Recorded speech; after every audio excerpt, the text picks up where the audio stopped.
The Endwalker Wolfie Danger.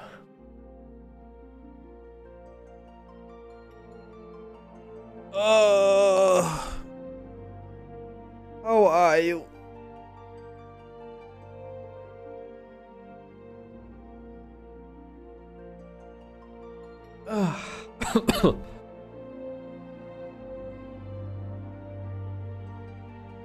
Okay.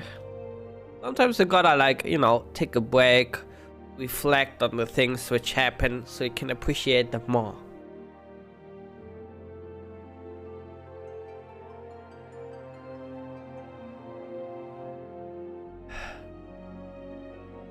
Why is this a bad font, Wolfie? Tell me. Why? So quickly getting my coffee.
'83.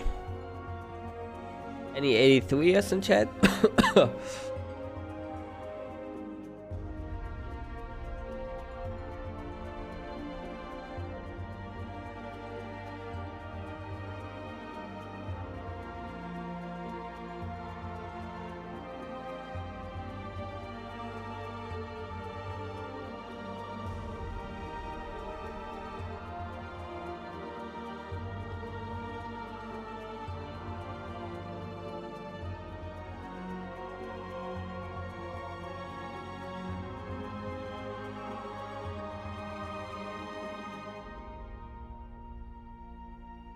Okay.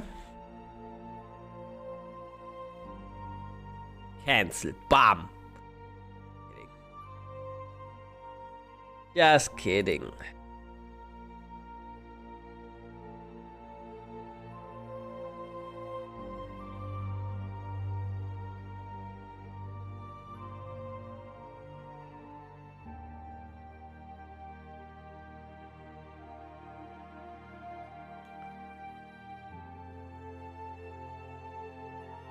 I think tomorrow the queue is already gonna, like, slow down a bit, or, like, not slow down but be shorter. People will go back to work. I have tomorrow off. I wanted to, like, have, like, one long weekend, but you know, stuff got in the way. So I had, like, already Friday and Monday already off,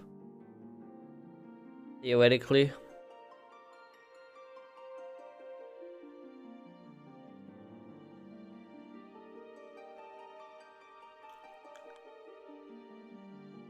Depending on how I feel on Monday, I might even like call in sick, so I get the day back. Actually, we see. I don't know how it is in England, but yeah, if you have a sick day and then you go to the doctor, no, if you have a vacation day and then you go to the doctor and you get a whatever it's called, like a sick notification, then you get that vacation day back.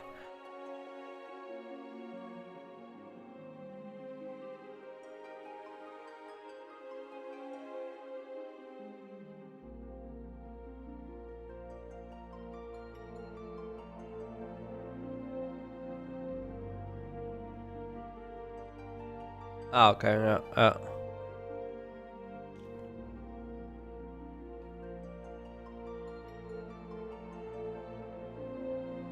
True. Very true.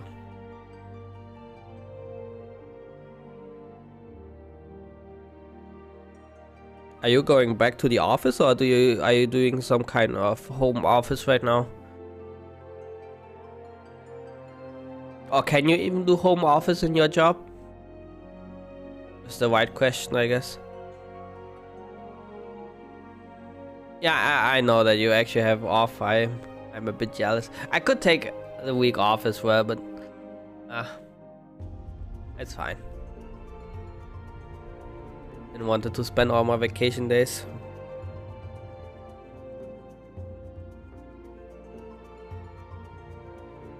Okay, yeah. Well, for us, like, we are like kinda like forced. Like, we're not supposed to go into the office if we can avoid it.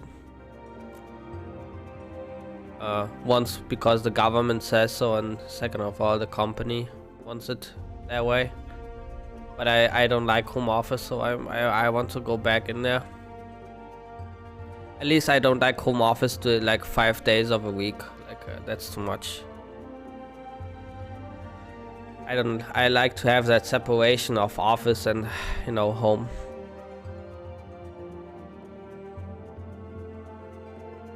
Doing it once or twice, it's okay, but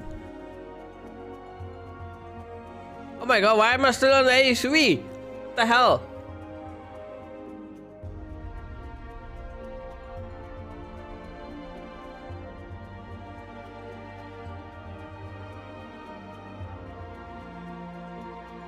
And maybe watch a whole Carl Jobs video in the meanwhile.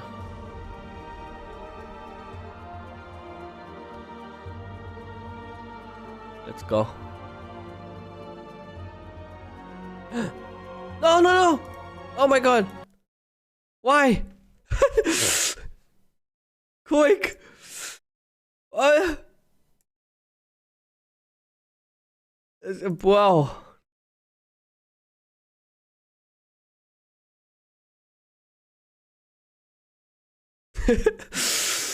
Big plot twist.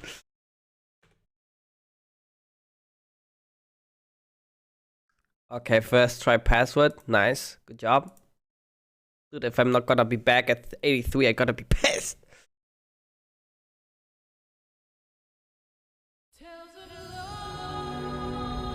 Can't even enjoy the title screen now.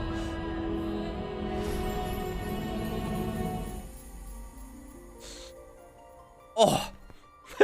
Nice. Nice. Huge.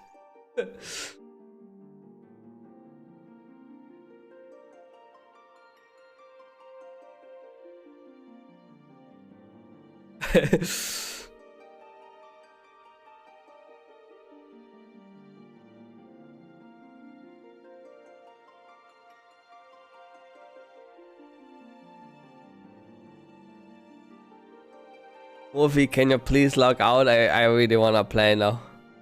Oh no. I started, like, it was funny because yesterday I started when I started the game, I was at 5,500 Q. And it took me like 1.5 hours to get through it. And today, when I started, I was at 2,300 and it took me like twice the time almost. like almost 3 hours now to like get through it, because people are like less likely to log off right now. It's a tragedy. Spriggan is all yours, I guess.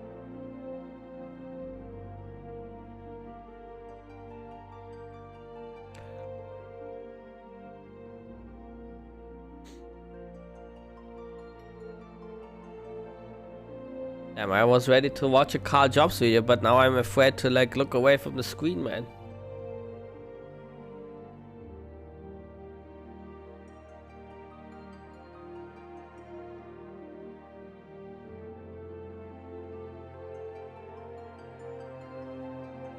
Expansion is hype as fuck, dude.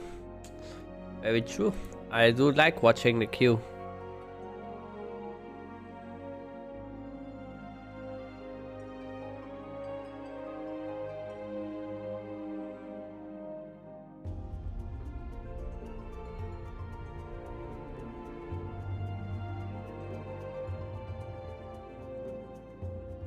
I watched the trailer, yeah. They already spoiled that Alphen was gonna turn into a sage. What the hell, dude? And Alize gets new drip as well. Wow.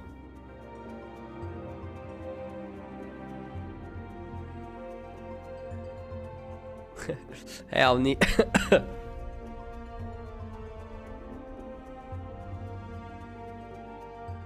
I know, right? Fucking moon spoilers.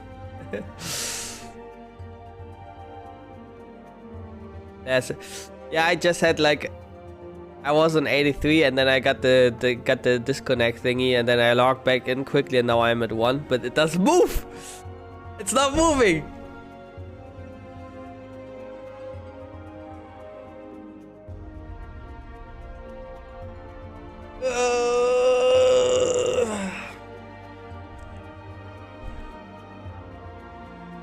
What server are you on, or what data center? Heist.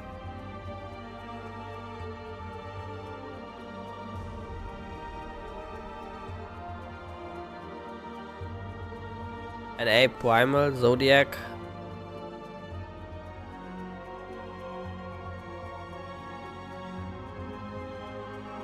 Crystal. I see.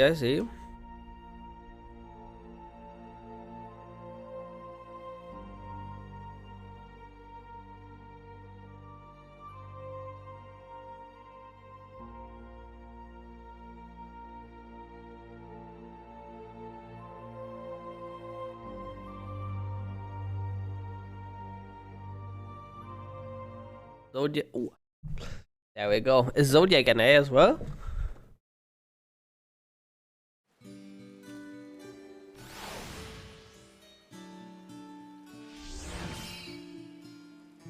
Oh.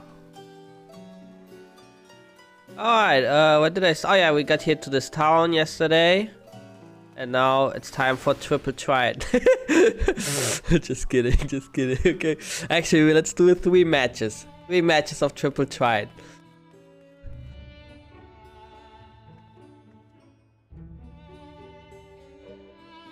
I didn't pay attention to the rules.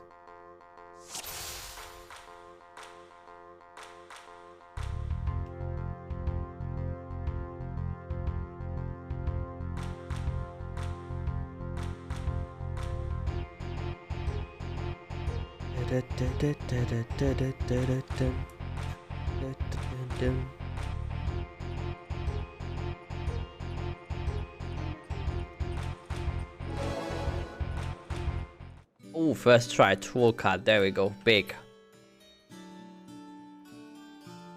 Bam.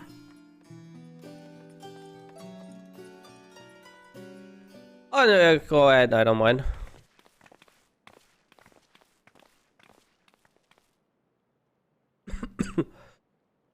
Greetings. We are here to peruse the Archeon's vaults.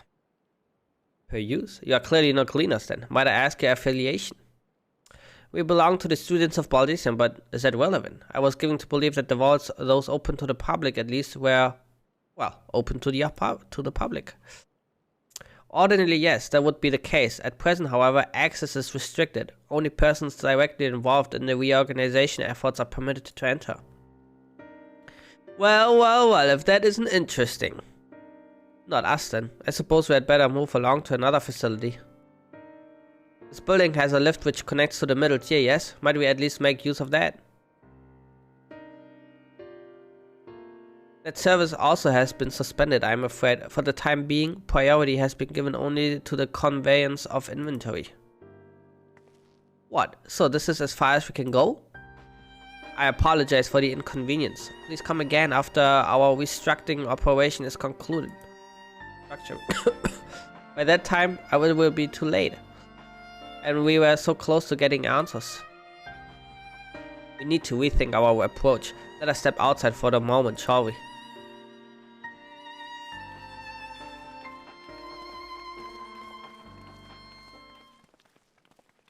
Students of Baldassian.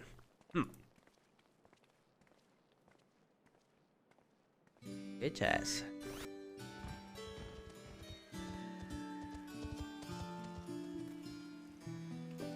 We are at an impasse. As we have no other leads, I should like to pursue this one further.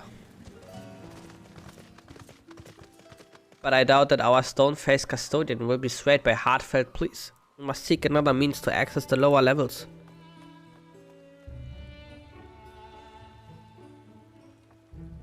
It is like that the people in this area are involved in the restructuring in one way or another. If we were to ingratiate ourselves, they might allow us to accompany them on the lift. Let us ask around. Surely someone is in need of the few strong bags to lighten the load.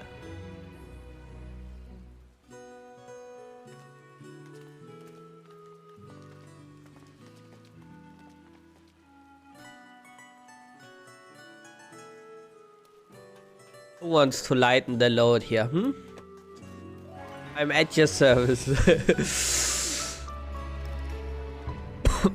Am I taking the lift? Oh no, we're just students. They won't let us into the Archeon, even though we found...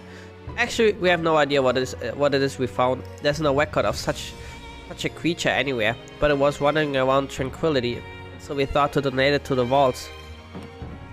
Bonga? Oh, that's little square, don't you think? Anyway, I suppose we have to take care of it until the Archeon is open again.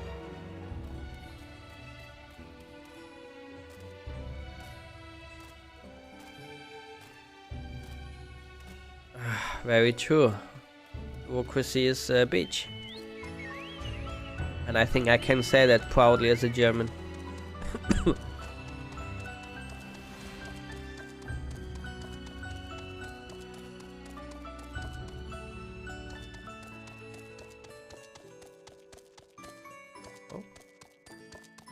There's the other one. Hiding.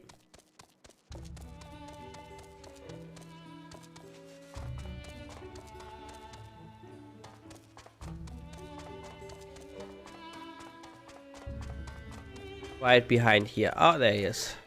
Bone weary worker. Oh man. What's that? Take you down on the lift with me? Sorry, but not a chance. I've been up and down all day, and only now I have finally found a spare moment to rest. Oh man. I did see a gleaner fellow heading out the gate there, though, shouldering a large pack, engaged in some manner of task. Maybe he'll be headed down below after he's done with whatever it is he's doing. Alright, let us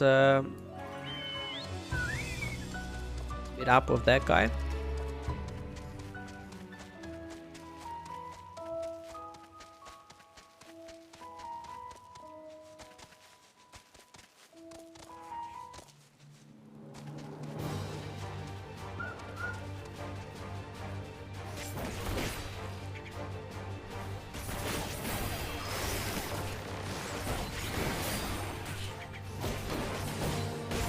Maybe I should like put the continuation now on 2.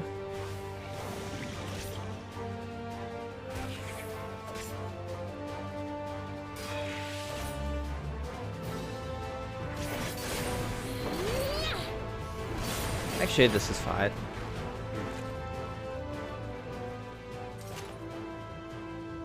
Quite, you're right. Quite you fighting it away. Ah, it's you again. I don't mean to be rude, but I'm in the middle of another task. The cloudkin I need to capture is closer. Very close. How's that guy again? The rats. You should help me with this too. You spend your time in unusual ways, my friend.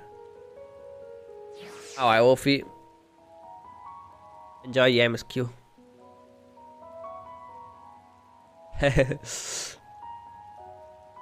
Well, Gunbreaker gets later like an ability where the burst strike is like turning into another skill as well. So right now I'm using F for that, so it's gonna be like for me F and Shift F, which is fine.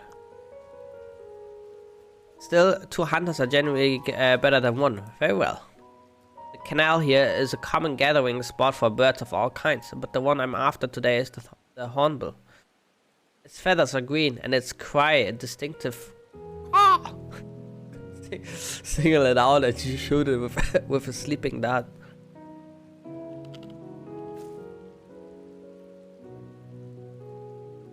The effects are short-lived, so I lie in wait down by the riverbank to climb our quarry. Be sure to hit the right one. Okay.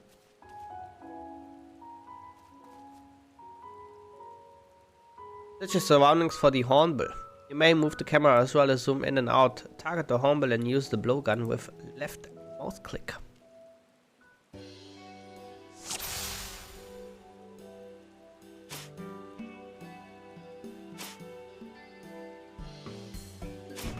Bam. You have sedated the wrong bird. Oh, what? Didn't it say call?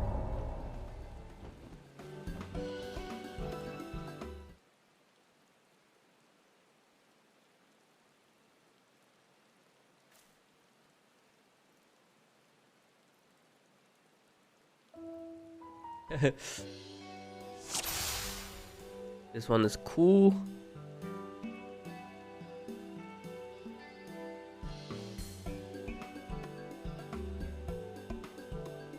Large green bird.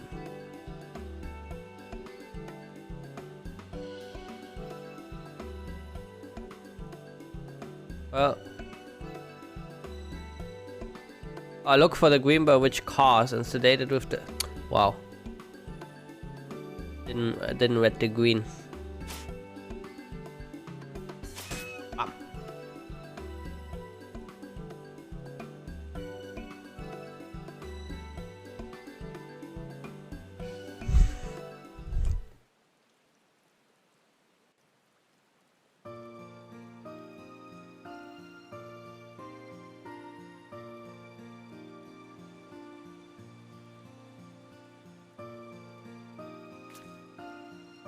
Yay!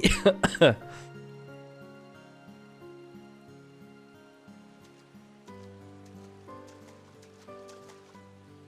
fair shot. Ooh. Why are these all Russians? Nicely done. Let me truss this one up and I'll make my way over to you. Or whatever that accent might be.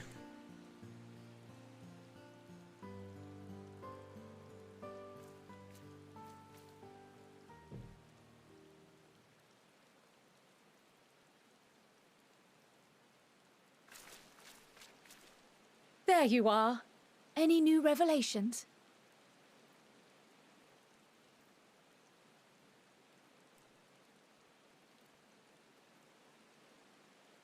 So you met with that gleaner again, this time to capture a hornbill. Mm-hmm. I understand catching and bringing in creatures from the outside, but what's the point of chasing after ones already here? Very true. Oh, it's a simple thing, really.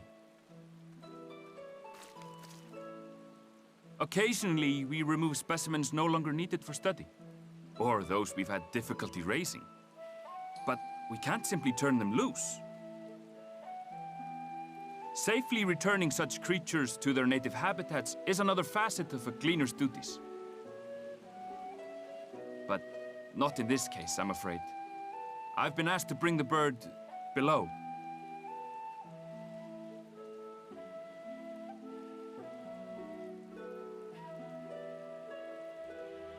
The restricted section in the lower levels of Labyrinthos. Open only to a select few researchers hand-picked by the Forum.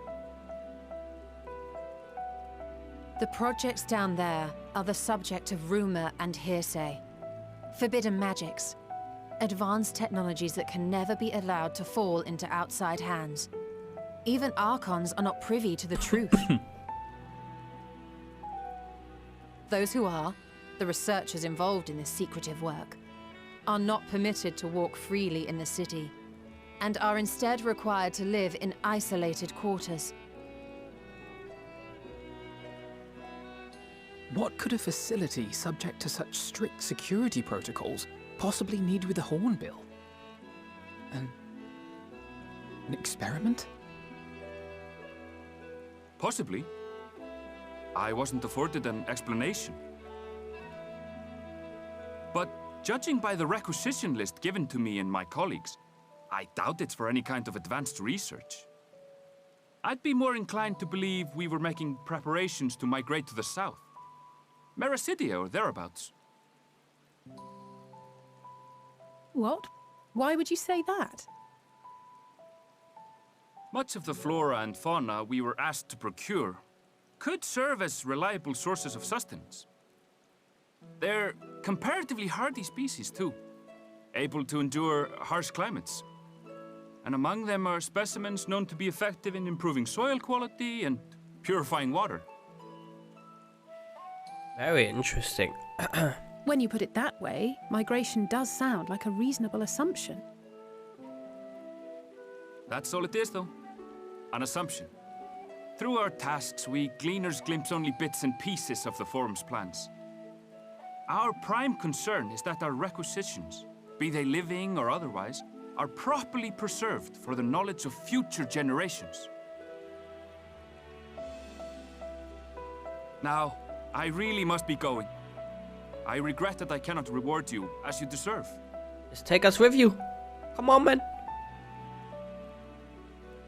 Perhaps you might reward us after a fashion then. It is imperative that we reach the lower levels.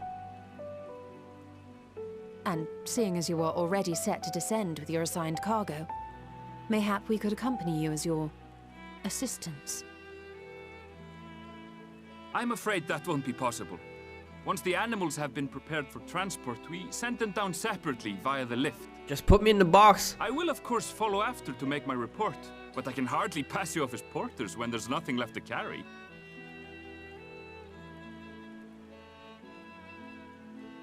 Indeed. Pray forget I said anything.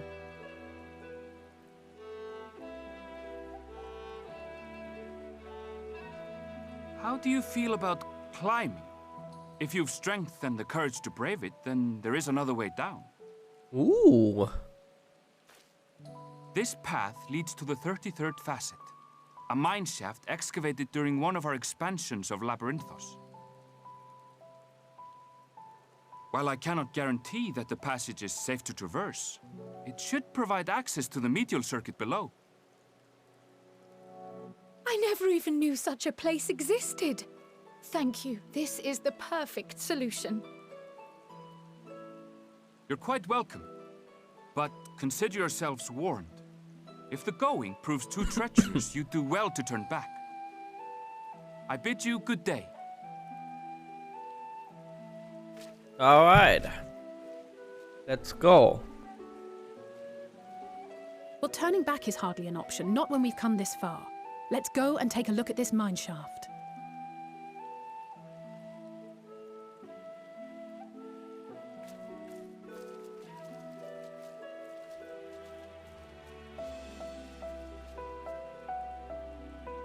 Dun, dun, dun, dun, dun.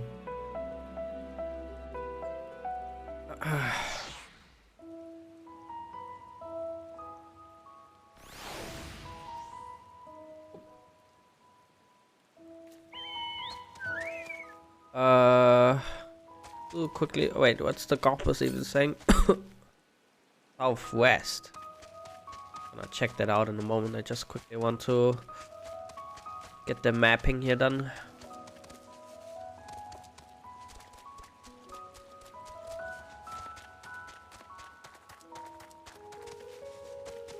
Come on, map. Oh. God damn it.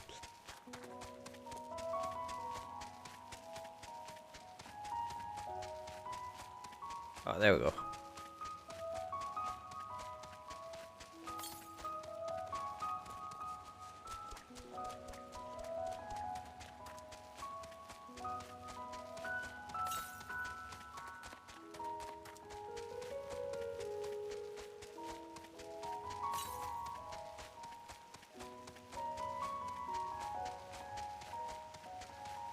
Oh, don't tell me it's down there.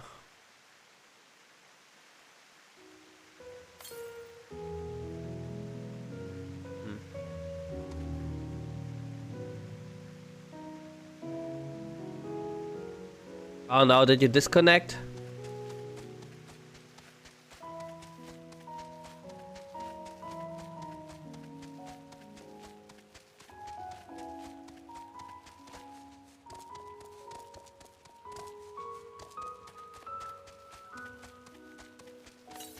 Wolfie said earlier that you might be able to like maybe shorten the queue a bit by changing your home server you want to connect to, because apparently like every server have their own queue or something like that. Might be able to like, you know, fish for a better server.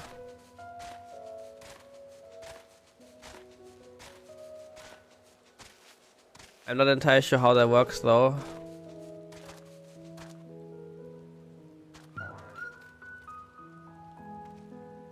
This must be at the entrance to the mineshaft. This is faint, but I hear something moving within. Creatures home there by the researchers, you think? Well, slavering beasts aside, we will need to watch our footing. We should tighten our straps and such before we continue. Very true.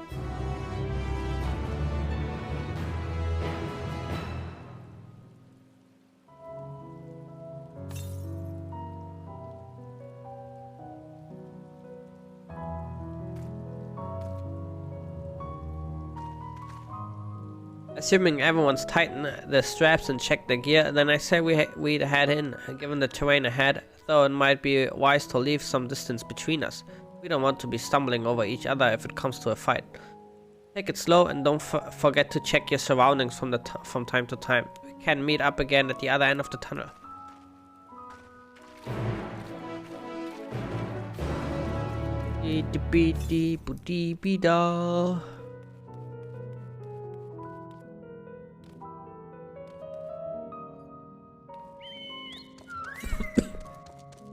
I'm sorry for the coughing.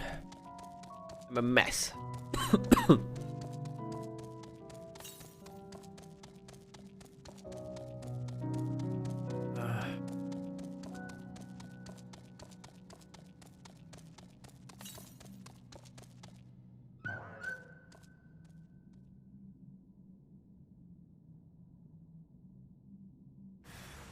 You sense a hostile presence.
I keep pressing the wrong button now for my combo.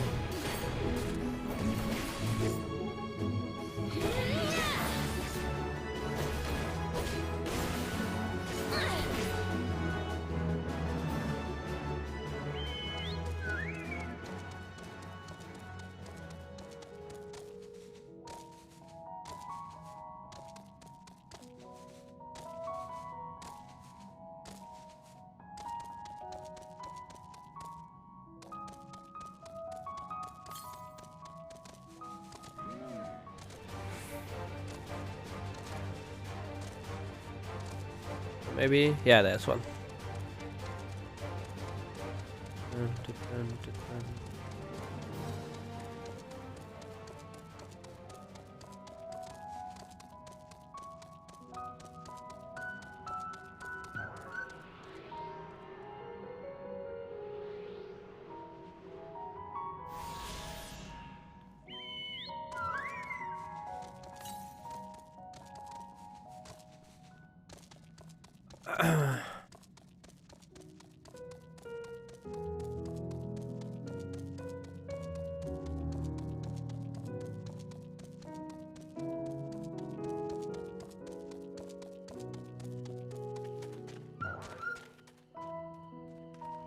Everyone seems to have made it through without incident. Nothing of consequence, at least.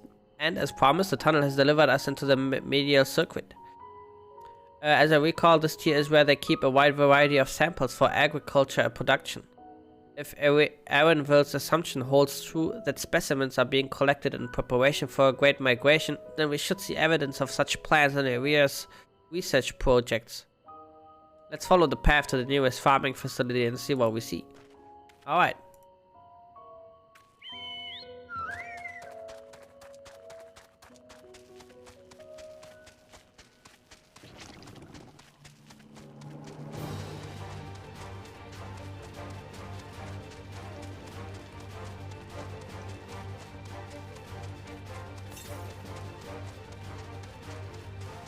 North. The king in the north.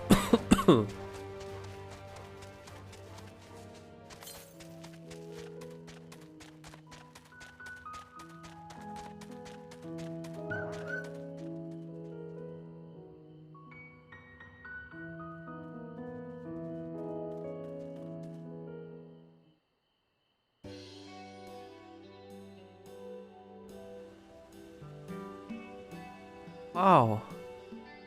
Sphere-shaped grapes. Park champ. Aha! Now I know where we are. This is Burial something.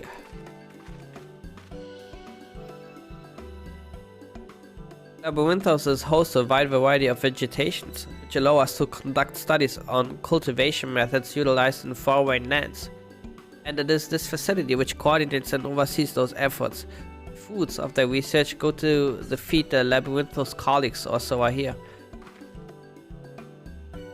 More notable success might make it to the Agora. Fruits so exotic you'd be hard pressed to guess their origin, let alone how they might taste. Indeed, mystery vegetables without a name, only a list of nutritional benefits scribbled on the card. I see no gleaners hereabouts, yet these workers seem to share a same sense of urgency. It is possible they know something of the worm's plans and their underlying motivations. Worth looking into, wouldn't you say? Very true.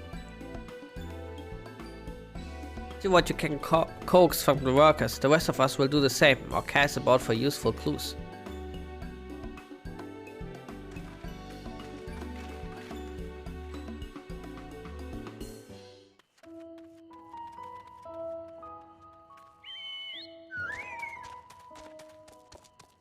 Oh, there's a thingy.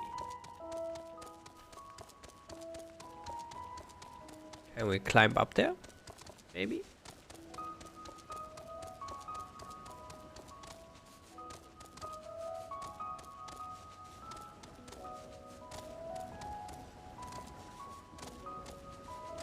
Chocobo is too fat. Hold on. Oh shit. No. Ah.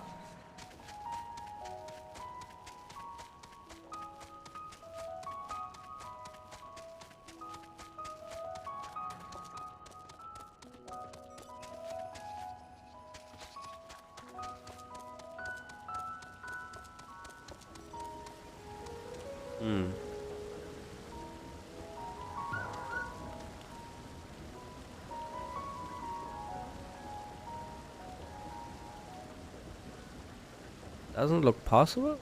Maybe you actually need flying for that one. I don't know. Or maybe you can like somehow climb on the outer ring. But oh, whatever.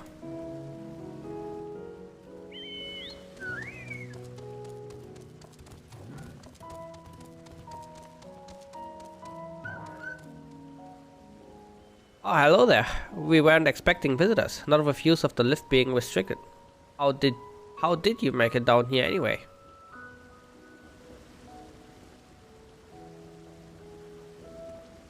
The mine shaft, you say? Well, you are much hardier soul than I. Under the normal circumstances, I reward such tenacity with a guided tour of the fields, but I'm afraid the foam has us filling order lists a mile long. Massive yet detailed requests, literal wagon loads of crop samples, and hardly any time to put them together. When I first heard of this grand reorganization, I assumed we would be shuffling around old stock to make room for the new. Then came the orders for ridiculous quantities of seeds we've already thoroughly researched. Passing strange, eh? Pressed for an explanation, and was met with vague assurances that all would be revealed in due course. Not the most satisfying answer.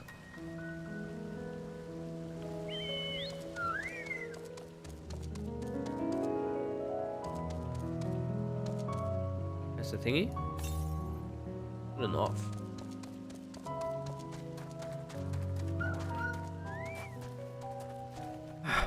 I have ought to be taken down below, more than I can carry, and then some.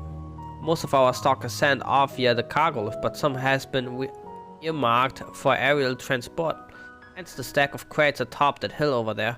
God's hauling the lot up that slope was a job and a half. I believe you that.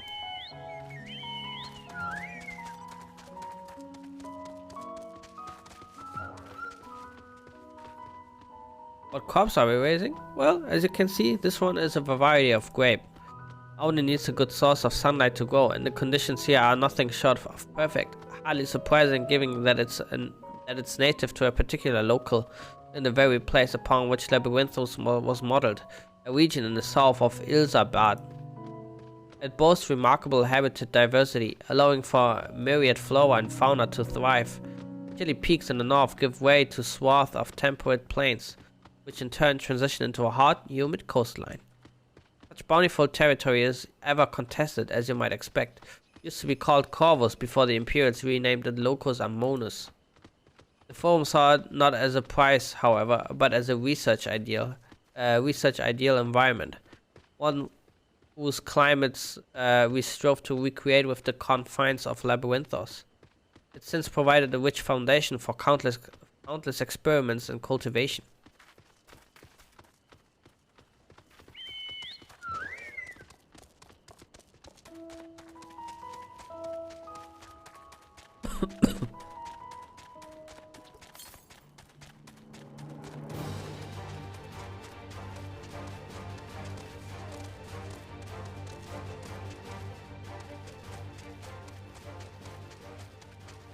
Any ether currents thingies? Maybe? These.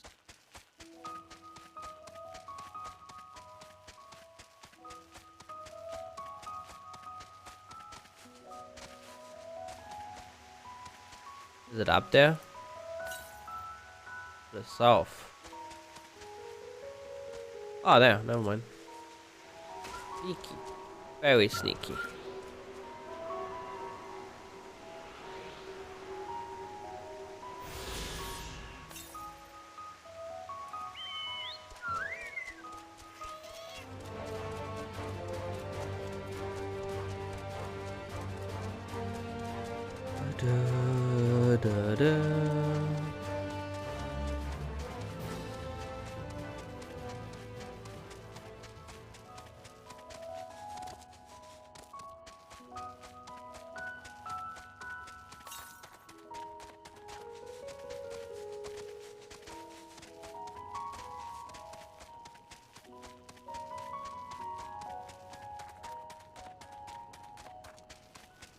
Just always go there where the bunch of people are.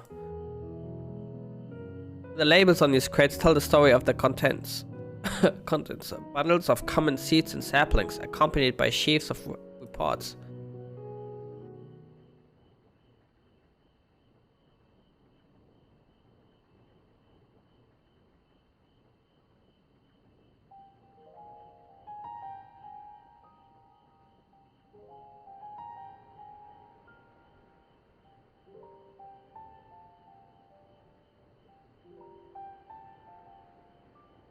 Hard to look away, isn't it?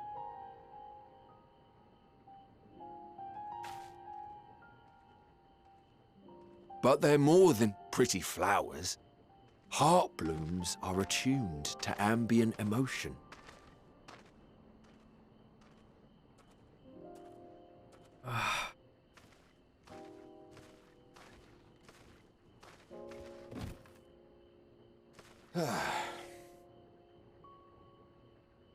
You don't seem convinced, but believe me, it's true.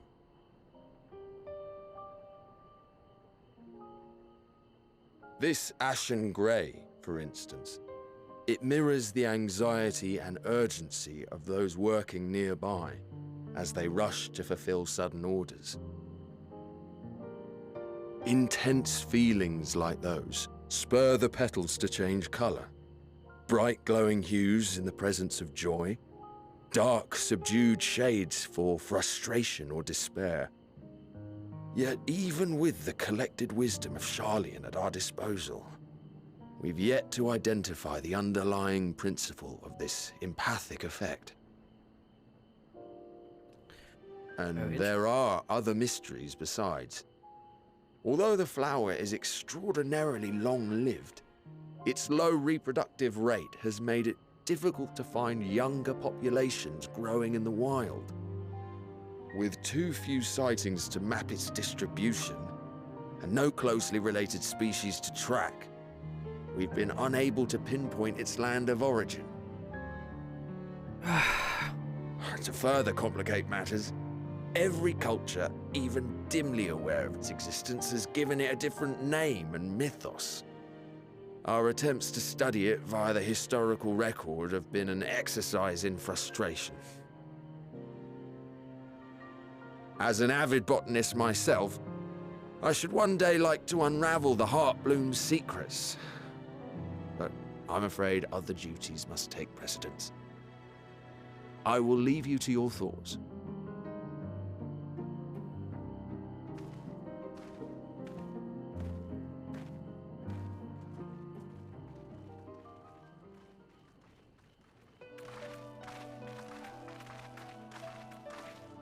Gang.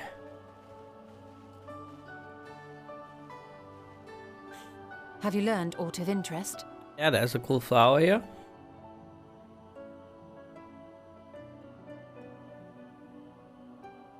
A flower that reacts to one's feelings? Strange. I must say, I have never heard of such a thing.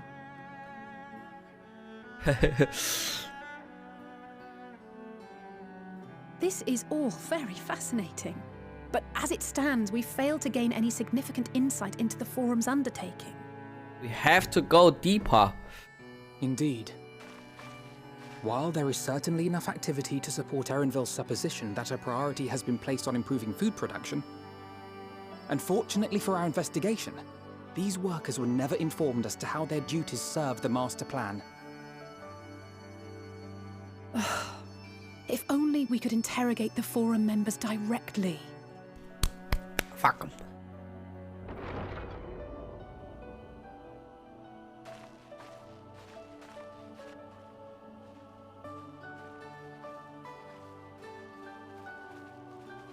Isn't that the entrance to the Archaeum?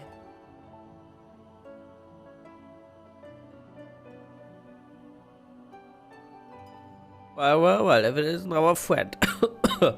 Look, there. I think that's Erenville. A little difficult to tell from here, but I think you're right. He did say he was coming down to make his report. Erenville receives his orders from the Forum. Would it not follow, then, that the superior to whom he reports is a Forum member? Or at least a close associate? Very true. You mean to eavesdrop on their conversation? What of the risks? It's fine, Alpha. No, don't worry about it. Ours alone to bear. We won't interfere with Erenville's work, nor will he be implicated as an accomplice. If you're not comfortable taking part, I can do this alone. Yeah, she has long ears. It's fine. I mean, Nay. you too. I said myself that I wished to know Father's intentions. And no answers will be forthcoming should we simply ask nicely. We can apologize later, should it come to it. Right now, we need every crumb of information we can get our hands on. Consequences be damned. Yeah. It might be best if you came along as well. In fact, we should all...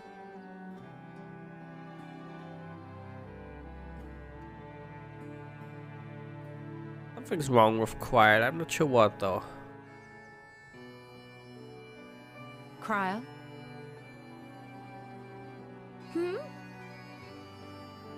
Oh, yes. That certainly sounds like a plan. I'm glad you agree.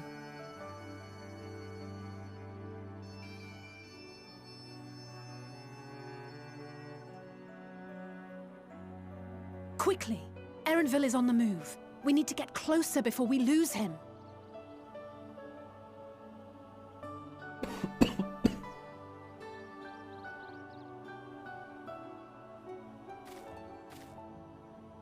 Almost. I can almost reach you. Ooh, what?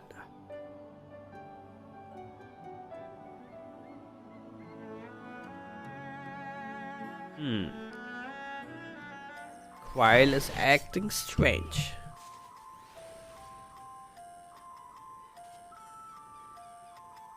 Quile still feeling unwell? I've never seen her so distracted. Keep an eye on her, but keep moving too. We cannot let our quarry slip away.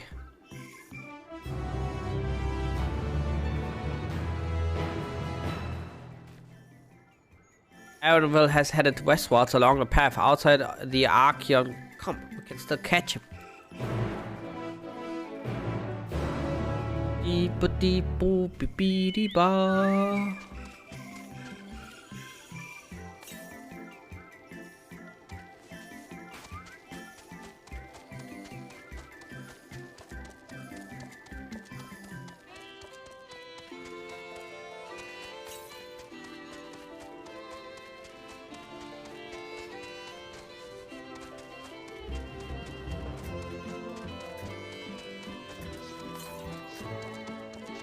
Just quickly get that, is that white thingy?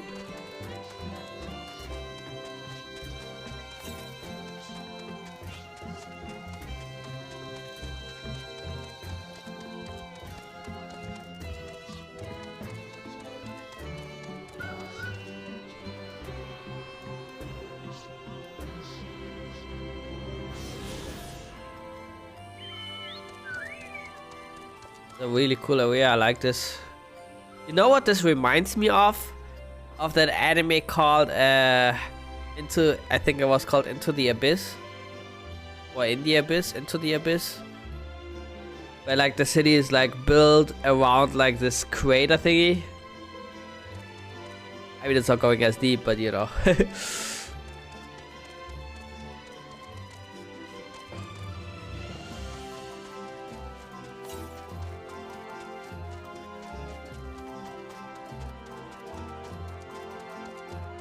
There's a fate going on. Can I make it in time?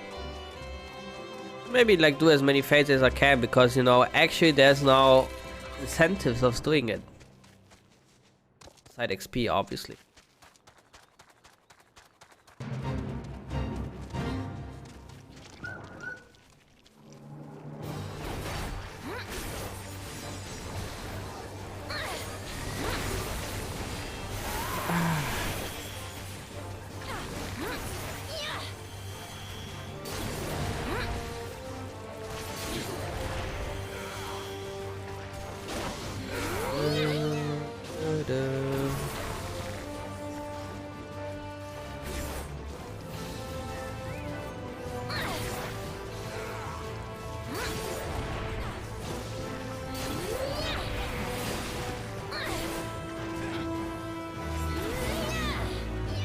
There we go.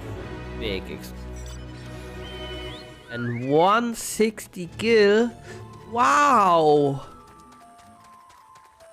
Big money. Level 88. Big dick fade right there.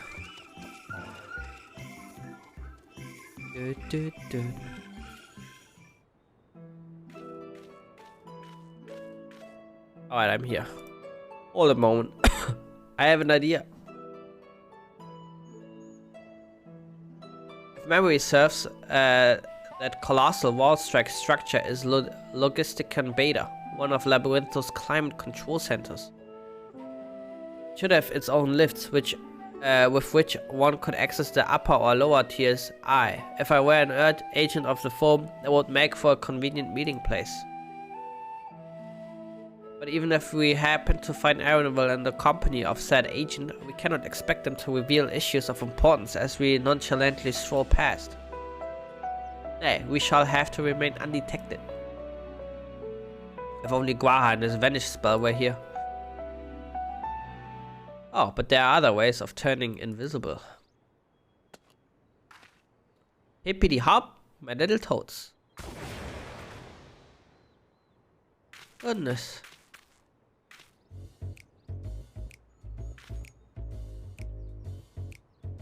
Any jammers? Unaccustomed transfiguration. Very not. Well, we're off the passage of time. I suggest you and your green companions hop along and catch up with Arundel. You feel the magic's fading. Return to me and I will refresh the enchantment. Damn, that's a jammer, dude. And what am I to do in the meantime? Wait here with me. In your current state of mind, you'd be as likely to leap into the jaws of a predator as you would learn anything of note.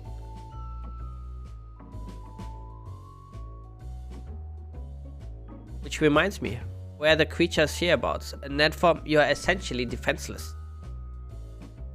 You have changed into a toad. You must remain transfigured in order to progress with quest objectives. You will return from your transfigured status if you move too far away. Look to your map of the transfiguration area of effect. Speak with a Stola to restore or prolong the transfiguration. Rabbit. Rabbit.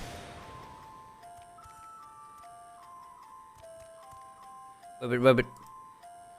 Alpha Toad and Alley Toad are now accompanying you. Keep them at your side in order to proceed with with quest objectives. You can leave your quest companions behind by entering a different. Okay, this. Hop, my friends. It's cool that they like introducing like new quest mechanics and shit. I like that. Oh, there's a friendly toad.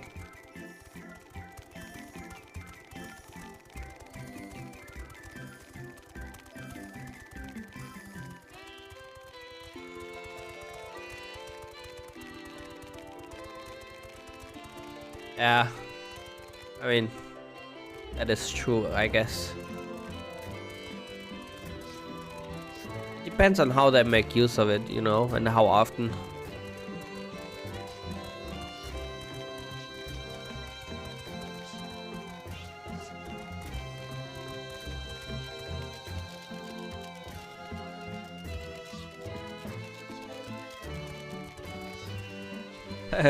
Yeah, well, WoW's is like fucking trash. Like, you're escaping, you're getting like a captive out of like some tower, and you're like running for your life, and he's just like RP walking his way out of the basement there, like an idiot.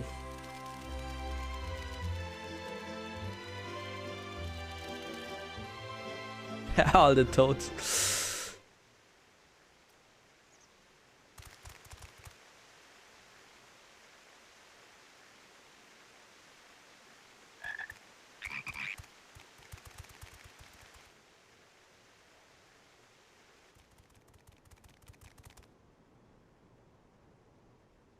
I trust you will find your compensation to be more than satisfactory.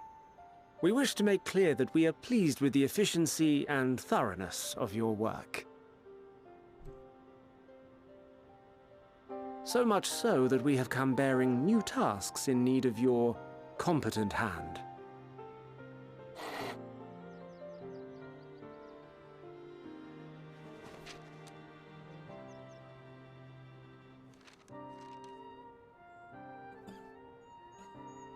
Another lengthy list. If I may speak frankly, the Gleaners have been pushed to the point of collapse by your unending demands. We are not familiars to be exploited. We are Charlean scholars, and we deserve an explanation for this unseemly treatment. What warrants such urgency?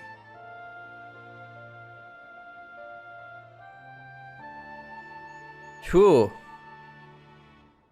In an age long past, Charlean was charged with a momentous duty. And now that word of the final days hangs heavy in the air, the time has come for us to fulfill that charge. I can say no more, but I promise you this. All will be revealed in due course. And when it has, you will understand that your toil was in service to the greatest good.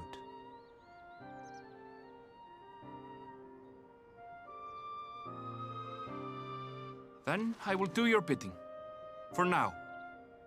But unless you wish the Gleaners to rise up in protest, I advise you to offer tangible improvements for our working conditions. Your promised revelation does nothing to address present circumstances. A fair point. Your concerns will be conveyed to the Forum.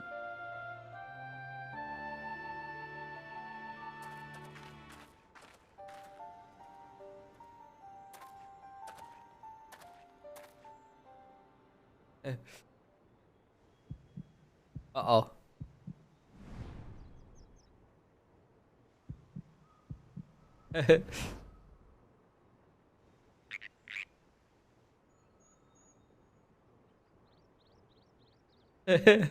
He knows. I hope that was informative. You may consider my debt to you repaid in full. He knows, dude. He's a legend. While I do have my reservations about the Forum, I want to believe that they have our best interests at heart. Which is why I'm reassured that you're busy sniffing out the truth of things. We can ill afford to place all our eggs in one basket, this master plan of theirs, without first understanding the risks involved. Very true. You're a smart guy.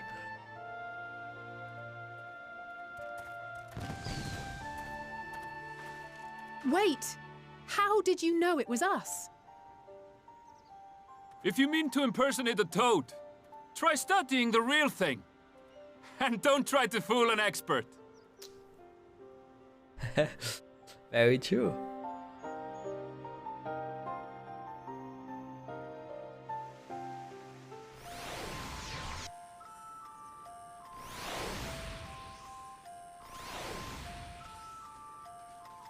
I suppose we should have known a gleaner who specializes in animal procurement would not be so easily deceived, yet he seemed inclined to put his trust in us all the same.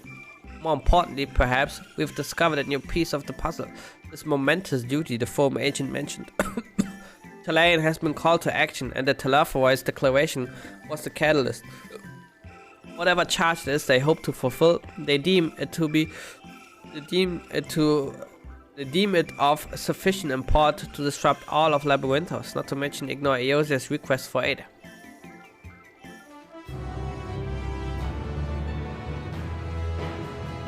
What duty could warrant the direct involvement of the Forum and the commitment of all its resources? Judging by what we just heard, none of the Gleaners we offered any kind of explanation. At this point, it seems abundantly clear that we will learn nothing new by pressing them further. We should head back to Ishtol and inquire for the moment, see what they think of this.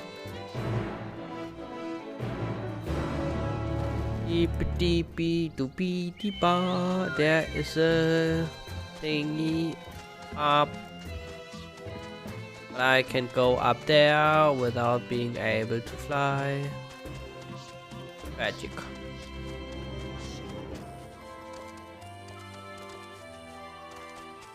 There's a thingy here somewhere.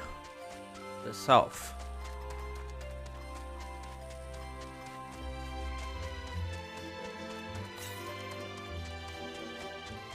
So far, I like the songs more than the Shadowbringer ones. Like all the songs are like very neat, and the jingles and all that.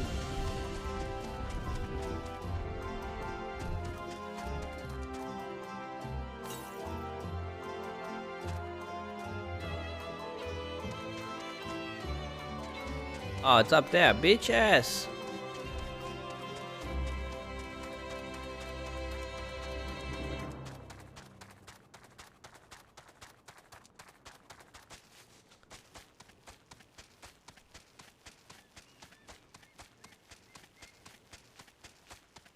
Yeah.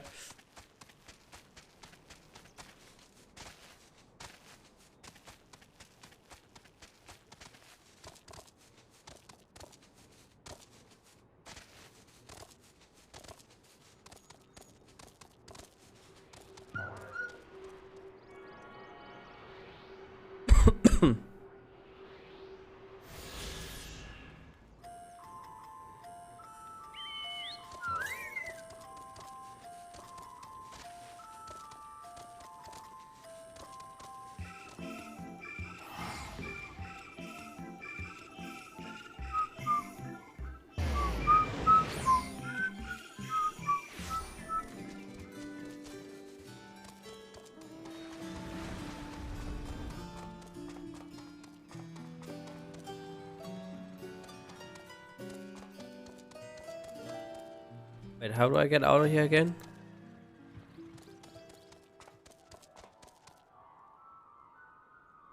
Oh, there's a blue quest there. Oh no, I missed that.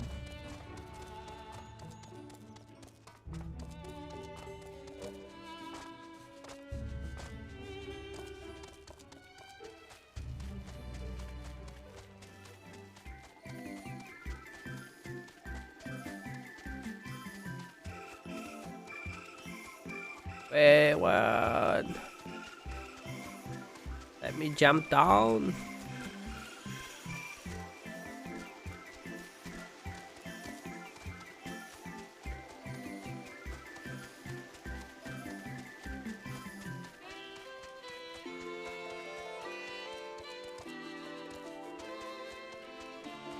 Oh, come on, man.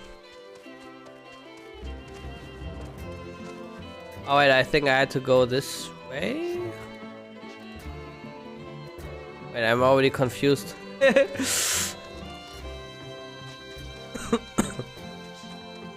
Oh, wait, we had to go. Oh, that was a mistake going through the fucking teleporter. Big mistake. We have to go back through the tunnel here.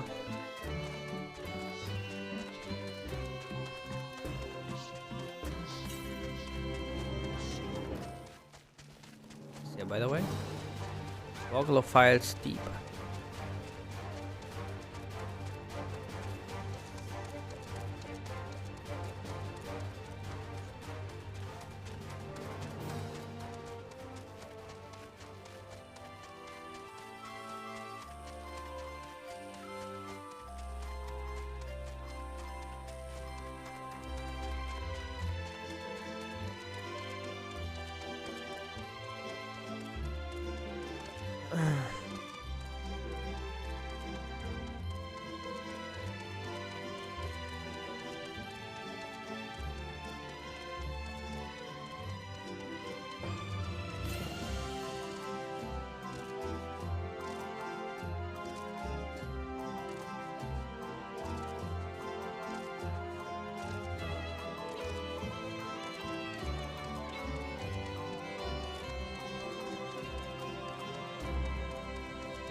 Alright, alright.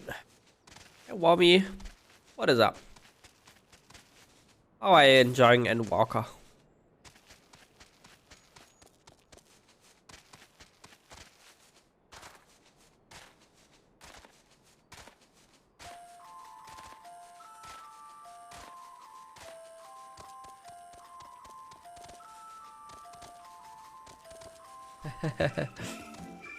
Very good.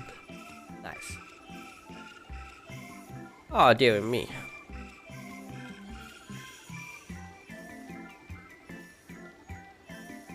My Swedish check is one of my Archeon's precious samples has fled.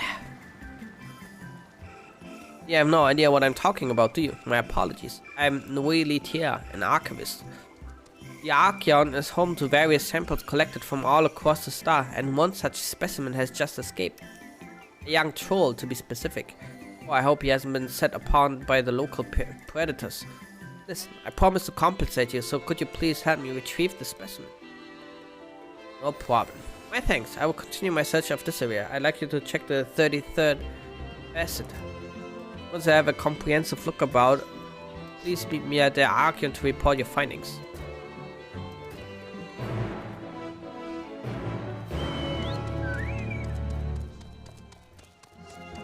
Da-bi-di-bi-du-bi-di-ba.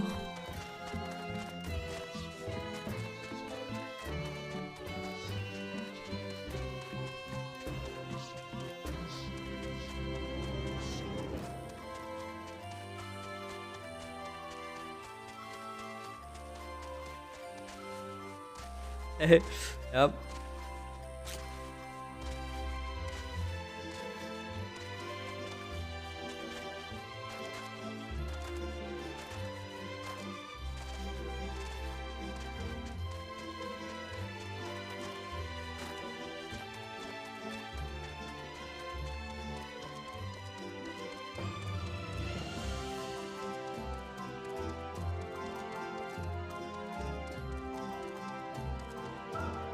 I'm surveying the area.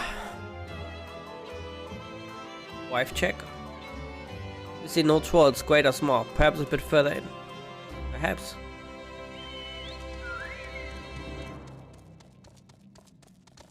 Am I gonna move this here? Because pressing Alt F is kind of awkward. And then I have like 4 for Demon Slice, Shift 4 for Demon Slaughter, and then Shift 3 for the Faded Circle.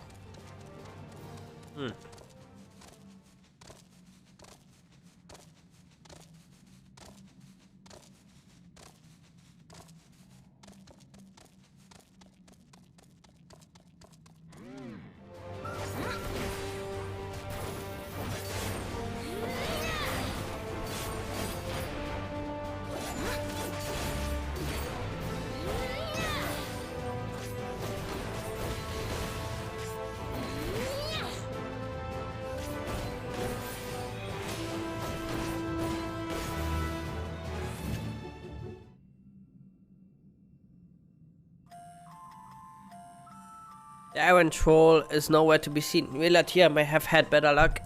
Mayhap. That is true.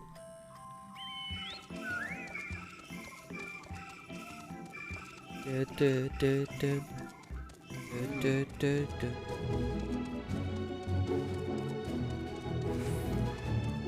not gonna go there yet. I'm first gonna go to the MSQ thing.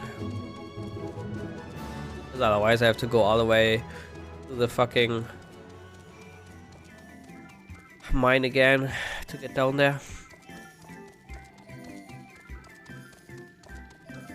What is this light there on the top? And a buggy, I guess.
One.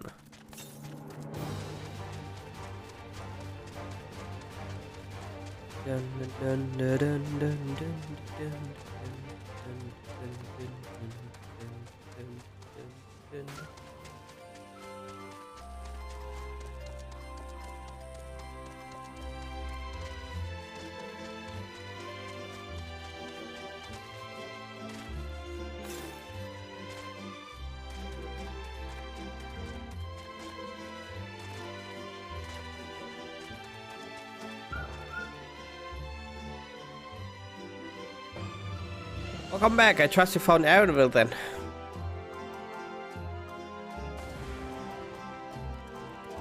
Interesting. I had a feeling you would learn something important, even if that something was simply a confirmation that no one knows much of anything.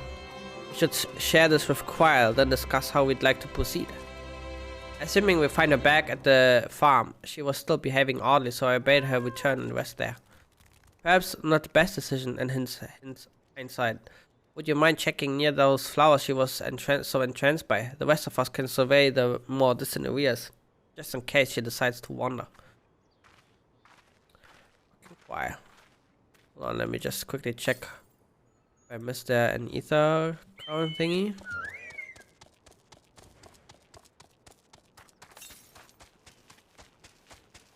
Oh wait, this is... no, I think this is the one like already outside of reach here. Yeah, okay.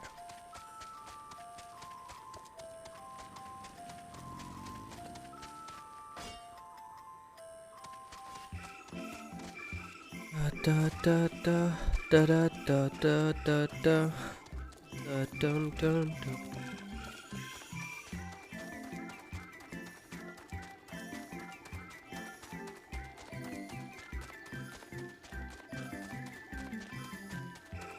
Can we use that elevator actually?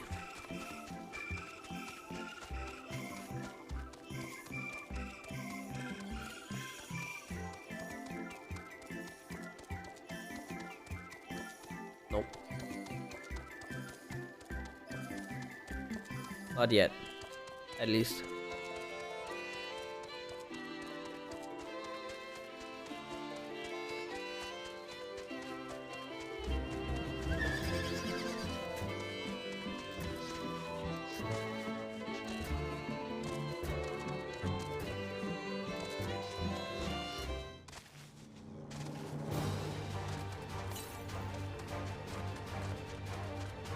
Stray tomato. And the stray onion and the stray corrigan.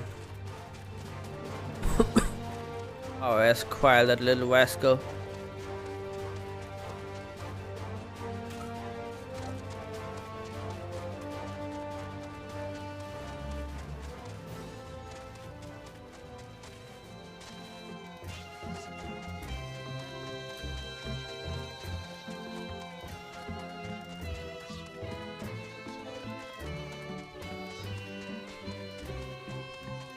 I think the flower was here. Take that quickly.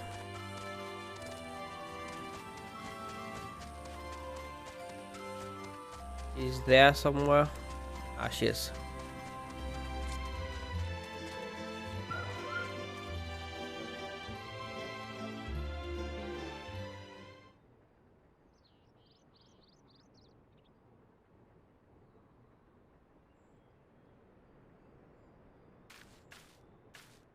Hey, Quire.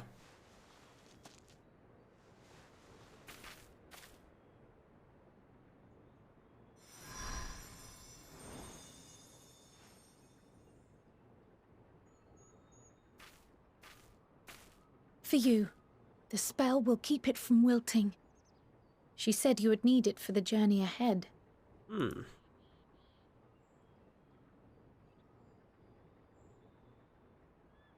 Will you speak with her now? I cannot hope to match Minfilia's clarity, of course, but... Oh.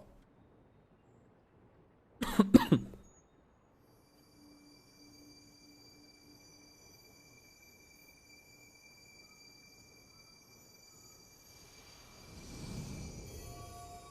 the hell? Thank you. You Where's Pikachu face? Do not worry. She has lent me her body for only a moment. Just as I could not save the first from the flood of light, it has become arduous for me to interact with the physical world without assistance. Though I might converse with you for a time, the incorporeal form I assumed on the ship would be incapable of casting even the simplest enchantment. It is in the depths of the ethereal sea, the place to which all life returns, where my influence is greatest. After Menphilia's sacrifice on the first, it was to the sea, here in the source, where I ferried her soul.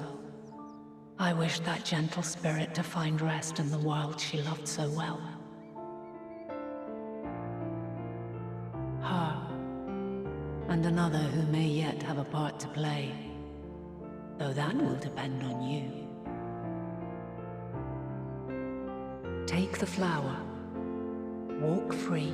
Walk For free. you are free to go where you wish, to believe what you will.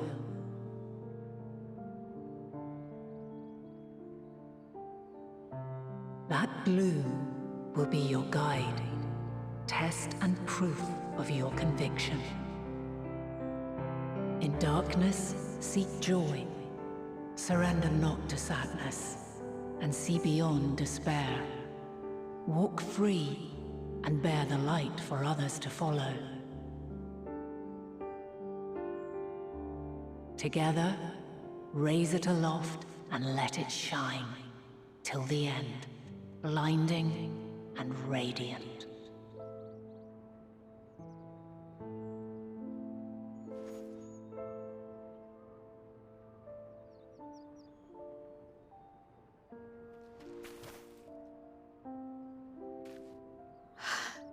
That was all too brief.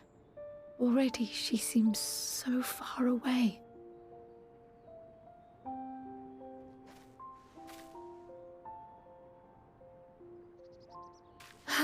My apologies if I startled you. Ever since we began our descent into Labyrinthos, I had sensed another's will, straining to reach out.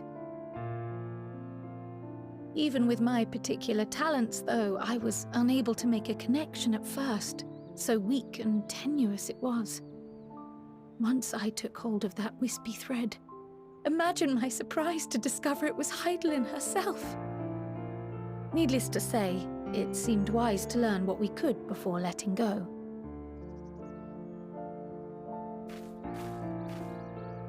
Her answers were more cryptic than I would have liked, but at least she left us with a guide of sorts, that unusual flower.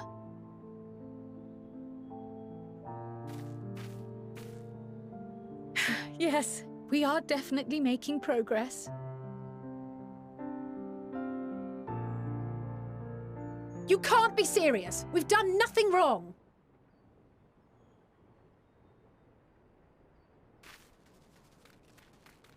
Uh-oh. Oh, these fuckers. Oh, it's his dad, her dad, or their dad. Master Fortuno? What business has the Forum with us? Obstruction and suppression, apparently. Yeah, fuck him. Mistress Baldessian, our records show you facilitated the Scions' entrance into Sharlayan by claiming them as assistants for your organization. Well, we are. We're just assisting choir. We are aware of your investigations. After alerting the major institutions to the presence of potential troublemakers, we received word from an Archean custodian. A group operating under the auspices of the students, skulking about Labyrinthos and engaging in clandestine behavior. Clandestine? We may not have entered Sharlayan as Scions, but we did naught to conceal our identities. Our only purpose in this city is to seek the truth. I can think of no reason why our actions should warrant the Forum's intervention. Yeah, fuck you, bitch. 'Tis not our way to discourage the pursuit of knowledge, but the timing of such pursuits must be considered, not to mention their potential impact. With the world in chaos, we, the true caretakers of wisdom, have committed ourselves to an undertaking that demands the utmost discretion. And we will not risk its success by turning a blind eye to disruptive foreign elements in our midst.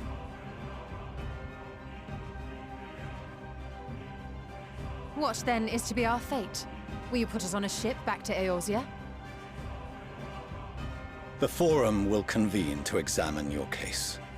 The results of said inquiry will determine your future in this city. Damn, you will bitch. As for your absent companion, he has already been detained. Graha! But why? Is reading a crime now, too? Reading is encouraged, celebrated even. Not, however, of the volumes shelved in the restricted section of the library.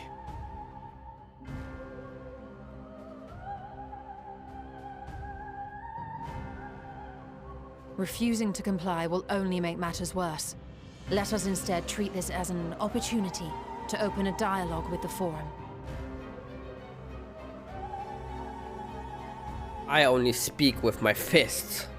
Silence is often one's best defense. I would advise against prolonging the proceedings with frivolous discourse.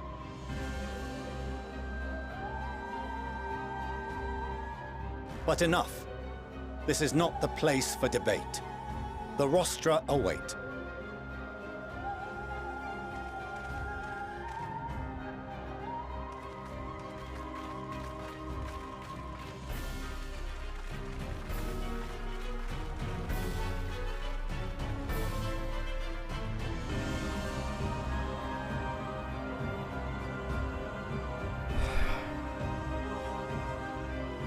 Oh. Shit, I still have to fight a troll there, what the hell?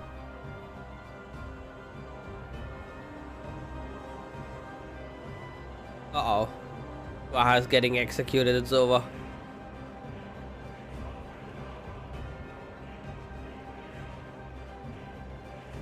Hey, you did fuck up, huh? Forgive me. I was careless. We would have been detained regardless. This way, at least, we managed to stay together. I trust your time within the Forbidden Archives was well spent.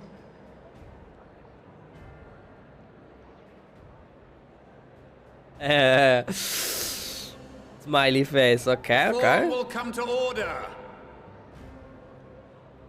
This inquiry is now in session. As Speaker-elect, I will be presiding over the day's proceedings. Master Fortuner, would you be so kind as to restate the matter which compelled you to summon your colleagues with such urgency?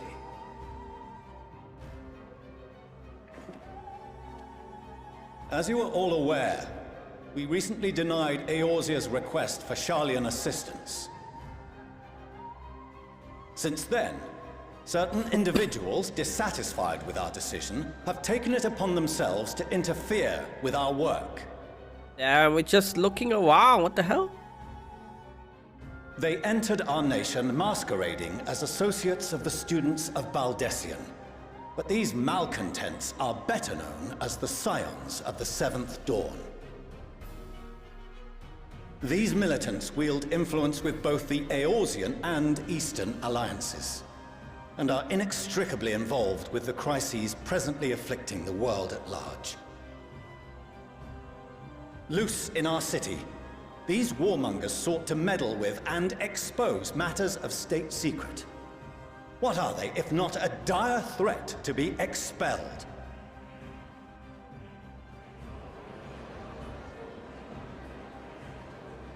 You see... Oh shit. You have tarnished the good What to say name there? of the students. Galuf would be ashamed.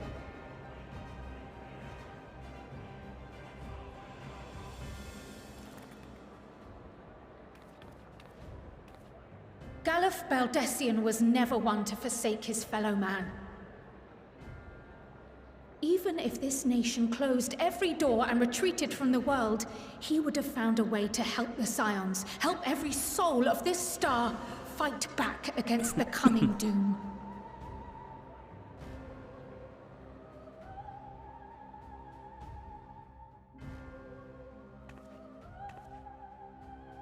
A terrible enemy stands poised to lay waste to all we hold dear. In the face of such madness, Eorzea reached out to Sharlayan, a respected ally, in the hopes of forming a united front. Was your curt dismissal truly the best you could offer? Or are you so preoccupied with your momentous duty of an age long past that even the end of the world is unworthy of your attention? Yeah. Whence came this revelation? From the mouth of a Forum member within fortuitous earshot. Then it seems your findings support my own.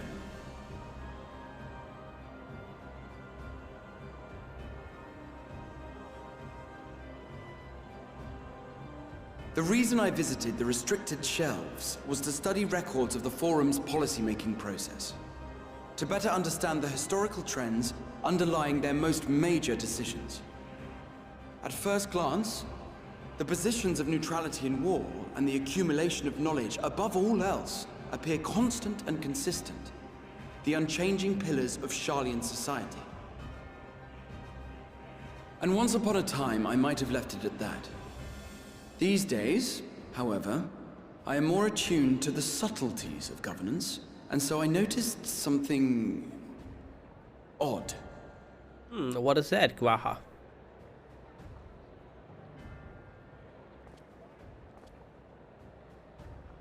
From a particular point in time, the purpose of these policies shifted. No longer was knowledge preserved for the benefit of society. Rather, society was to be gradually reshaped to ensure the preservation of knowledge.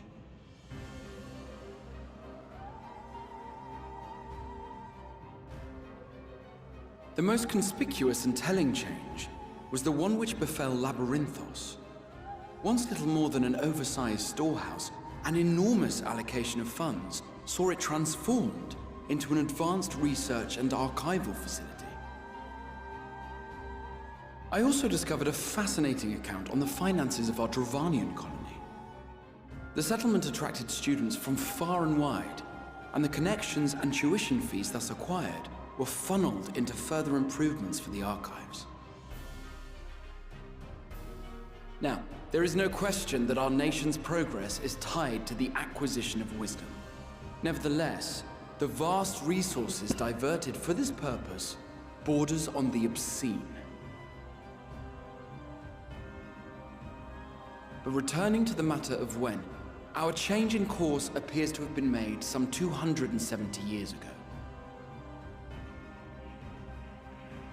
The very same period when Sharlayan scholars in the hinterlands began a formal study of the ethereal sea. You found something, did you not? And whatever it was, gave rise to your oh-so-important duty. Got him. Mind your tongue, Archon. If you had seen...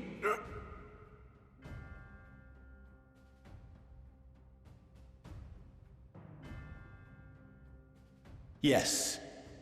We are bound by a duty we cannot ignore. Knowing this, what would you have us do? Abandon our vital work and join you on the field of battle? We will never choose the way of the sword. We will fulfill our mission, not through strife and bloodshed, but survival. Come what may, we shall live on. We must. Do as you must, then. But we Scions will fight until the heavens fall. until our last breath.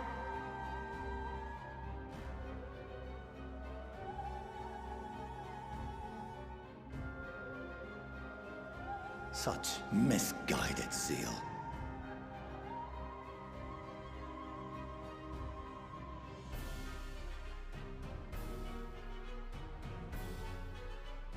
Father, Master Fortuno, I fail to understand the stance you have elected to take. But by the same token, I have yet to find a compelling argument to counter the challenge you put to us in Gridania. Still, in the midst of my uncertainty,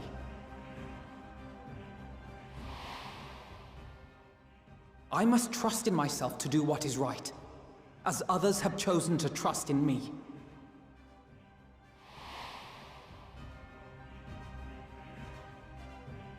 So I will continue, as I always have, weighing the consequences of my every action, and allowing my hope for the future to inform my decisions. That's quite enough. Have you all forgotten the reason for this assembly? Skolok Monteshane. He's the head of the studium and an old friend of my grandfather's. Okay. Honestly, every discussion devolves into some interminable debate. Terrible habit. Let's return to the topic at hand, hmm? Yeah, true.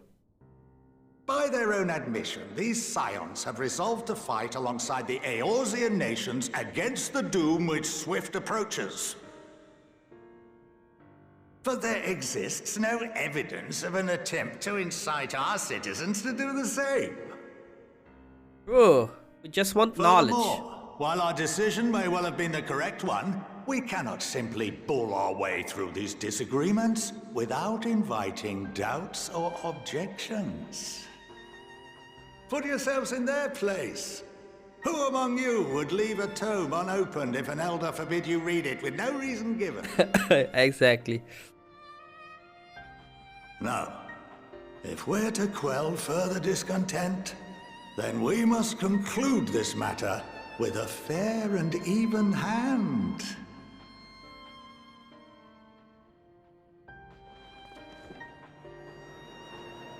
True. Here. Order! We will have order!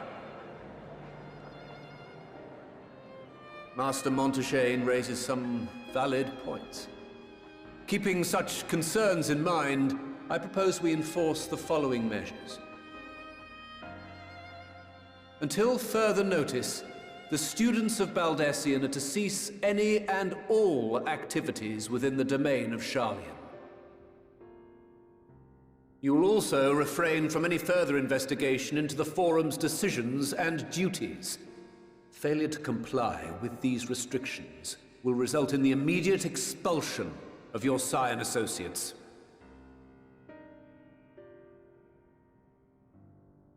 Let us put this judgment to a vote. All in favor, raise your hand.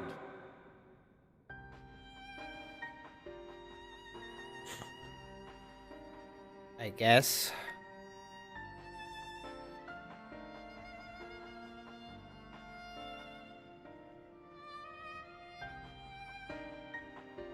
I count 51 for and 48 against. The proposal is passed. Students, Scions, you have heard the Forum's judgment. Pray abide by it, or face the consequences.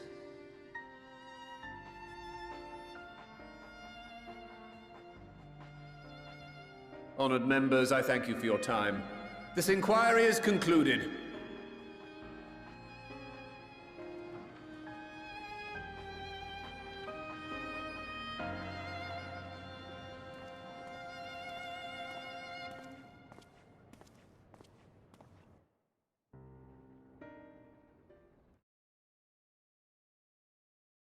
All right, very interesting. Well, at least we've been allowed to remain in the city. And our endless investigations have not been in vain. We now know that the mysterious duty of theirs began with whatever the forum discovered in the ethereal sea. With our freedom so sorely curtailed, however, we will struggle to learn more of substance here in Shalane.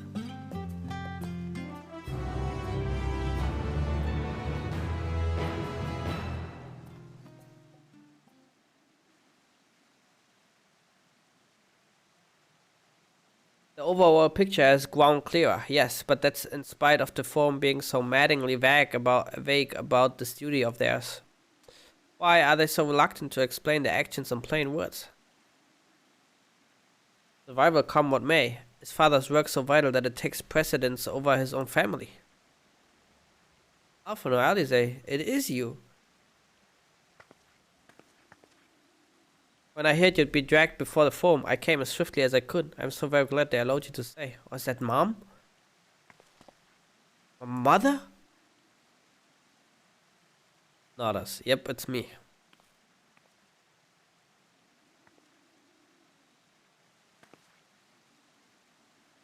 Emilien's Levelier at your service. And you fine people must be the science of the Seventh Dawn. How lovely it is to finally meet you.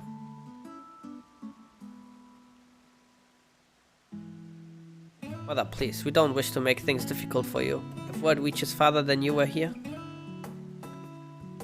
Oh, bother that. Am I to be chastised for speaking with my own children? I am well aware that you and Master Fortune are not on the best of terms at the moment, but I've been absolutely desperate to see my darlings again. You will come by the house, won't you? I have gifts waiting. The timing couldn't be better. As matters stand, we shan't be going anywhere until we discuss matters with Thancred's group and we consider our options. We'll visit your home. We will be back at the annex when you are ready to rejoin us. I'm not sure Zurai, what do you think? Zurai? This Zurai Zuzu? What a splendid day this has turned out to be. Champion of Yosa, I insist that you join us. But we must be quick about it. Not for my own benefit, but should my husband return and find you enjoying our hospitality, the servants will be made to suffer the consequences. So if you would be so kind as to escort my children to the estate. And then she was gone, and with her any opportunity to protest. Indeed, the matter is settled. Enjoy yourselves, you three. Alright, I'm gonna quickly go on the toilet, though I have to piss. And maybe poo. Not sure yet. I'll be right back. Also gonna make a coffee.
I'm not going AFK. Magic.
I apologize, my mother is not one to take no for an answer. Still, I'm glad relieved even to see her in such high spirits.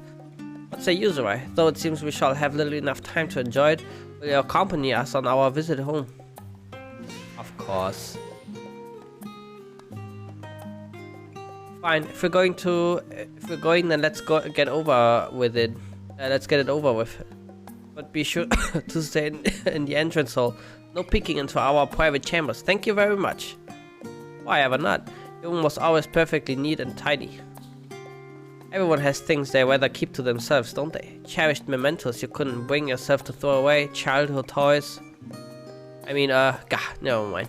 Livelier Estate is that way. Straight down the stairs. Come on.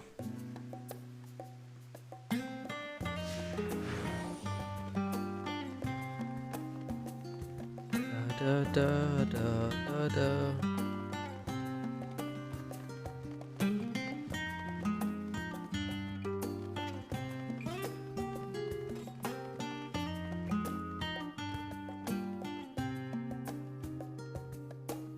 When Elise and I were little, this bridge was as far as we were permitted to wander alone.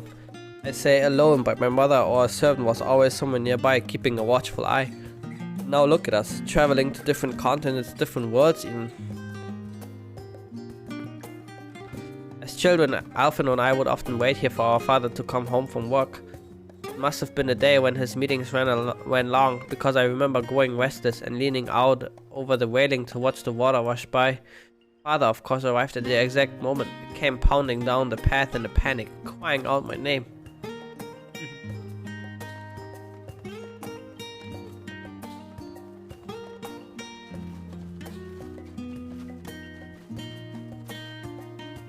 Harvest Moon music is going strong again.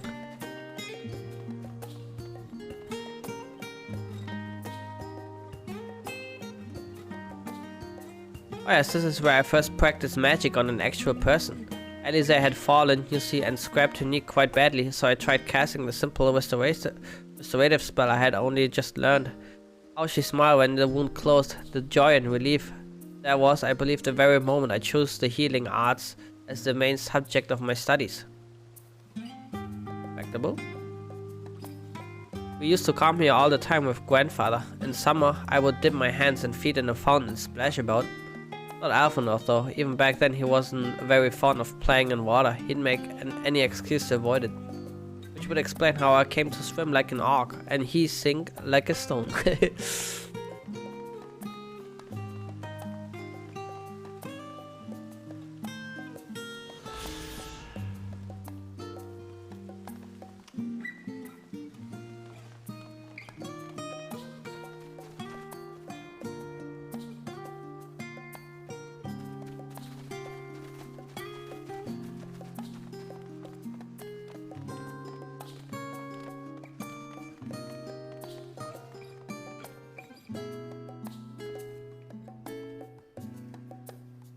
Ah, here you are at last. Please do come in.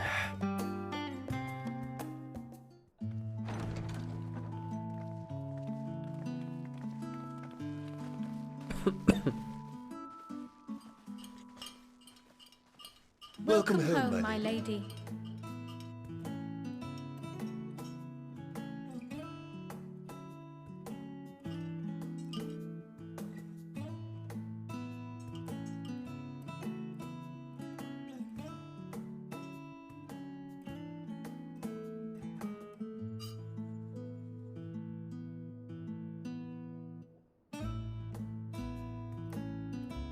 What? What are you gawping at? Because you're a witch kid.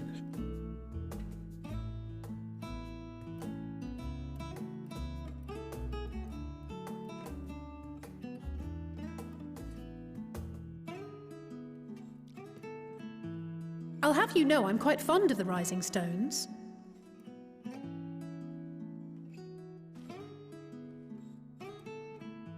Lord Fortuneau is not to hear of this visit. And I should also like the children to have their gifts, ere my husband makes his return. As you wish, my lady.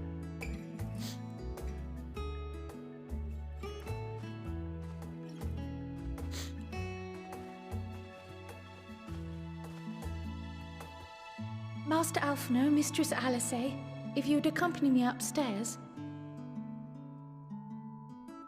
We shan't be long. We come with you. I wanna see your wounds.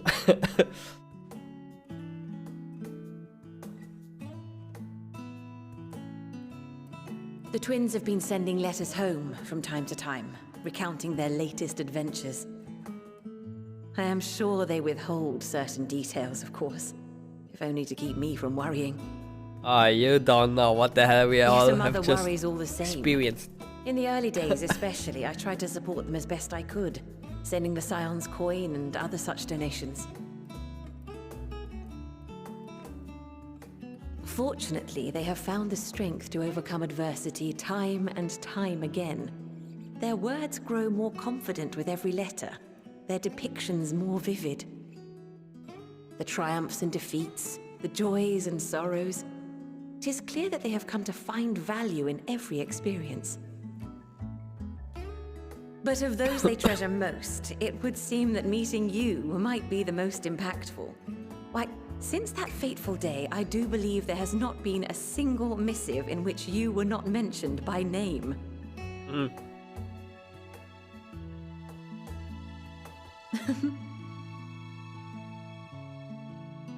It is plain they care for you, and I am glad they have such a steadfast companion watching over them.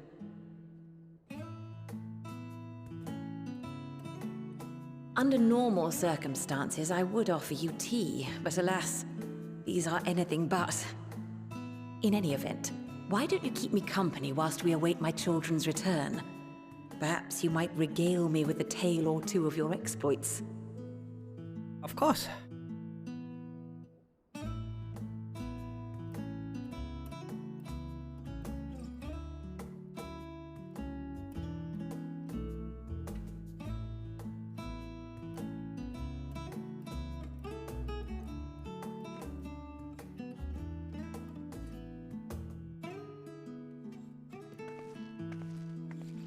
When you mentioned gifts, I wasn't sure what to expect.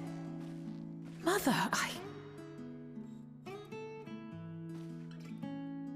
Oh, look how well it fits you. And the style is to your liking? Damn, big drip.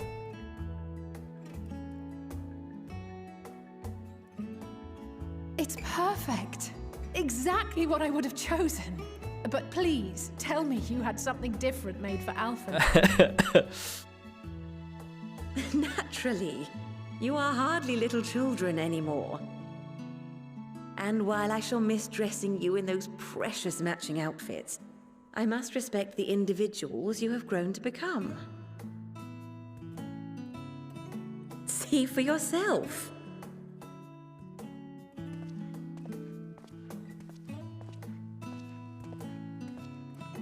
Thank you for the splendid clothes, Mother. Stylish, comfortable, and eminently practical. I am so glad you like them. They are, however, missing one final touch.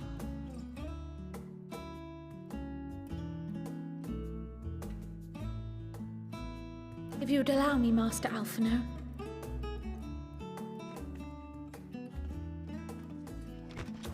Oh, is he getting his sage weapon now?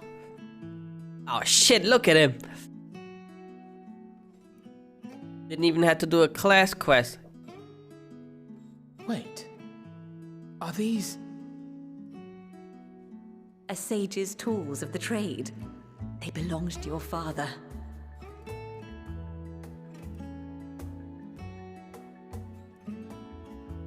Though he may as well be chained to his desk these days, as a student he was often called upon to venture into the field. He wielded those armaments, both to heal and to harm in no few battles. None so fierce as those you two have braved, perhaps, but battles nonetheless. Thus did I pull them out of storage, to show you that he was not always the man who stands in vehement opposition to you now. And also because it would be a terrible waste of ridiculously expensive House Leveilleur commissioned artistry. Winky face.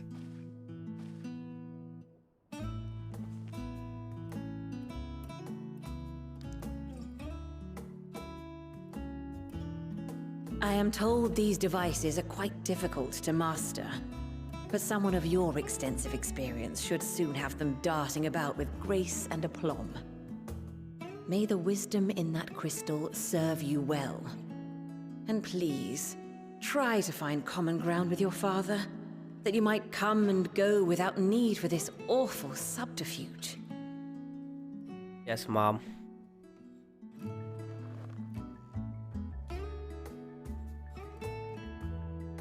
We will, Mother. I promise. My final gifts to you, before you run off, are an observation and a suggestion. Firstly, Fortunato has ever been a serious man, but it was only after you were born that he truly lost himself in his work. I may not know the Forum's inner workings, but I know your father's. The timing of that change in him holds some significance. Secondly, do not seek to best your father with words. Far better that you simply show him. Let him discover the merit of your actions after they cannot be undone. Smart, very smart.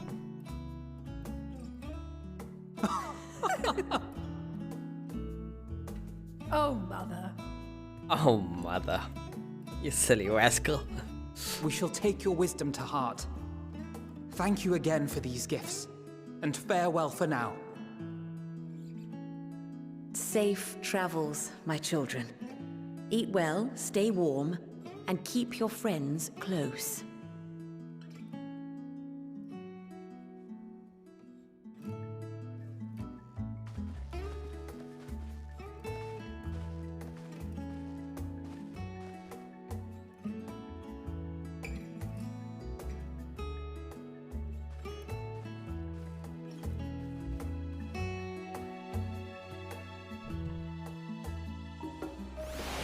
Alice walking now the booty shots. Respectable.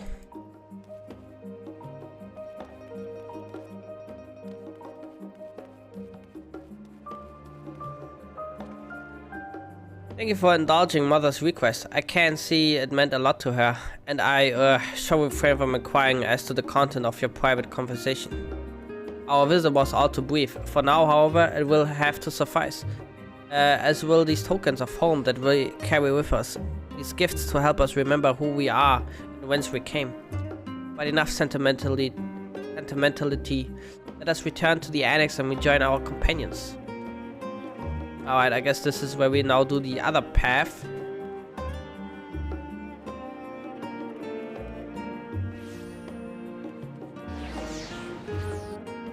I gotta get used to that there's a map now when you click on the shards. I always like still look ahead of what shard I want to go to.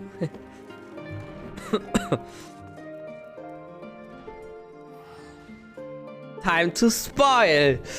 Poggers. What's up, Samla?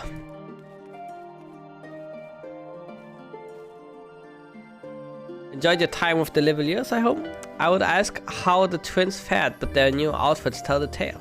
I only hope we can help them reconcile with their father, that they might return home one day with their heads held high.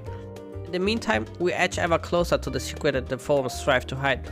The flower bequeathed to you by Heidelins is sure to guide us going forward. I'm confident that once you've scouted out the situation in Thavnia, we'll be well equipped to plot our next move.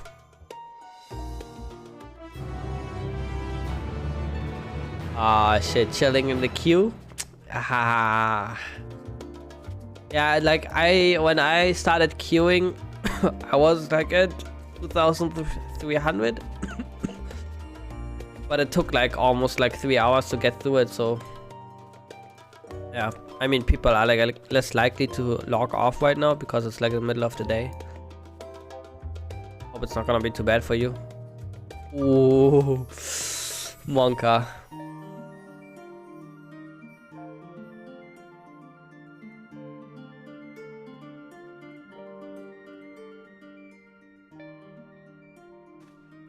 Alright. I have Qual's instructions in hand. If you are ready to set out, then so are we. Having been to Thavnia before, I can travel by Etherite, but what of the rest of you? Another sea voyage would waste time we do not have. Kari was of the same mind and has already secured the aid of the good folk of the Confluence. We'll take ourselves there. Confluence, thou sayest. Uh-oh. I'm afraid so, my friend. What is this about? Thou wilt recall the hunt for Isard, unto whose sanctuary we delivered owing to the knowledge of our comrade Moonbreeder. I remember. Moonbreeder was an authority on etherology, a field of study she did embark upon in pursuit of her parents' example. Both are authorities in their own right, and both are researchers at the Confluence. Ooh. Haven't you gone to see them yet? I attempted to do so earlier, but to my shame, my courage failed me at the last. As it had the many times I thought to reach out to them after sending that fateful letter. Neither time nor introspection have revealed unto me the words I should speak, and thus I have kept my silence. Whether you come home with us or no is your choice and yours alone. If it is so difficult, we'll manage. Thou art kind to say so, but I have no intention of forsaking our cause. I shall go to the Confluence and shall face that which hath long been overdue. If it's settled, then let us be off. When we arrive, we should look for a researcher named Kitey.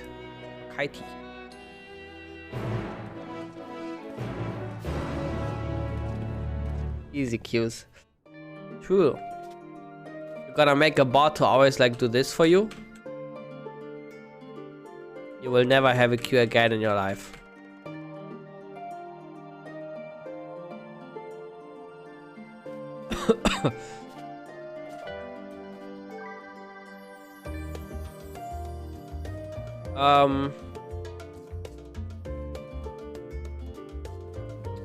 Yeah. What I wanted to say, like I had a crash earlier, like after like 3 hours almost. I was like at 83 and the queue crashed. I was like, oh bitch, please don't do this to me. But I logged back in and then I was at 1.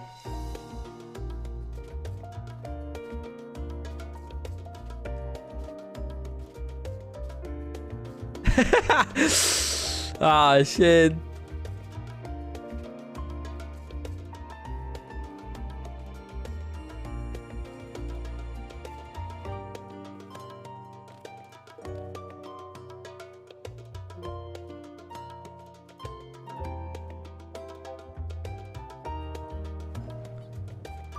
You go AFK if I would hold down now the key for like, let's say 10 minutes like this, would I actually get AFK at some point?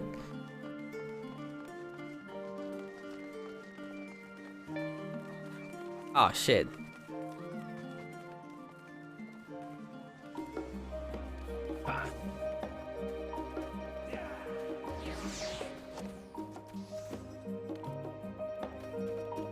I turned on the oven. I quickly want to see if it's already heated up for the pizza. before I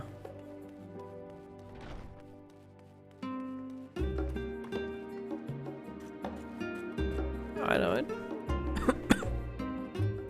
All the old tricks don't work. Shit.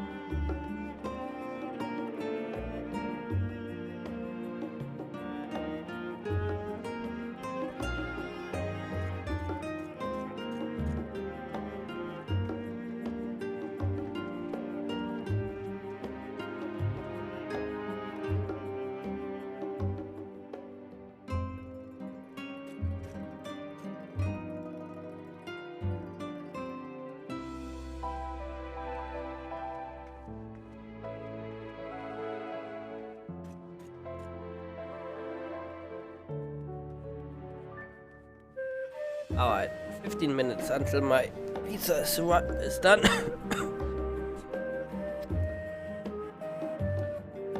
Let's see.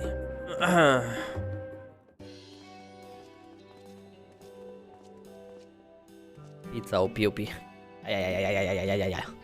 Well, now, this is rather a lot of stern faces. Are my library books overdue again? Not to our knowledge. We associates of choir of the students of Baldasian. We seek passage to Thavnia and understand that you can assist us.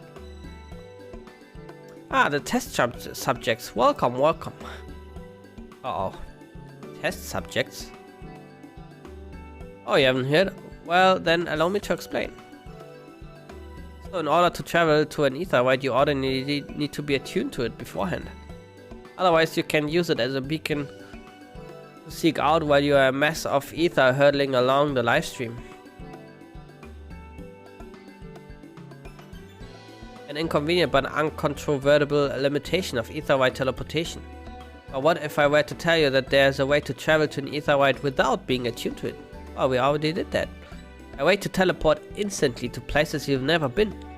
For long years, we've labored to make such travel possible, that people might move about more freely. And we've finally done it. We've created a new kind of aetheryte that doesn't require attunement. Truly, that changes everything. Well, my language may have been a bit misleading. The user need not attune to these aetherytes, but the aetherytes themselves must have been pre-attuned to each other, thereby facilitating travel between 2 points. Oh god.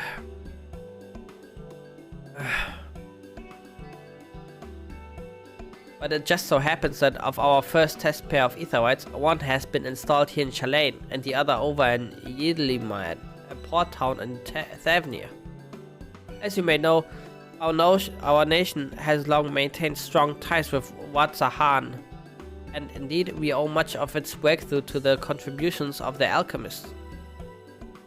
So to sum up, we are to test these aetherytes. How fortuitous for you. I should mention that an accident has impaired my ability to channel ether. Will this be a problem? Not at all. As a matter of fact, you might say these aetherytes were made for people like your good self. The magics imbued within will whisk you away without any effort on your part.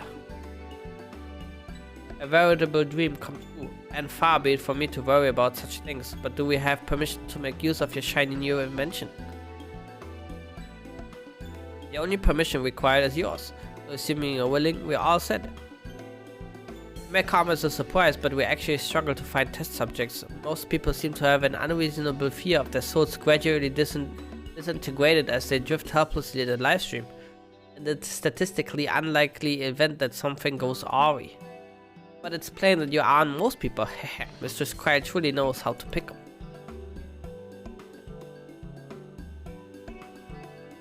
If I may change the subject, our Master Wolfson and Mistress Bulowida not present today. Oh, you didn't hear? They recently resigned the post. Their expertise was needed elsewhere. A large-scale project helmed by the Forum itself, as I understand, but I'm not privy to the details. I see. Any other questions? No? Then let's get going before you change your minds. Please, see to your preparations and head outside to the Aetheryte Plaza. I'll be along shortly.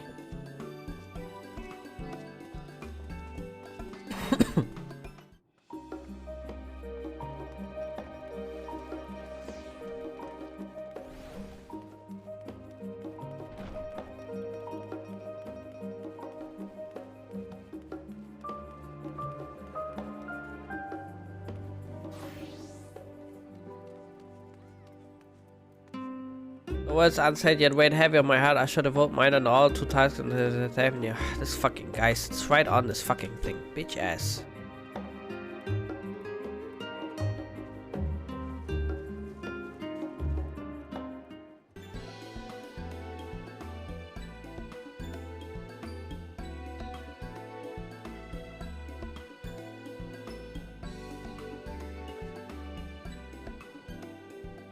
Right, we're all set. Alright, let's go. Just the 4 of you, was it? 3. I'm already attuned to the crystal in Thavnir. You are? Oh. I would have preferred more test subjects. Oh, sad face. Oh, well, never mind. If our 3 travelers could line up here, please.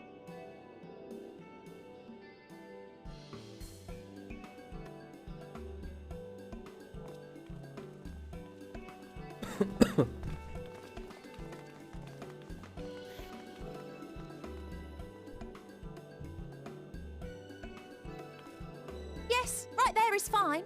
Take a deep breath, and I'll soon have you soaring through the ether. Yay.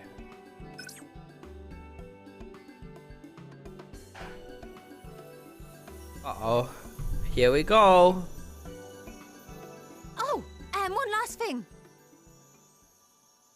You might experience a teensy-weensy touch of violent ethereal sickness. Good luck!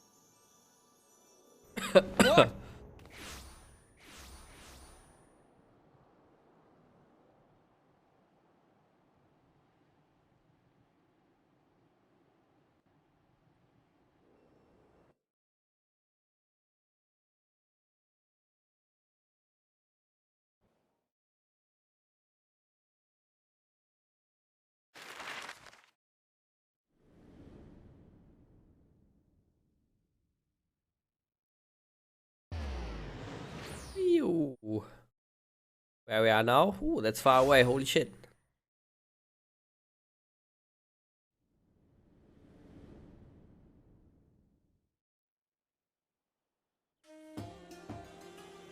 Thavnir, home to city-state Rads at Han. Rising from the southeast waters of the Bounty, this Isle of Plenty served as the battleground for a conflict between 2 peoples. Their cultures bled into one another until a unique amalgamation was distilled from the chaos, in a process not unlike their precious alchemy. Once solidified as a single nation, an adamant stance of neutrality would hold invaders at bay. For a time.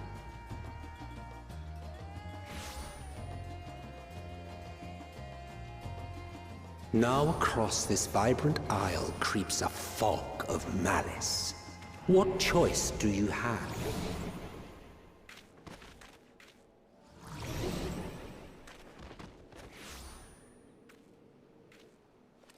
What chance?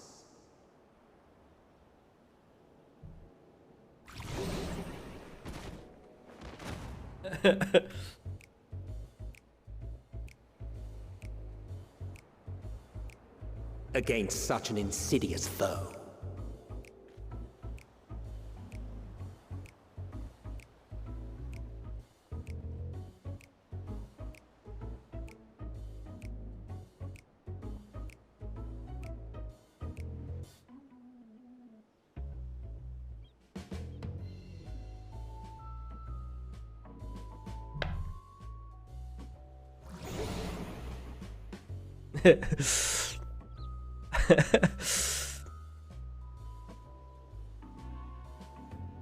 You guys are a mess. Seen fairer faces after a bout of bad shellfish.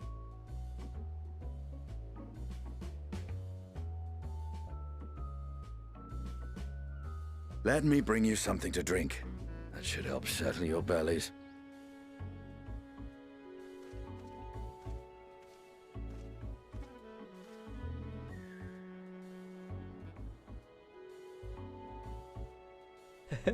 There was a note with Kryle's instructions.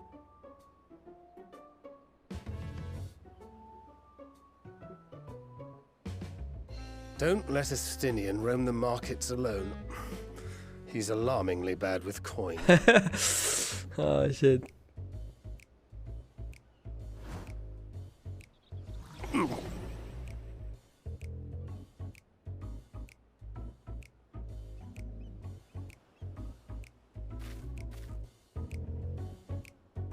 I got this, guys. He's gonna bigger cut all our money away, dude. Gonna play gacha games. You managed to will yourself on your feet. Oh.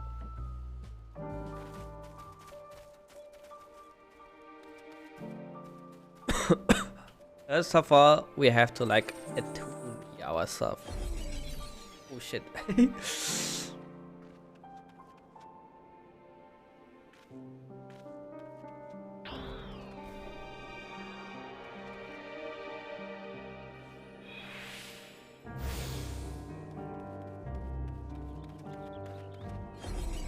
Oh, Gundobald.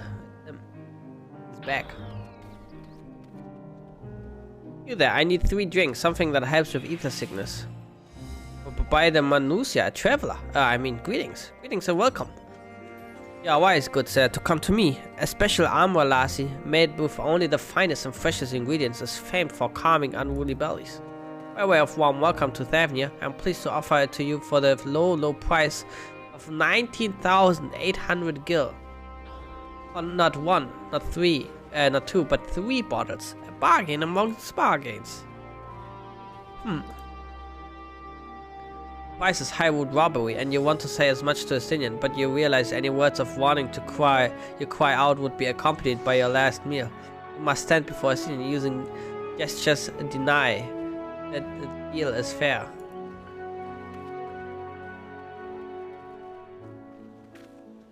Stop. I thought you could barely stand. What do you need to tell me that's so urgent? Wait, I shouldn't buy the lassie. This merchant is swindling me. Serious apologies, sir, but I appear to have my prices confused. It's actually 1,890 gil for the 3 bottles of lassie. The confusion would have been quite costly for both of us. Very well then, your coin. Here, a bottle for each of you. Take them to the others and get some rest. Junk monger. I'll be back after I explore the town. Don't you dare like spend more of our money. Ugh.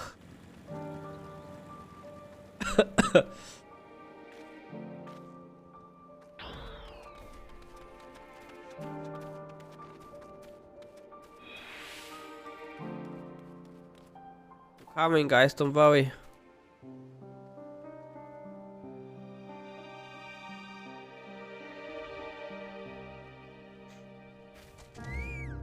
Whereas, beat to the 12, my stomach doth loosen its death grip. My heartfelt thanks to thee and the Stinian, and to the fine fruits of this land. You were, in time, excellent. You spared us the Taru's wrath.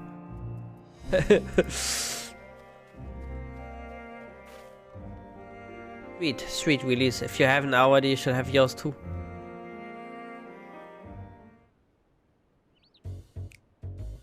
This is a jammer, dude. Right, I'm ready to get on with it. That lassie truly worked wonders. Back on your feet, I see. What did I hear? Aye, I've bound it. This is mostly I could do against the heat short of shedding my armor. I asked where you got the cord for it. A local vendor. The man said it's a Thavnarian weave. Oh, tough and how much did it cost? 9,400 gil. Steel, I was told. It is nothing fancy, but I've always valued function over form.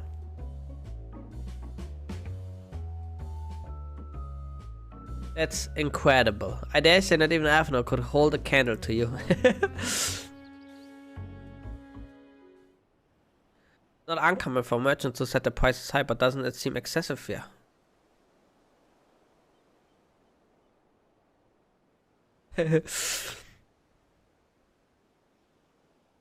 On that subject, I shall refrain from making comment, yet I cannot help but observe that the merchants seem overzealous in the pursuit of profit.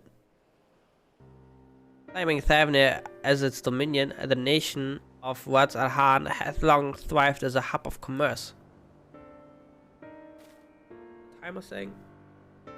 Timer.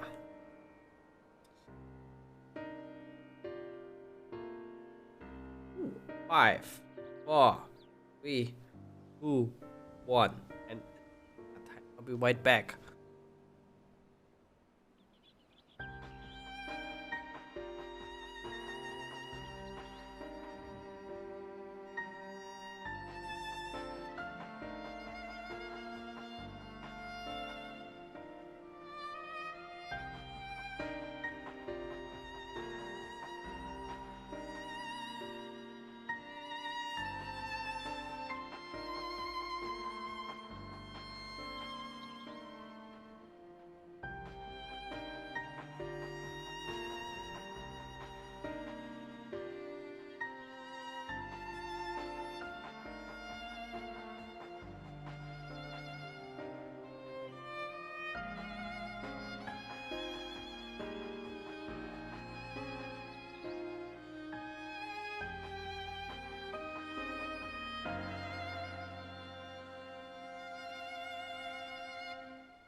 I wonder how much I'm gonna taste of this. Yesterday I haven't tasted shit.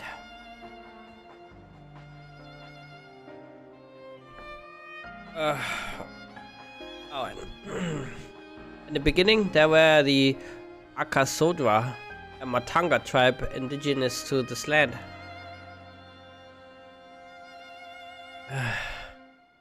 Endwalker MSQ, dude. Over time, they came to be joined by other races, and through their intermingling, a culture rich and distinct did emerge.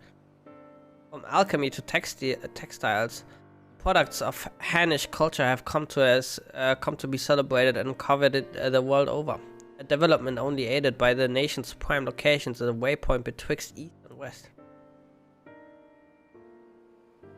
All of this hath combined to make a trading power of Wad al-Han, yet such a status cannot be taken for granted. Nay, it must needs be maintained through judicious governance and stringent regulations. Neither of which I see any evidence, given that merchants at a gateway town are free to fleece hapless travelers and tarnish the reputation of the nation at large. Just so, that opportunistic pricing is rampant doth suggest that oversight is much weakened, or mayhap that the people have fallen upon hard times. Whatever the truth may be, it would be prudent to ascertain the current state of affairs. Prudent and practical, aye. We've naught to lose by leading more. So ere we seek out quiet acquaintance, shall we see what information we can gather here in Yiddelmad. Excellent. We didn't exactly get off to a flying start, but we'll make up for it. Very true.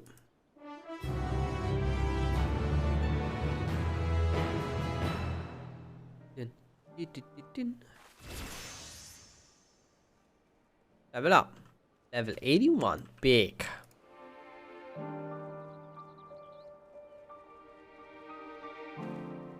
Alright, let us split up and make inquiries in town. Zoe, the piece is yours. Once we have learned what we can, we regroup by the ether ride. Off-putting though the mere side of it may be.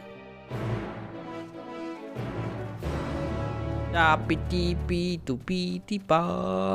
see the gemstone trader.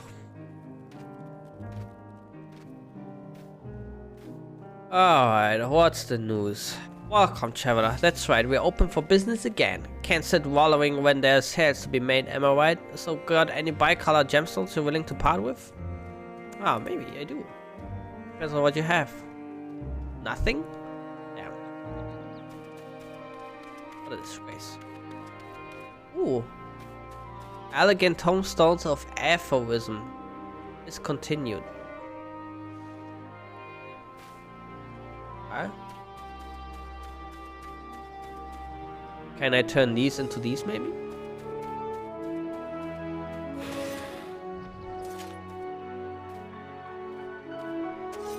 Oh. The crate is laden with fruits, but they are on the verge of spoiling, as if they haven't have been left too long. And only into normal poetics? Ah, okay. That's all okay. How many do I have of those? 605, okay. Itty bitty da.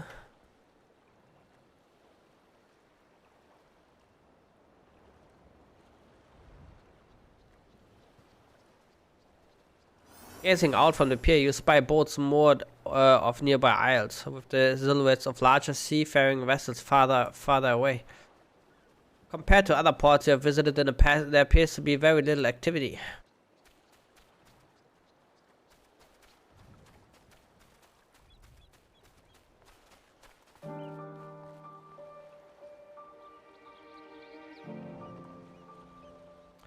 What am I doing? Oh, recording my sets. Still do it daily out of habit, though I don't know why I bother. Hardly sell anything these days.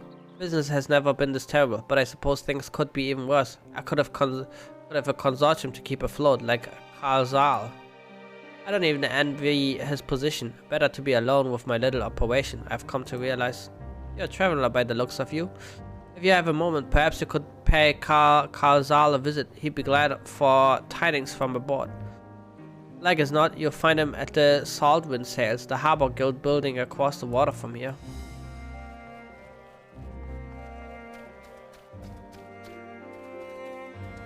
Very interesting.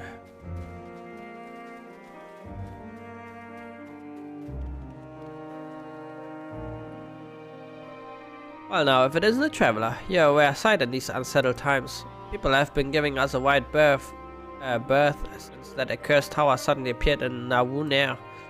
If it just stood there and loomed ominously, perhaps things would be fine after a fashion, but no, it had spawned fell fiends as well. Still have our lives thanks to the Radiant host, but business is as good as dead. What will become of us, only the gods know.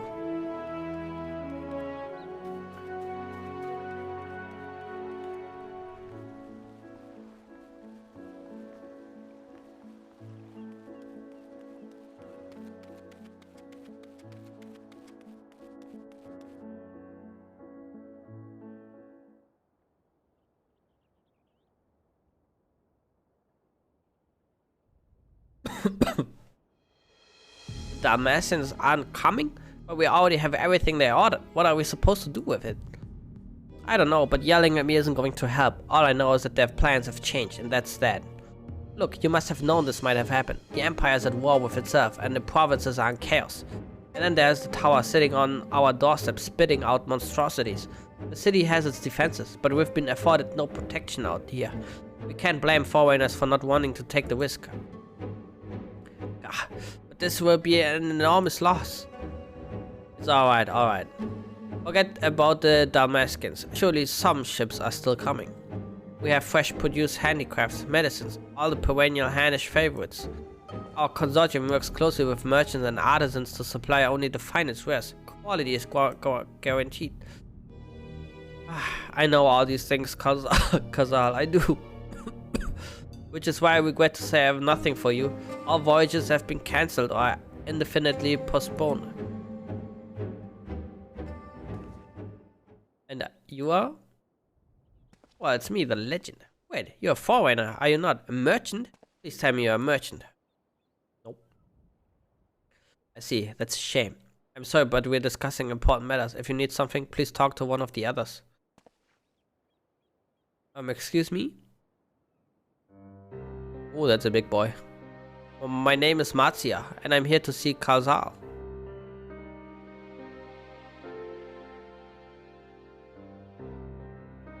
Oh, it seems he's busy. I'll come back later then.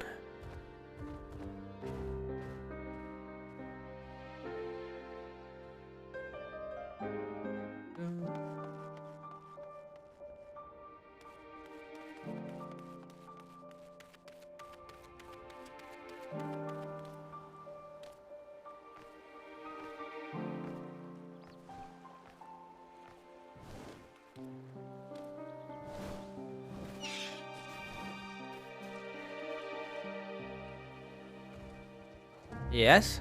Can I help you? I remember seeing you back in the guild. You wanted to speak with Kazal too, did you? I'm Matsaya, a fisherman of Arkiali, a nearby village. I sell my catch to Kazal, who offers it to foreign merchants, but he hasn't bought anything for a while now. When I heard that the consortium had been struggling, I became worried and decided to come and see him. Just as soon as he's free anyway. He's a hard-working man and I dare not disturb him.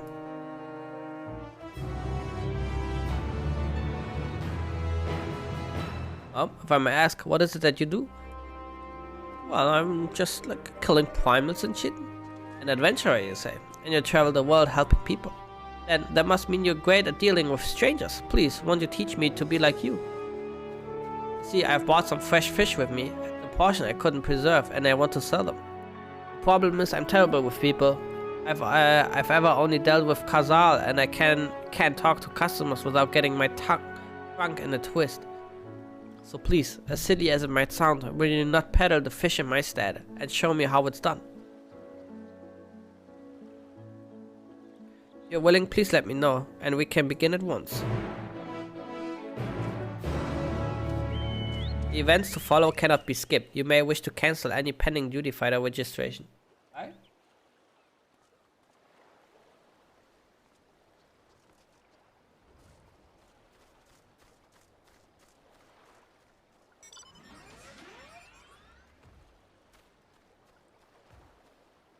Do it then? Show me how to deal with customers. I'm in your debt.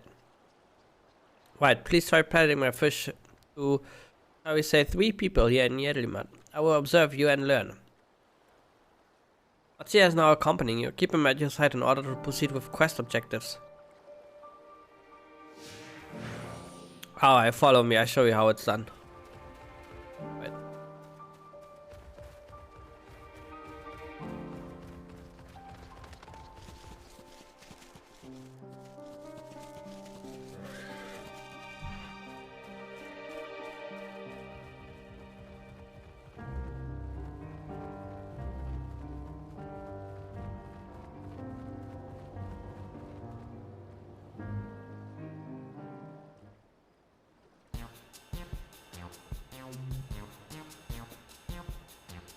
Yes?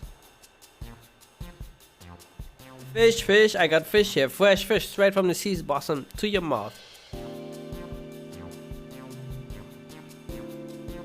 I'm sure your Boston fish are very fresh, but this is rather sudden. I don't need any fish right now, so thanks, but no thanks. Oh. Never mind, it never goes well the first time. I should have fared better with the next customer. Damn, what the hell?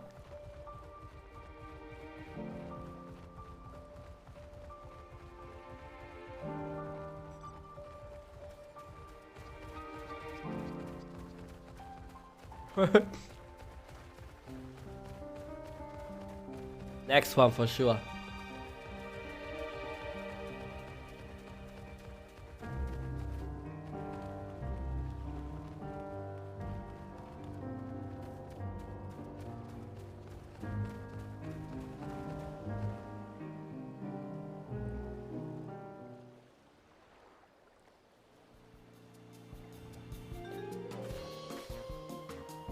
How are you? You have food by chance?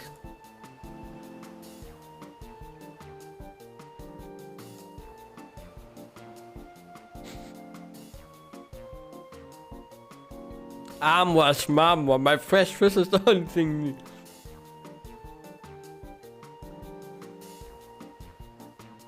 Why? For eating, of course. It may seem like a lot, but of late I go through that much in no time at all. I'm a stock trader by trade, but with no vessels coming these days, the wares are beginning to pile up. By the same token, nothing is coming in from overseas. But not a day goes by that someone doesn't come asking when the next shipment is arriving for this and that and this and that.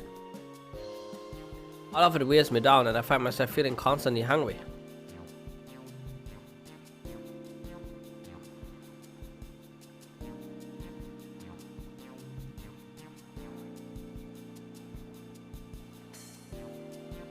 Thank you. A pity you don't serve food, but I enjoyed our little chat. I took my mind off my troubles for a moment. What? A bitch ass. Never mind. If nothing else, I left here with a positive impression. Let's move on to the north side, shall we? So, eat my fish, bitch.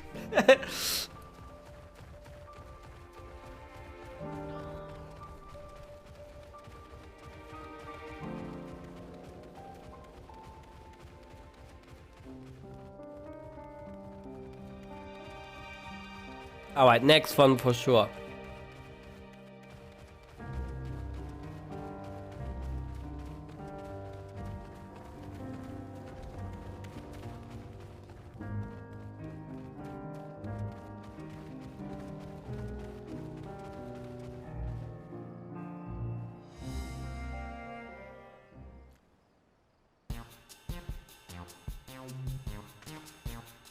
What is it? You don't mind if I'm rather busy?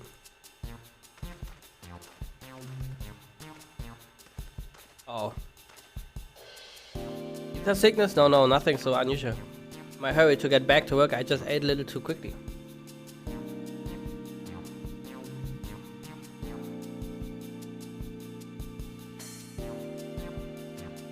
But that I could, but I can't afford to be idle. Like it's not. Circumstances will surely get worse before they get better. And so I'm working as hard as I can while I still can. The better to be prepared.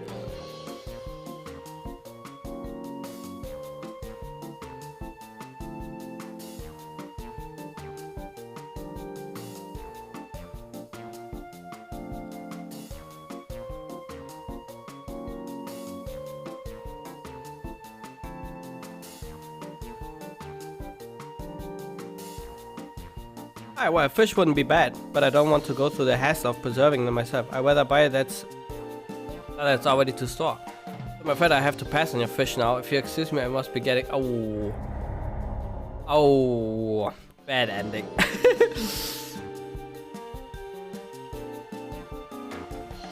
Thank you so much for your demonstration. It was truly eye-opening experience. Come, let us return to the...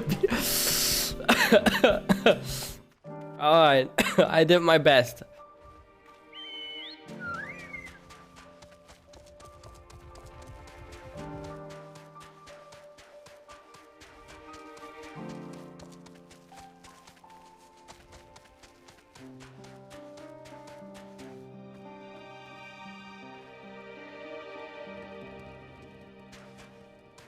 Uh-oh.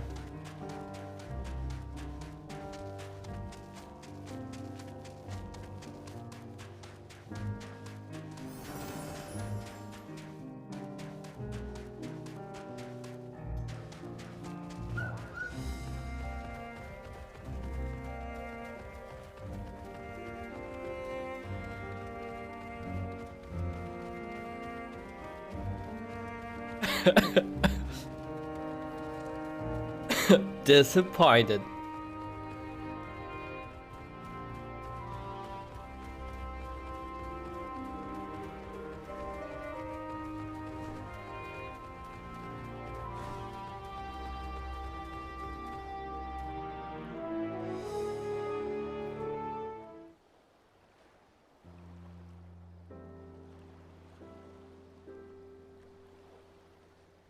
No problem.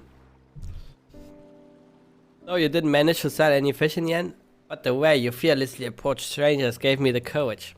True. When I peddle my wares, I remember your example and endeavor to be fearless too.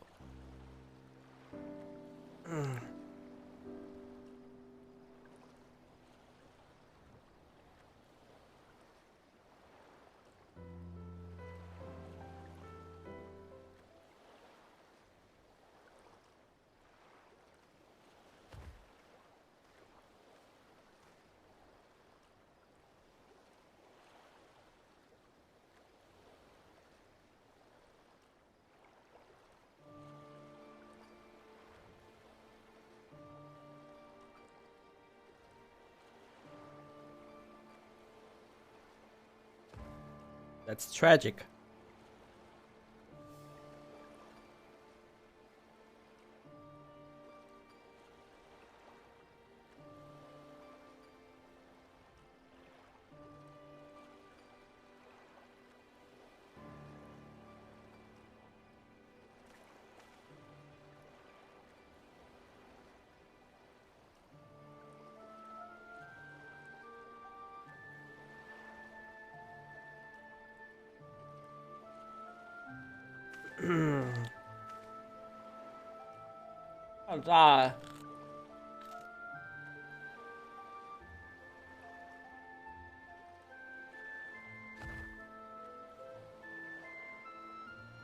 Not to worry, using what I learned from you, I'm sure I manage somehow.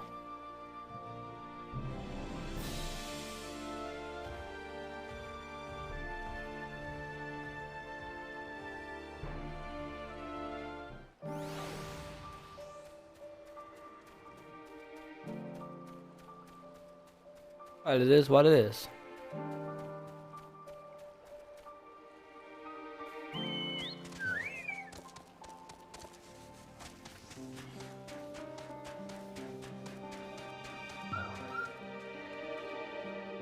I see you've been busy. Managed to learn a tidbit or two, I trust? I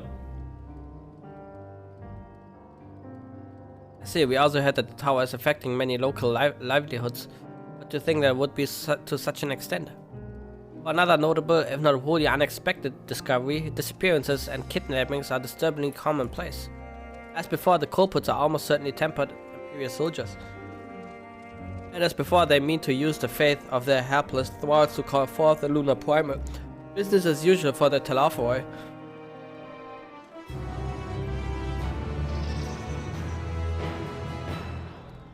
That Martia fellow you were helping, he's Arkasodara, is he not?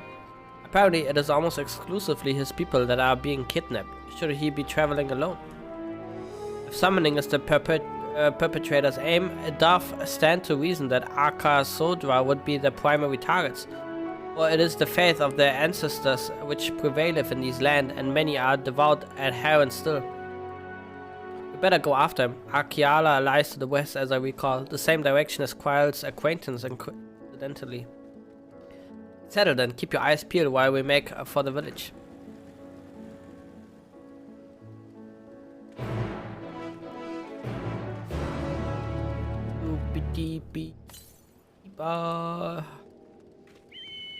There is a blue quest.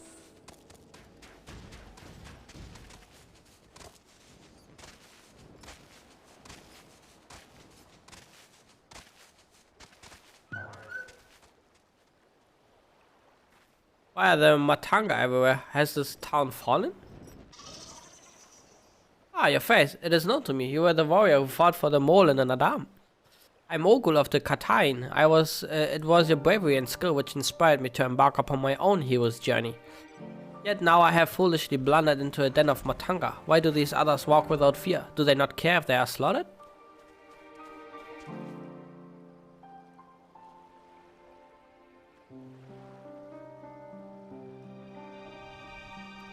I do not doubt your word, but grandmother would always warn me. If you encounter a matanga, you turn tail and flee as fast and far as you can. The tales were awful and bloody, and so now the very sight of them, the terror rises unbidden. No, I cannot stay here. I must earn enough coin to buy passage from this nightmare island as soon as possible. I beg of you, stay at my side for a time, just until I meet with this Kankana person the sailors told me about. She's said to have work that pays a fair wage, so I see what she has for me.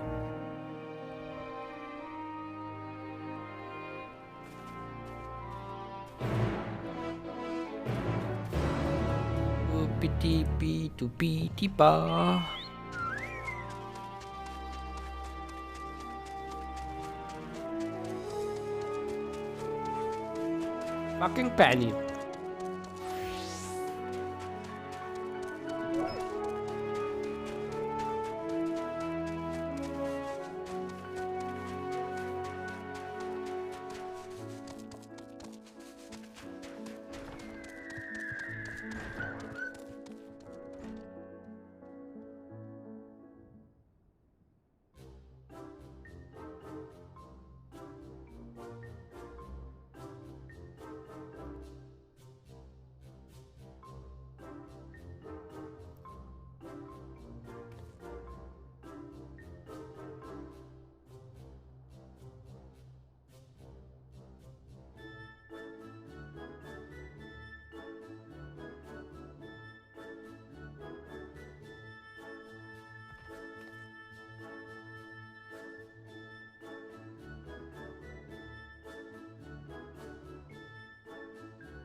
Alright.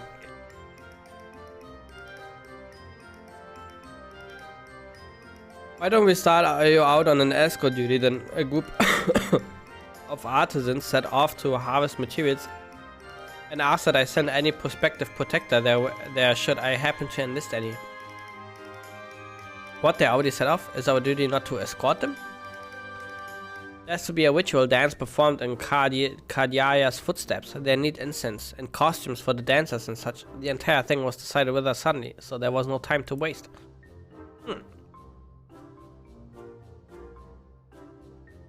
Oh, and these artisans you speak of, do they also include Matanga in the number? It was an Akasodawa who submitted the request. I hope there won't be a problem. Oh, not at all. I look forward to unfailing at the feet of my most feared enemy. No, I cannot do this alone. Pray let me the strength of the victor of the Nadam, and half the reward for this task will be yours. The artisan didn't plan to venture far. Leave Yidlima to the west and you should soon come across your employer. Then that is where we shall meet. You will find me there, yes?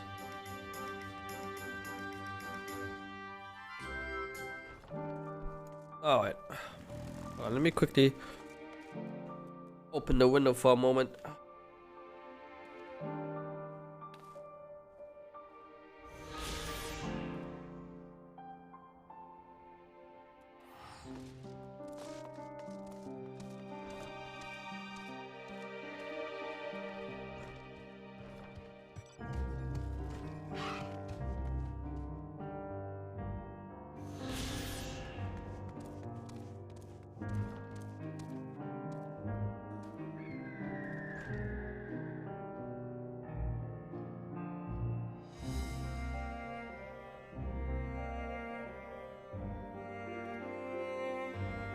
Ah, okay.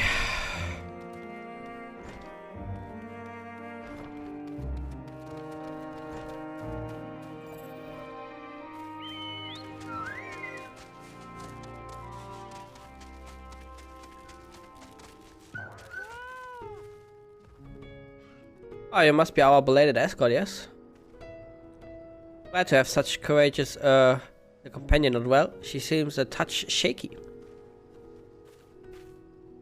Of course, I should have thought of it before. I shall harvest the necessary ingredients while the artisan stays here. That way I have no need to fear him being harmed. Perfect.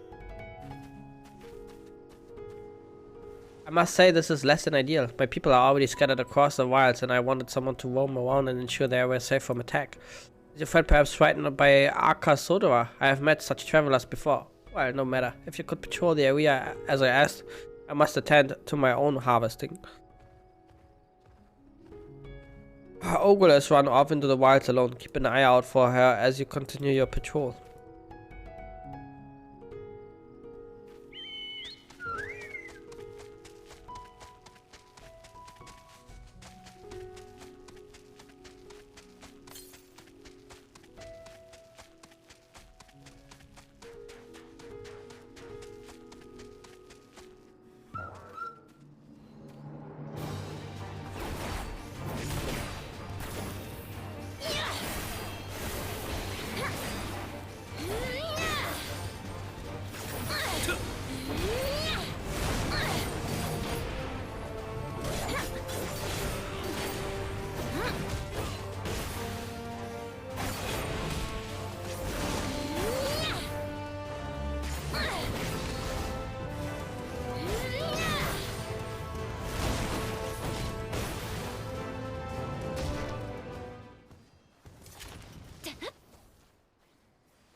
You must think of me foolish. I was so absorbed in my task that I failed to notice the ground shaking at their approach. Still, my injuries are light and my satchel is full. Thanks to you, I think I can make it back to town in time to meet the others.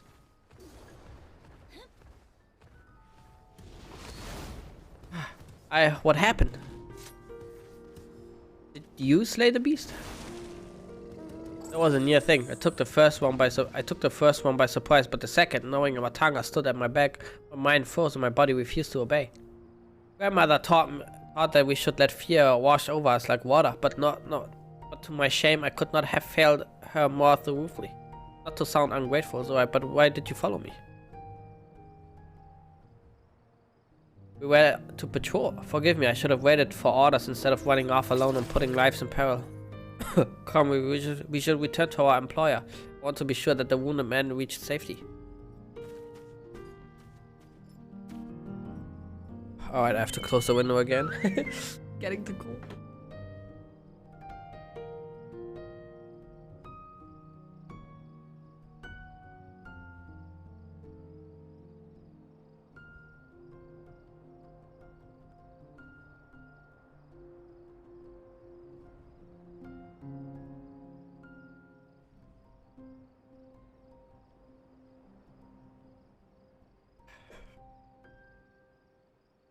Alright.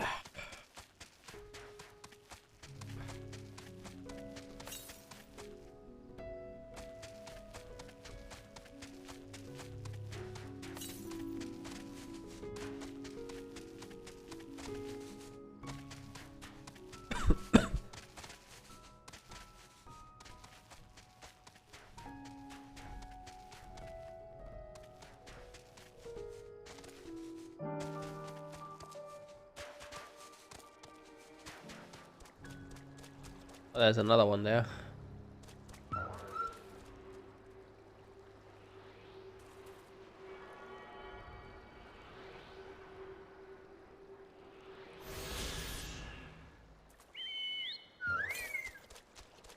Ja.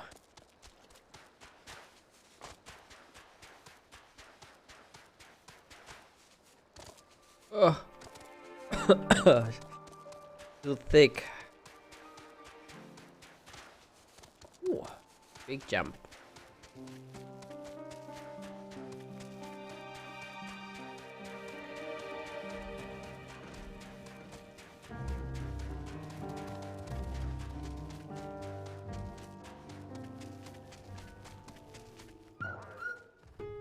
My colleagues told me of his rescue. Although we had hoped for an escort from the start, imagine if you hadn't come at all. I've sent him and the others back to our workshop too, so consider your duty with us complete. You have my thanks. As for your payment, that you can collect from Kankana. Right, I suppose we report to Kankana then. That is true.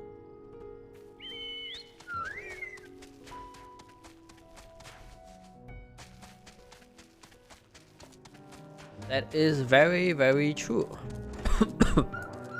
Alright. Ah, there you are. Your employer expressed satisfaction with your work, so congratulations on the job well done. Well, thank you.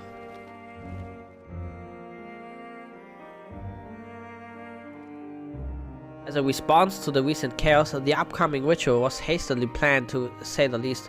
As a consequence, the artisans have been hard-pressed to make everything ready. But when times are hard, the people of Thavnia rely on such traditions to renew their faith and bolster their hearts with the teachings of the divine. The death of an artisan would have thrown the whole thing into disarray, and thus your rescue was timely indeed. Please, accept your payment. Half each is agreed upon. Are you interested in further work? I might have something for you, if so. Not yet. It's not a blue quest, so I cannot accept it, I'm sorry. Future, so I will return to that.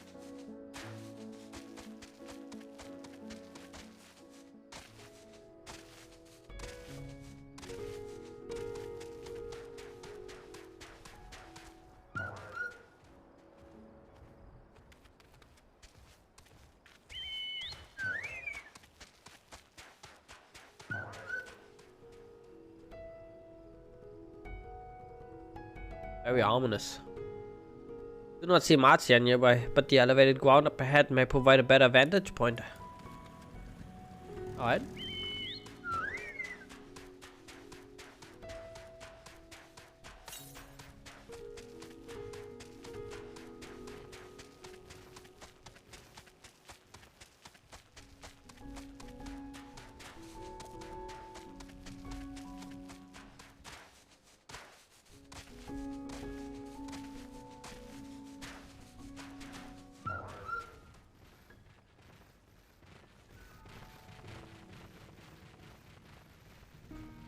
People, and you don't need to see Marcia from here either.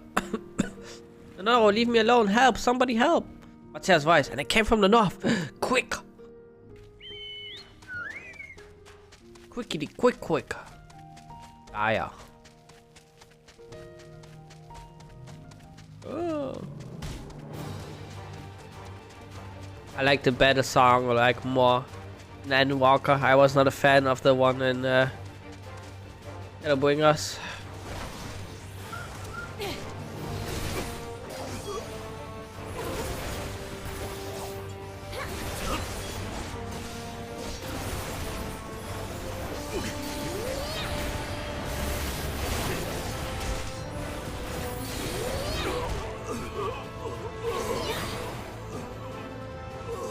Alright, good job, guys.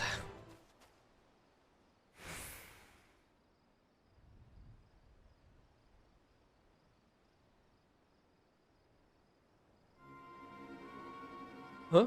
Where did they go? Why are you here? I see you found them in time.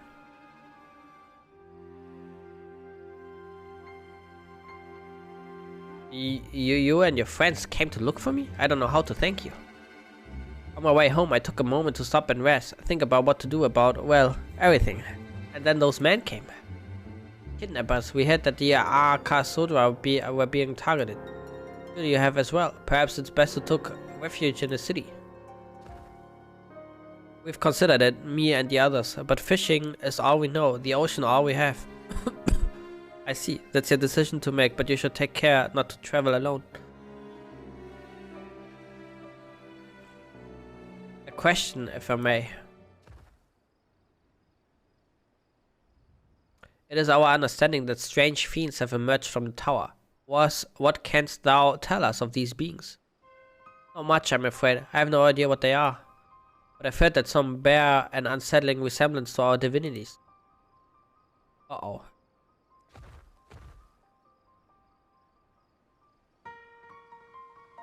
For that reason, some have talking to the tower, calling the tower Zod. House of Divinities. In the old tongue, it means. But they are not true divinities. They are monstrous imitations that bring only death. To have one's faith so twisted is a grievous indignity, and full justified art thou in thine outrage.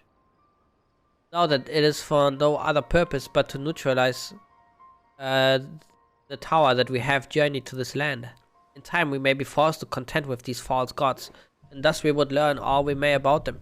Wilt thou not tell us of thy divinities and their true nature? You've come all this way to save us? Really? I think I had you peddling fish. But to answer your question, yes, of course. We would gladly tell you about our gods. We, I say, because I'm a terrible storyteller, and I would ask my fellow villagers to do it. So please come to our village. We're God-fearing folk, all of us, and we'd be honored to share our knowledge and fish. What sayest thou? Shall we pay a visit to Arkiala? No. Wonderful. Just follow the road west and down the hill. You can't miss it.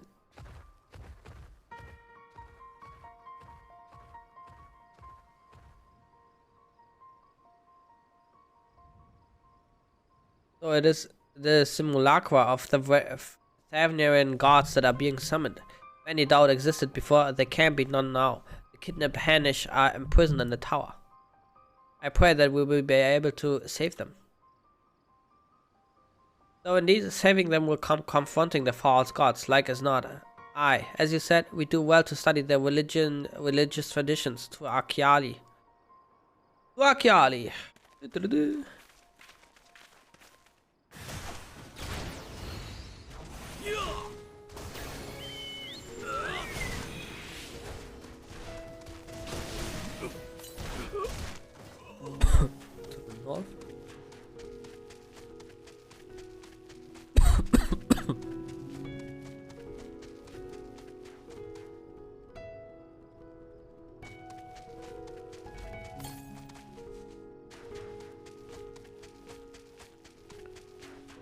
I think this one is not in reach for me. Unless it's up there. Oh. Alright.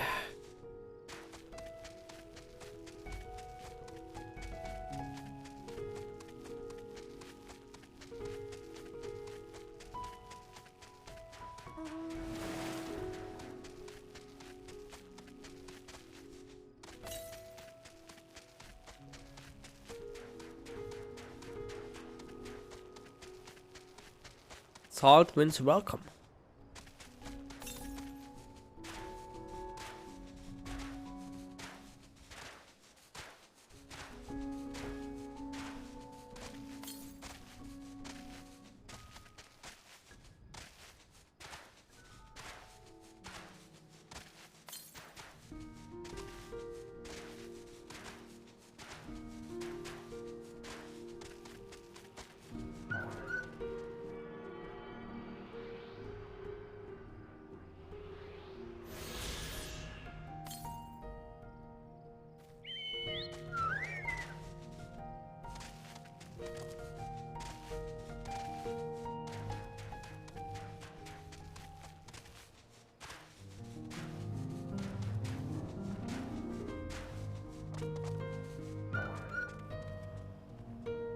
Welcome to Arkiala, my friend. The name means a white beach, and there isn't much here to save that.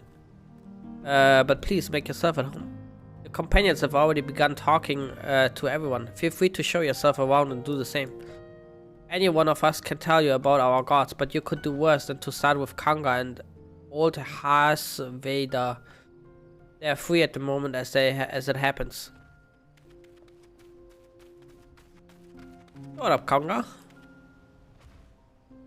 You wish to know about our gods? What a curious visitor you are. Most want fish. In any case, I'm happy to oblige. Now, I don't know how it is whence you hail, but our isle is home to many gods. They can be divided into two groups. The Manusya, being of wisdom who assume the form of man, and the Mraga, beings of might who assume the form of beasts. Together they are divinities. The form of personalities may end varied.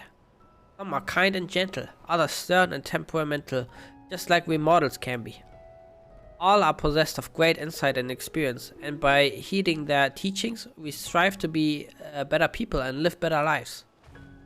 Very interesting, very interesting.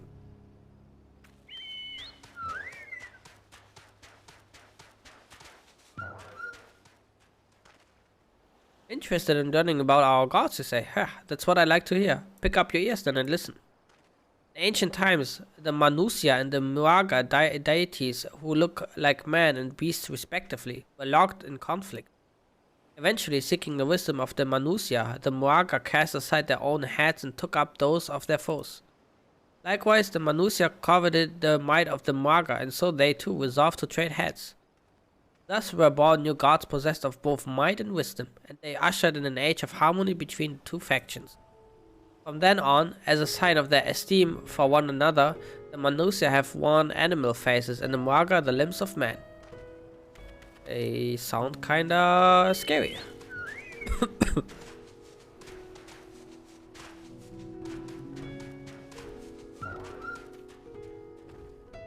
There you are, learned a thing or two about our gods, I trust? While you were off talking to the others, I remembered something that may be of interest. If you could let your friends know, I'll go and fetch it from my home at once.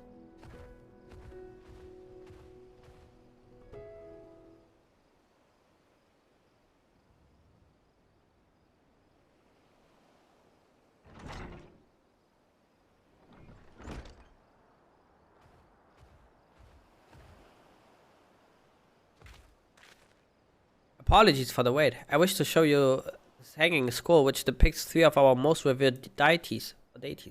By all means, we should like to see it.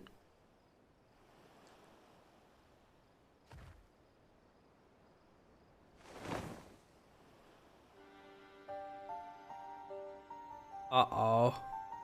It's the fucking... what were they called in Final Fantasy X? The Magi sister? No.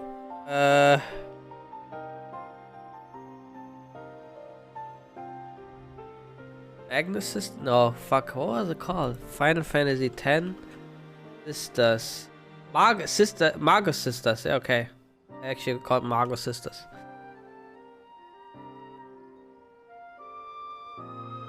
The center one is the eldest, Sinduruva, the goddess of wisdom. For this, alchemists hold her in the highest. To her right is the middle sister, Sanduruva. As a goddess of wealth, she counts many traders among her followers. Majuk, Magas, Voids, Vatis. And on the left is Minduruva, the youngest sibling. She presides over the crafts and so is beloved by weavers. Although each is worshipped for different reasons, the sisters are usually portrayed together in these works, which people keep in their homes for good fortune. Oh, that's gonna be an epic fight, dude. In like fashion to the Manusia, the deities of Eosia preside over myriad aspects of life, and what of the Muaga, if I may ask? The Muaga hold power over nature. In ages past, they were revered as guardian deities in times of conflict. If you have occasion to visit our temples and ruins, you find their images there. Among them is a god who possessed a Gaia's head, and he is venerated as a progenitor of the Arkasodara. And then there are dragons. They occupy a special place in our history. We worship dragons too. It is said that an ancestor of the satrap, that's the ruler of Wats Adhan, forged a covenant with a dragon divinity in ancient times. This divinity has since acted as a guardian deity of the satrap. Legends hold that if ever a satrap is in need, his dragon ally will fly to his aid. Dragon ally? You claim to be a terrible storyteller, but nothing could be further from the truth. The passion you bear for your faith is plain to hear. I'm confident that the information you have given us will serve us well in our efforts to deal with the tower. That is very kind of you to say. Thank you. I will pray for your success. Right, I believe it's time we sought out Quiet's acquaintance. An alchemist by the name of Nidana. According to Quiet's notes, we are to find her at the place called the Great Work, further north along the coast.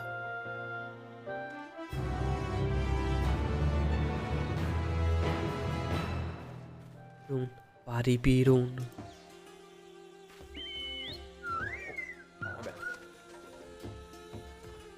Did you say you're going to see Nidana? Oh, I envy you. She's brilliant and beautiful, kind and understanding. And did I say she's beautiful? Ah, I could stare at her dainty ears and adorable trunk all day. And those eyes. When you meet her, take care you don't drown in them. Gotta get an elephant pussy, dude. Let's go.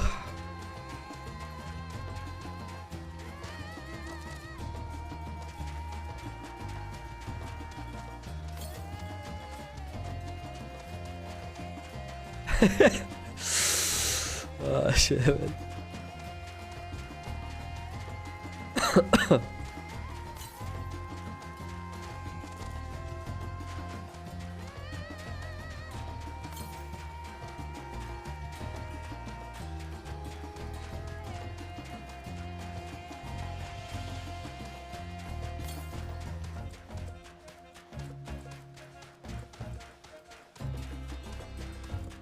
Can I go this way even? No.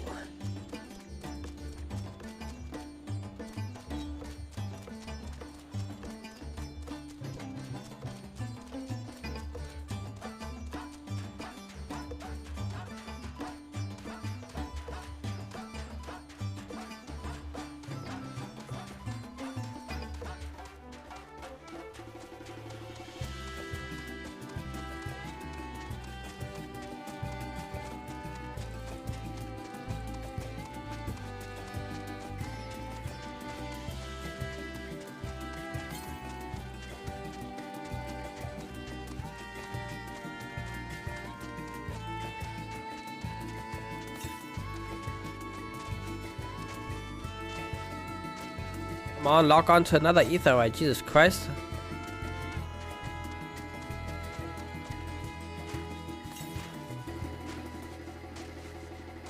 Northeast, okay, there's one. Ether code, I mean. Ooh, a lot of people dead here, what happened? Uh-oh. Uh-oh.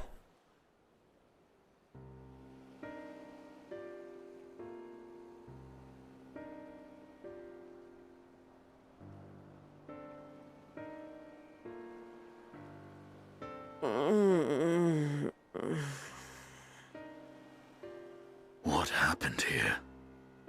I don't know. Their dress marks them as alchemists. I see no evidence of injury or poison. Thinkest thou they but slumber? I believe so. Whether it is by choice is another question entirely. Oh, we have guests. You must excuse the poor welcome. Long days and longer nights have taken their toll, as you can see.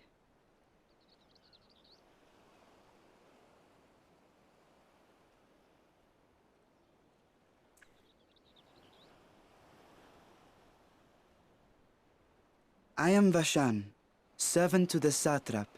My task was, in fact, to wake these good men and women, if you will allow.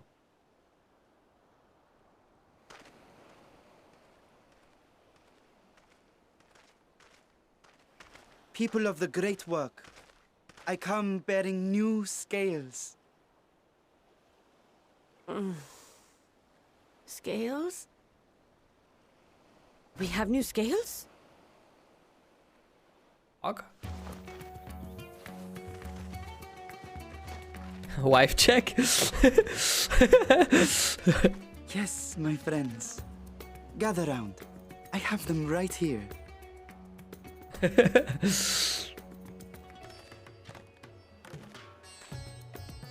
Oh, happy day. Now I can continue my experiment.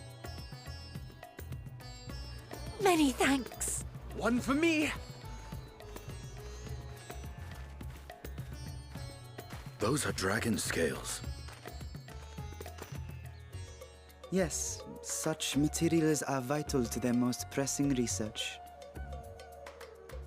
And But we are fortunate to have them. Our experiments are so close to bearing fruit.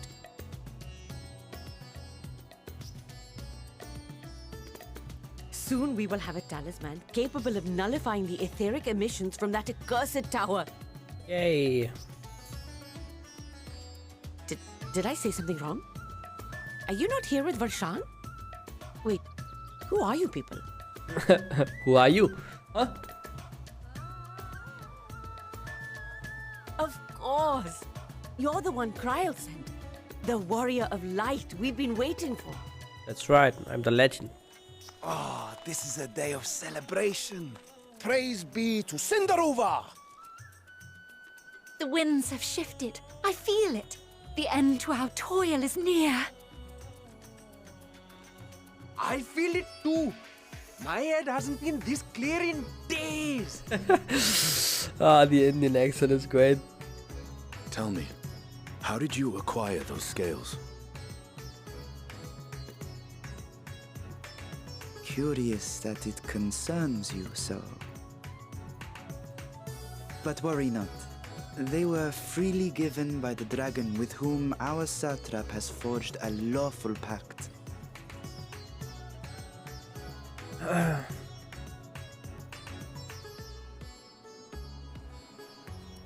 That is well. You must be quite familiar with Dragonkin, yes? He's a ninja. Is this their congealed blood I see on your weapon? Speaking of dragon blood, you yourself have been infused with it, have you not? I should like to draw a file or two, if so. Now, see here. Come along, come along. I must insist that you visit our laboratory. Cease your shoving, or so help me. Oh yeah, just prank. Oh shit, man. Oh dear, your poor companion. What with the new scales and your timely arrival, my colleagues are a little giddy with excitement. No harm will come to him, I promise. Meanwhile, shall we find a quiet place to talk? As you may have guessed, I am Nidana, the alchemist who sent the request to your Mistress Kryl. We have workshops across the nation collaborating on this research project. But it is here, at the Great Work, where I collate our results. Come with me, all of you, and I can explain the crux of the situation.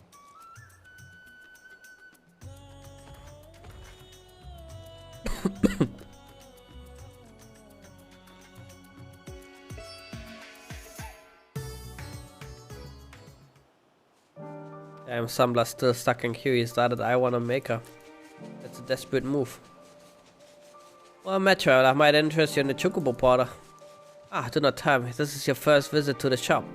I shall update my register with your name, so that you may access this location in the future. Well, thank you, Chocobo Keep. I appreciate it.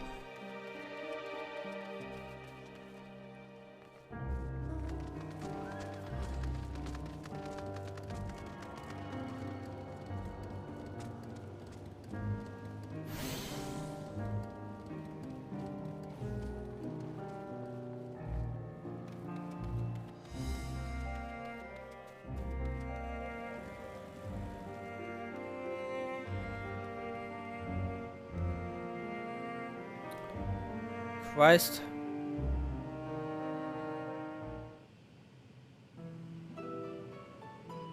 Allow me to thank you for answering our call. Many towers have appeared around the world, and we are grateful that you would assist us with ours. Though Kryl herself is tied up with another investigation, Azura is an eminently capable substitute, and we will spare no effort to aid you. So, if I understand correctly, you seek to make talismans that can nullify etheric emissions. Indeed, we do. As you know, the tower emits vast concentrations of ether. One cannot go anywhere near it without being tempered. As such, we can only study the tower from afar and are powerless to deal with it in any consequential way. In order to strike back, the satrap bade us alchemists create enchanted talismans. Talismans that will allow our soldiers to venture into the tower, even should they lack innate protection. Could such a thing be possible? Admittedly, we are still in the midst of testing, but we are quite confident. Even prior to this, our people have long pursued countermeasures against the etheric corruption of primals. Of the methods tested to date, those utilizing dragon scales proved the most promising. Owing to the etheric density, the scales are highly resistant to disruptive forces. The mightier the dragon, the greater the resistance. We seek to amplify this protective property through our alchemy. Thanks to the scales provided by His Excellency, we have been able to make steady progress with the talisman. Soon we will be ready to conduct a field test, and here is where you and your blessing of light come in.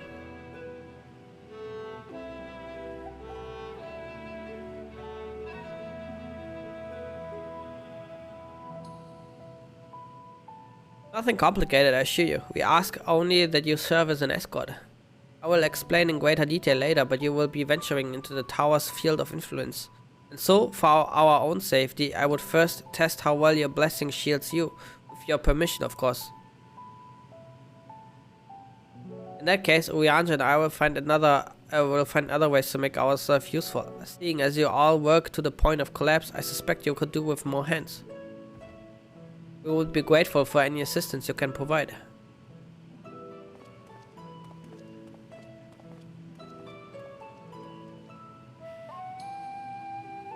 If you are ready, then let us put your blessing to the proof. If you exit the great work and turn south, there will be a hill to the right. I will meet you at the top after seeing to some preparations. People leave.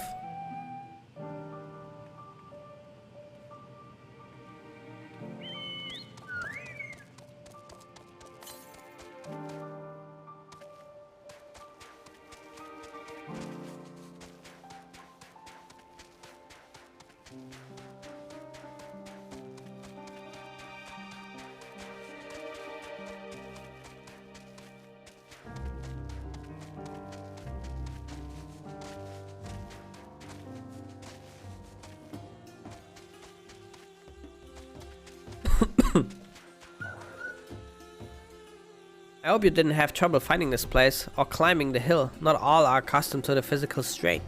I give you the fruit of our thread, tears and many a sleepless night, the drunken Deeper.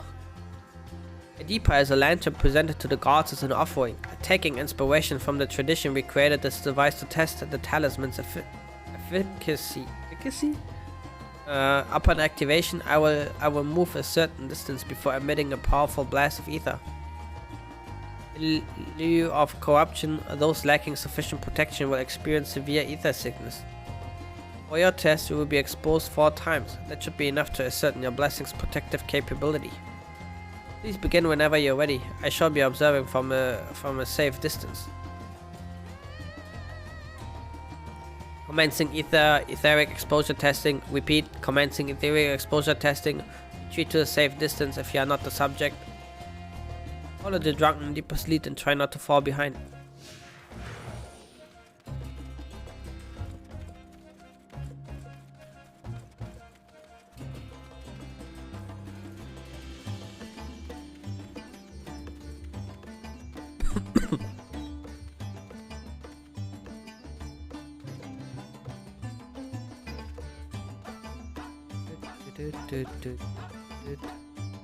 Please stand back.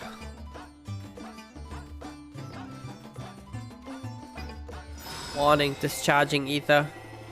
You are struck by a powerful blast of ether, but suffer no ill effects. Subject has no irrepressible urge to empty the stomach. Confirmed. Resuming test. Please follow. Boop.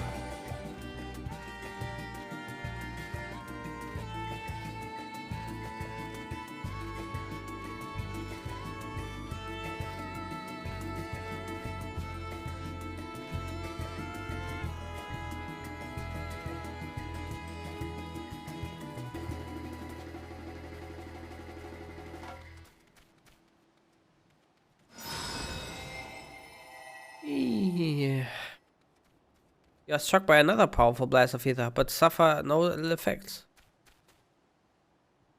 Subject stomach and bowel integrity holding. Confirmed. Resuming test. Please follow.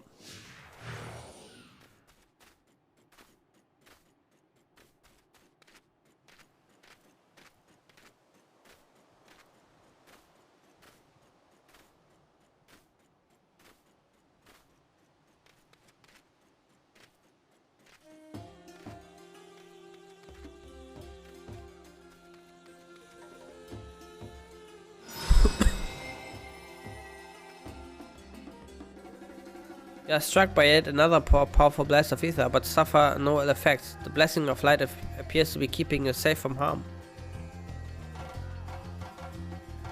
Subject fortitude rated. Impressive.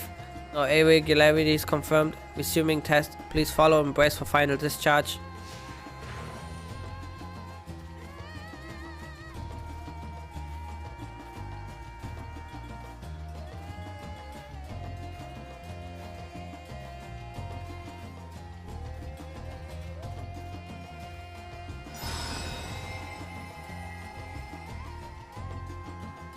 You are struck by the strongest blast of ether yet, but survive completely unscathed. Etheric exposure testing concluded. Please collect and deliver me to the supervising alchemist. Congratulations on retaining your composure and your humus.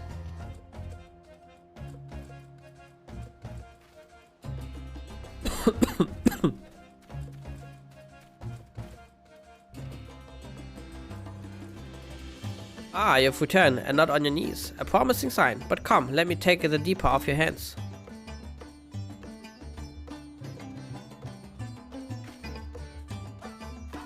Thank you. I shall replenish its ether for when we test the talisman.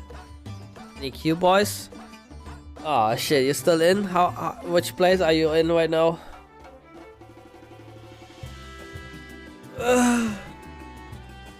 So, no dizziness on news, no C. How do you pronounce that? Nausea?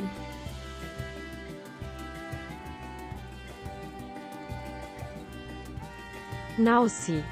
Nausea. Oh, wait.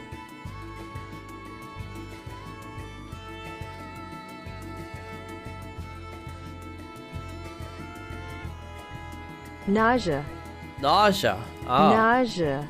Nausea. Nausea. Alright, I see. Very interesting. So, no dizziness or nausea or anything of the sort? You're feeling perfectly fine? I got down to 800 before another DC. Oh my god, dude. I would be furious.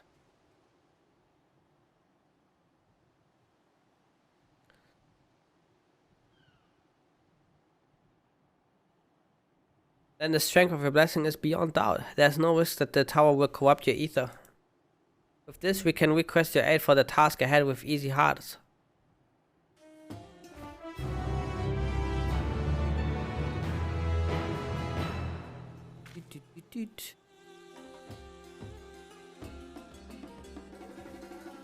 You're a capable warrior too, are you not? Would you be amenable to assisting me with another errand? See, our talisman requires the use of special ink, but we have exhausted our stores of a key ingredient for it, spirit weed. The herb grows not far from here, and I would like to go and harvest some. With the recent spate of kidnappings, however, the Arkasodra travel alone at our peril. Will you not come with me as my escort? I could compensate you for our troubles, of course.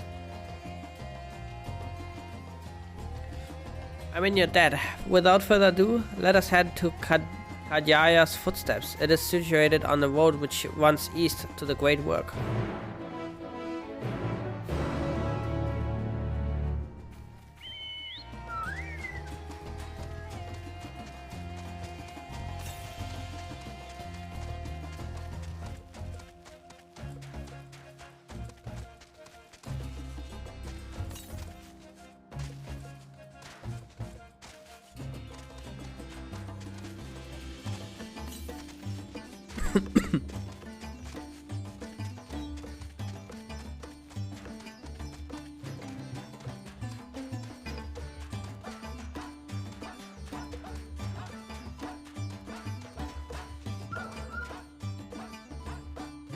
I may simply be imagining it, but I feel as though we are being followed.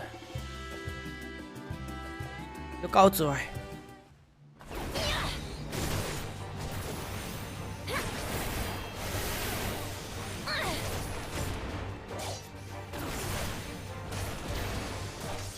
Oh. I gotta get used to my new keybinds.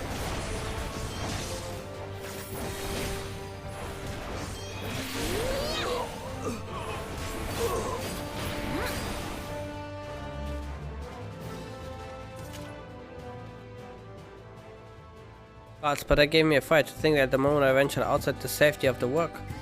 Thank you, sister, I asked you to come with me. You're alright, I hope? Of course. God's good. Let's continue on then. It isn't far now. Just through these pillars and up the rise.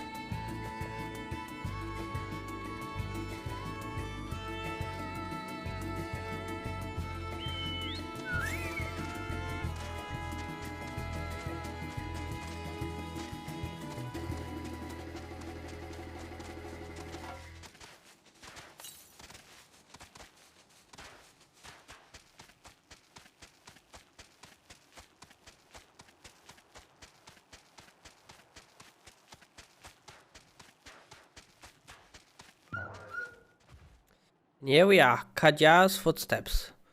Kajaya was a great dancer, and those who follow in her, well, you know, they come to his place to train to dedicate their dance to their ancestors. A happy benefit of this is that spirit wheat grows here in abundance. I will set about harvesting at once, if you would be so good as to stand guard. Kidnappers aren't like to return soon, but better safe than sorry.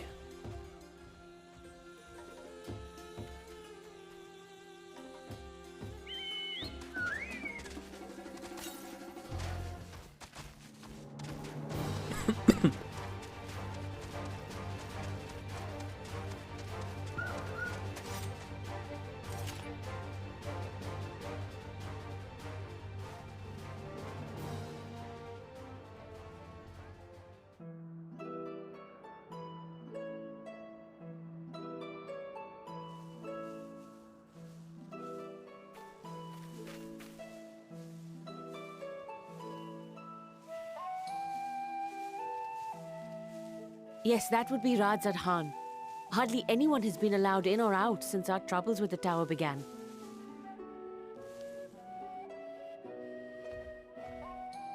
The faithful citizens huddle inside the city walls, and commerce has all but ground to a standstill. I pity the satrap, the trials he must be facing.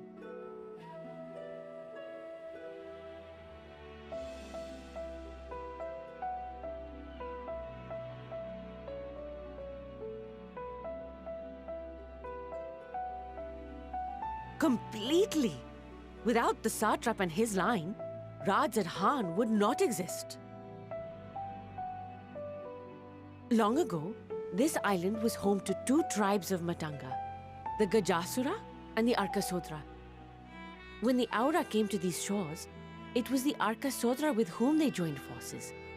Together they defeated the warlike Gajasura, forcing them to flee Thavnair altogether. Peace and prosperity reigned for a time, until a clan of Hjor from the mainland decided they wanted the island for themselves. It was a direct ancestor of the present satrap who arbitrated that conflict and welded the warring factions into the nation we know today. And ever since, a member of that esteemed lineage has inherited this somewhat unique position. You see, by and large, the state is run by the people, but when problems arise, it is the satrap who mediates a solution. The stability provided by the satrap is what has allowed Radzad Khan to thrive all these years. And it was the satrap himself who entrusted us with this duty. We will not fail him, nor our countrymen.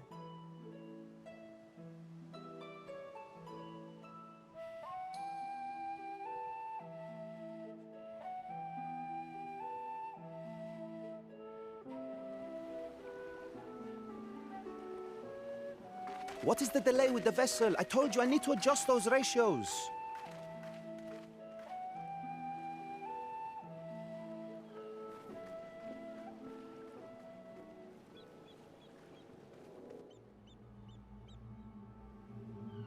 Uh-oh.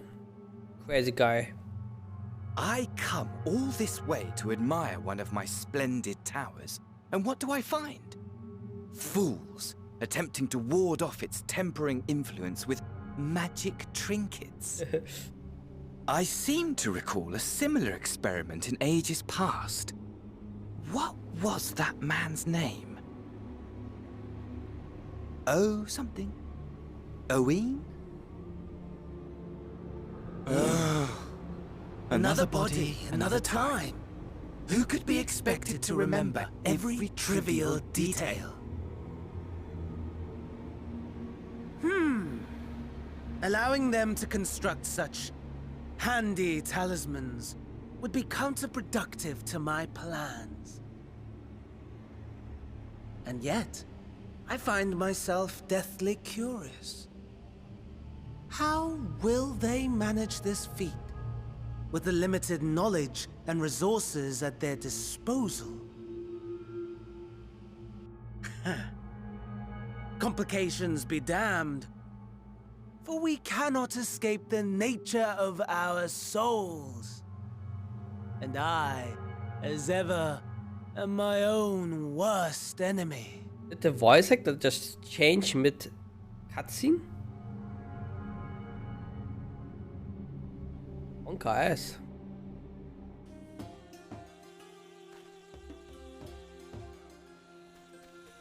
Tell me why. I have enough spirit to last us a good while. Thank you for keeping watch. Let's head back to the great work, shall we?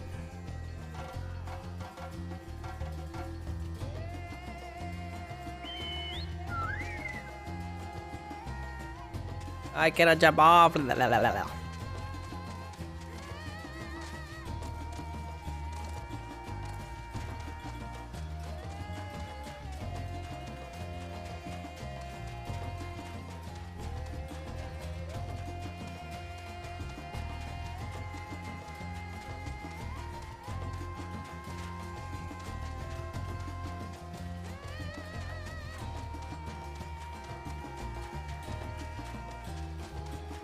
Yeah.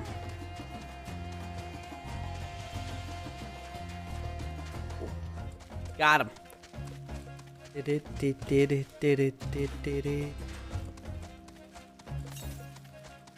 Alright, we're going back. Unless might be actually a current here somewhere. Let me quickly check. The north. Well, might be here or it might be here.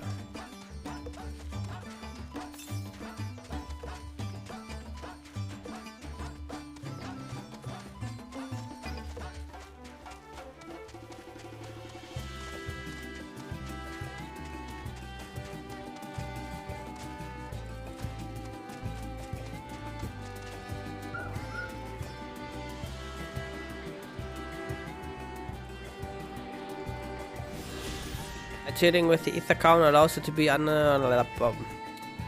I'm already getting like into that behavior of like trying to read everything out loud, like no matter what it is.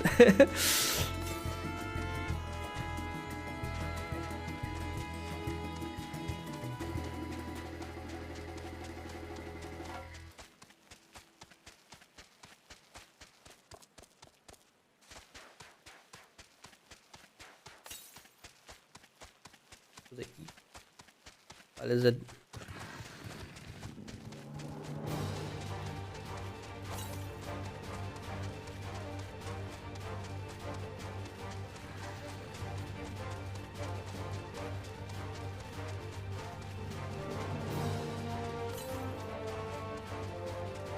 The southeast. Well, it's down there. I can't get that though.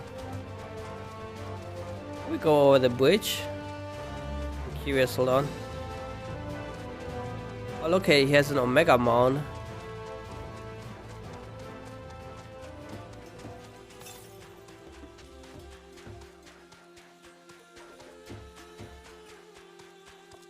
Nope. Unless he lets us through. Alright.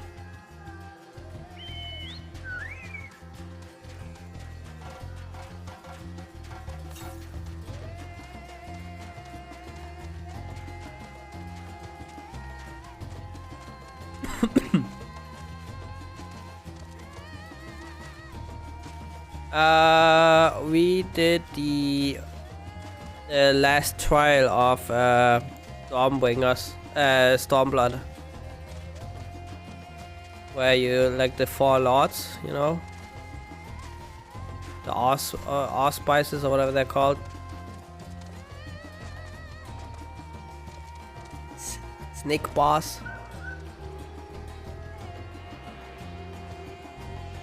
We haven't touched any savage content yet because we wanted to like get as many trials in as possible, because you know savage is gonna be a lot harder, and we didn't want it to be we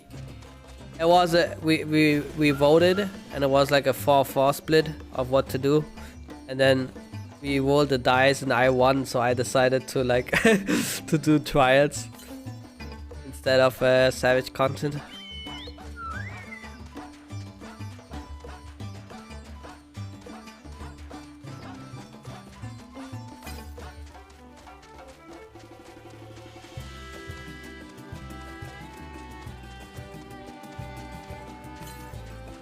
And the plan now is gonna be that we do Endwalker stuff. Gonna do like the progress there, and once we're done, we're gonna go back to either Savage Alexander or continue the trials in Shadowbringers.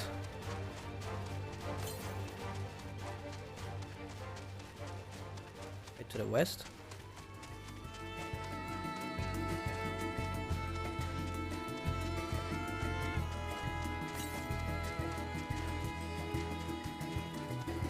There.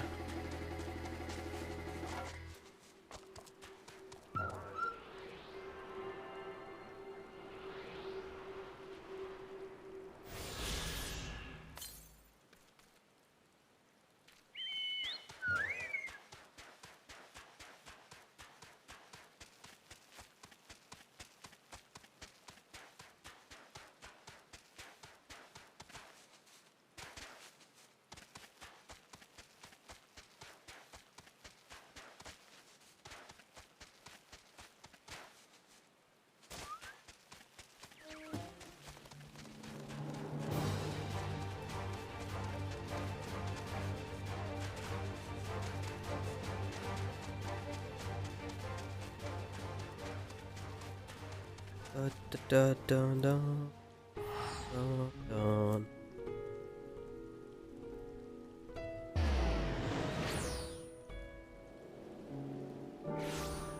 Are you gonna do any progress rating with your FC? If you have fun, Wolfie, yeah. Wormy.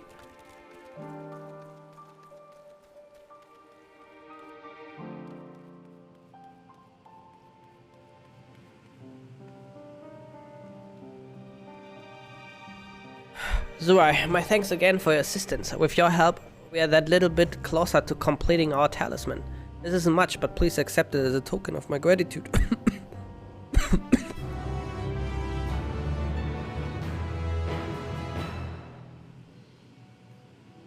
If you will excuse me, I shall return to my work on the talisman.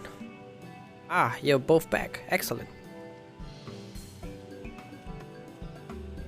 I have a message for your Mistress Nidala. Oh, it seems the stores of Young Skull or something. But when I was looked, there was still plenty. Oh, you don't have like a, you don't have an like a FC group to do it with. I suspect that was before Rianja told everyone about the tempering cure, and Estinian shared his knowledge of dragons. Your peers have since been inspired to fashion a number of new talisman prototypes. Ah, okay, gotcha. I see. Well, if it leads to new possibilities, then far be it for me to complain, but we will need to replenish our stores. I should be happy to tend to this if you like. As much as I appreciate the offer, my dear boy, I can't go in good conscience send you out there alone while kidnappers are at large. Alright, loath, though I'm to press another task on you so soon, might I ask you to fetch the giant's gall? In case you're not familiar, giant's gall is a type of ore found on the island owing to its hardness of and ethereal conductivity. It has applications in many disciplines, alchemy not least of all. The quarry where it is found, aptly named Giant's Gall Grounds, isn't far away, so it shouldn't take much of your time. May we impose on you once more. Thank you. Upon arriving at the grounds, please seek out a man named Zainura. He will furnish you with the ore. At the very least, permit me to accompany you. It so happens I have an errand of my own that will take me to the outpost nearby. May we borrow a pair of Hamza? Mistress Nidana? By all means, do try to be patient with them. Those that survived are still in training. I will bring the Hamza to the entrance. Meet me there when you are ready. Da di di bi do bi di ba.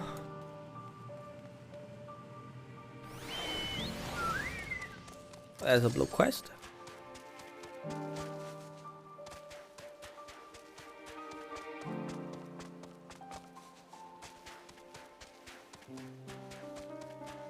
What's up there? Right there.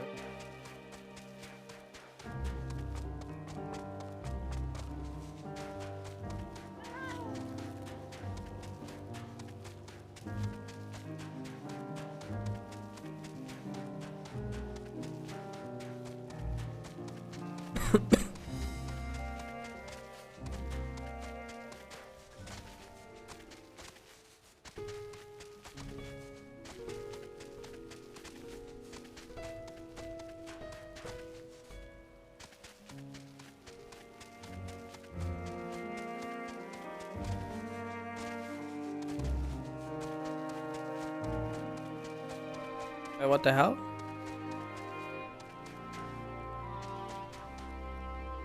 Wait, it was down there? How did I not see him? Weird. You have a moment, adventurer. One of my colleagues has gone missing. She said she was going to Kadiaya's footsteps to get a bit of exercise, but she hasn't come back. I'd go search for her, but it's almost time for a shift change, and I can't very well leave the kiln to operate itself. Could you find her and fetch her for me? Of course. You're too kind. She should be in Kadiaya's footsteps. Keep an eye out for a hero bear with black hair. I'm sure she'll be happy to see you. She was out the last time you were by, and she was devastated that she missed out on the chance to meet one of the students of Baldician.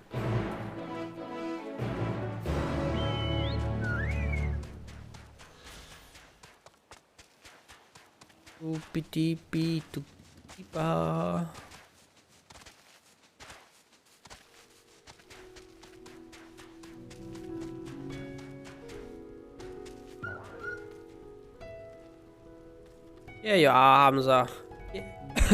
Here are Hamza's right. If the creatures look familiar, it is because they are close kin to your Eurasian dodos. Hamza have long been kept as livestock in Thavnia, and many a hatchery may be found here. Alas, the largest of these were recently raised by monsters from the tower.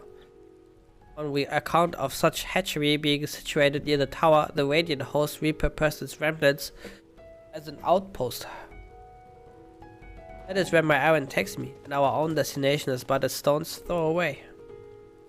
If you have no objections, let us first make for the outpost. We set forth at your word.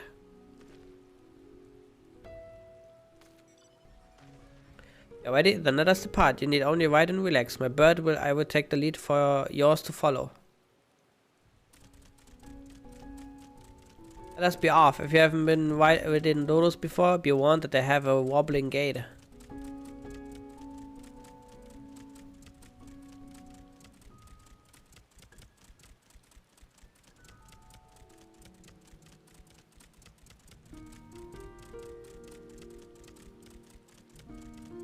That spectacular formation stretching out over the waters.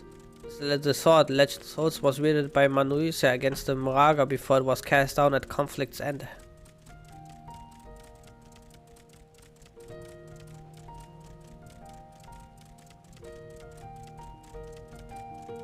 The left and requiring no introduction is the tower. As you can see, it straddles a small isle.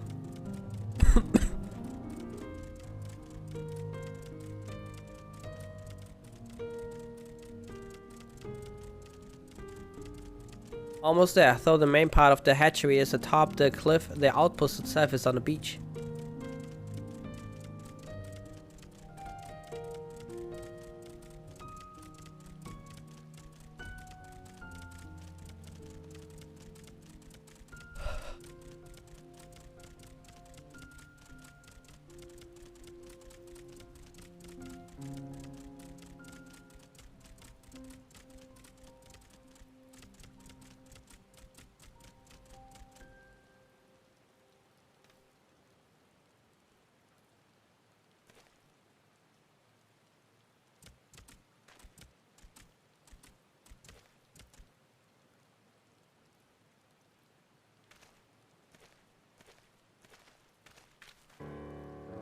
here we are, manned by the Radiant host. This outpost is our first line of defense against the tower.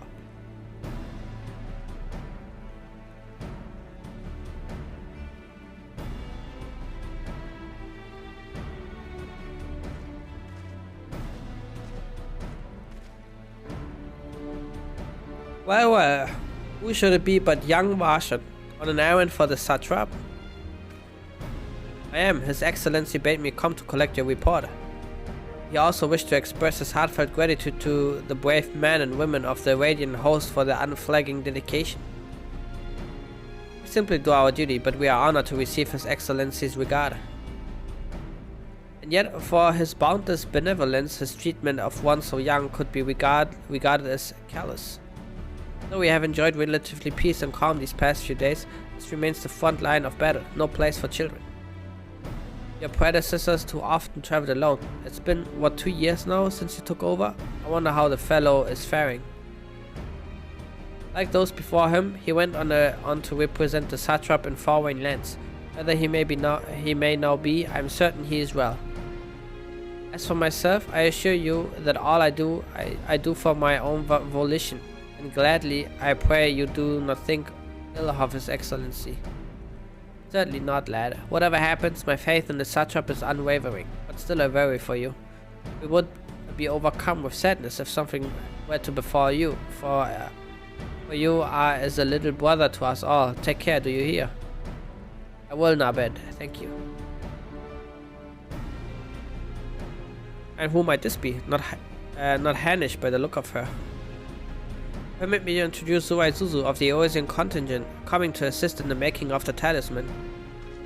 From Eosa, you say? Towers have appeared over there too, yes? Tell me, what is the situation like? May I suggest that you exchange information with our soldiers? Both parties would stand to learn something of value, I believe. An excellent idea. Given the unprecedented nature of the threat, some of ours are understandably anxious. We would be glad of any tidings you can share. You two bring Varshan the latest report and answer any questions he may have.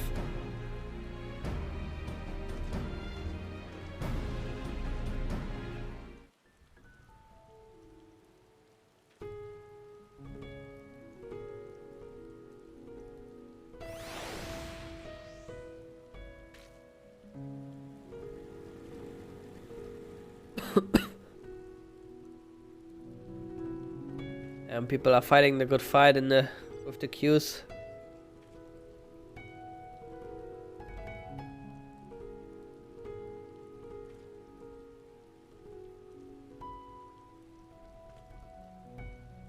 Alright.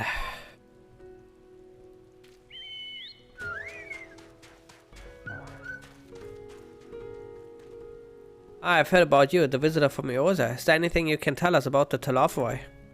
We know that they're the ones behind the tower and that they declared war on the whole world. But why are they doing this? What is that they want? This we don't understand. What? They want to die and take everyone with them? What madness is this? Well, you can bet that we won't let those bastards have the way. We fight with them with everything we have, like our Eosian and Far Eastern brothers. Oh man. A bunny boy.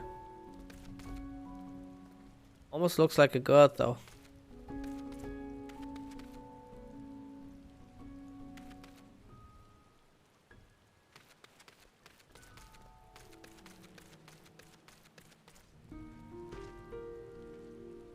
It occurs to me I have yet to properly introduce our company. We had to Radiant host, a military order under the satrap's command. Our duty is to preserve peace in the land, be it patrolling the streets or dealing with heretofore unknown threats such as now. We train hard and admit only capable warriors to our ranks. Even so, we've struggled to contend with the friends from the tower. Though we succeeded in striking them down on the 2 occasions they came in force, we had to pay a heavy price. What of the towers in Eosa? Do they likewise spawn monsters? It must be the same everywhere. With every nation struggling, we cannot expect calls for our outside aid to be answered. Very true. Dude, my nose is so fucking full, dude. Full of shit.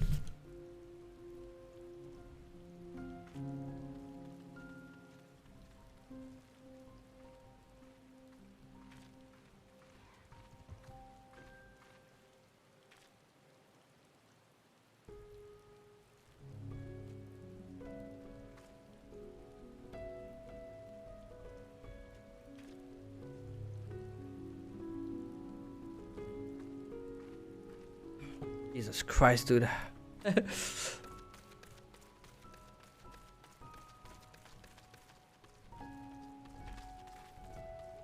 You wish to know about the tower? To be honest, we know little and less about it ourselves. This Tower of Zod, as folk have taken the calling it, suddenly appeared where it did on the Isle of Naunair. We are safe from its influence and at this distance, but to go too far into the water and you expose yourself to its corrupting ether. You're a foreigner, aren't you? How are they dealing with the tower in your homeland? Our struggle are not unique, then our hopes still lie with the talismans. We must keep the monsters contained until they are ready. Very true. You're doing a great job over here.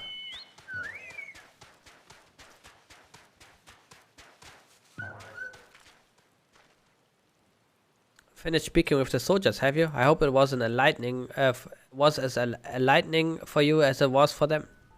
As a neutral nation and trading hub both, Watts Adhan ordinarily receives a steady stream of news from aboard. Alas, the stream dried up when trading vessels stopped coming. Amidst the dearth of information, everyone will have been grateful for your account. But come, you had best see to your original errand, as mine will keep me here a while longer. However, I'm afraid I cannot guide you the rest of the way. Worry not, the path is straightforward. You need but follow the road east upon the Hamza. You will arrive before you know it. Brief though it was, I enjoyed our time together. Till we meet again. Oh. The Hamza appears to want to return. It locked and offers its back. Did you become separated from your state? Speak with the radiant beast model again. I guess, yeah, okay.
No sooner do you arrive at your destination than the Hamza dashes off.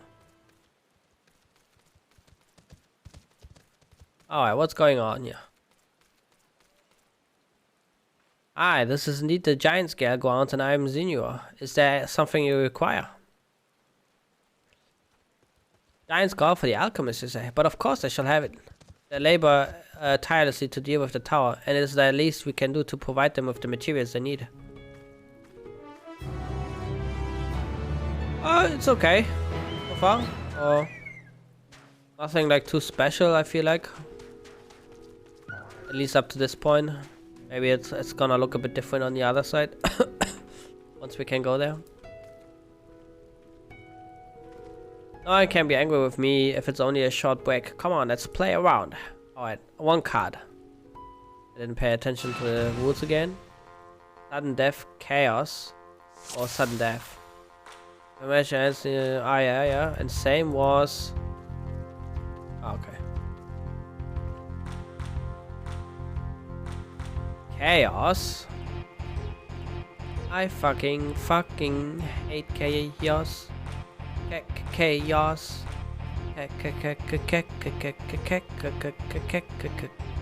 Chaos. Chaos.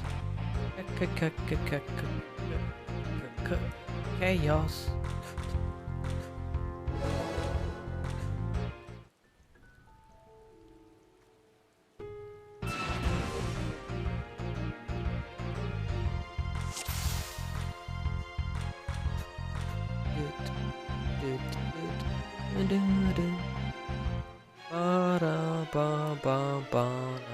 At least he has weak cards. What a scrub.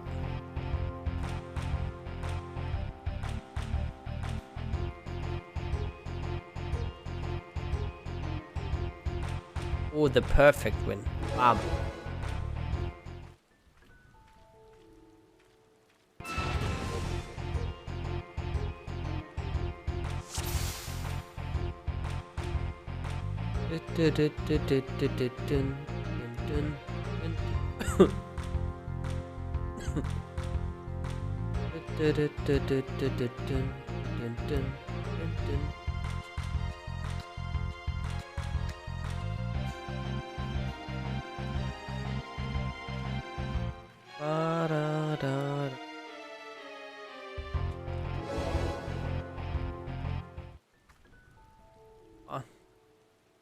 With the card. Is it actually a rare card? Because he has a weak deck, it might be also a shit card, but maybe I'm wrong.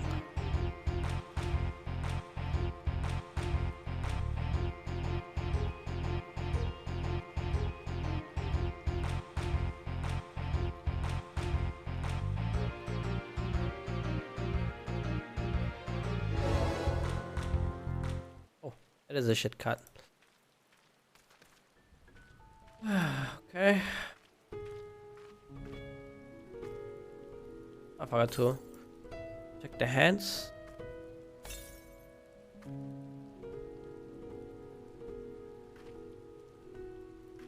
Oh, I can equip those.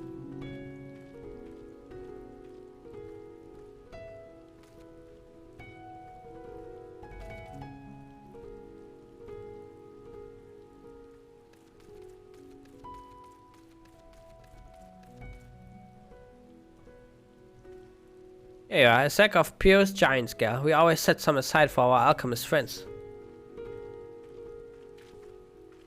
When you deliver, let the good folk of the great work know that we are grateful for the efforts. If they need more, they need but ask.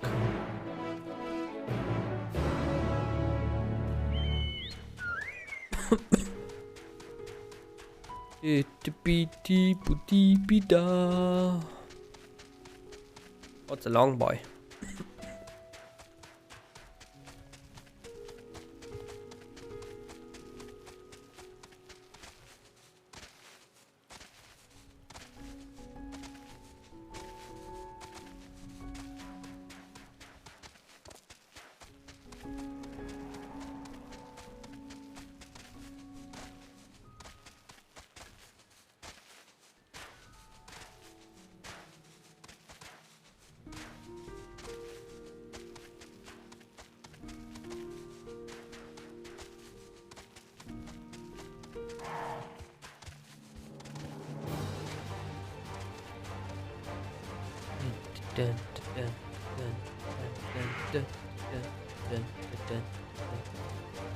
Gonna keep aggroing mobs so I can enjoy the battle song a bit longer.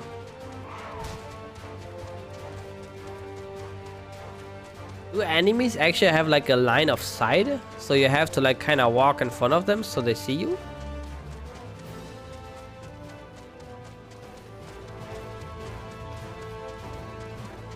Oh.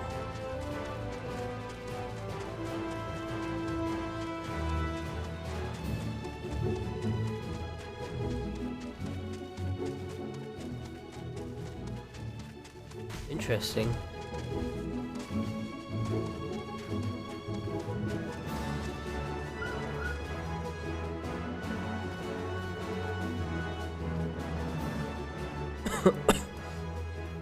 The hell was this aim circle about?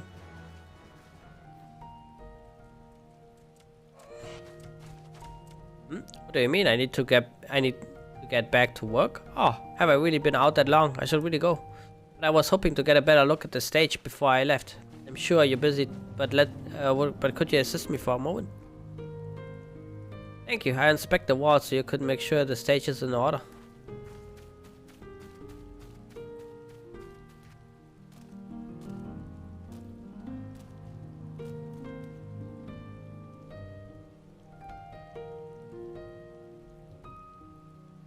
Some of the paint is worn off. It could use a fresh coat.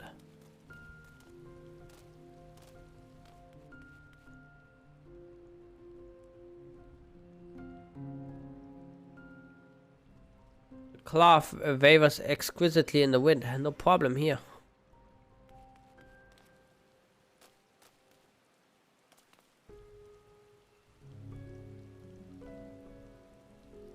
There's a small hole in the floor. That can't be good. Uh-oh. Someone's gotta fix that. And that someone is better not gonna be me. Any problems? The floor and the paint? I fix them next time I come by. Thank you for checking. You know, it seems odd that I haven't met you until now. You wouldn't happen to be the adventurer sent by the students of Baldacian, would you? That is indeed me. You are? And here I was delegating you menial tasks. If I had known, I've always admired travelers like you. You see, I was studying to be a dancer under Mistress Nashmeya at one time. I wanted to see the realm as I traveled for performances. And maybe I still can. Not as a dancer, of course, but as an alchemist. Oh, but we should hurry back to the great work. I don't want to cause any more trouble than I already have.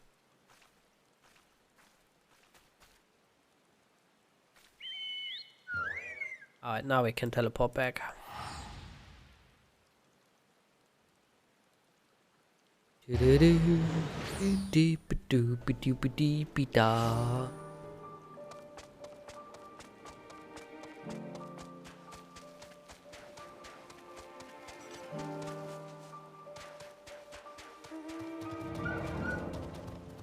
Ah, there you are. I heard you helped my colleague with her stage inspection while you were out. It's greatly appreciated. She really looks up to your kind, you know. She lost her chance to become a dancer due to an unfortunate injury. And now she is working to heal the sick and injured as an alchemist. She was so happy to meet you, as am I. Here, a token of our thanks.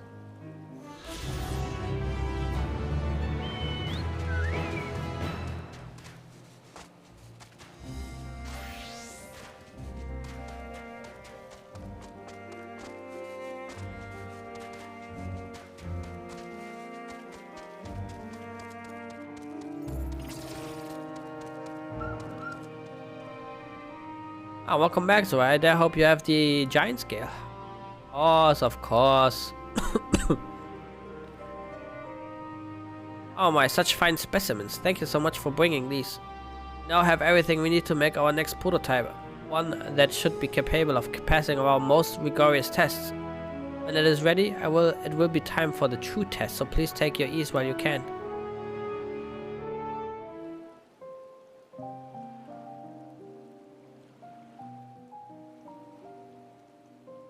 Awesome tea.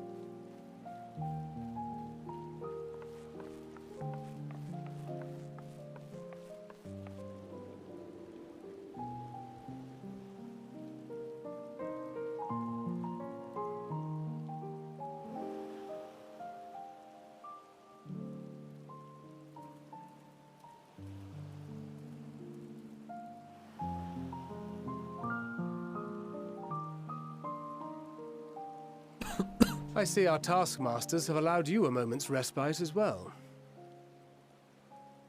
My bad. What up? To hand it to these alchemists. They are determined to see this endeavor of theirs succeed. I've never been one for blind optimism, but I sincerely get the sense they're close to a breakthrough.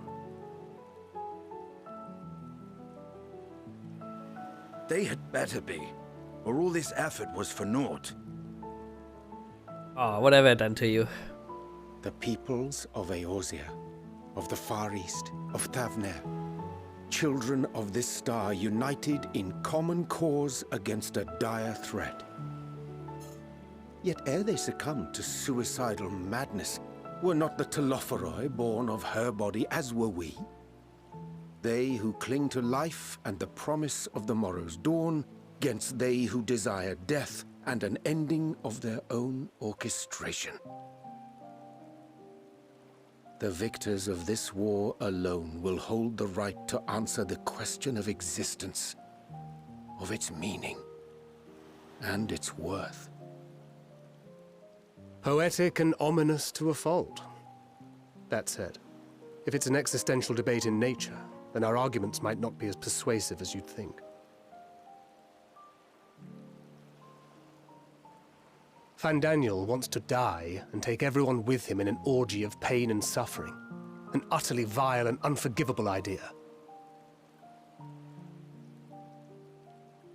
And yet, when spat upon by fate and wailing in the deepest pit of despair, who among us can say they have not entertained similar thoughts? There are nights black as pitch, bereft of hope, and no words of comfort can reach you. And it's all you can do to grit your teeth and choke back the bile.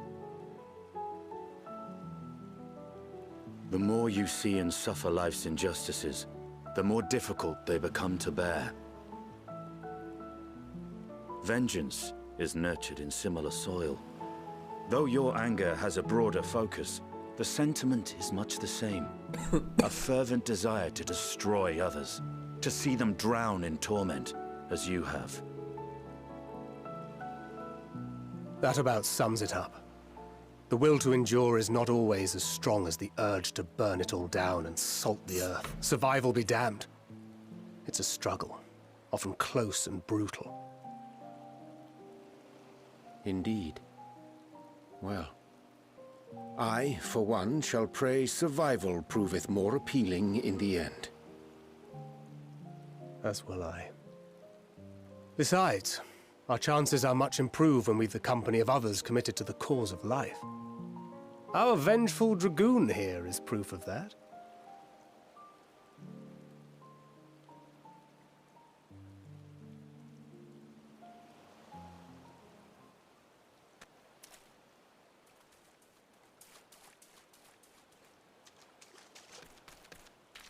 Fucking guy, dude. He's stalking us, dude. What a creep. What is it? What did you see? Was creep Daniel? Fandaniel, are you sure? If he knows we've been working on a countermeasure. It holds. The vessel holds! This is the one! At long last!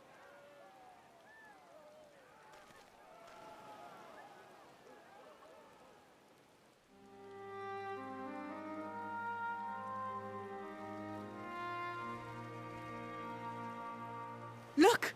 We have finally created a talisman strong enough to withstand our experiments! Arccham. We've named it a warding scale for the time being. With this in your possession, your soul should be completely shielded from corruptive ether. That's a big park. Afforded such protection, any one of us may approach the towers without fear. Thou hast mine admiration. 'Tis an invention of historical significance. I thank you for your kind words.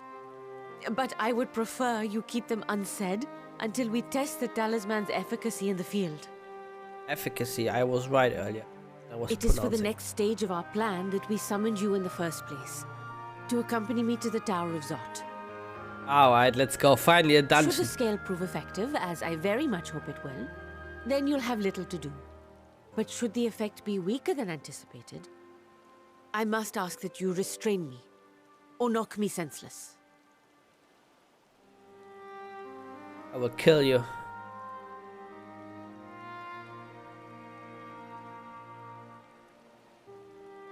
I'll make elephant Either way, bacon. We are fortunate to have you with us. Nidana, are you certain you wish to do this?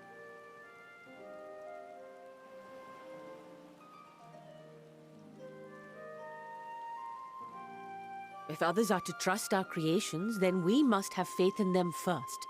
And as the senior researcher, it falls to me to lead by example.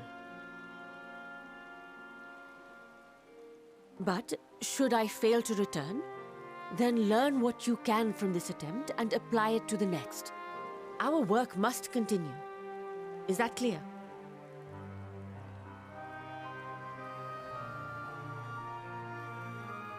We'll keep an eye on the place while you're away. Assuming Fandaniel is lurking about, there's no telling what mischief he has in mind for us, or you. Be on your guard.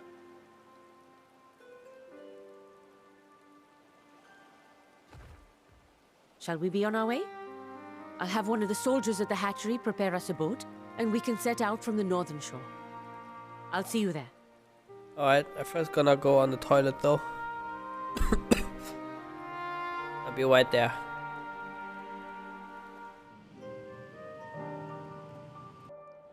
Maybe get a tea as well. Ugh.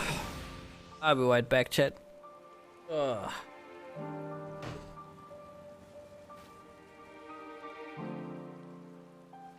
Ooh. Hold on, we first have to do that. Gotta get the bonus XP, dude. Big XP.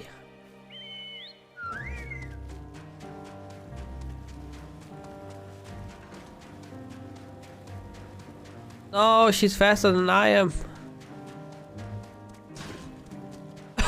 Everyone running there.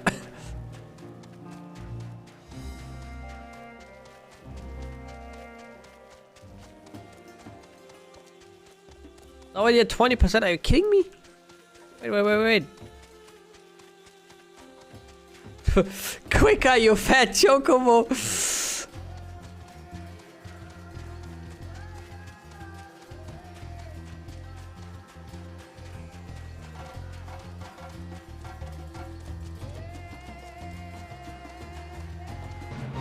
Alright, I'm here. Let's go, guys.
Alright, good job, guys. Big XP.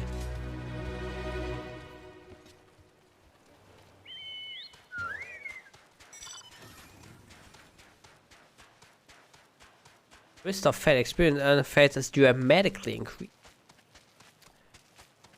Oh, and how long does this last?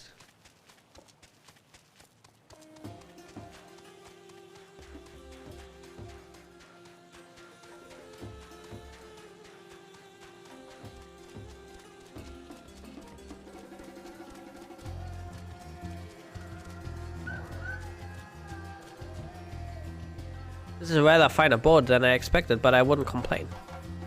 All that remains is to board and be on our way. Oh, and if you should become corrupted, do not stay your hand. If I should become... Of course, I pray it does not come to that, but you must protect yourself.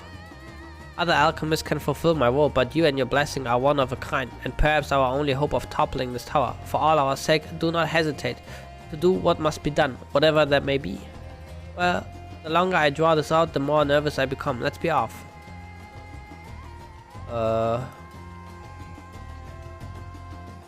In a moment, okay? Let me quickly get to the toilet because I'm not sure if it's gonna be a cutscene or something. And I want a tea.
Alright.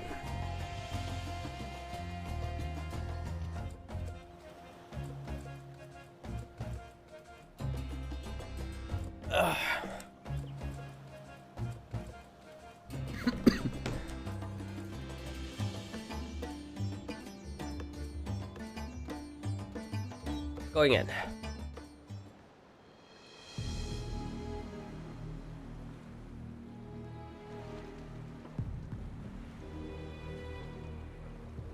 We should soon cross the threshold of the tower's influence.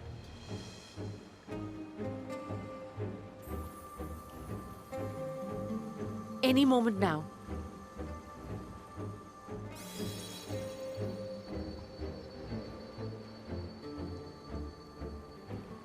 It's working!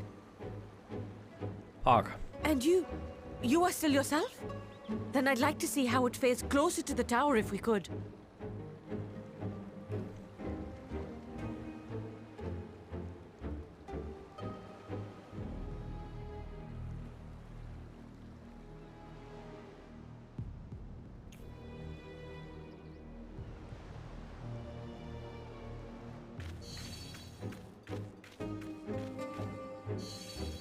So far, so good. The scale's protection appears to be holding. If we can just make it to the tower's entrance.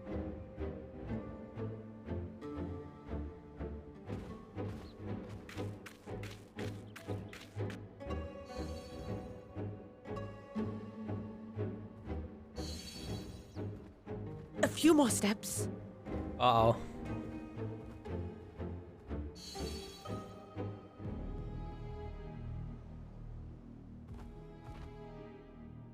Praise be to the sisters, we made it! And the scale has proven itself to be everything we hoped it would be. Now we can focus on production. Once we've equipped and returned with an entire survey team, this menace will soon give up its secrets.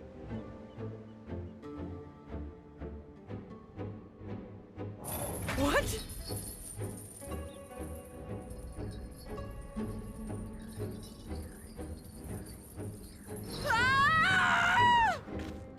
Yoink, yoink, dude, holy shit.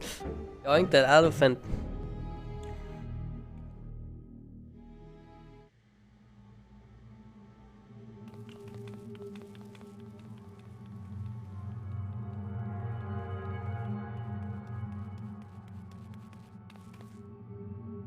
Gonna be Scum Daniel waiting here somewhere. Like the creepiest. Oh my god, all the elephants. Whip.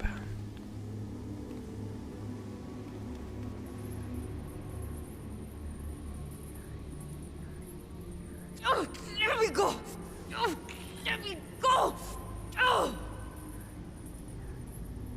Oh, do calm down. You'll only hurt yourself thrashing about like that. Stop! Oh, you can't do this! Please!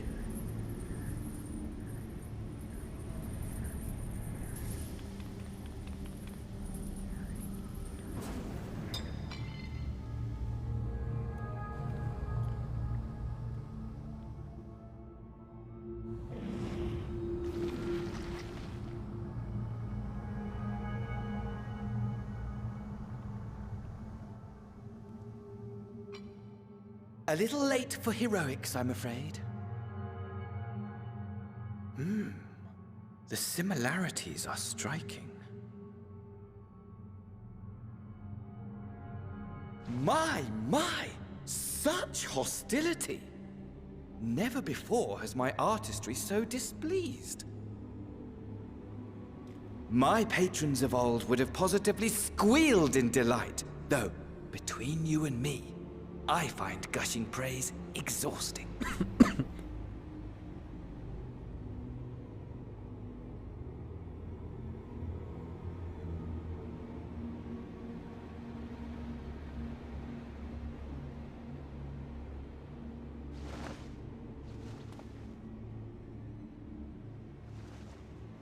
Allow me to tell you a story. Surely you've yet to hear the one about Van Daniel, the sundered Ascian.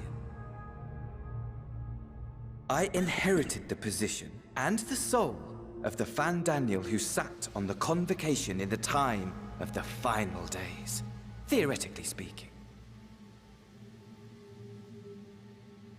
Practically speaking, that fact is of no consequence.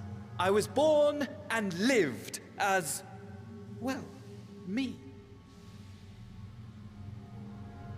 Eventually, I was recruited into the Ascians and imbued with the former Fandaniel's knowledge and memories, but I never felt that they were truly a part of who I am.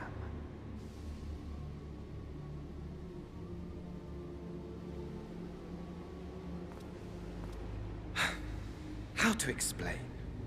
Perhaps if I told you who I was before my Ascian embrace, although that chapter too is a past I've long since discarded.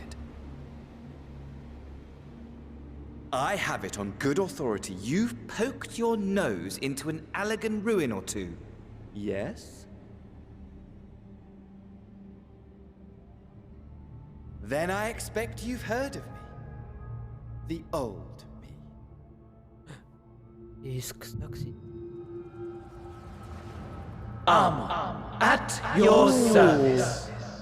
Oh, not Xerxes, that guy.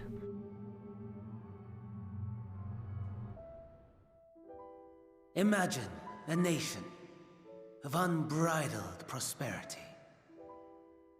Every need met, day after day of unbroken, unshakable peace. Existence fulfilled and ripe for decay. You are a genius without peer, Amon. How ever do you conceive of such delightful experiments? That fool was beside himself with panic when he awoke with the head of a bull. Even his cries for help emerged as so much guttural lowing. Oh, the memory of it. My poor sides. My friends and I were so consumed by laughter, we struggled to breathe. No more than entertainment for bored wastrels ignorant of its worth.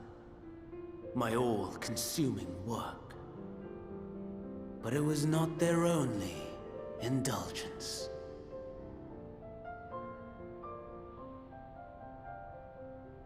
For they were ever hungry for stimulation. Slaves to the slightest hint that amusement was afoot. Our nation was ailing, but I would see the poison purged. I resurrected a legend, our first and greatest emperor.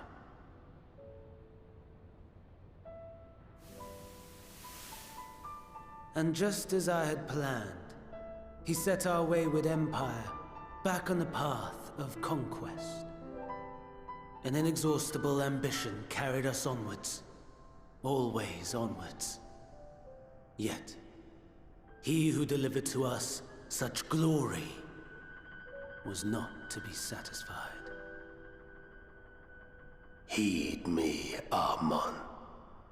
No matter how vast one's empire, or full one's treasure vault, all is rendered meaningless by death.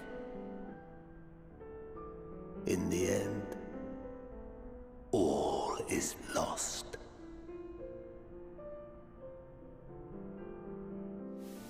You know as well as I that the Emperor stands to lose this war, and so I have come to claim you. For while your methods leave something to be desired, we cannot deny the results of your work. And as fortune would have it, the seat of Fandaniel, your rightful seat, lies vacant and waiting. Take your place amongst your peers, rather than die a pointless death amidst the ashes of your doomed nation. Send one of your clones to the Crystal Tower that you might see for yourself. See what lies ahead.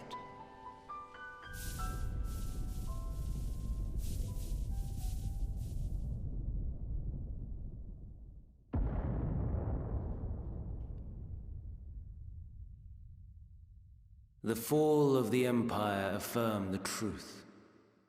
Majestic and tragic, as the Emperor foresaw. Scheme as you like, build as you will, nothing endures. What is life but a brief jaunt ending in emptiness?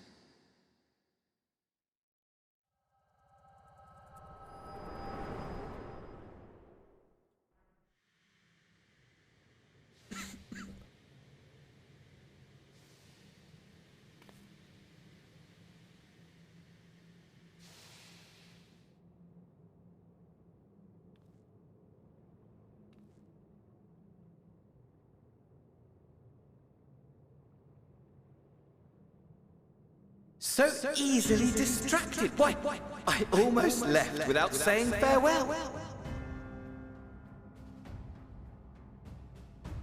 As for your friend, you needn't worry. These pawns are far more useful to me alive as fuel for the primals.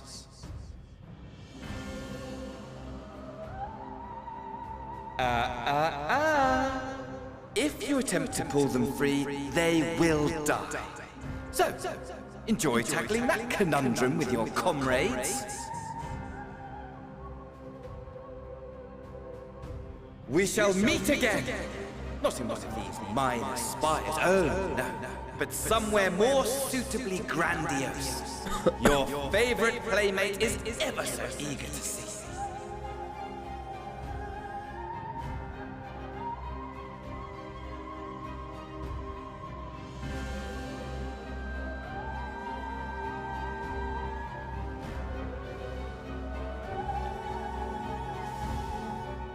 Playmate.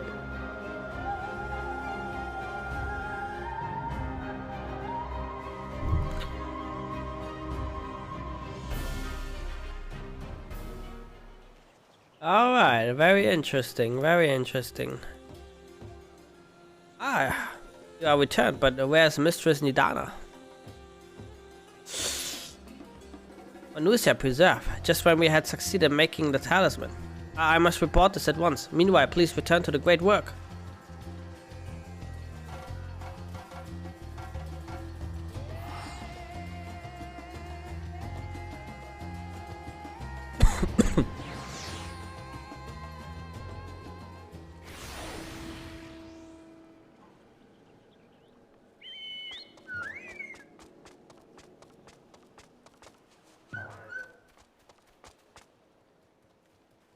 Something's gone awry, hasn't it? What happened?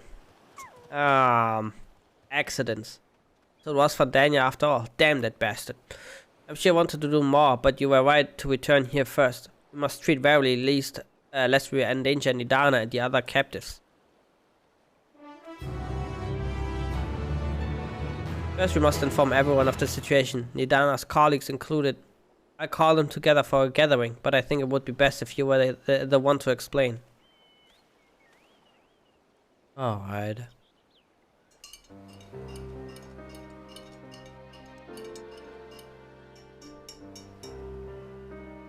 Oh, Nidana. Can you answer me this? So, Nidana is trapped in the tower. She's still alive, yes? Yep. Notice. Then we must make warding scales, as many as we can. The prototype works perfectly. This Nidana proved at peril to herself. So let us make more scales, that she and all those who are attacking might be saved. Aye, as alchemists, this is how we will help win the fight.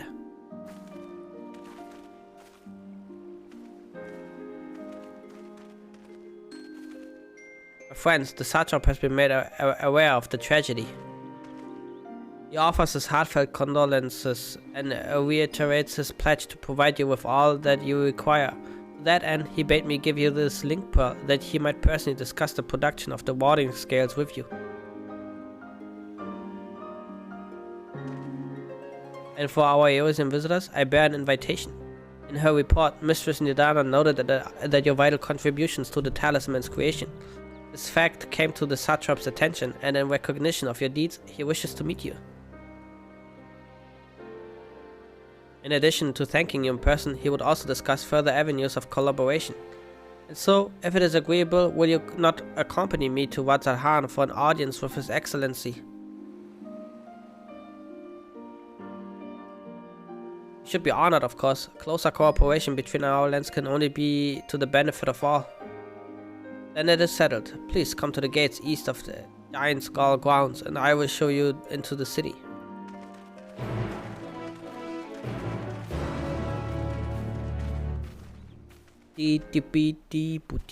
Da.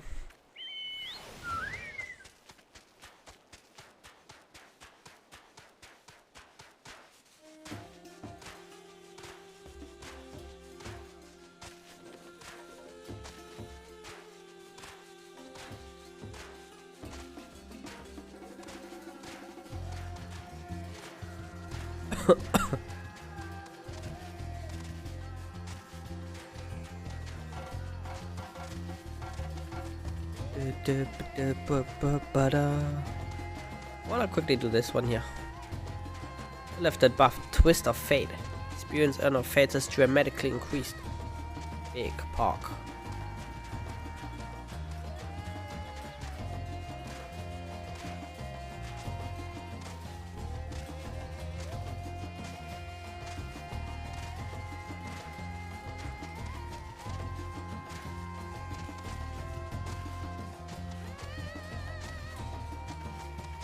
Alright, very interesting.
Uh-oh.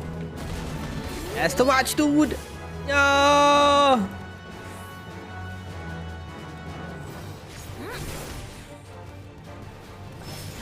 We're gonna prevail. Gotta believe.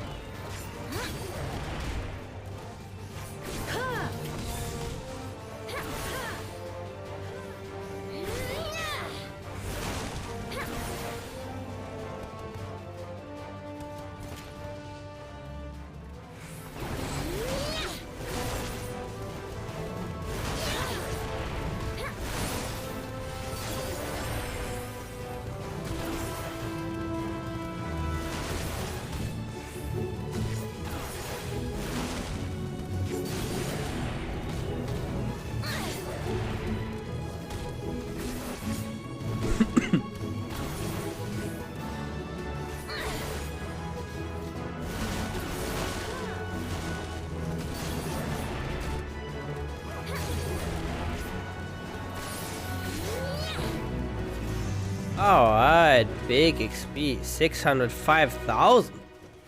Christ, that's 10% of my current level.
Du-du-du-du-du.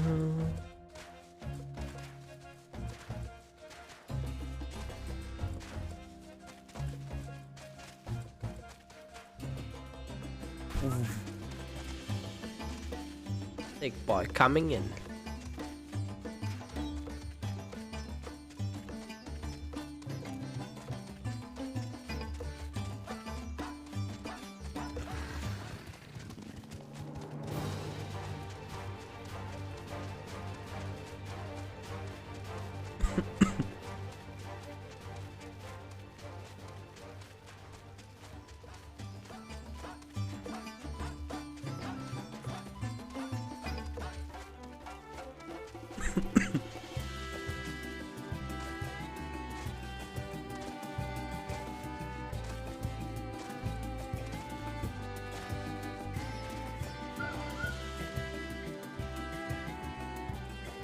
At present, then let us proceed.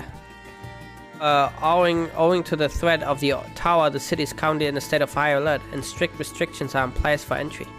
Though you have been granted special permission, I ask that you remain close to me at all times.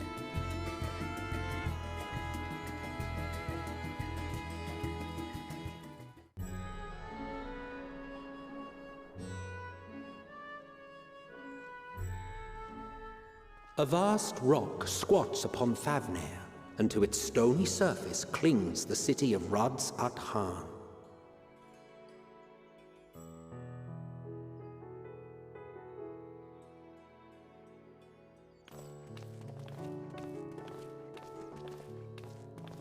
Ye who enter here are subject to the scrutiny of gods, the gate's most watchful eye. The orb which beholdeth the truth of all things.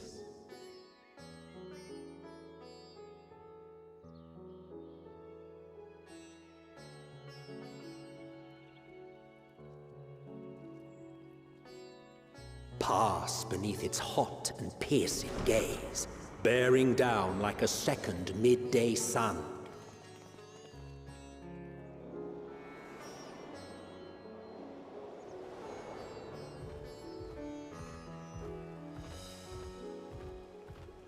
The fragrant haze, a mixture of sweet incense and acrid smoke. The cries of merchants mingled here with lively melodies accented by dancers' feet.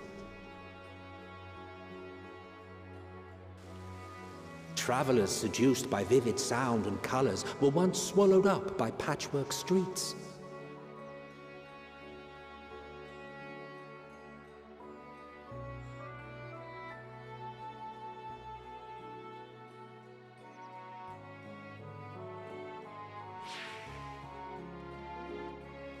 But no such scenes to savor now.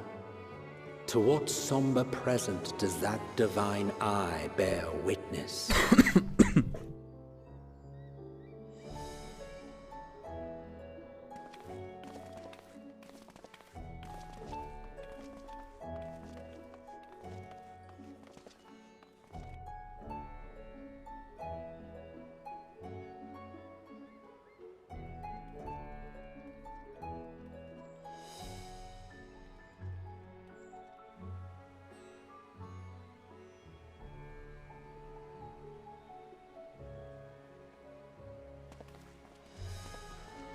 Here we are, Megadota.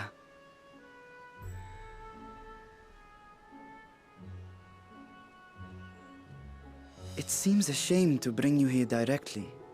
Under normal circumstances, it would have been my pleasure to show you the sights. And it would have been our pleasure to see them. Alas, it seems our tour of the city will have to wait. I'm afraid so. Come, we should head inside.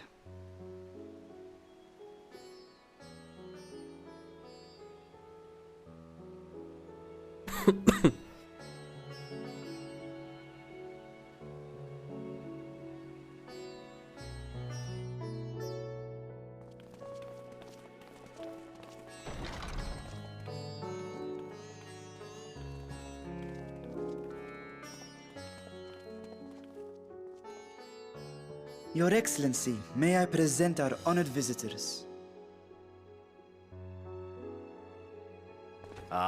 splendid. Most splendid.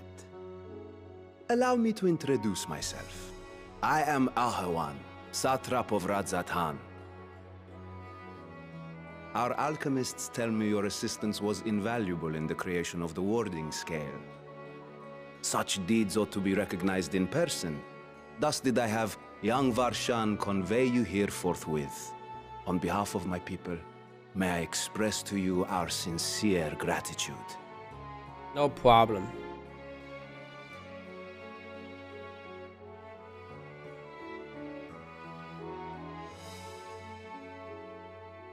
I assume you speak of Nidana. A regrettable incident indeed. Her colleagues insist that we honor her wishes and trust in the talisman, that it will be instrumental in saving Nidana and the others. I am eager to hear your opinion on the matter, so let us not stand on ceremony. Come, sit. I think not. Uh-oh. This charade has gone on long enough. Show yourself.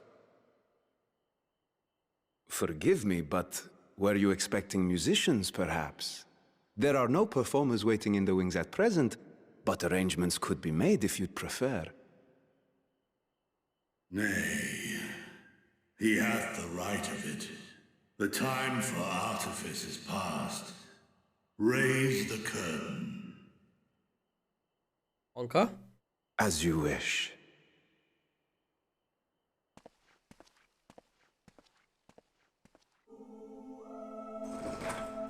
You travel as assistants to the students of Valdesian, but you are known to me.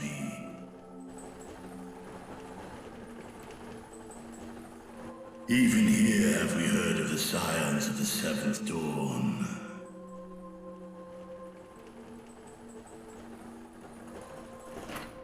I am Vritra, and for years uncounted hath this isle served as mine abode.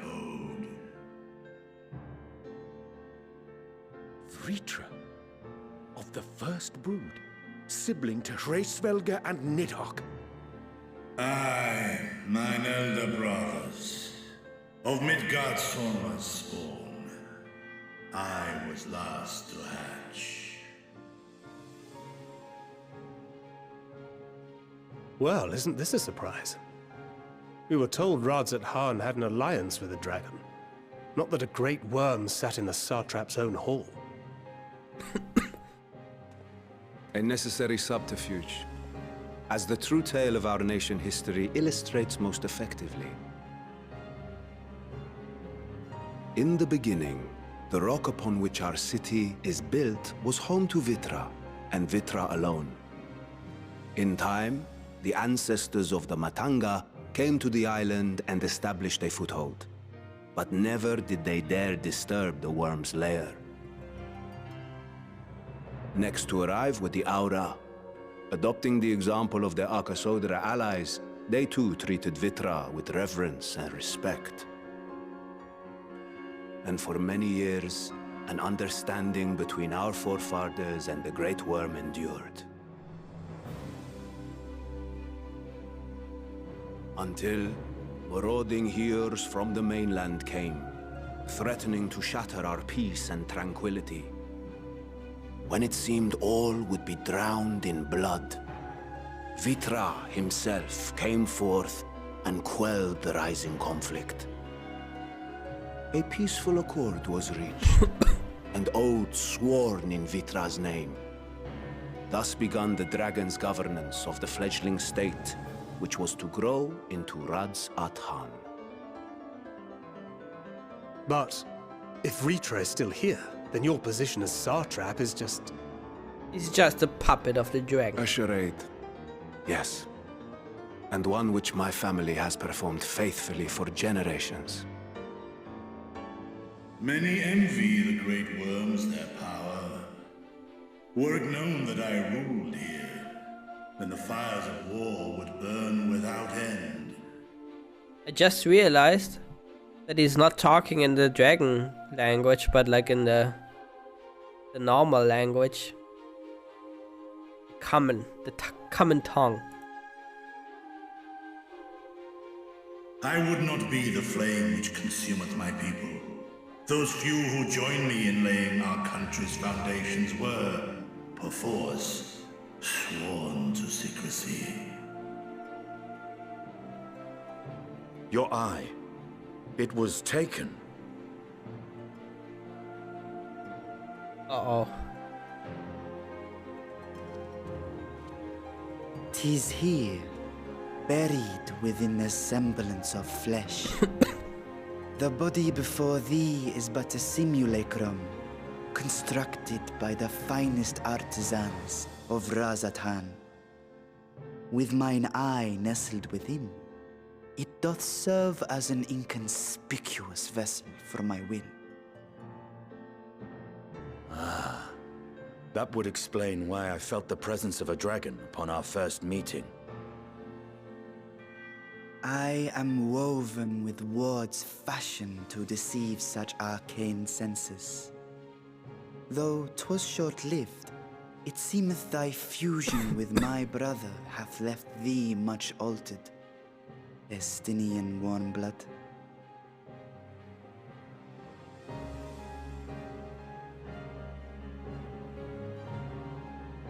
From the very first, we sensed the nature of one another, yet did neither one of us bare his fangs.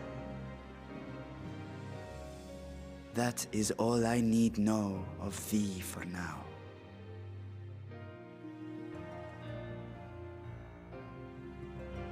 With my secret thus revealed, I have for you a proposal. Not as a worm of the first brood, but as the ruler of Razathan. With all haste must we take in hand the finished talismans and breach this foul spire. Thence, should it lay within our power, dispel its wicked influence. Yet even with the assurance of the warding scales, the narrow confines of the tower doth limit the size of our force. And thus denied strength in numbers, thou must choose thy soldiers with care. Just so. Yet though our radiant host is formidable, I see a surer path before me. Thou and thy comrades have contended with a multitude of primal beings. Most recently, thou didst cast down false gods in Pagalthan and Cartanau, I am told. Yep. 'Tis upon that strength I would call. The Scions have proven themselves the most capable, and I ask that you serve as the tip of our spear. Talismans would, of course, be provided for each of thy companions. And should you agree to this undertaking, more will be provided to make use of as you see fit. There's no denying it's a dangerous proposition, but the rewards may far outweigh the risk. Just think of what we might accomplish if we could equip all our allies with warding scales. I worry, however, that even the four of us may be too few for what you have in mind. Might we regroup with our friends first to discuss the matter? 'Tis no trifling task that I have laid before you. Go. Steel your hearts and hone your plans. Such time as you require shall be spent in crafting your protective charms. It seems a quick trip back to Sharlayan is in order. Alright, let's go.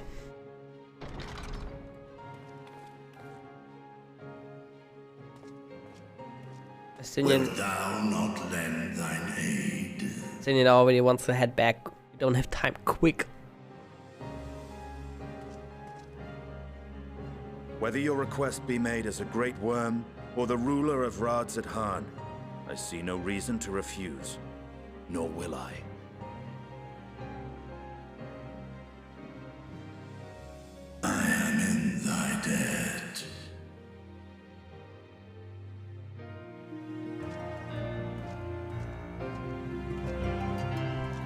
Said the 4 of us will not be enough. Is the first dungeon actually gonna be a try?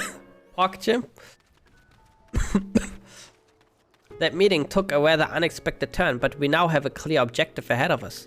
Let us rejoin our comrades in Shalane and muster a suitable crew for our foray into the Tower of Zod. Oh, and if you haven't already done so, be sure to attune to the ether right here before departing, unless of course you enjoy violent... Fuck, what was it called again? Nausea. Nausea, of course.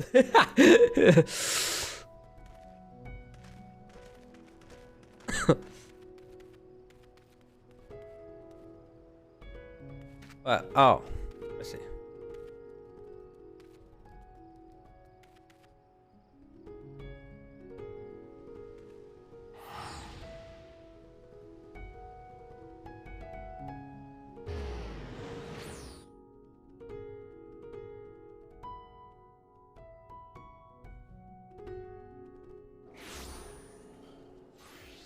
All right, the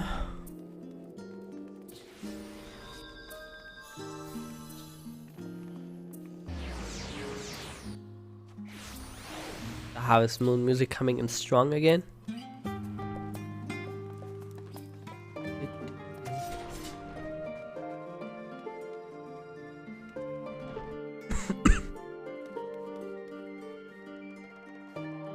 Just as I was getting used to balmy Thavnia, we're back in chilly Shalane. Take care not to catch your death, eh? We need you for the battles to come.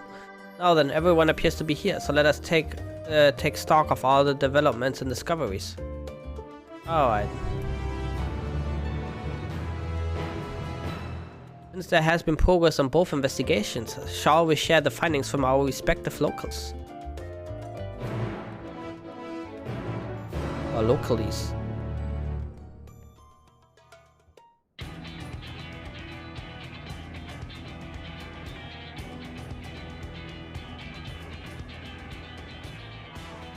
Your time in Thavner has certainly been eventful.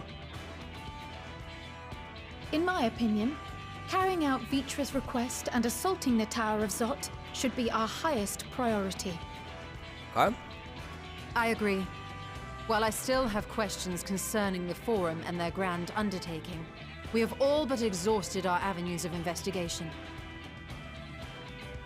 Simply pressing them any harder on the subject will almost certainly result in our expulsion.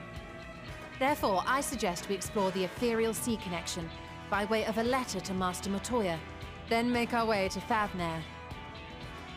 I wonder, even with the protection these talismans afford us, what can we hope to achieve once inside the tower? Well, we destroyed. According to Orenvold and Fodola's report, they were unable to free the Emolja. Worse, their attempts triggered the tower's defenses, which led to a summoning of Luna Afrit. What does it tell us that the Spires even have such defenses? Simply pulling a prisoner from the wall is fatal, thus the direct approach is doomed to failure from the outset. Any further measures to dissuade such actions seem unnecessary. Unless, of course, there is a way to free the prisoners without killing them. Then it stands to reason that any intruders will be met with overwhelming force.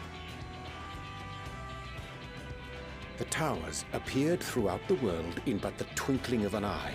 'Twas by magical means these structures were raised, I surmise. A spire thus conjured must needs be maintained, and I suspect an arcane catalyst, some manner of core, doth lie hidden within. Destroy the core, and the tower ceaseth to be, thus liberating the captives without harm. Easy. Just destroy the So core we can forehead. hope. And I would prefer to enter the tower with a working theory than with no plan at all. Assuming Ishtola's reasoning is correct, the chances of the defenses remaining dormant are small to none. Any primals will have to be dealt with, and defeating one will likely only lead to the summoning of another. Our every victory will only compound the prisoner's suffering. May we not then divide our forces? Those proficient in healing will focus on sustaining the captives, That duty can be covered by Urianger, Kryl, Yostela, and myself.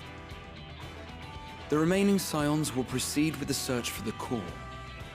Admittedly, this strategy puts both parties at greater risk, but it should bolster our chances of saving the Archosaurus by a considerable margin.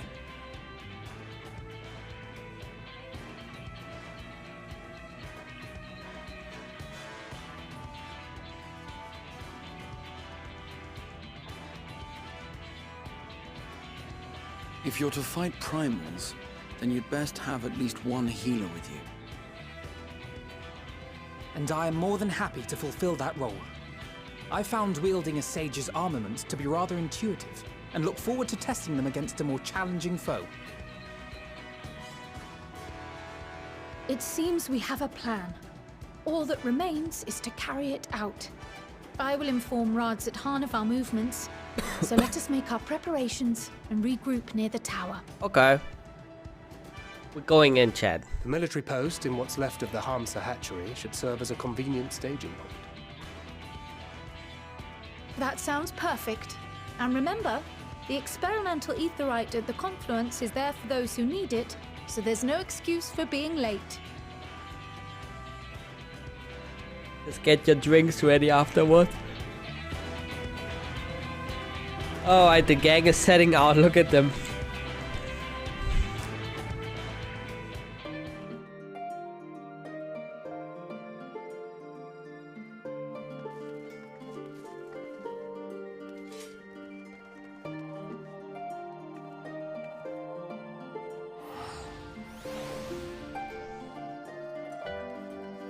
Oh, wait. Oh, no. Am I the poi poi? What the hell? Oh, there's a fate. Quick, quick, quick, quick. Quickity, quick, quick.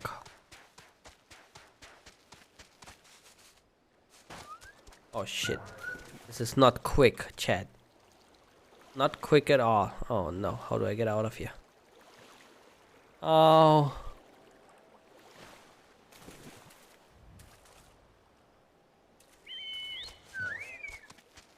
Are healers in need? Ooh. Healers, I say. Tanks.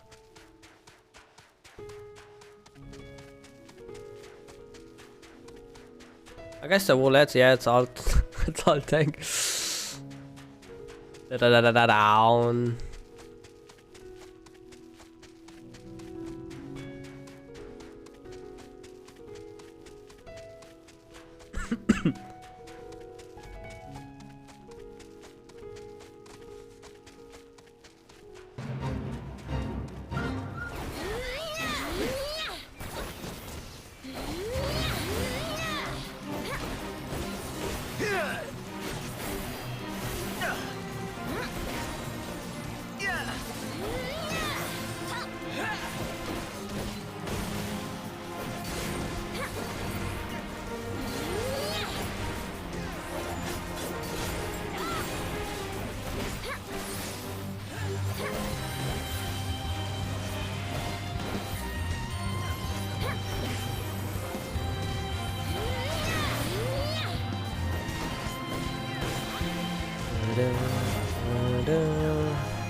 Good job, team.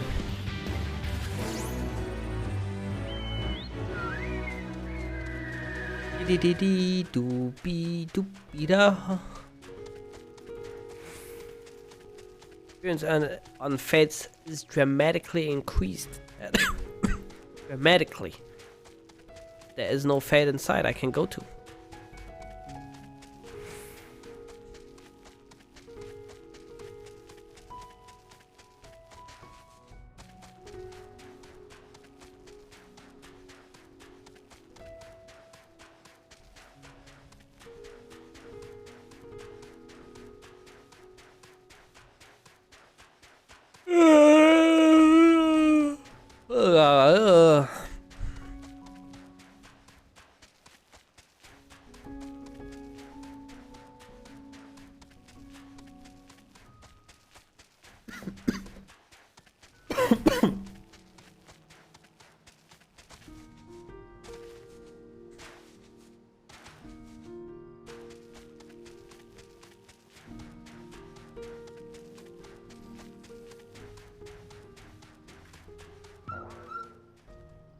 Ah, our friends of Eosa. We've been expecting you. You and yours will lead the mission into the tower, I'm told. The warding scales will be delivered soon. Till then, please stand by at the boat we have ready. When your fellows arrive, I will direct them to join you. We pray for your safety and success.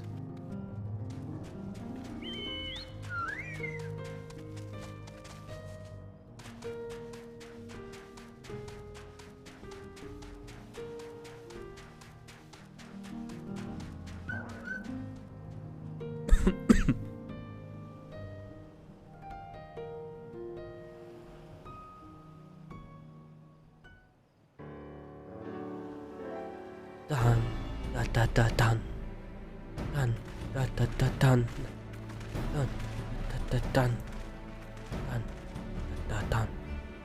Oh, if this is the future of either my travel, I think I'll stick to boats.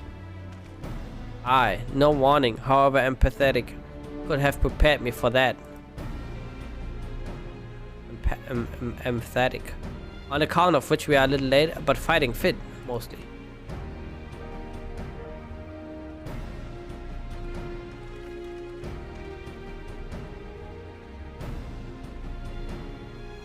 My friends, permit me to thank you for accepting this mission. You must be, we should still call you Varshan, I suppose? Indeed, it would not do to confuse our soldiers. Very well then. For our part, we are humbled that you should see fit to entrust us with your warding scales. Please convey as much to His Excellency.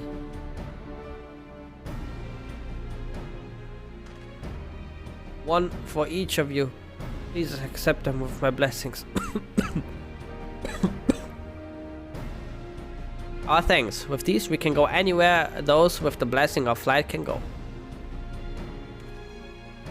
Not only for this operation either, but all of the ones to come. We can finally break your monopoly on primals. I've been waiting for this day. I wouldn't mind carrying on as before, you know. In that case, they're all yours from now on.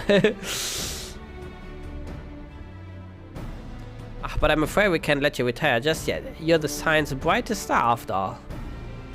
If everyone is amenable to it, let us review the strategy for good measure. As previously agreed, we will divide into two groups. Zora and her band will break through the tower's defenses and locate its core.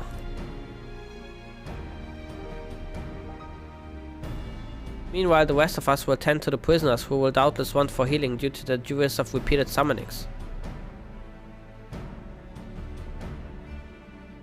The primates which the tower bringeth forth shall be deities of Thavnarian myth. As we have no prior experience of such foes, pray exercise the utmost caution when confronting them. Of course, uber danger. We commence the operation at your word, my friend. Commence. For the people of Devnir, nay, the entire world, we must prevail.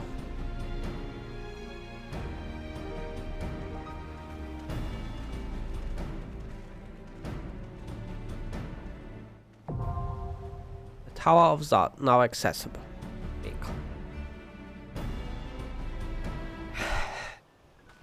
Alright, here we go. Chat. First dungeon. Oh, so I see, so now the Shadowbringer thing like jumped in here. Okay. Very interesting, very interesting. Join. Commencing. Trust us? No trust us. Instant. That's right. Or insane.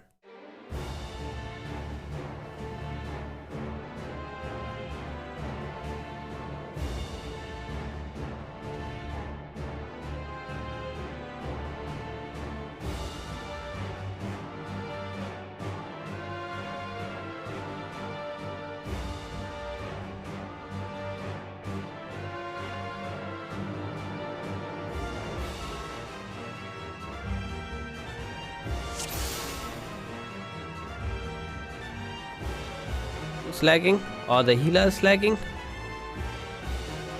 Uh-oh. Might not gonna like do big pulls then. Ah, fuck it. YOLO.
actually quite a big boy.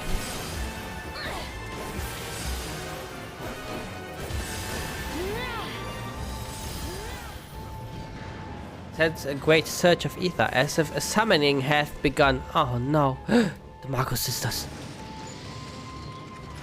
Look at those beastly masks. It's Manusa, come to life. Ooh. We will focus on sustaining the Akasodra. Oh, they just jumped off. Insane.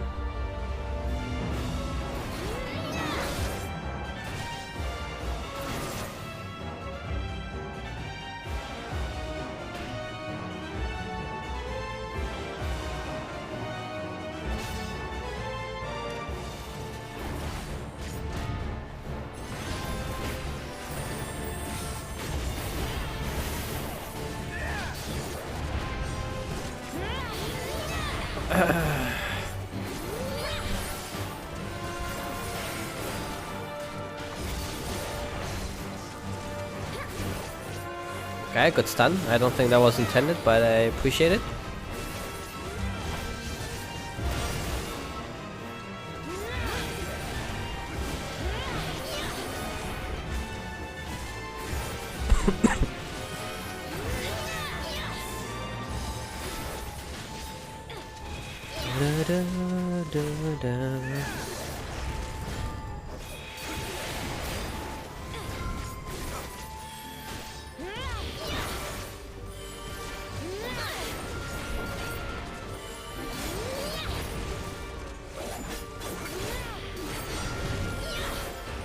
Death's the sign. Ah, we have a Death Reaper here in the group.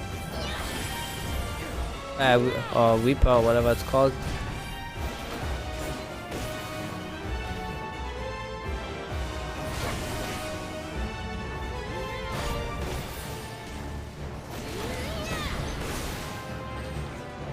Onward, my friends. There's the first Margus sister. Everyone ready. Hack.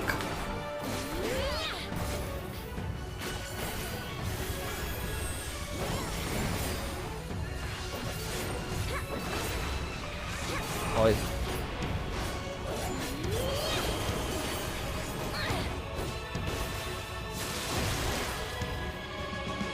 And then get close. Very interesting. And up. Okay.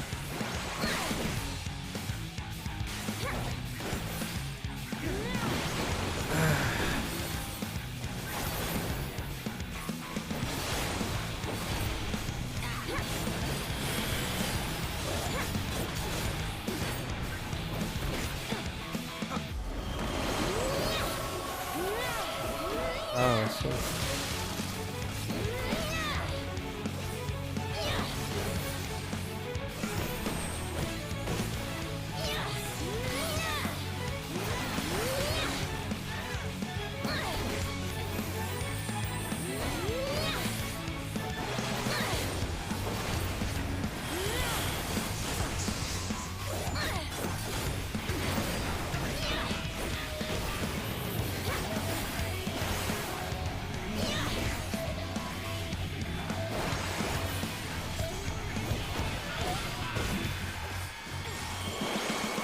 I don't think. Oh shit. Yes.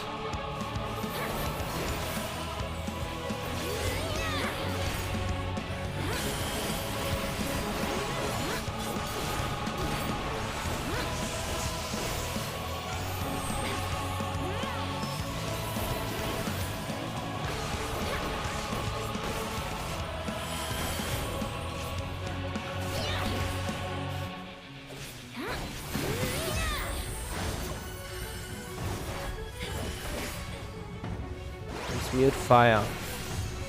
That is the one where we have to get close, I think. And then bio.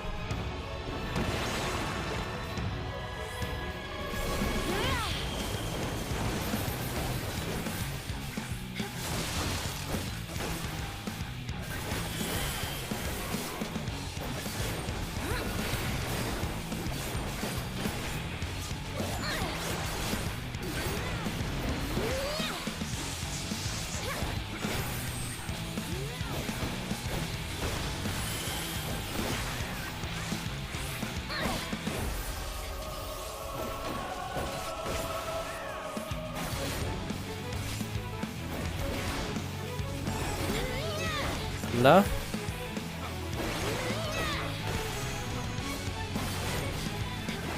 And fire. And then...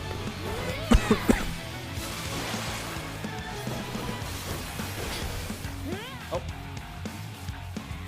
So you have chosen the fines. That's right. Good job, team.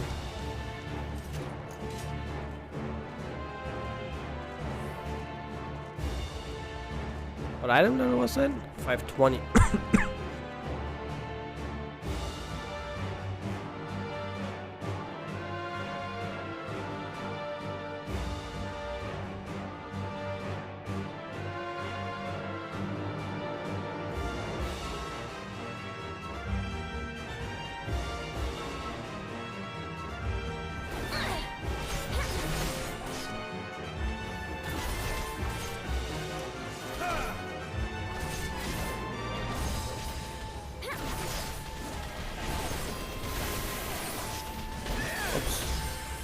I wanted to use that.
Alright, that's the next rascal.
Sometime when count reaches 0. Uh-oh.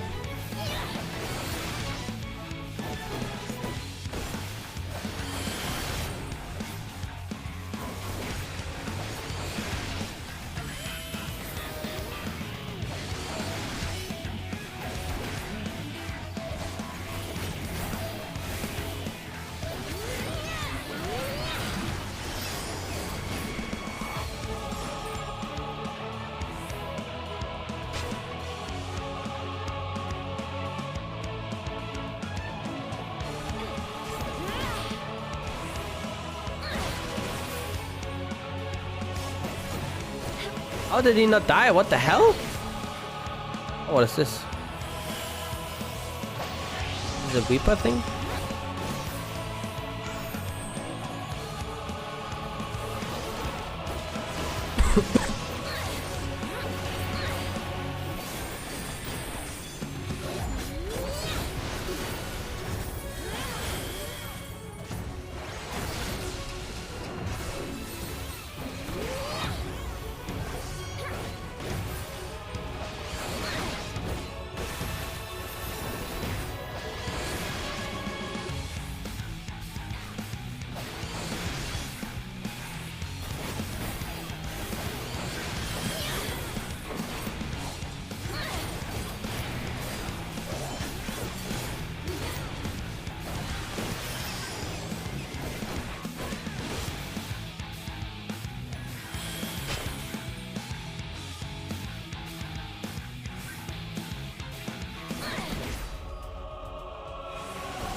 They're not dying though. They're still there. Doing shenanigans.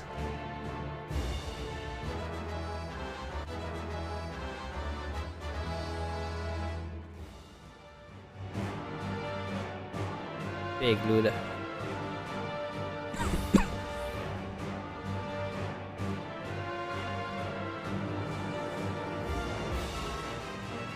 Good place.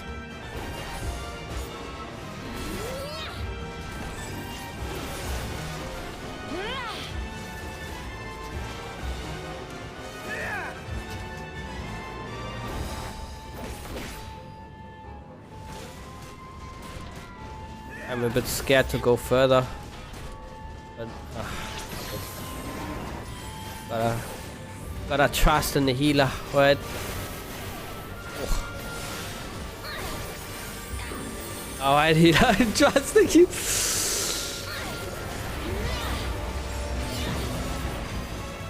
Oh!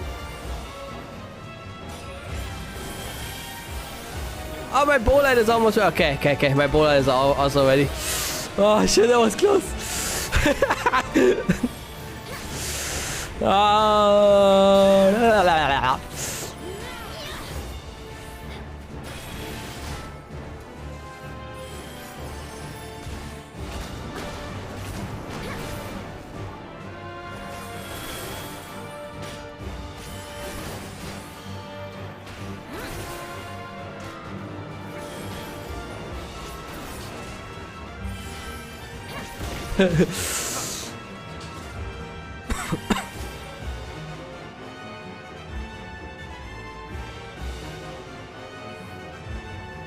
hello? Is there also like tank stuff maybe? I don't know.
Oh, we have the upgrade now, the Heart of Conundrum.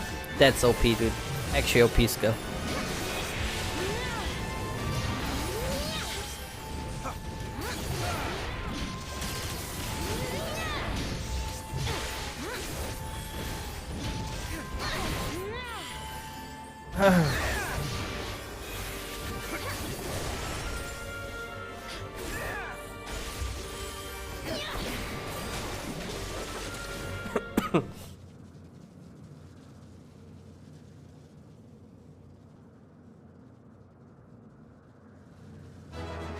No matter the cost, we must protect the tower. Big loot. Magus Sisters. Harbinger Elect.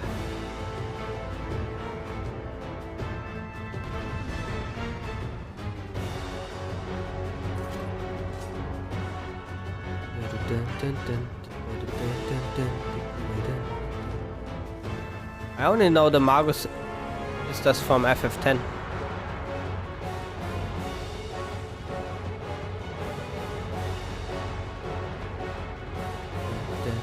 Alright, we got this, guys. Just go in and chill.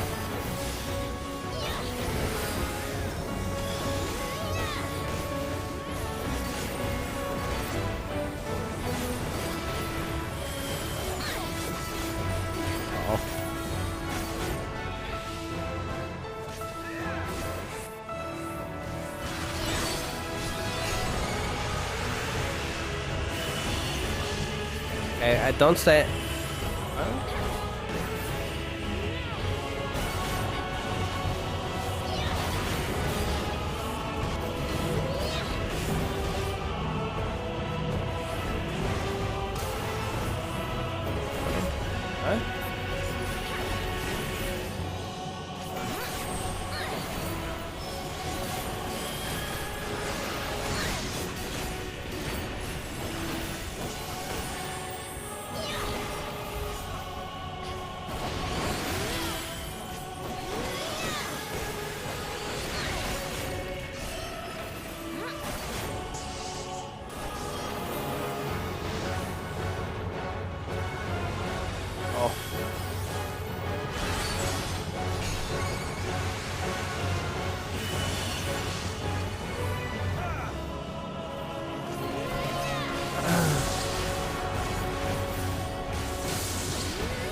Big.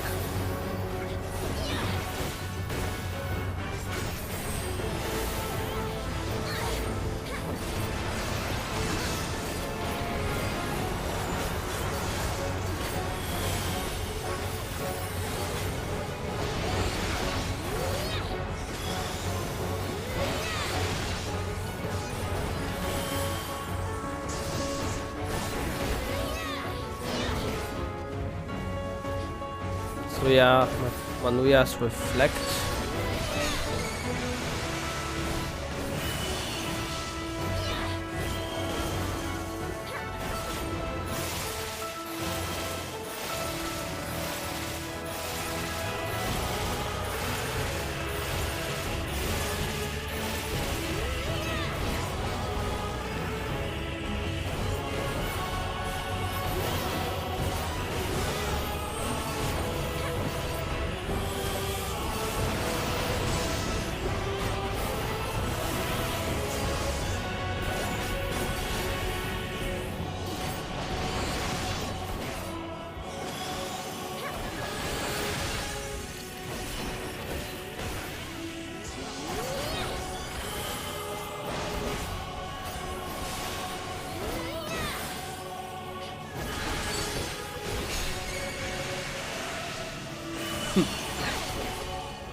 GG's. That was that was quite a clusterfuck.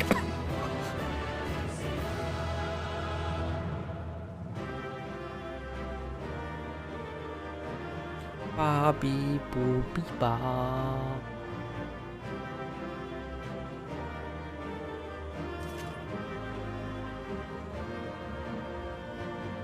Dee doo dee doo dee dee doo dee da bee dee dee dee dee.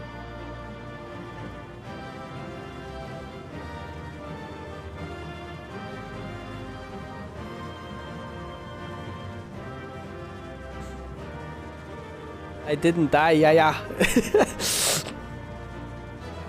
the small things. Ugh, good.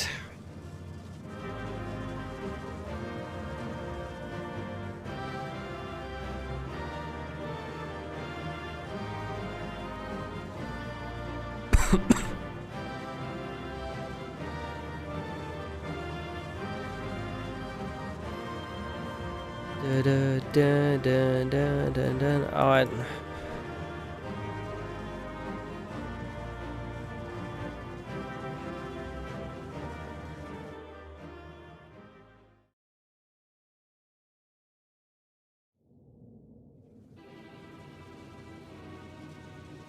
Yeah.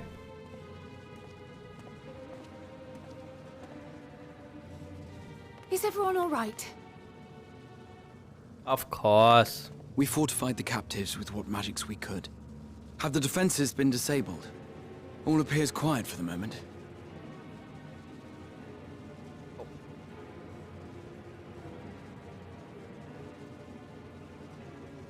The lower floors were disturbing enough, but this place feels wrong. The ether is heavy and thick, like wading through a quagmire.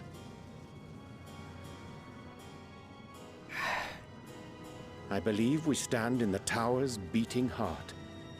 What sayest thou, Ishtola? Yeah, Ishtola. I see it. Ether siphoned from the land runs up through the spire, flowing to a single point. This is the core we seek. Yet something is off. As large as this structure is, it siphons far more ether than is required to sustain it. 'Tis as if the core is feeding on the energy, consuming it. I need to take a closer look.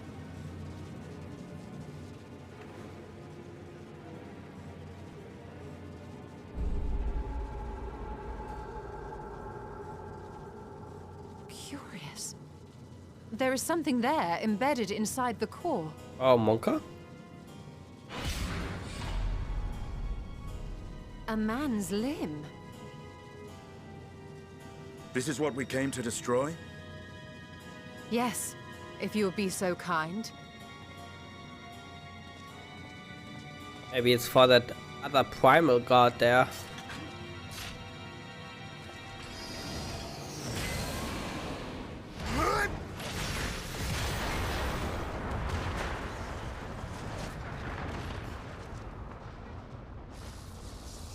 Chadstinian coming in once again. And that should be the end of it.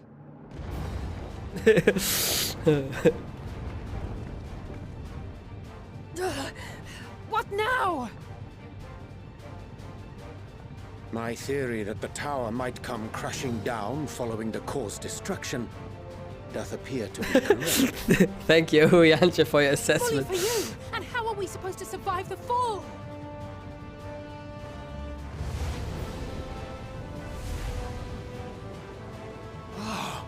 What of the prisoners below? The floor beneath our very feet dissolves. Brace yourselves! I pray I'm not too late.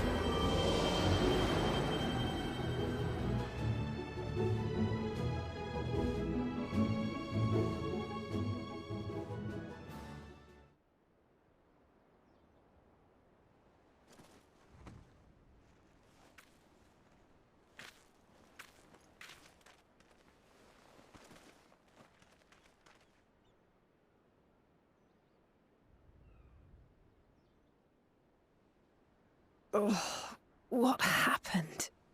Where are we?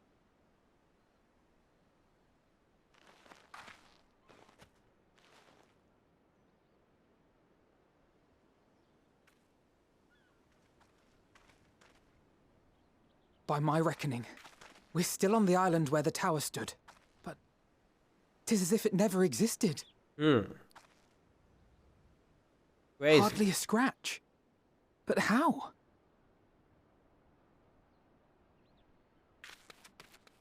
Raha did something.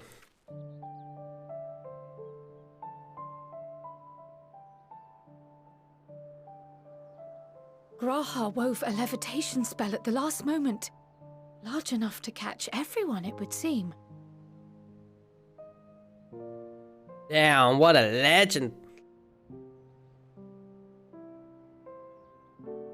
That explains the lack of obvious injuries.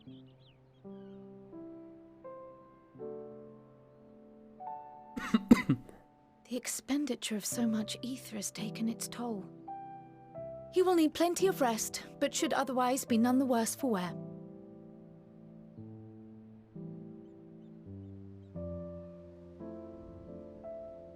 Then the immediate problem is what to do with our new friends here. They'll be much changed for their time in the tower. Even if their bodies are intact, I doubt we could say the same for their minds.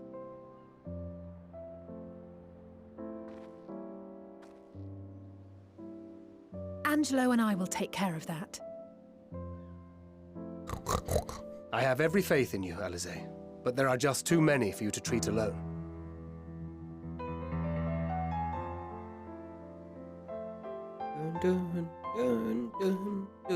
We'll send at once to Eorzea for more porksies, and call on the local mages to lend a hand. Hail, scions! We were watching the tower when it simply disappeared. What happened here? The threat is banished, and thy people delivered. They are, however, in need of treatment, and we of a secure locale and helping hands to assist us in its provision.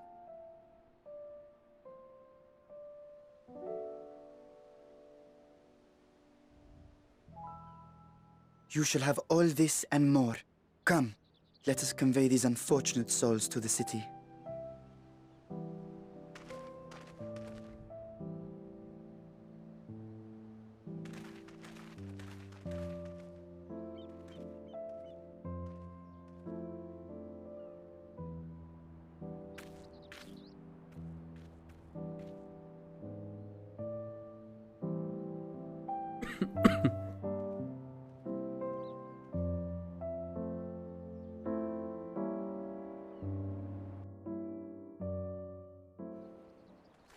All right.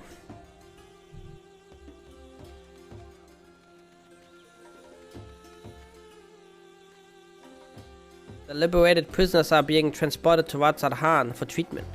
Alize and Ishtola will oversee the administration of the tempering treatment, with support from those who know a healing spell or two.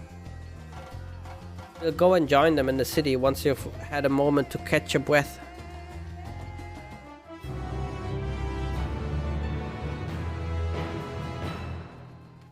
Yeah. Had enough rest, have you? Never were one for being idle. Right, Varsha and bade us come to Megaduta at our earliest convenience. The others will join us there once they have finished tending to the prisoners. Ah, wait, on second thought, you and Estinian should go on ahead. I need to make a quick detour by the great work. We left Guaha in the alchemist's care, you see. Best to fetch him before he's crammed into a specimen jar. Just you and me then. The guardsman at the gate should wave us through.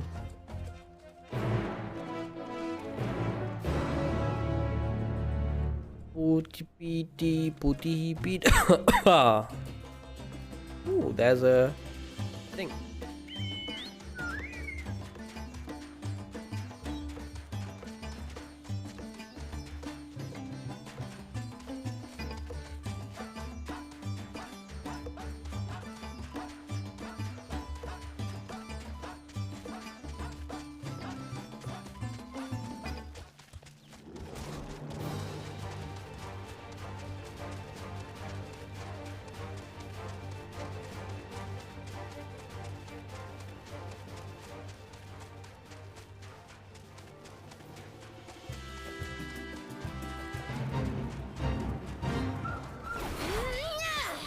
Alright, I'm here. I'm assisting.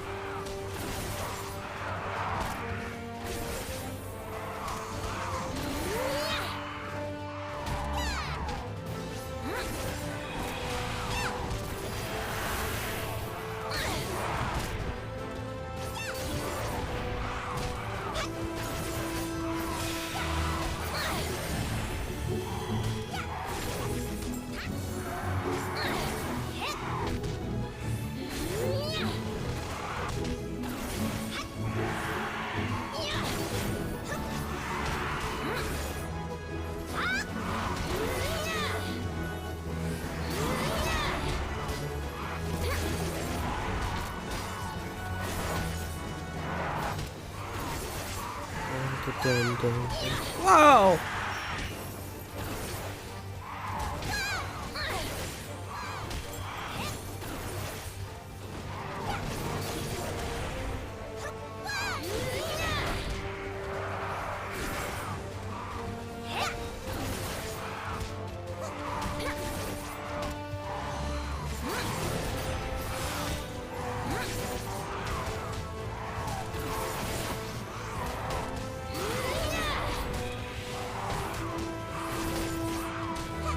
Damn, the heal is actually pretty strong. 9,000. Holy shit. And I guess it can crit as well, maybe?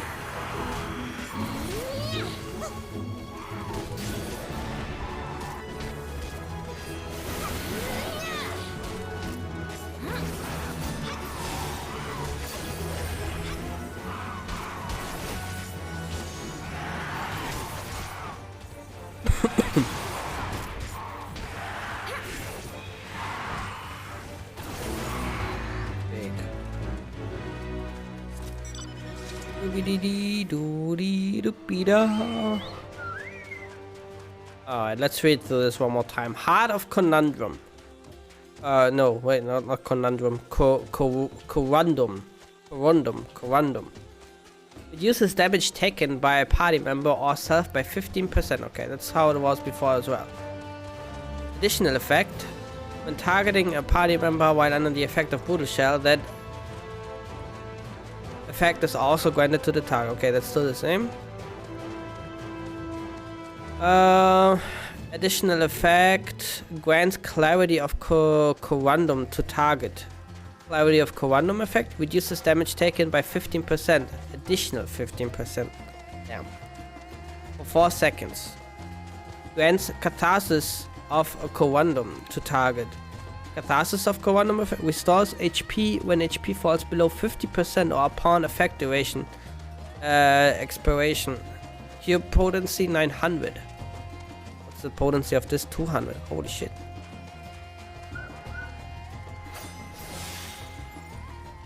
What if I click off the buff? Do I still get the heal? I don't think so.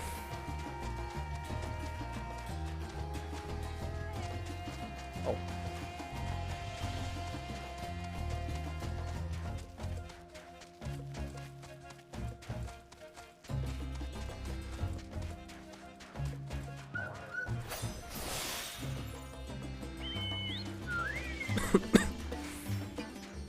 %, like, is so much every 25 seconds.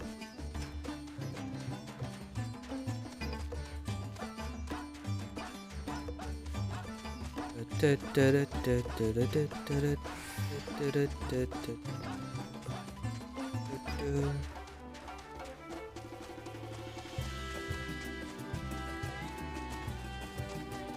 wonder if you hold that just on cooldown or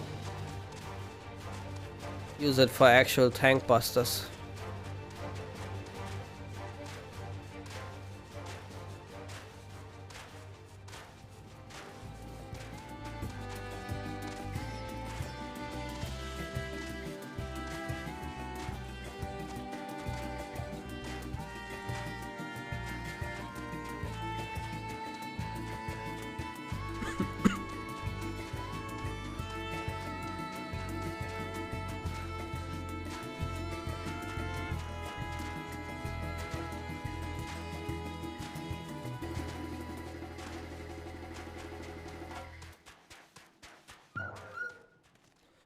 Honored Science, you are free to enter at your leisure. As I cannot leave my post, I'm afraid you must make your own way. Should you require directions in the city, the sentry stationed at the fountain atop the steps should be glad to assist you.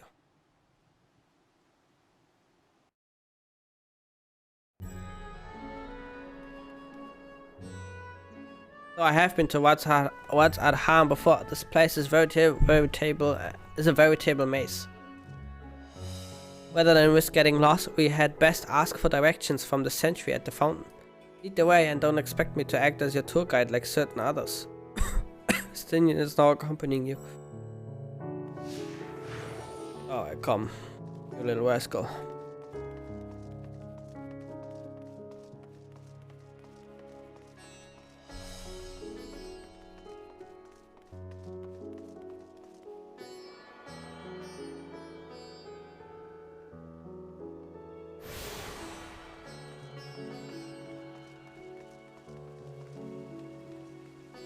Mr. Zua, I presume. I understand you are here for an audience with the satrap. If you require directions to Megatuda, I should be glad to provide them. Satrap residence is situated in Dharma, the highest part of Watsarhan. To get there, I would ordinarily recommend a route that takes you by the bazaars in the city's north. Due to the state of alert, however, most businesses are currently closed and the Aetherite disabled. As such, I will provide you with an alternate path. First, please ascend the steps next to this fountain and continue left. There will be more steps, and upon ascending them, you will emerge on Paksa's path. Proceed through the large door on the right and you will arrive at Wu Veda's fibers. Within you will find another sentry who will give you further guidance. In other words, we head up. Sounds straightforward enough. Exactly.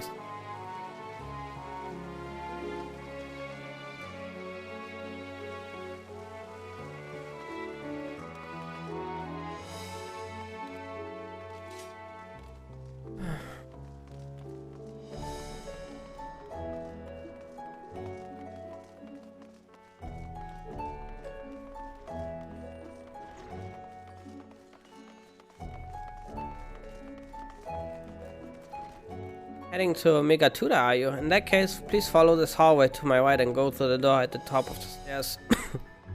You'll emerge at your entrance to the airship landing, where other sentries should be at hand to assist you.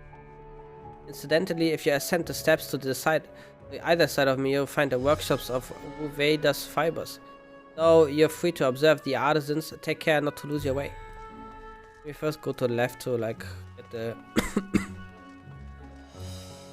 the thing here. The Aetherite shard. Oh yeah, she said actually right of me, yeah, not left of me.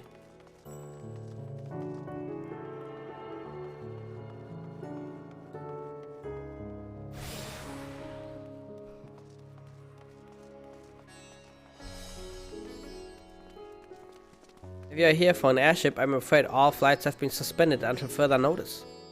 So the state of alert is still in effect. Perhaps it's for the best. That aside, we're not here for an airship. We have business at Margatuda. Oh, in that case, permit me to direct you. From here, it's quite simple, really. Ascend these steps and then continue straight ahead and across the bridge. You cannot miss it.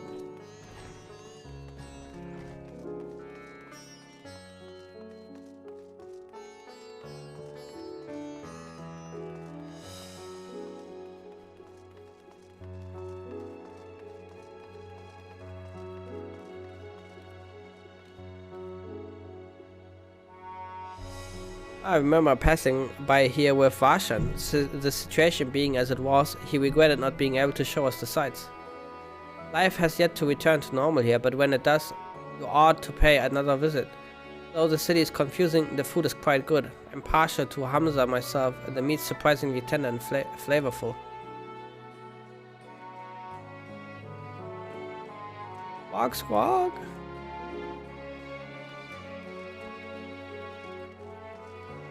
There's a big quest going on. Very interesting, guys. You got this.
Oh, disconnected? I'm sorry, bro. Have fun in the queue.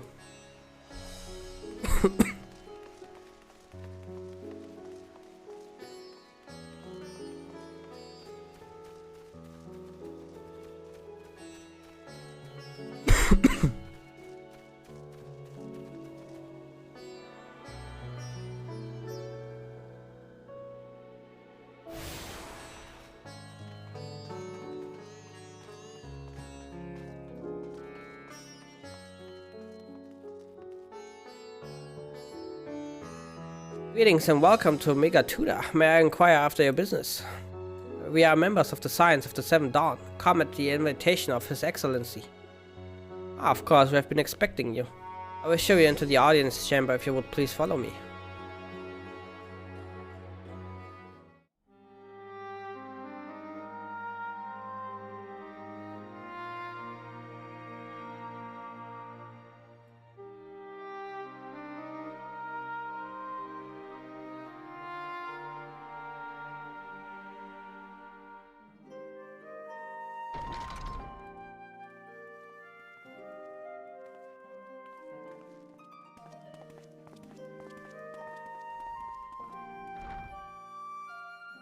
Are we the last to arrive? I hope we've not kept you waiting. Not at all. Your comrade is feeling better, I trust. Much better, thank you. Harness remedies are certainly potent, in more ways than one. One becomes accustomed to the taste, although I hope you never have cause to do so. Pray, take your ease.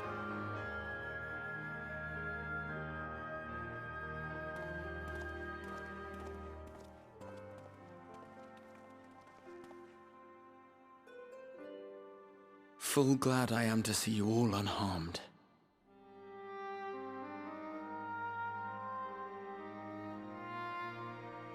Valiant scions, for your heroism, you have my boundless gratitude.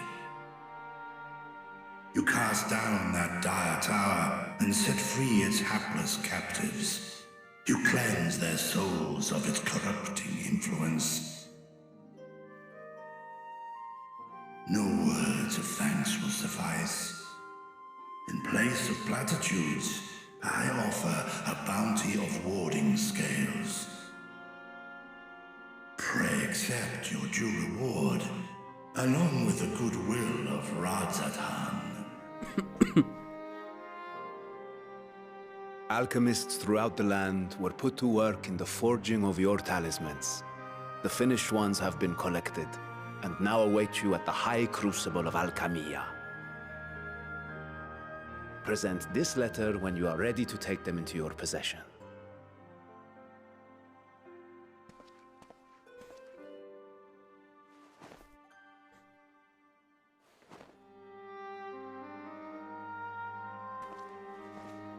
We are humbled by your generosity. Know that the inventive wisdom of Radzathan will be vital in restoring serenity to our star. Every single one of those scales came from you, didn't they? You must still be in such pain.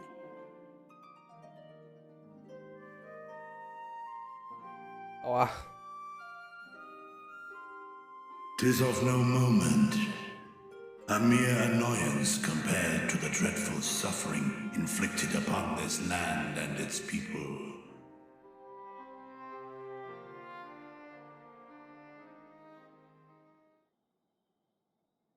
Albeit brief, my involvement in the Dragonsong War afforded me a glimpse of the myriad sorrows which consumed both dragon and man. Though you were half a world away, such tragedies as befell your kin must have affected you deeply. And yet, you chose to live among men.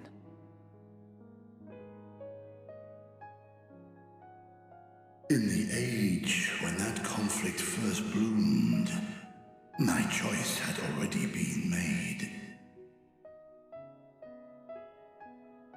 In some distant place, man slew dragon, and dragon slaughtered man. Yet no hate could I muster for those smiling faces which did look to me for guidance. Not even my brother's righteous rage could rally me to his cause.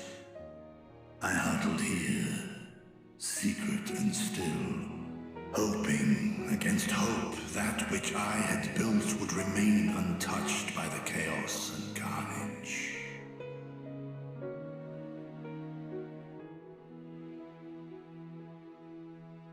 Twould seem we share the same desire for peace, great Vritra. To that end, I wonder if we might trouble you with another question. The Telophoroi are intent on recreating the final days, an apocalyptic event which we know to predate the sundering of the star. As the longest lived among us, know you aught of this terrible cataclysm?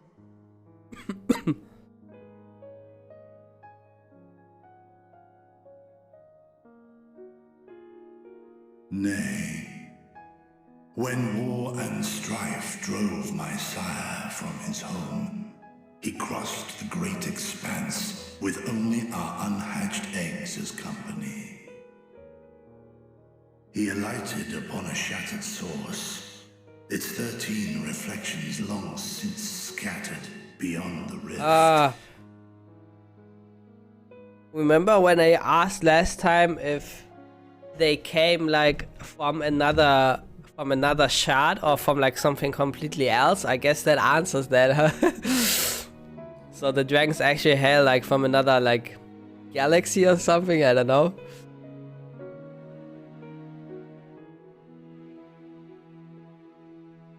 Of events preceding his arrival, he knoweth naught, save that which Hydralin hath deigned to disclose.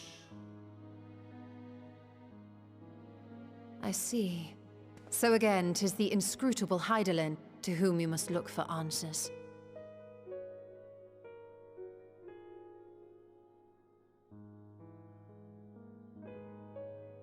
Seek you to divine the will of this star?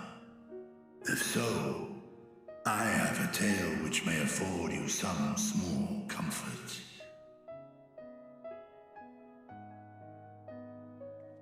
'Tis a story from my youth, many, many years ago. To my sire, I once posed the question, of all the stars in the sky, why didst thou settle upon this one? To which Midgardsormr did reply, 'twas the last bastion of hope.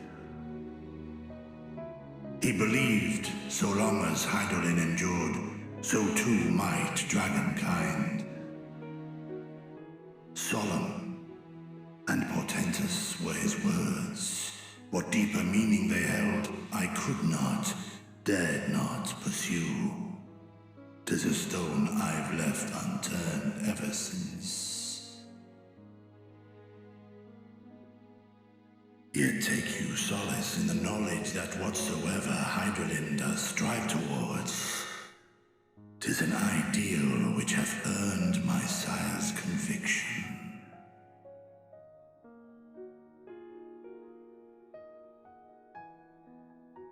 Thank you, Vritra. You've given us warm reassurance in a world gripped by cold uncertainty. While I'm sure we all have a great many questions, I think it's time we collect the talismans and be on our way. Our fight against the Telophoroi is far from finished. Very true. We must take our leave, but please do inform us if we can provide any further assistance.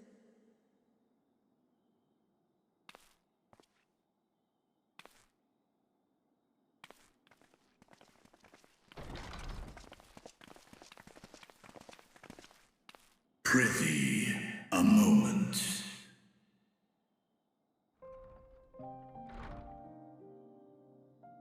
There is one whom my sire hath judged worthy of honor and respect. The one known to men as Eorzea's champion. This hero of renown and rumor, 'tis thee. Yep, that's me. That's right. Big Dick Zurai.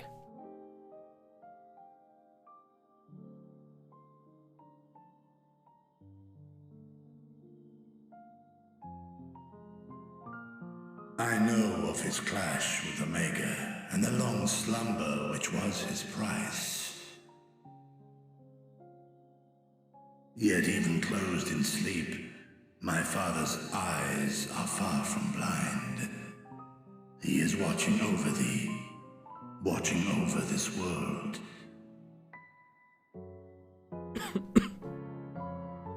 'Twas a revelation most pleasing that thou, a child of man, had gained Midgardsormr's trust, but alongside mine elation runneth a rivulet of dread. For upon thy life's reel wind too many threads of fate, power, weal enmeshed with woe. Amidst this tangled knot thou shalt know no rest.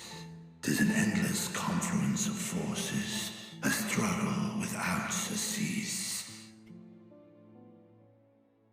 More terrible still is the attrition wrought upon thy companions, as they are swept up in the storm of thine existence.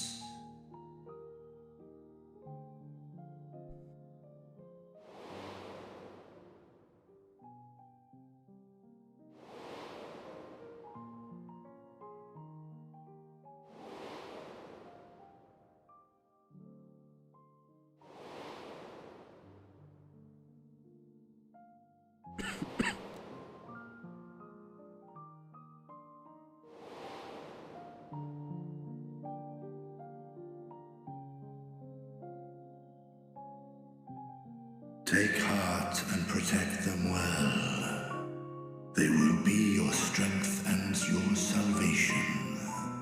The hope thou wilt need come the end. Even cowering behind my curtain, I know the suffering of the powerful. I have watched my siblings driven mad by loss. Thus do I exhort thee to spare no effort to keep thy loved ones safe. Doing my best.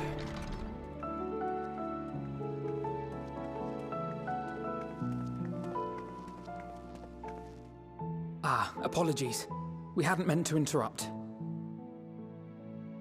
It's just that we do have a history of suddenly collapsing, and when you didn't follow us out... 'Tis I who must apologize. I have detained your champion overlong with idle chatter. Go. At war's end, I pray I welcome thee back into my hall, where together with thy joyful comrades, you may toast your triumph. Well, I hope so.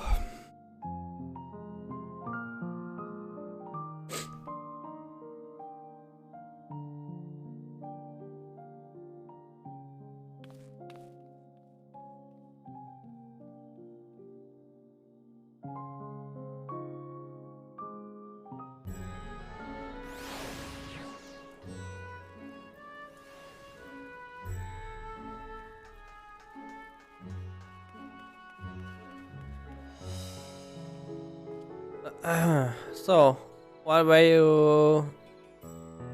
So what were you and Vitra talking about? Nothing. Nothing? Very well, if you say so. The others have gone ahead to the High Crucible. Let's catch up to them. Be so fucking curious.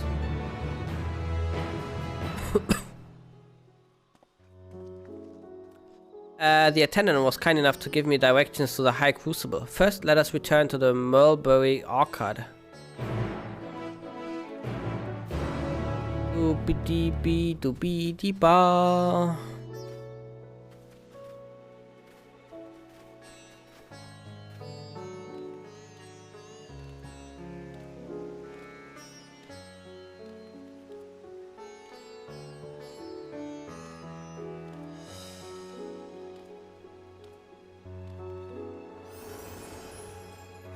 From here, we're supposed to follow the path and path left and past the mulberries.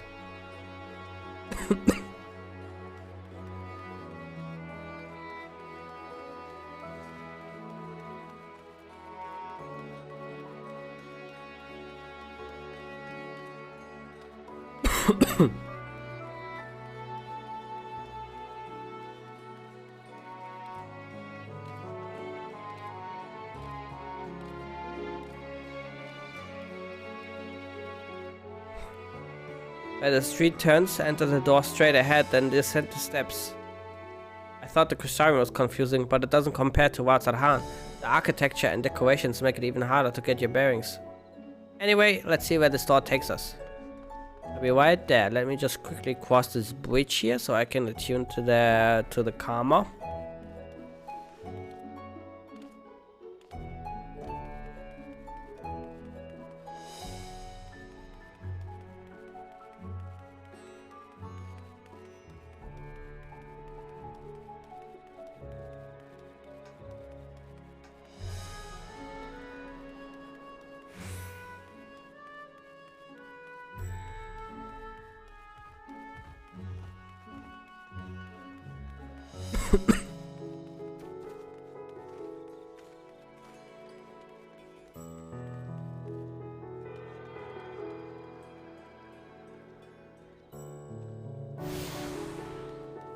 What are you guys doing in here, hmm?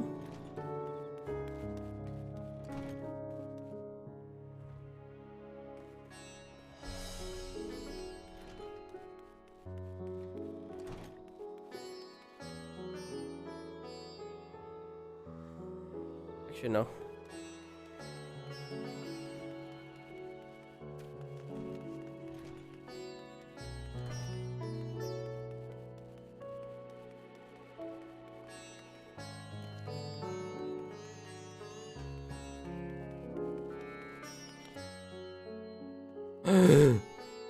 Oh, no mind. That worked out. And there's the Aetherite Plaza. So far, so good, and there's much further to go. Oops. From here, we just need to cross to the other side of the hall, then pass through the larger of two doorways. The High Crucible lies beyond. I suspect the others have already collected the warding scales. Come, let us join them. Okay.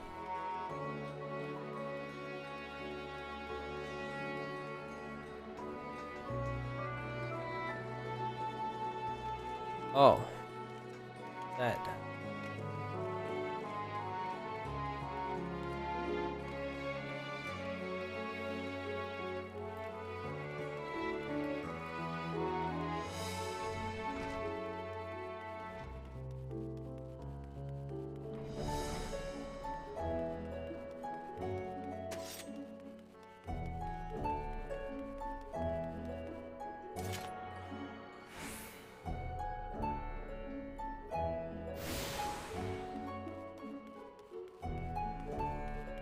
Dun, dun, dun.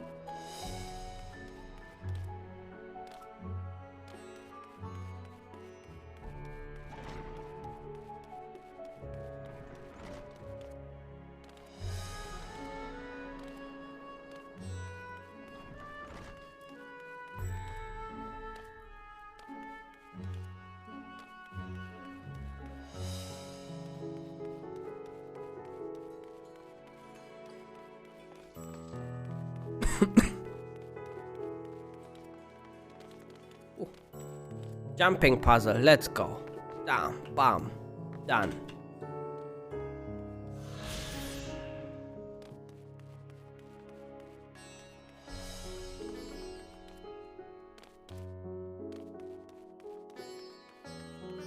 Dun, dun.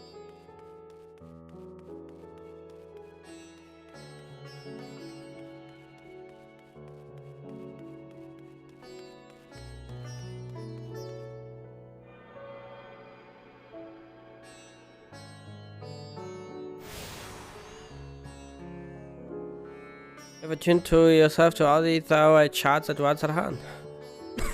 That is true, I did that.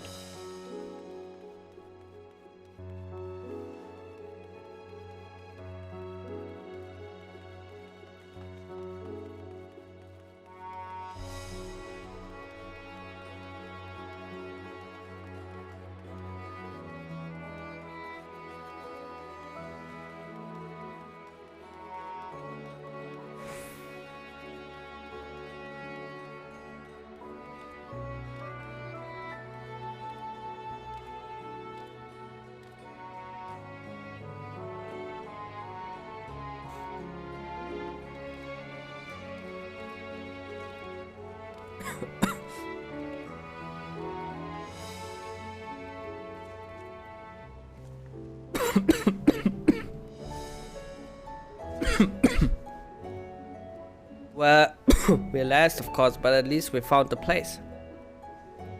That is true.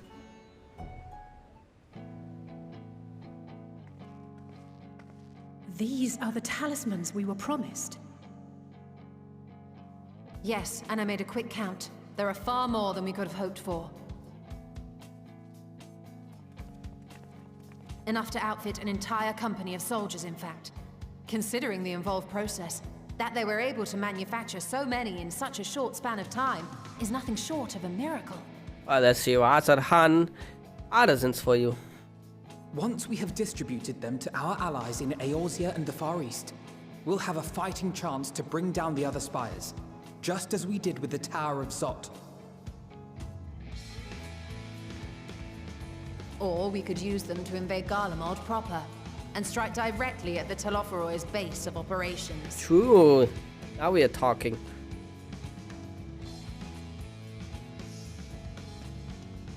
Of course, we would need to consult with various alliance leaders before such a drastic measure could even be contemplated.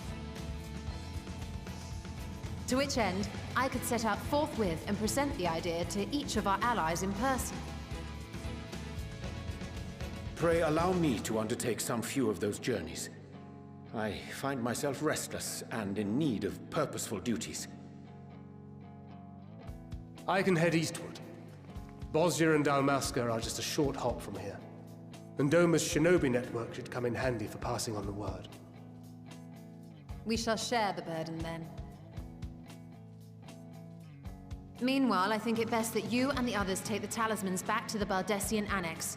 We must keep them safe and secure until we've decided upon a course of action.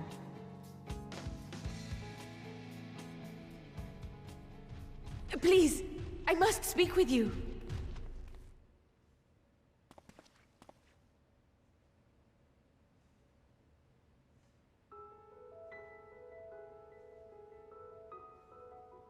Nidana, you're awake.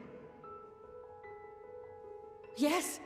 When I spoke with the carer at my bedside, she told me that one of the scions, a young woman, had cleansed me of the tower's corruption. It seems I'd been asleep ever since the treatment. But when I awoke and learned you were all still here, I knew I had to come.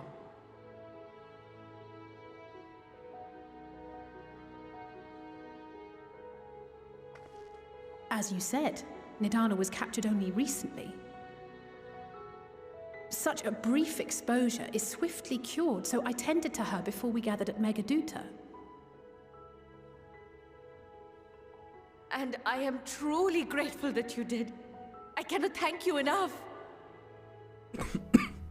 All of you, for everything you've done. Destroying the tower, rescuing our people. You've saved Thavnair from an awful fate.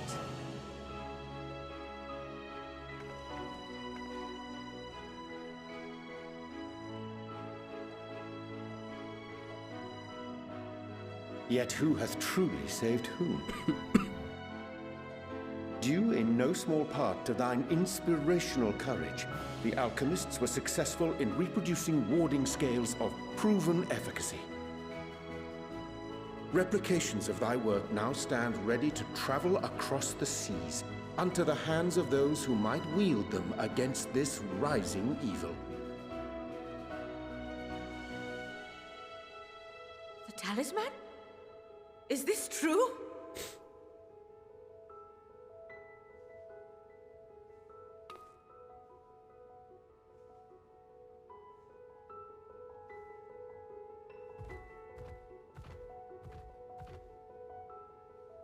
Oh, I was so groggy from sleep. I didn't even think to ask. Oh, our great work sent across the seas.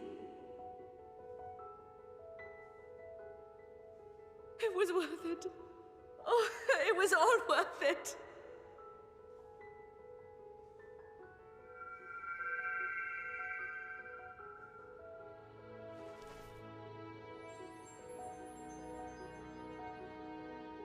Look at that! Its color is completely changed.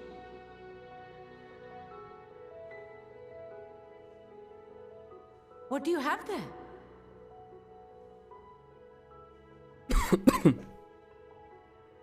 How unusual. I wonder if the effect is a reaction to Akasha. I'm afraid I'm not familiar with that term. Akasha? It is one of the unseen energies defined by Harnish alchemical theory. Though a gross oversimplification, some describe it as an essence influenced by feelings. You imply that it is distinct from ether? As foreign scholars often conflate the two, but we see them as separate concepts. Ether is an energy which permeates the land. It exists within animals, objects, even the air we breathe, affecting all through which it flows. Akasha, on the other hand, exists in a domain beyond our reach. A gift bestowed from on high, or torn from the heavens in some traditions. Akasha can neither be created nor destroyed. It is beyond our power to purposefully alter or manipulate. The only thing observed to influence it is an abundance of, I want to say, spiritual emotion. As a veteran of the battlefield, surely you've experienced moments of desperation or exaltation when you've transcended the usual limits of your capabilities. That is a manifestation of Akasha, the invisible essence harnessed by heart, mind, and unyielding spirit. I really must hear more about this theory. Our disciplines are based entirely upon the idea that ether is the fundamental form of all energy. I'm glad my haphazard explanation has piqued your interest. But even for us, Akasha is a somewhat abstract field of study. A lack of practical application lends itself poorly to formalized research. Which is why my analysis of your flower can amount to little more than idle speculation. I am sorry. Nonsense! You have nothing to be sorry for. Your insight is much appreciated.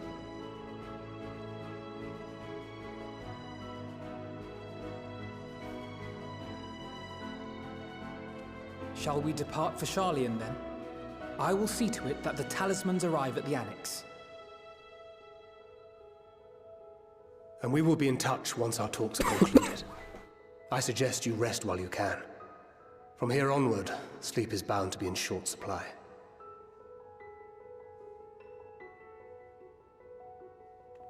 Damn, does it mean we're pulling an all-nighter?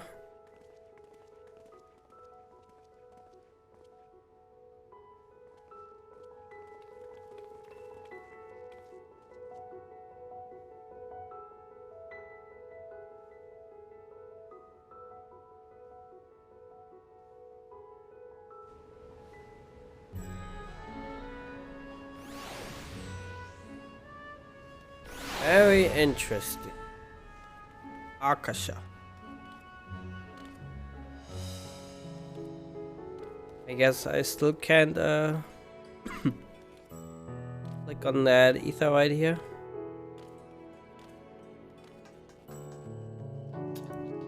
No, I don't think so. I will quickly get some salt sticks or pretzel sticks.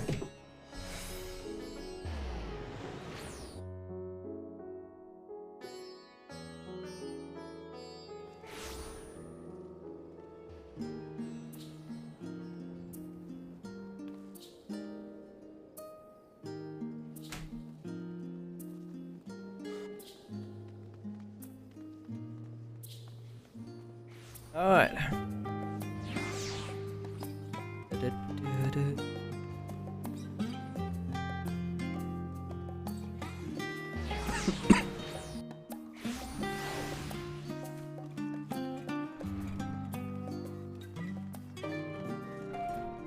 Any players here?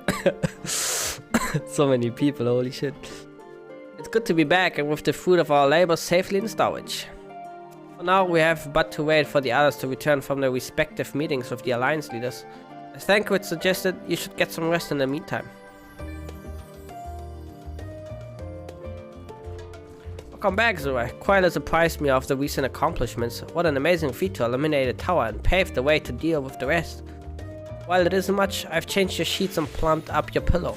After all, there's nothing like collapsing in a nice clean bed after completing a major milestone. Be it penning a thesis or defeating diaform entities.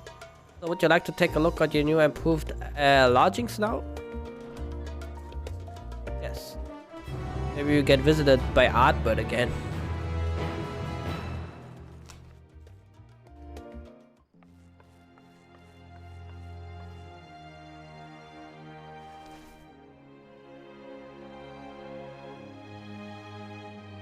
Oh, Heidelin. Maybe Heidelin is gonna be the creep now.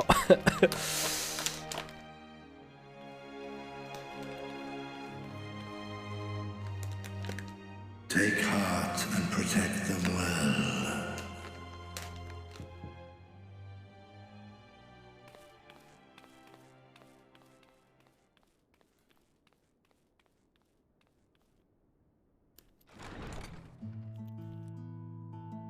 Good, you're here.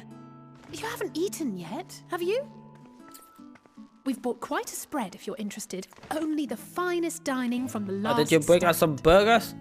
Some Burger King?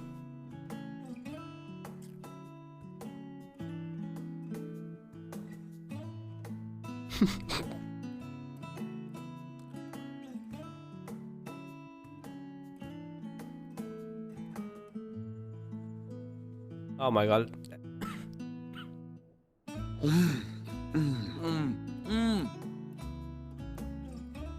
Where are the sweet potato fries though?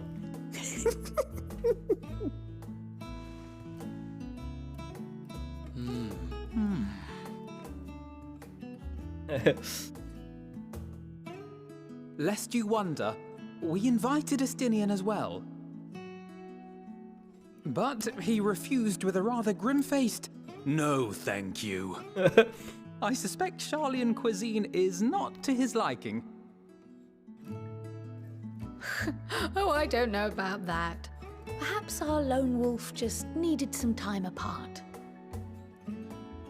What? To perfect his brooding stare? Next time, I'll drag him out by the ear, sit him down in front of a Charlian feast, and see that he eats every last bite. An excellent idea. Of all people, warriors must take proper meals and rest if they are to maintain a healthy constitution. Very true. Poor Estinian, beset on all sides.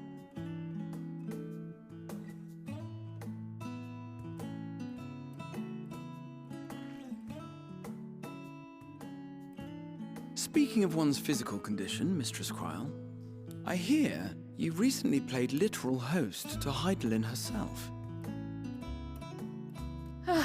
And what an experience that was. Tiring, yes, but no lasting harm done. If anything, I should have liked to speak with her longer. I've not felt a hint of her presence since. Heidelin instructed you to carry that flower, yes?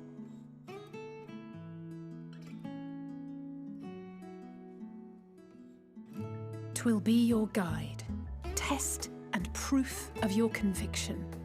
And then something about seeking joy in darkness, was it?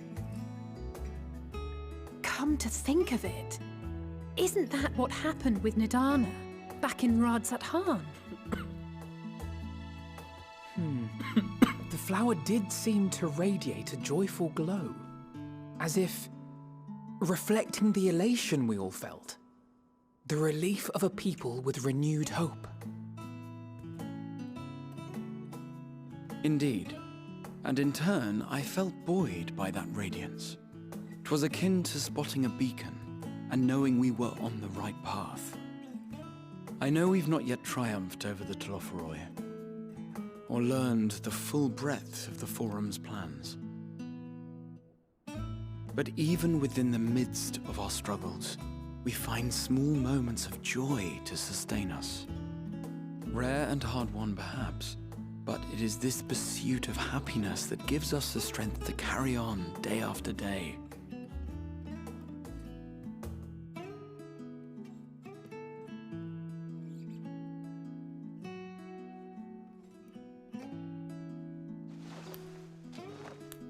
Hey, that's mine. To the swift the spoils. Though I recall that levitation spell of yours was quick enough. Only barely.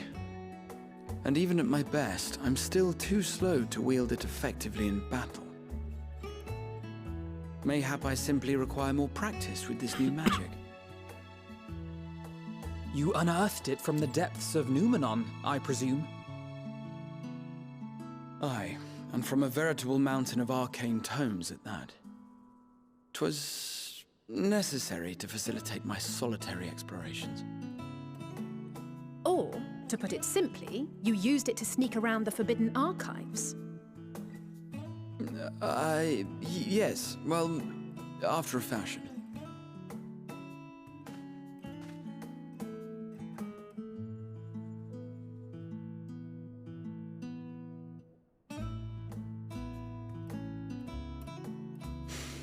They're tall, you see. The shelves, they're too tall for me. And I could hardly move the library's platforms without attracting attention now, could I? Oh!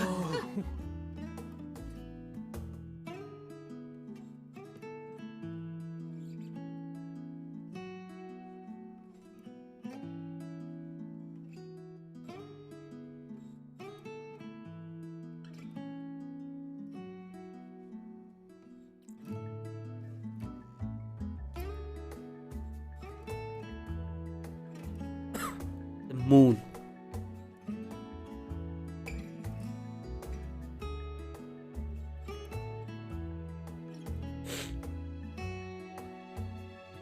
One last cup of tea, then. Dickens said this brew helps relax the mind before bed. And gave us some leaves for free. Ah, it got the good shit.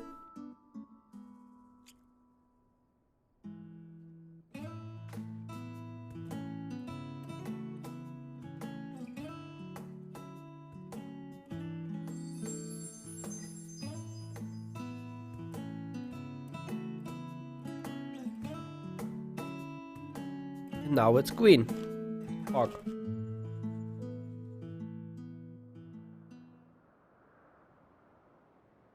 Uh-oh.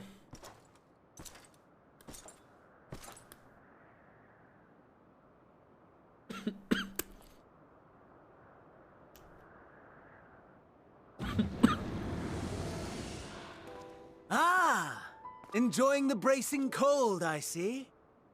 Do you not own a warm coat or a cloak?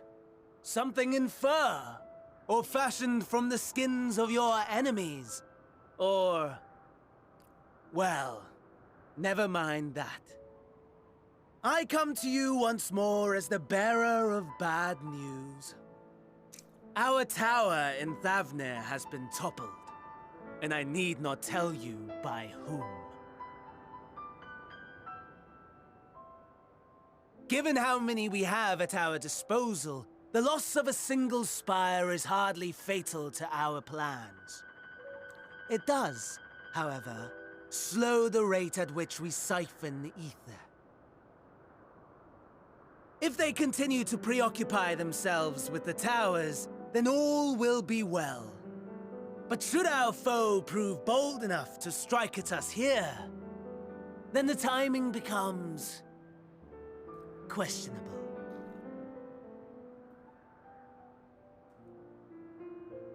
Our foe is bold enough. Of that, I can assure you.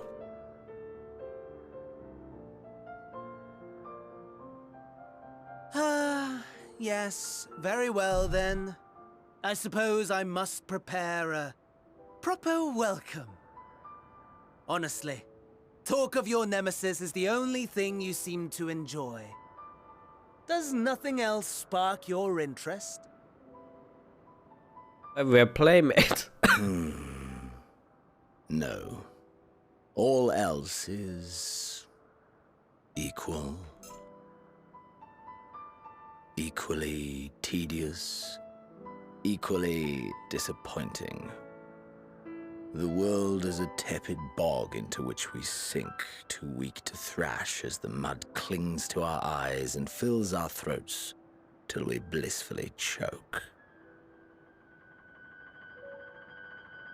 But then came the light, blinding and pure and hot, so very hot, enough to set my soul aflame. I basked in the afterglow until the void yawned once more, and then I knew the muck would never claim me again. There was naught for me ahead, so I drew the curtain on all that had come before.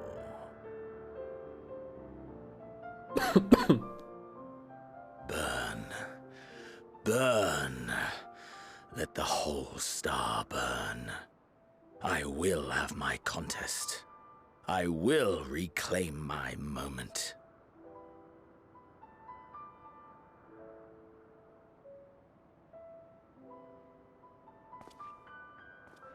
How wonderful that the emptiness of death has not dissuaded you from committing your life to its pursuit once more. I don't know whether to envy you or pity you.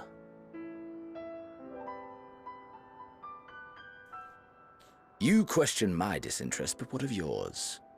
Despite your noisome antics, I sense you take little pleasure in this endeavor. Mercy, my lord. Such pointed barbs from one who barely acknowledges my existence. Nevertheless, you are mistaken. For I do find this part somewhat enjoyable. You see, when I was mortal, I would always have the same dream. It was a fragmented thing, disjointed, all the faces incomplete. The setting too was unknown to me, so I thought it simply a fantasy of my sleeping mind. Until one day, I realized it was showing me the truth. Much as your dream of the final days enlightened you.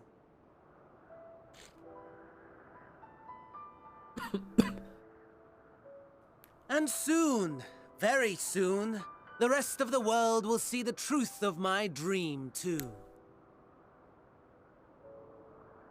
Yes, I think that is something we can both enjoy.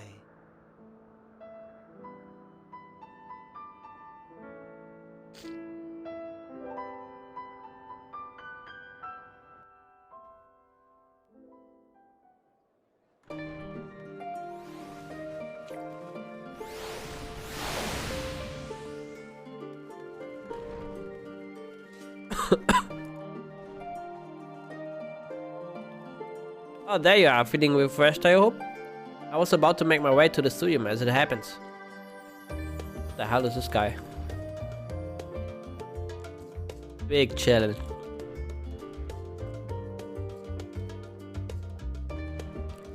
I wanted to try and speak with Scholar Monteshane and thank him for coming to our rescue in the Vostra. As it turns out, he'd come here to see us following the hearing, only to find that we already departed for Thavnir. Knowing him, he was probably hoping to chew the cud with his former students. Since we're still waiting for Ishtola and the others, I thought now the perfect time to pay him a visit. Care to join me? And it's settled. The twins will be coming too, assuming Alphonor can tear himself away from his new toys.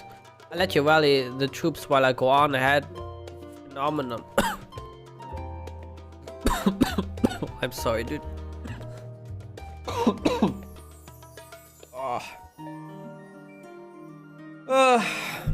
Considering my recent impropriety, perhaps I should avoid showing my face around the studio for a time. That might be for the best. If the others should return, tell them we will not be long.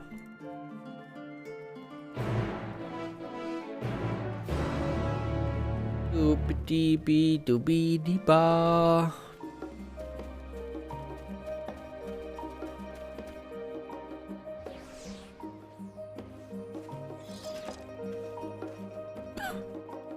Heading out for a stroll?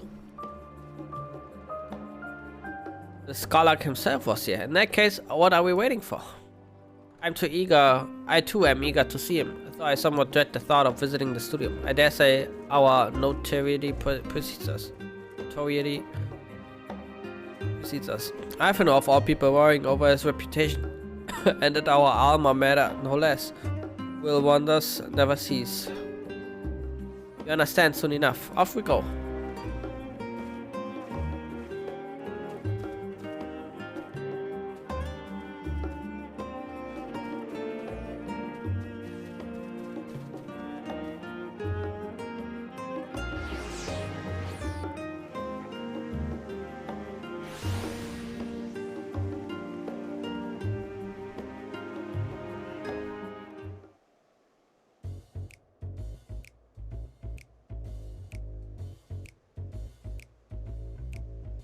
Here it is. Phenomenon. Well, I expect you made note of it before. One can hardly miss it. This is the first time you've been here on official business, correct?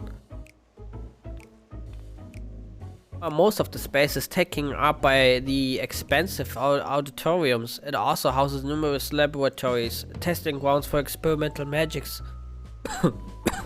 and a host of administrative offices and so forth.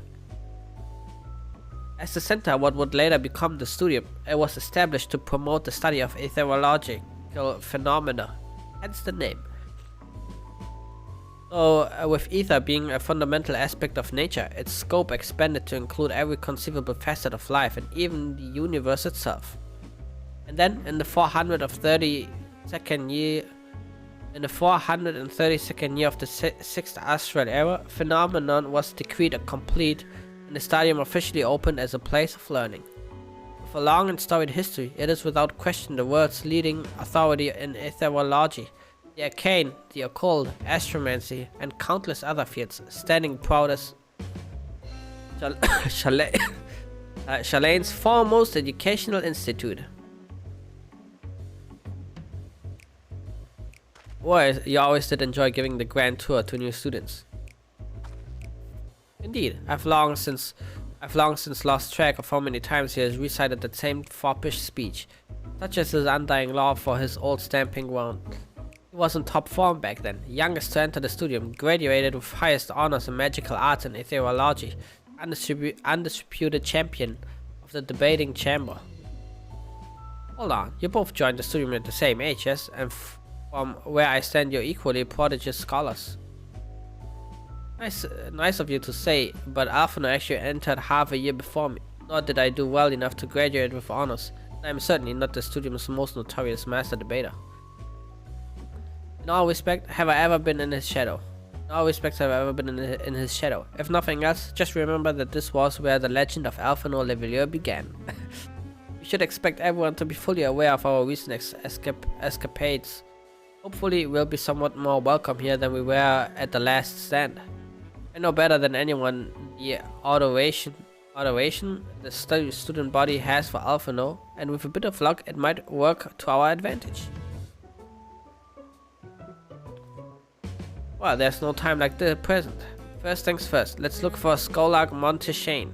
Our other faculty tend to frequent their offices, but unfortunately for us, he's fond of wandering wheresoever his whims take him. Let's split up and ask the students if they've seen him.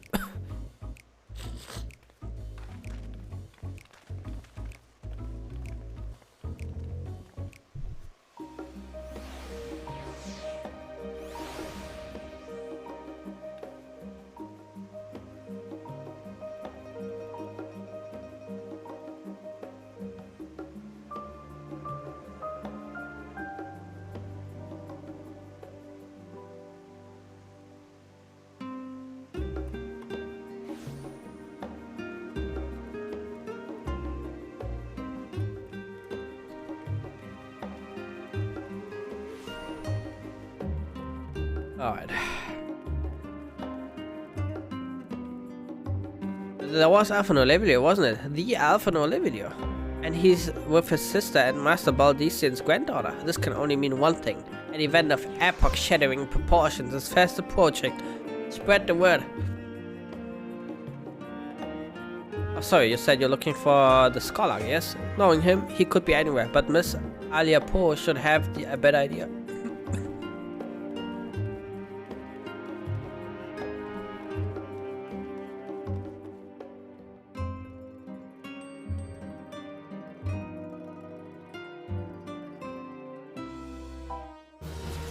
Silver ingot.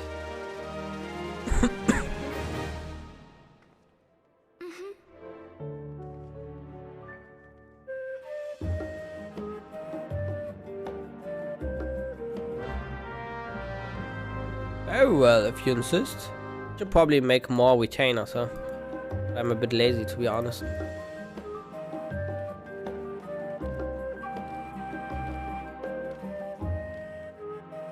Alphonse himself, in the flesh. I assure you, I'll tell you all about it after my business with the Scholar has concluded. Scholar, tell me, my good fellow, does this have something to do with saving the world from catastrophe? I return our attention to Master Livelius' graduation thesis. I too have my doubts regarding our policy of non-intervention. Is it true that your experiences overseas are the reason you have incurred the ire of the forum? Oh, what I wouldn't give to see your butt heads with those old codgers.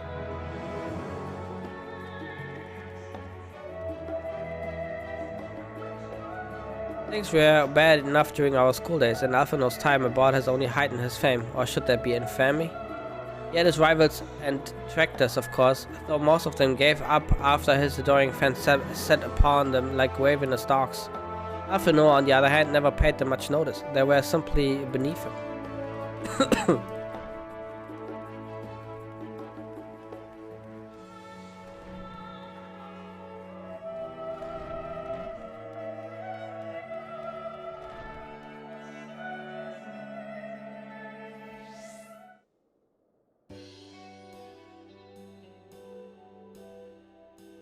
Are you lost? Wandering off the street, perhaps?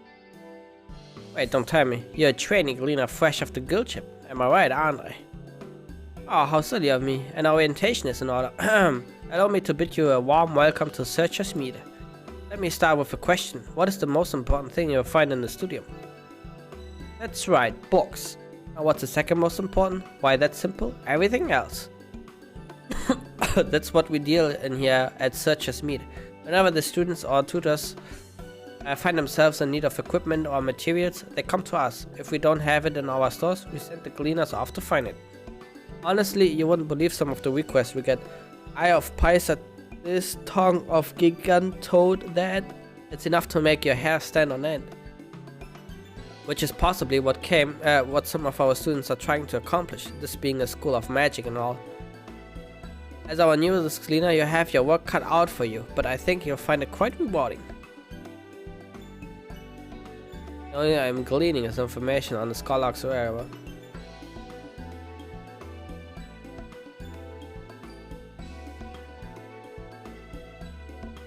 I beg you're putting? You're not a gleaner? Then this was all an elaborate ruse? No, wait, come to think of it, you never actually claimed to be one in the first place. My mistake. He was here, but now he's not. I did speak with him shortly before you arrived though. He said he was on his way to make us meet. Go back the way you came in and you see it on the opposite side of the entrance. It's a laboratory of sorts, home to many rare and expensive curios. Not to mention alarmingly frequent accidents. If you lose your way, just follow the blood-curdling screams. Curdling. In the meantime, taking me to tell you all of this, the Skylark has probably already left. Best of luck finding him. I have a feeling you need it.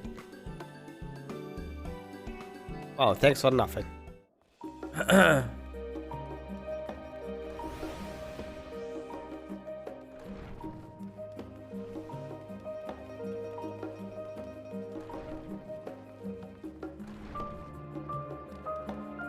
Ooh. Well. Who do we have here?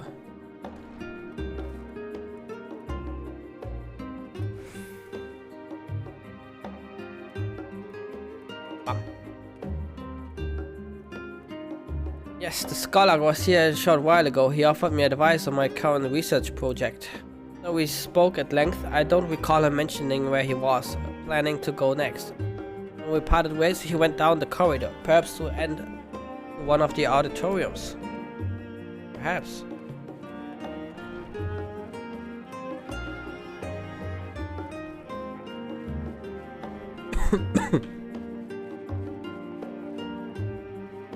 Unsurprisingly, the scholar is not in his office. I did, however, speak with one student who saw him not long ago, so he can't have gone far. Very true. I'm gonna find him right now.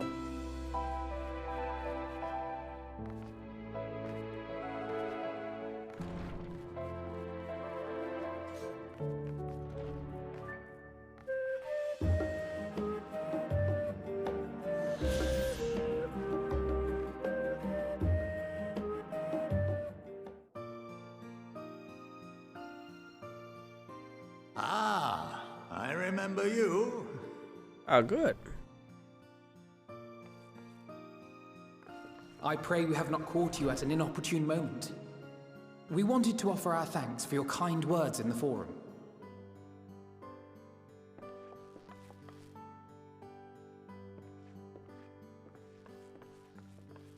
Well, I could hardly let that inquisition go unchallenged.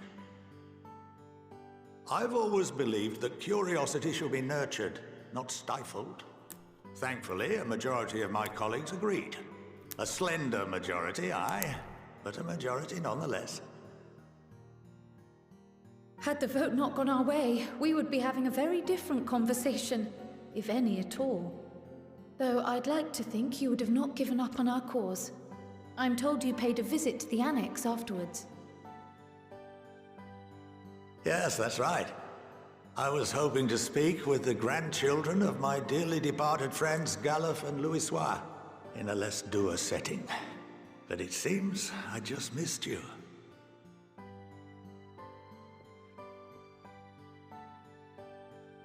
I still can't believe how much you've grown. If only your grandsires could have seen the way you presented yourselves to the Forum. Why, it fair brought a tear to my own eye.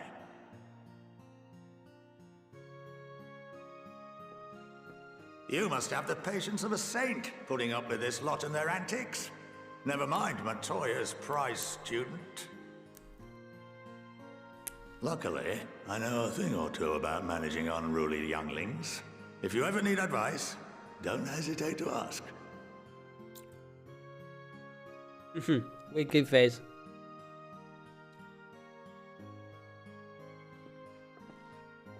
If I may, there is a rather more pressing matter we wish to discuss.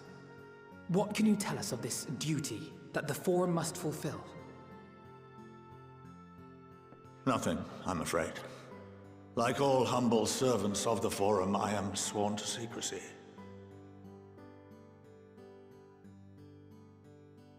Or rather, I couldn't tell you if I tried. Our duty is of the gravest importance. Furthermore, if the particulars were made public, it would incite widespread panic. As such, those entrusted with this duty have been bound by an enchantment, which prevents us from speaking of such matters without the express permission of the Forum. How is that even possible? It's been some time since I last gave a lecture. Please, take a seat.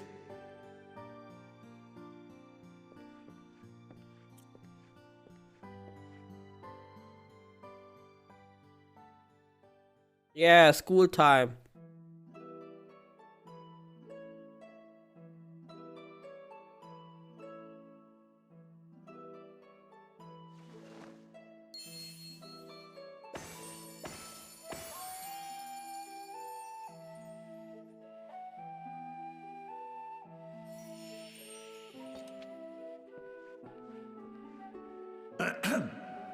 We shall begin by reviewing the fundamentals of etherology.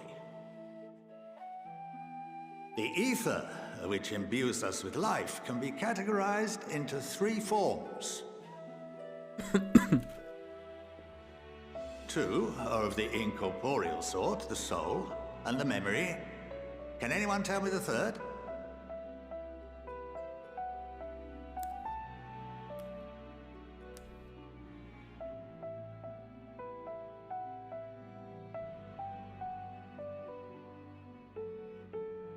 Yes, very good. This is the form with which the layman is most familiar. Consumed by even the simplest of daily activities, and replenished by the food and drink that sustain us, this form of ether is in constant flux. In contrast, the ether that comprises the soul is rarely subject to dramatic change. The same can be said for memory, as the two are intrinsically linked.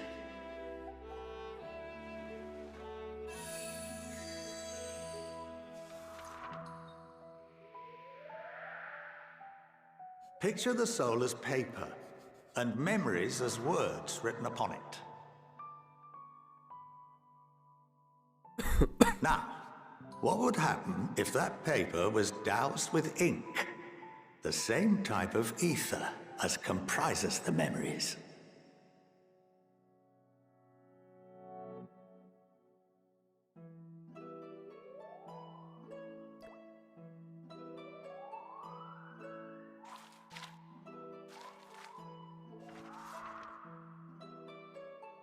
It would blot out everything that was written.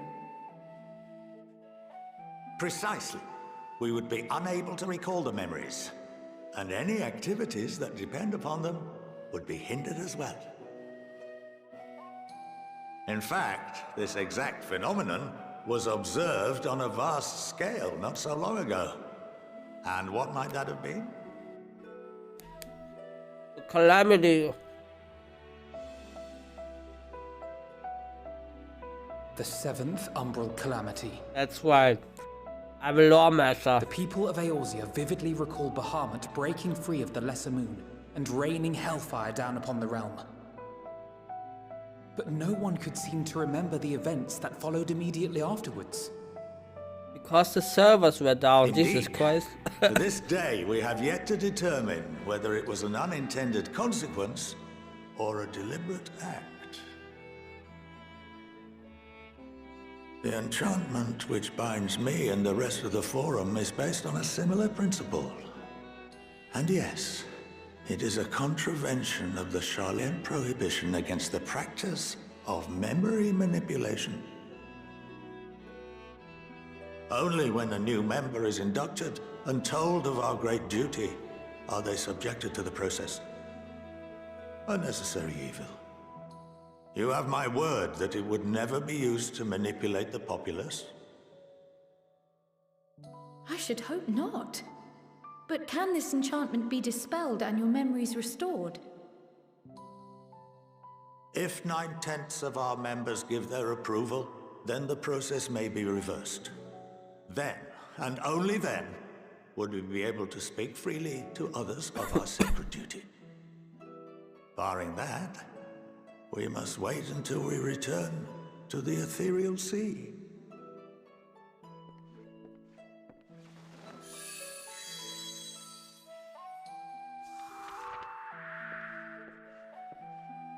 For there we will be purified, the blots upon our souls washed clean.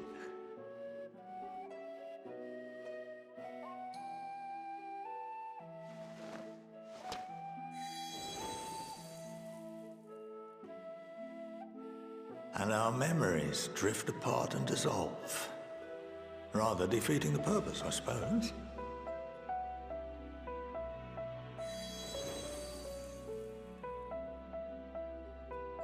But there are those memories that are indelibly etched upon our souls, some believe.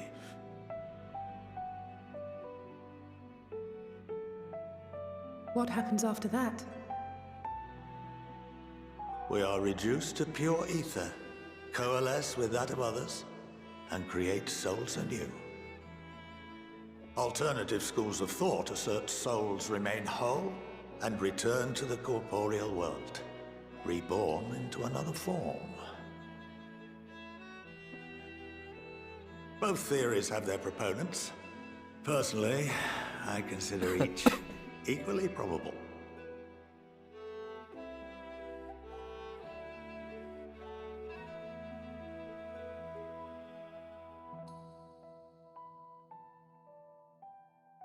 Well, I think that's enough education for today, now that I've given you some food for thought. Or rather, an entire banquet.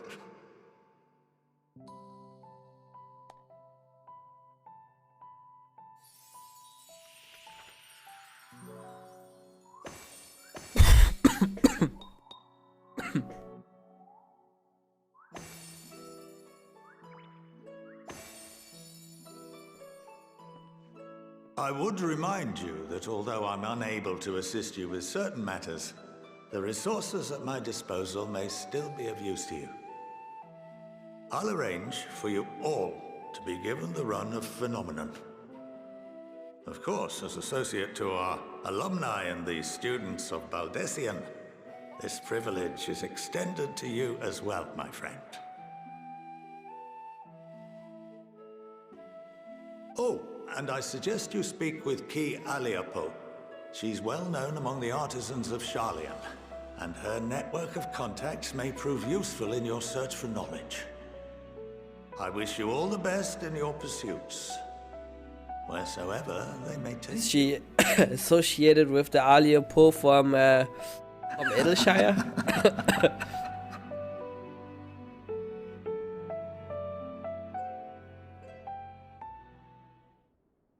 Ooh, a weapon coffer.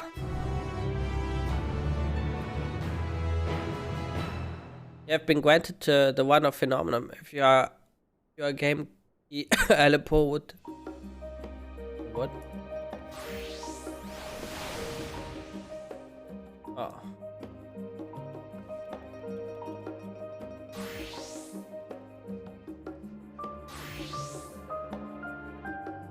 I see, it's artisan stuff. Well, too bad I'm a scrub crafter.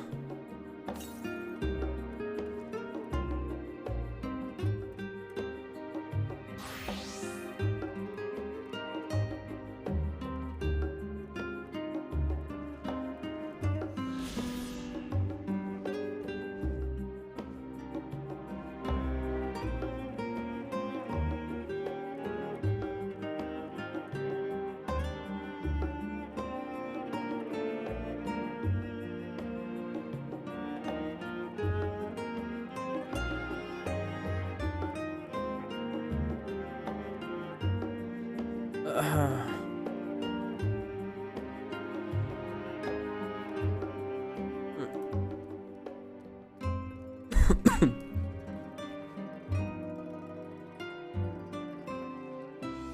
that's given me much to mull over, as I feel as though we are one step closer to understanding the form's true motives and the mysteries of life itself for good measure.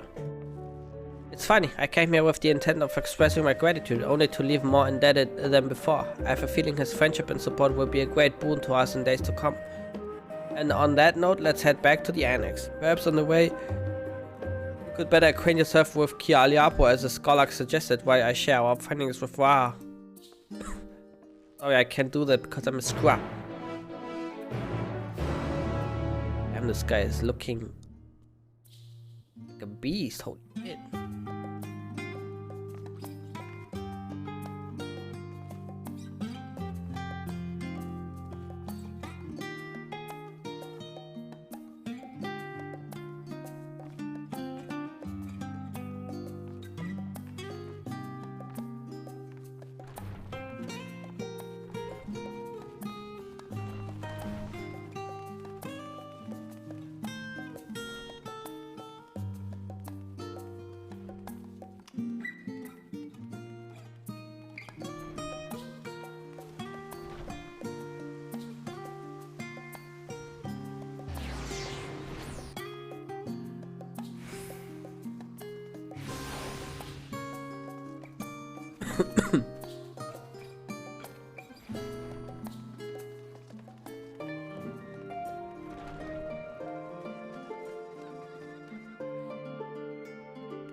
Alright, Guaha, what's the news?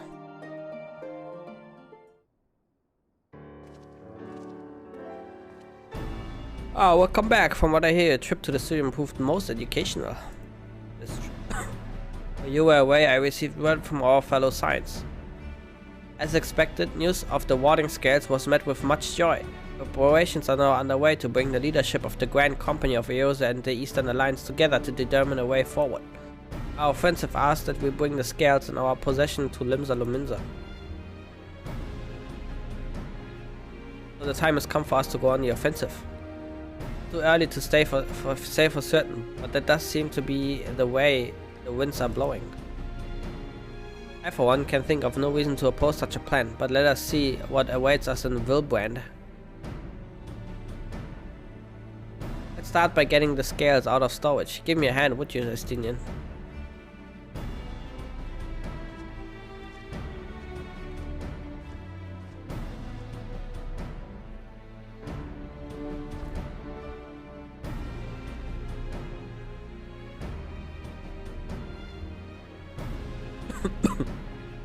Ew, I didn't realize these crates were so heavy.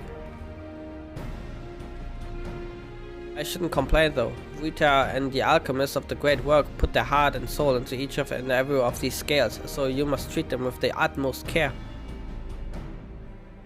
Are you not coming with us? As much as I would like to escape the form's watchful gaze, I have little choice but to stay behind. We've already on thin ice, and if I, in my capacity as our official representative, were found to be consorting with foreign powers, well, you can imagine how that would go. I shall remain here and do my utmost to avoid ruffling any more feathers as I await for a word from Master Mitoya and our other allies. With luck, we soon have good news of our own to share. The tide is about to turn, I can feel it. To Limsa Lominsa.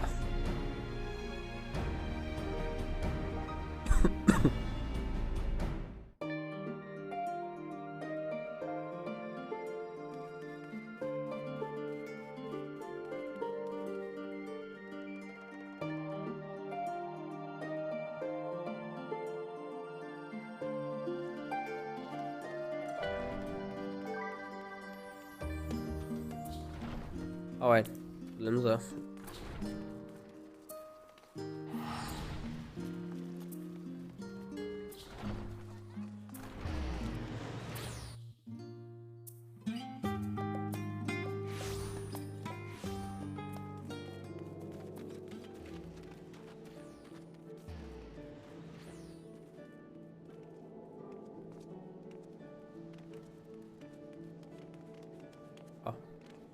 Alright.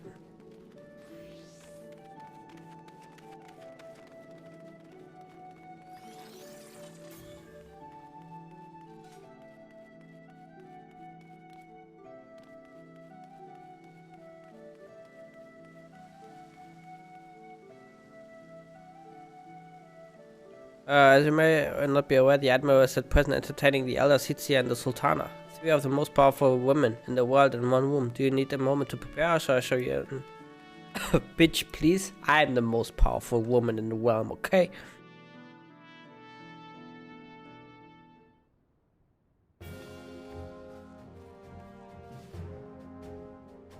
My apologies for calling you away from Shalane at such short notice. On the contrary, we are honored and grateful, and pleasantly surprised to be joined by such esteemed company. It was only right that this discussion be conducted in person. We are locked in a war of attrition. Our forces struggle to contain the threat posed by the towers, and it's only a matter of time before we are overwhelmed. Victory will only be claimed through decisive action, and we have taken the initiative to set the wheels in motion. It is reassuring to learn we have all in accord. But might I ask what your plan entails?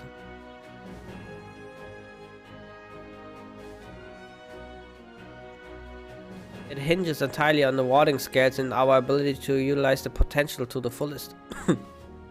During your time in Shalane, the allied nations have been engaged in separate fronts with no end in sight. To make matters worse, a surge in abductions of kobolds, Saharin, Ixal, and Ananta have given rise to an increasing number of primates as well. But your triumph in Wazad has given us cause to hope once more. The time has come to free ourselves of this menace. And it is you, the Science of the Seventh Dawn, who have shown us the way. While the bulk of the forces will continue to hold the Telophoroi at bay, we will dispatch our finest to strike at the enemy's heart, Garlemald. These brave few will be the Ilzabad contingent. I think such progress has been made in such a short a span. Its objectives are twofold. The first is to provide aid to the people of Garlemald. As previously reported, countless Imperial soldiers and civilians have been tempered. Robbed of their free will, they serve the Telophoroi's every whim without question. They too are victims. It is our duty to deliver them from their suffering, not for strategic or political gain, but because it is the right thing to do. I do not ask that we set aside the decades of conflict and conquest, that we simply choose to forgive and forget. I ask only that in choosing to remember, we do not also forsake our compassion and morality. For without that, there can be no reconciliation, only death without end. Aye, on that we can all agree. Our second objective is the colossal tower that Thancred and Urianger observed in the capital. Though its purpose remains unclear, there is a reason to believe the smaller spires are merely a precursor of what's yet to come. Until the Tower of Zod was toppled, it failed to make any headway, though the same could be said of the Telophoroi, certainly in no rush to press further into our lands. I'd wager the spire's primary purpose is to divide and keep us occupied, while they work towards our annihilation. This would appear to be substantiated by Ishtola's analysis of the tower's influence and ethereal currents. Based on her observations inside the Tower of Zod, spires siphon ether from the land, consuming it to maintain their form. However, they draw far more than is required for this task alone. The excess of ether remains unaccounted for, but we can be sure it's not being harnessed for our benefit. It wouldn't be surprised me if it was being redirected to the larger spire in the capital. There's a logic in that. Regardless, once we have uncovered the truth, we'll bring the schemes crashing down, along with the infernal towers. It's all well and good, but what would you have us to do? I assume it's more than handing over the scales and being on our way. I want you and your scales to join the Ilzabad contingent. Consider it an official request from both the Grand Company of Eosa and the Eastern Alliance. Do you accept? Perhaps you should be the one to answer that.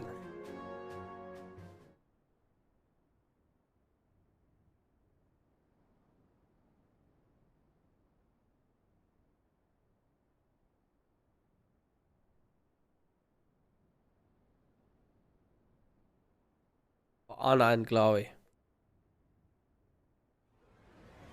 And I've put it better myself.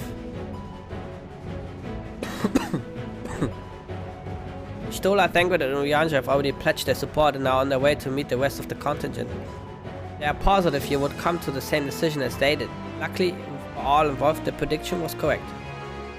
Once you have delivered the warding scales to Alamigo, the contingent will embark on its journey to Ilzabad. Oban and Lord Aymeric are overseeing preparations. That's the banger, dude. So I suggest you make yourself known upon arrival. Pack warm clothing, furs and the like. Without it, the cold will do you in before the Telophoroi so much as draw. The cold will do you in before the Telophoroi so much as draw steel. As for us, we keep the enemy busy while you're gone. We're not the only ones who can create a diversion. Now go, safe in the knowledge Ilza will be as you left it, or better, upon your return.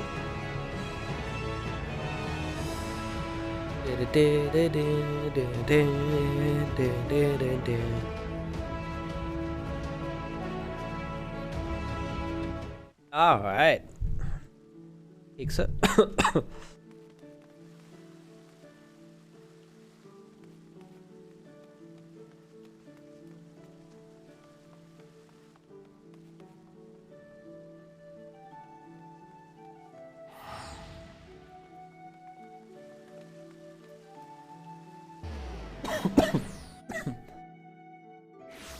Oh god.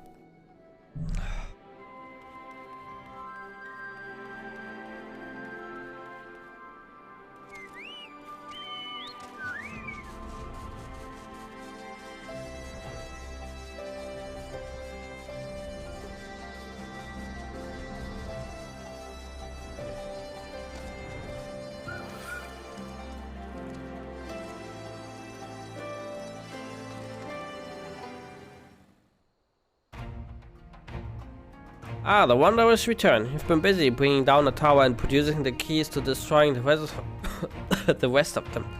Should be proud. Those warding scales of yours are what made this whole venture possible. Will you and Lord Aymeric be leading the contingent?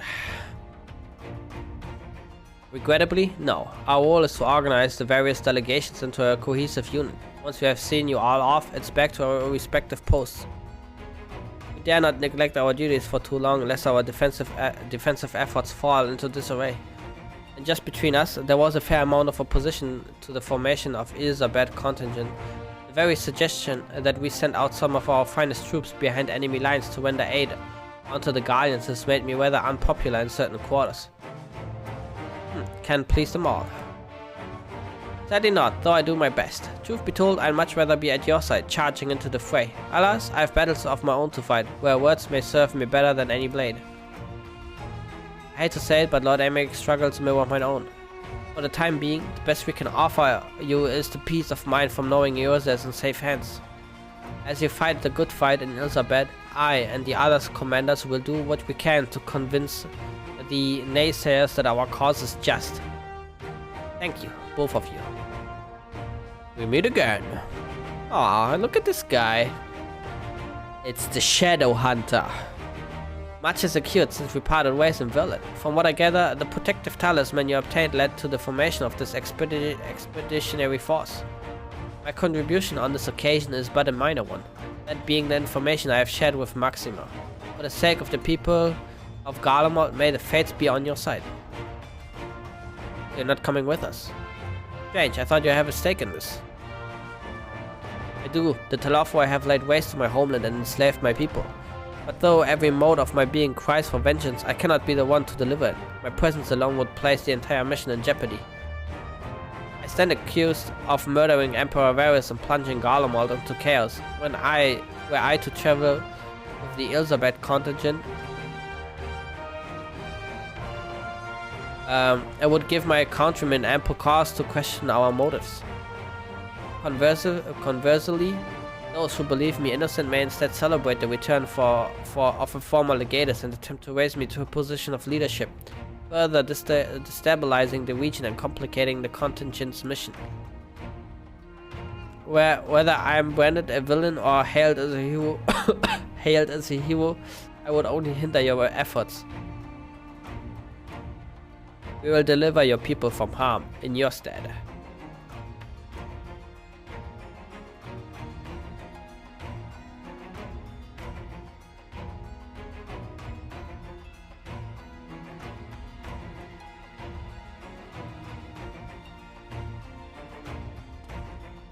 And I will defend it to my dying breath. After the sacrifices my sons and daughters made, I can do no less.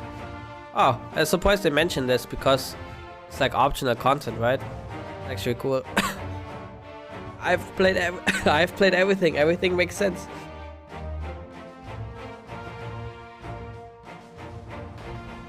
And I and the government of Verlet intend to offer refuge to those fleeing Garlemald. Should that time come, we will be ready. Yeah. In light of Chaos Weather unique circumstances, I instead will assume the role of your guide. Though I may have defected for political reasons, my love for Garlemald endures. I would stop at nothing to protect her and her people. Well said. Might I ask you to escort our friends inside? You might even bump into an old acquaintance or two, and if I don't see you again ere you depart, may the Fury guide and protect you. All of you.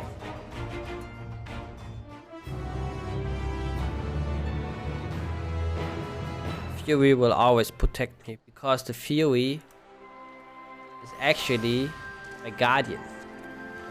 That's right.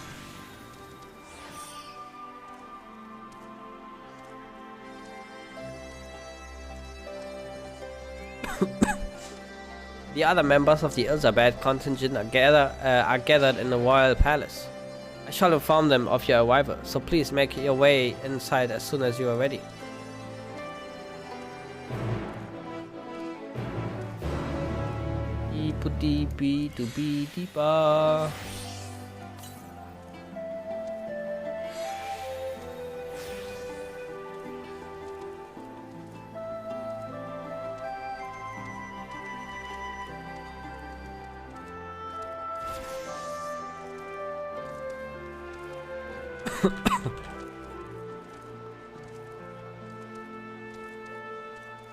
The remaining members of the Science, your friends and most of the Elizabeth contingent await you within. Would you like me to see you through? Yes, would. And meet with Lise again. That little rascal. By the 12. And I want to get another tea. Ooh.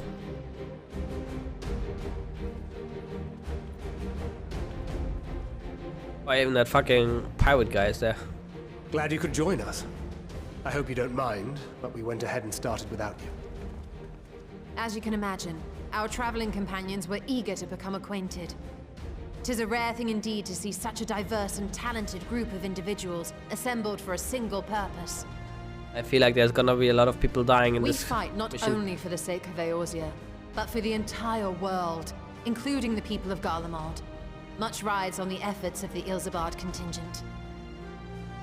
The Lalafell Council is also there. Which is why I am glad to find myself in the company of many trusted comrades, yourselves included.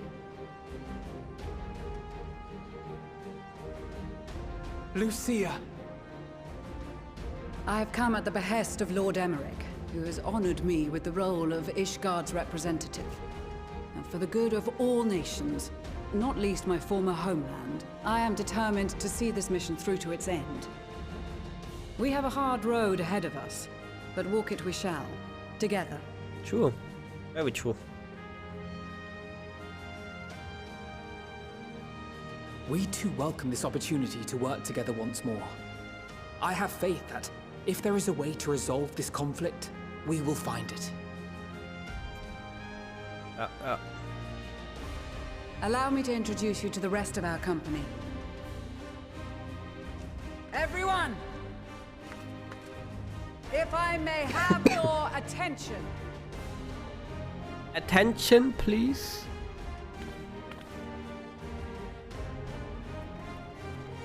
Damn, they actually put Lise to the randoms? What the hell, dude? What a disgrace.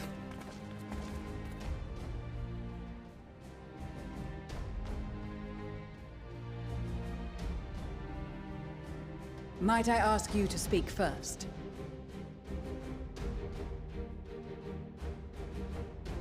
If I must, I am Arun Senna, spokesman for the Gridanian delegation, here on behalf of my esteemed sister, the Elder Seedseer. We shall provide support and protection to those in need during our time in Garlemald. To that end, I am joined by healers selected by the Conjurers Guild, with the Order of the Twin Adder's Finest serving as our escort.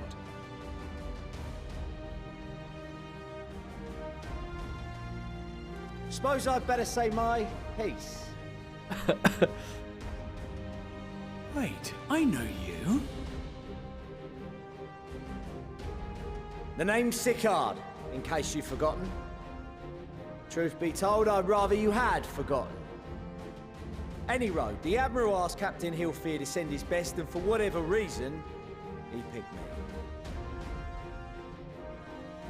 Of course, if I'd refused, I'd be the laughing stock of the bloody executioners, and my reputation's taken enough of a keyhauling as it is. But more importantly, like any pirate worth his salt, I know when you're staring down a storm, you gotta trust in the commander of your ship.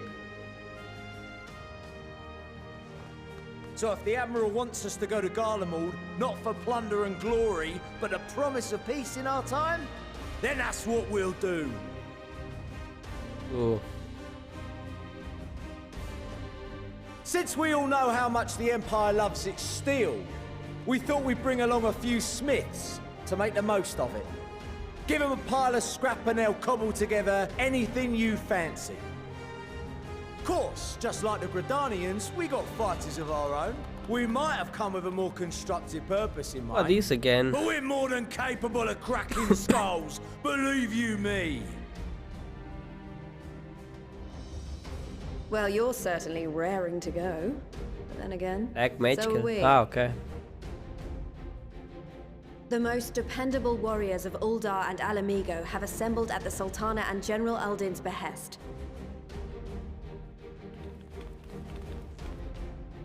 If Garlemald has truly fallen, then the whole place is likely to be crawling with Telophoroi. We'll need plenty of troops to clear and hold This one I know, because it's from the monk. That's where we come in. Naturally, Marshal Tarapin and I will be leading from the front.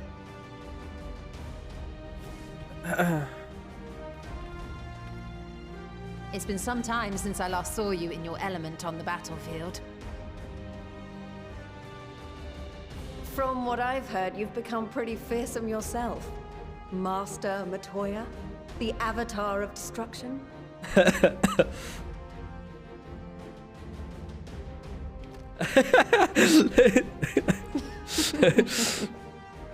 With comrades like these, I know we'll succeed, no matter what awaits us. And then we might finally get a chance to enjoy a good long rest.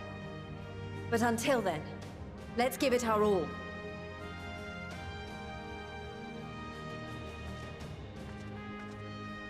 As for Ishgard, we Temple Knights have come in force to uphold our nation's commitment to the peace and welfare of Kinda our creepy how the guys in the back are not moving at all. Bitter cold of Garlemald is a formidable enemy in of itself. Our experience fighting in ice and snow will prove invaluable in the days ahead. Accordingly, I have been designated commander of the Ilzabard contingent. I will do all in my power to provide you with the leadership and guidance you require.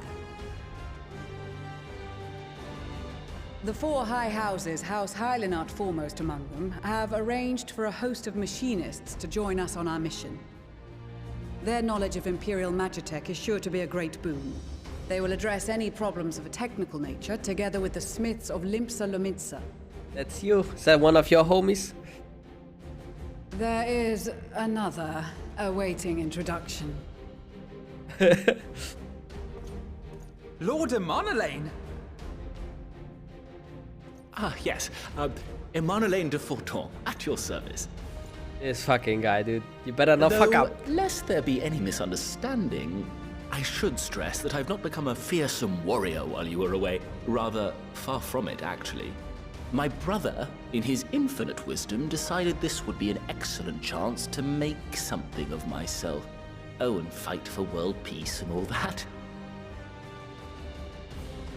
But should the opportunity arise for a spot of ballroom dancing, I will be your twinkle-toed gentleman of light.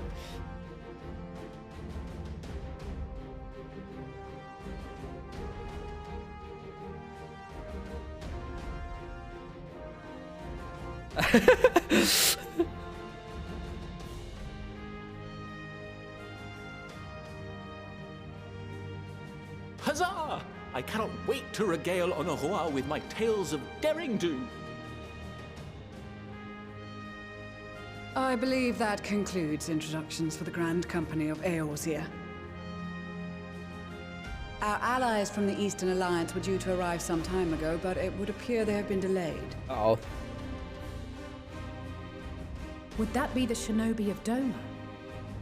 Actually, they've been tasked with relaying messages back and forth between the various Eastern nations. According to Lord Hien, however, an equally capable company of warriors has been sent in their stead. Ooh. Out of my way, you preening fool!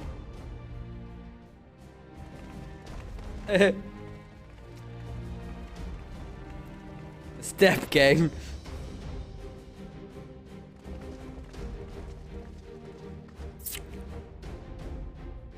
Forgive us for coming late.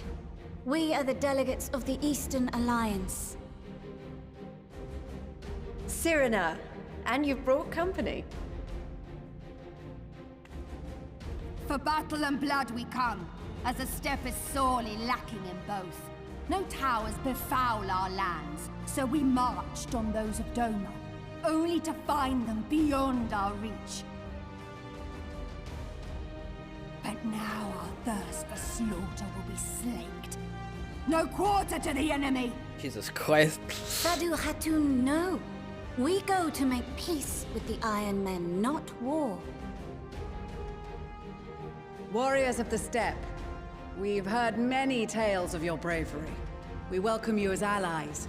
And these other ones you have brought are... Members of the Dalmascan resistance group, Lente's Tears.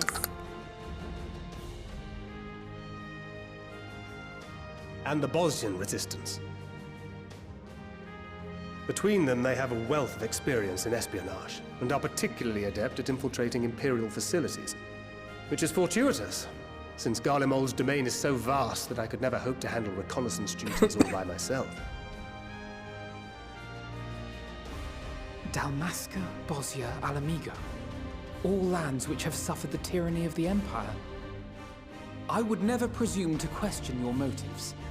Nevertheless, I must reiterate that our goal is to aid the victims of the Telophoroi, the common folk of Garlemald. And they are victims, make no mistake.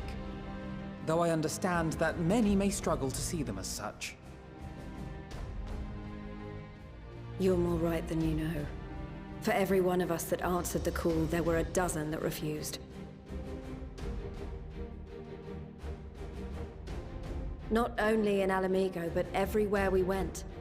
And who could blame them? The Empire's always been the enemy. But after seeing what we've seen, fighting and working against and with Garleans, there's no denying the simple truth. They're just people. No different from you or I. They've got their share of liars and murderers, but so do we. So do we all. Very true. Fordola, who once swore herself to Garlemald, has proven herself a trusted ally time and time again. Every Eorzean here knows Cid Garland, the Imperial defector who shared with us countless technological wonders. Gaius bloody Baelsar himself is working to help rebuild Werlid, a nation he once conquered. So you can believe me when I say that every fighter here understands and accepts that the Imperials are not monsters and are deserving of help.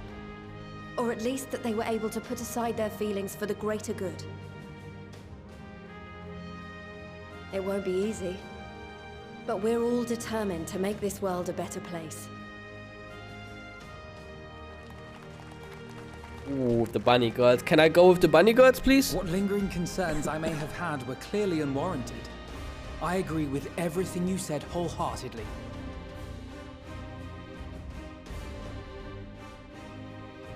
Then we are in accord. Now, let us review our strategy. To reach the Garlean capital in northern Ilsabard, we must cross the central mountain range. Fortunately, Garlond Ironworks can provide aerial transport, sparing us this most treacherous part of our journey. However, attempting to fly any closer to Garlemald would attract the attention of the Telophoroi. As they appear to have seized control of the majority of the Imperial military, we must assume that includes its fleet. In addition, Garlemald possesses devices that can interfere with airship navigational systems, further discouraging an airborne approach.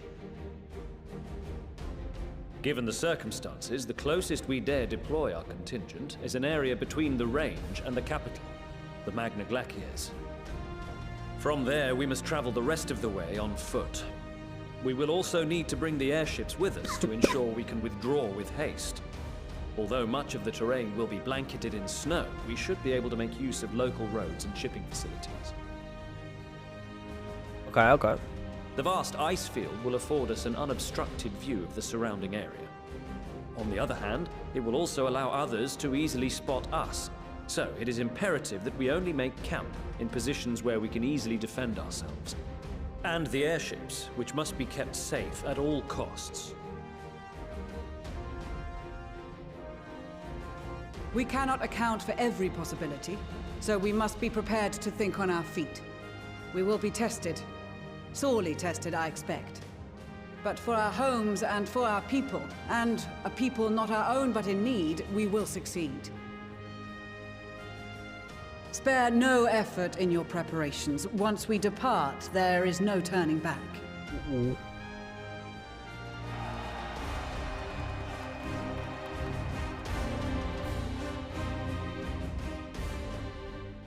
That was a cool cutscene. I like that. Like, all coming together. This is what we worked for in like the last 4 months. The whole time it was good. It was good. Let me quickly get some tea. Yeah.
Alright. What up, guys?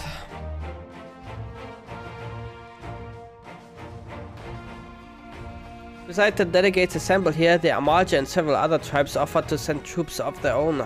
Unfortunately, due to their physiology, many would struggle simply to survive in the harsh climate of Isabad. They would also like prove tempting targets for abduction by the Telophoroi.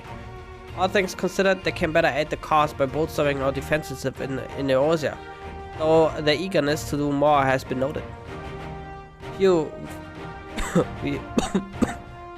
shall have to suffice.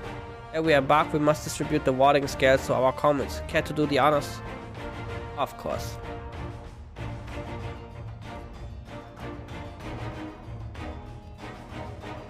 Damn, you don't get any. Well, if I know what a social gathering this would turn out to be, I'd have dressed for the occasion. Still, this seems the perfect opportunity to mingle with the other guests. Would I be correct in assuming those ladies over yonder are Serena and Sadu of the Steppe? Perhaps I should introduce myself, though I'd much like to look of that fellow with the enormous axe. I cast my lot with the populares to bridge the divide between Garlemald and the territories, that all may be united in a common cause. But we were disparaged as a radical element, centers looking to destabilize the empire from within. Many friends and even my parents perished in unfortunate accidents. I, too, would surely have met the same fate had I not defected.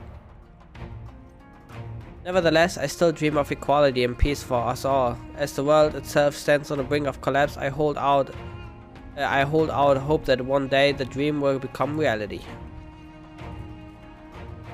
I'm so glad I found you. I have for you a letter from Master Harmon. Let's read it together, shall we? Now let's see here. I have every confidence that your fist shall bring the Telophoroi to their knees. And should you espy any beautiful maidens thereabouts, perhaps sing to them my praises. Charming, master. Well, more fool me for thinking that letter would contain something actually inspiring. Let's just forget this note exists and focus on the battle ahead.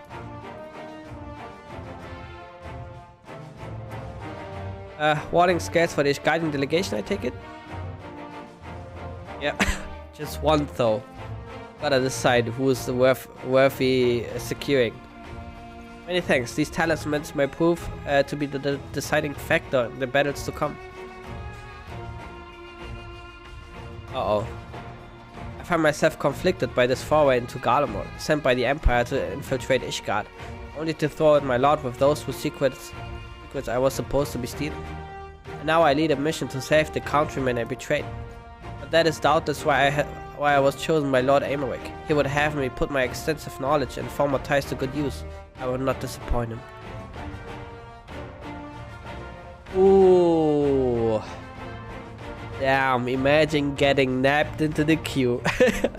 For the future of Ishgard, Garlemald, and the world at large, I will lead us to victory.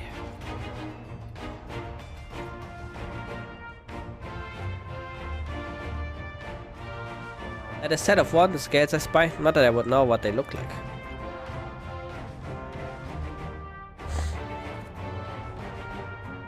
Wow, look at these. Even a layman like me can tell they're bursting with ether.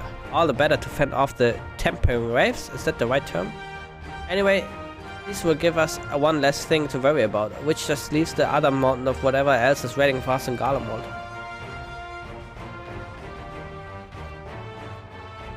Ooh. Damn. It's weird that it's so random, right? That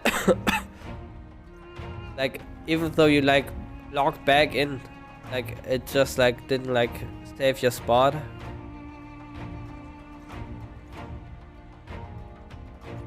Well, that's the launch day or launch weekend, I guess, for you. Like, it's always the same, dude.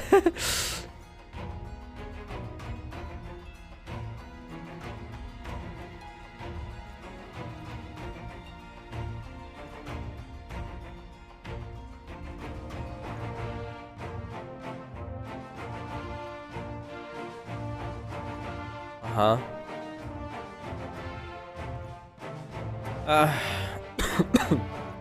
Only one way to find out, eh?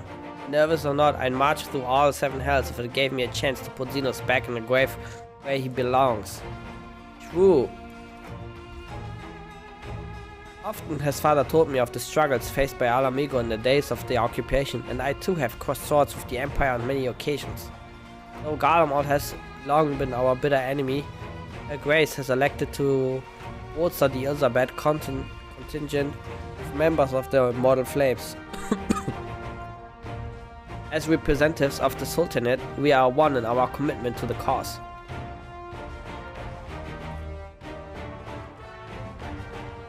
I've got something, boss. You fucking cunt. Take it. Or leave it. Ah, them scales everyone's been talking about. Pretty little things, ain't they? What can they be worth a guild or two when this is all over? Or be hold on to them for now? And one more thing. I know what you are thinking. Why didn't they send Ainza instead? Who's that? Forgot if I know. All the Admiral and Captain Hilfier told me it was they needed someone to help safeguard the future. And here I am. Can't say they haven't got the sense of humor. Of course, some of you might be wondering what a good pirate is on dry land, in the middle of his sodding snow of all places. Well, me and my crew will do whatever needs to be doing, so let's say, or however the saying goes on airships.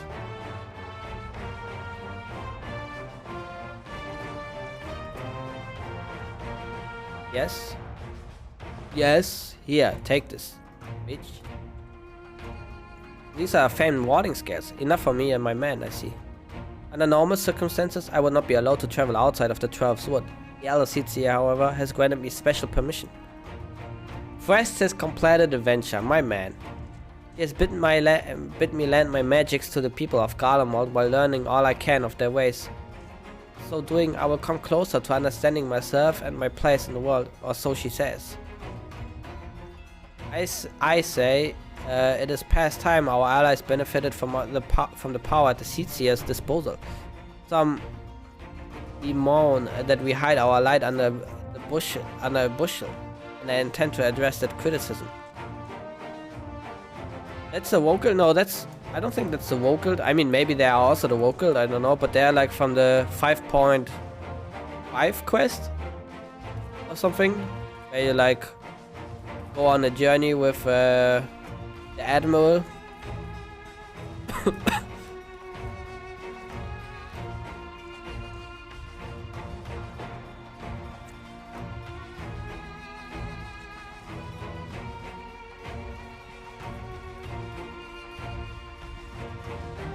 Yeah, there would be a cold in Garlemald, so we came prepared.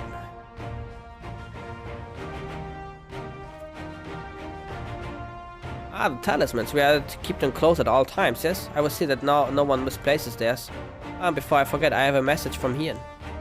In distant lands, in times of strife, together stand, together fight. In darkness shines the light of life. I hope I have done his words justice. Doma, like much of Othal, has been plagued by the towers. Yet while he could not be here, he wished to express his shared conviction. Hien and Yugi labor without rest to unite the people, and with their aid will we keep the enemy at bay. And we of the Steppe and the Eastern Alliance will repay the efforts by ending this war. I care not for the Iron Man or the troubles. It is the destiny of the weak to die in ignominy. Even so, I will do as I have agreed. I volunteered to join this band at Serena's request, and if she thinks it's a worthy cause, that is reason enough. Though we hail from different tribes, our bond has grown strong of late. She's a much better company on a hunt than any of the Steppe's oafish men could dream to be. With the Mole, champions of the Nadam, and the Dothal having sent many here, I thought to defend the Steppe in their absence. And I would have done so were it not for my stepbrothers. They urged me to grant our allies the sun's might, that his radiance may deliver them on to victory. So I must tolerate the presence of this feral Dothali dog. As first among my brothers, I could do no less than to accept this challenge.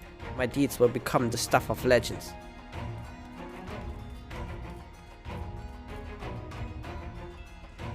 Oh, he also gets one now. No. Thank you for this, and for going for such incredible lengths for the sake of my people. Though I have yet a little to offer in return, I would impart some advice from May. I have been told by many to wear the cold of Elizabeth, and I cannot stress enough that this is no token warning. I will be distributing specially made warming tinctures, courtesy of the Alchemist Guild, but understand that they are no substitute for proper protection. I leave the provisioning of said protection to your discretion. Now, let us proceed to the Alamigan Quarter. While you make your final preparations, I will have the pilots ready the airships. Alright, I quickly have to get a coughing thingy. I'll be right back.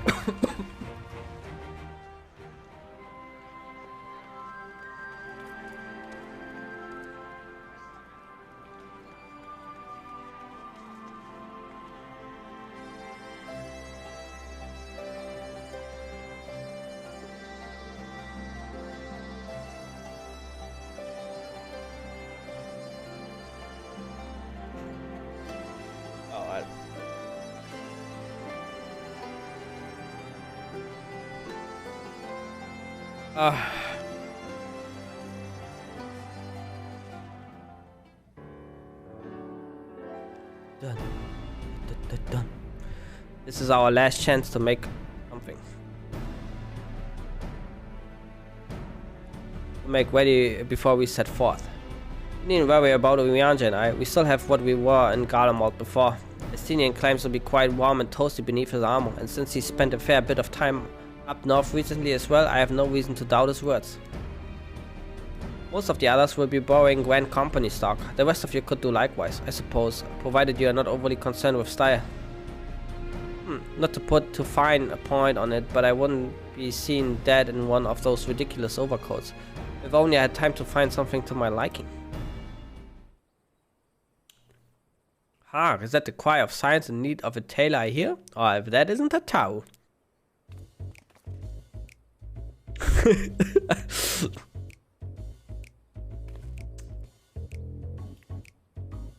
But how? I have my ways. Oh yes, indeed. I thought you could sneak off to Elizabeth without telling me. Nothing escapes my notice.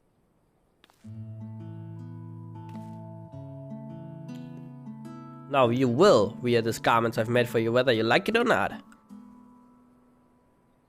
You never cease to amaze.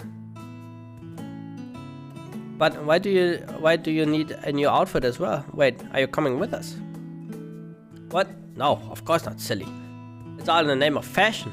Whether the pursuit of the highest quality fashion. Besides, how can I expect others to wear my creations if I never worn them myself? I did have one other thing to share. Ergmus and Blomwida have finally returned from assignments in faraway lands. They're staying at the Rising Stones for a while to keep an eye on events throughout Eosia. Since they're running things back at the headquarters, I was wondering if I could lend a hand in Charlene? Oh, why not? You can keep quiet company in the Baldesian Annex. Yes, we'd love to have you there. And I heard Argmus and Blomwida did a fine job carrying on our stead while we were lying comatose. With them in charge of the Rising Stones, we have nothing to worry about. My thoughts exactly. Also why I'm confident you won't go collapsing again, because a certain someone shall remain nameless isn't in a position to transport your souls to another world. If anything similarly disastrous were to happen, I'll be well positioned to do something about it. Anyway, I've got a few things to take care of, and then I make my way to Charlene. I really do hope these new clothes are enough to keep you warm in Garlemald. It's not much, but it's the only thing I can do for you, other than pray for your safe return, which I will, every day. Let's not keep the contingent waiting any longer.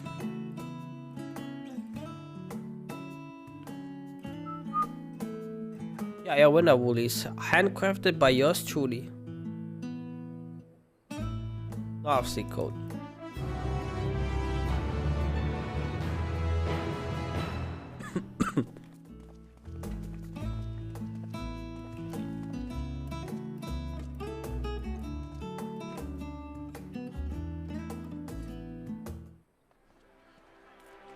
Level 83, Poggers.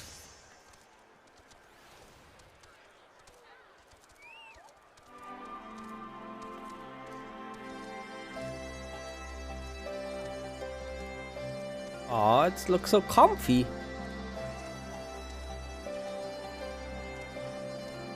Oh, this guy is AFK. Whoa, you're gonna get kicked. Model Mo. I'm told the airship pilot has been sent to meet you. Ah, there he is. Alright, this is where we go our separate ways. So be careful, won't you?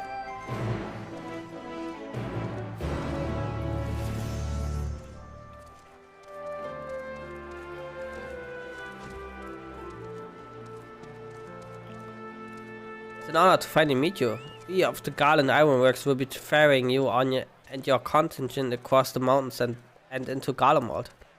For many of us, it will be something of a homecoming. Our illustrious founder was only our most notable imperial defector. For that reason, the company is committed to the success of this expedition. Our resources are at your disposal, and if there are aught we might do to be of further assistance, please do not hesitate to ask. If you are ready to depart, I will ready the engines. Upon boarding the airship, several cutscenes will play in sequence. It is recommended that you set aside sufficient time to view the scenes in their entirety. In addition, you will be required to participate in battle. Progress will be saved at certain points. In the event that you are defeated, you will be able to try again from the most recent of these. Please note that if you enter battle associated with the other quests or log out from the game, this progress will be lost.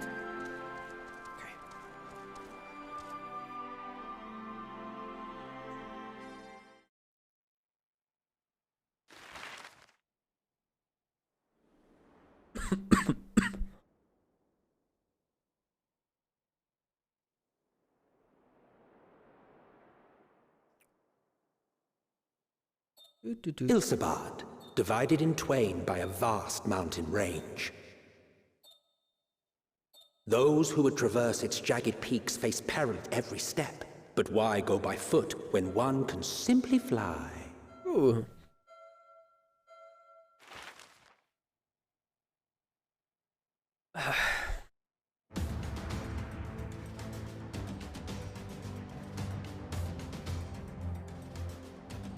On the outskirts of the Imperial capital, in the frozen wastes of the Magna Glacius.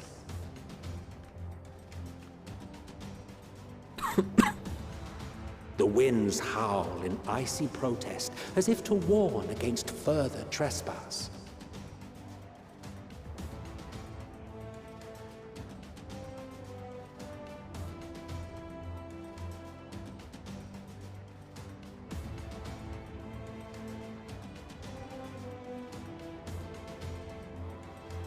Oh yeah, it's Emmett. Good old Emmett. My man. We've received word from Thancred's reconnaissance party.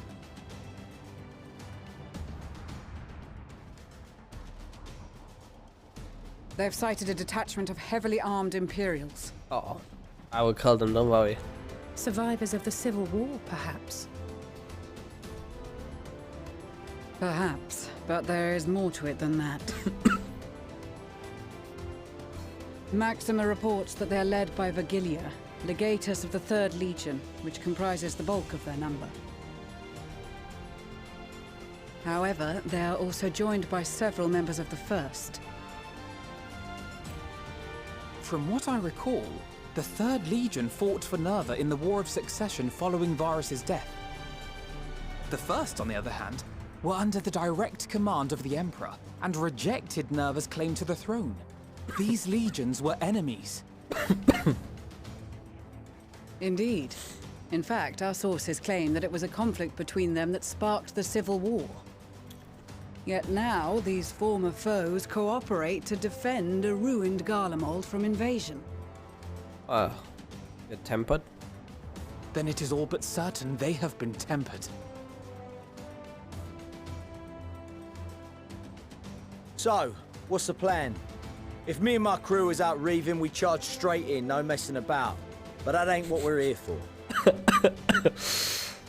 Quite right. Soldiers or no, they are people of Garlemald. The very ones we have come to aid. Direct confrontation is unavoidable. Nevertheless, we must make every effort to limit casualties on both sides. Rather than kill them, I would remove them from the field. How so? Savage beatings, disarmament, and imprisonment? Not impossible, but easier said than done in the heat of battle.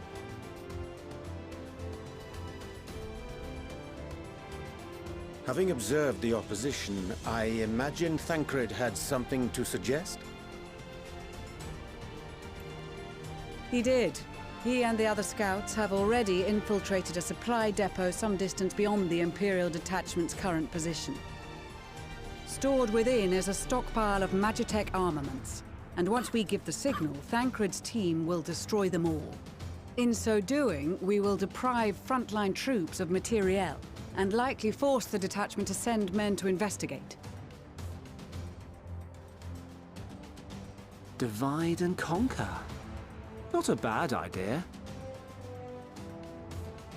Once the scouts have finished their preparations, we will split into 2 groups. The first will form the vanguard, while the other brings up the rear with our supplies.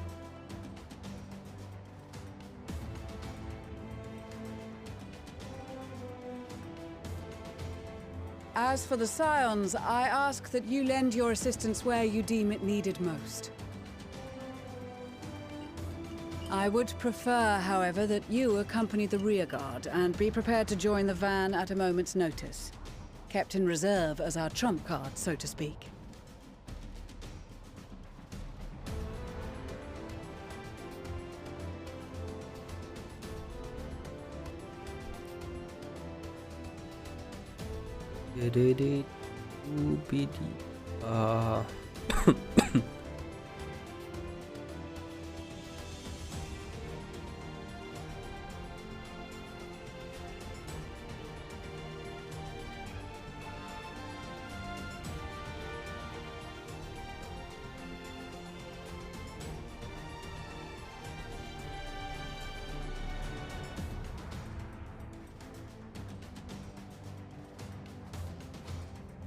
Your proposal was well received. More specifically, they asked that we destroy the Imperial's toys in as spectacular a fashion as possible. Ishtola always did have a flair for the dramatic. She's not an easy woman to please, but I shall do my best to satisfy her thirst for fireworks. All right. Once more for my peace of mind. Guess he speaks from experience. Our first objective will be to rig the enemy's Magitech with explosives. After we've withdrawn to a safe distance, we'll detonate them remotely. Our second will be to issue a deactivation command to the automated units via the control terminal. If our calculations are correct, this signal should reach those deployed on the front line, giving our friends a much-needed upper hand. The blizzard will help us stay hidden, so let's aim to get in and out before it passes. Trust in the plan, and we should all live to see tomorrow.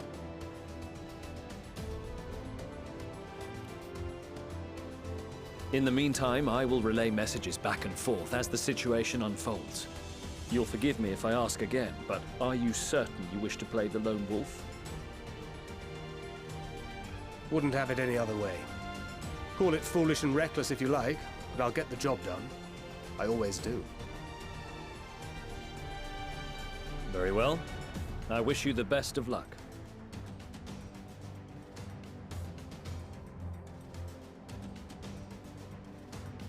I guess that is true. Thancred rarely fucks up.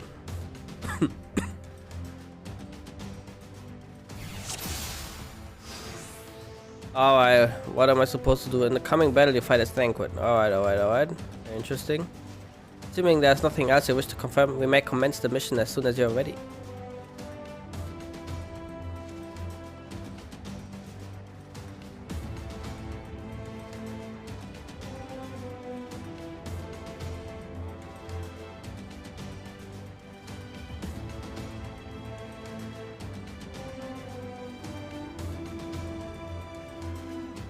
While hidden, delivers an attack that neutralizes Imperial soldiers. When attack is Magitech weaponry or guard dog, delivers an attack with a potency of 100.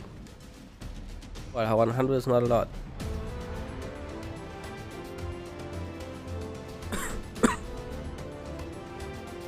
Also bomb that confuses the senses of guard dogs, neutralizing them. No effect on Imperial soldiers or magic weaponry. Oh, I see. Commencing. Already. Keep your wits about you. It's time. We only have one shot at this, so let's make it count.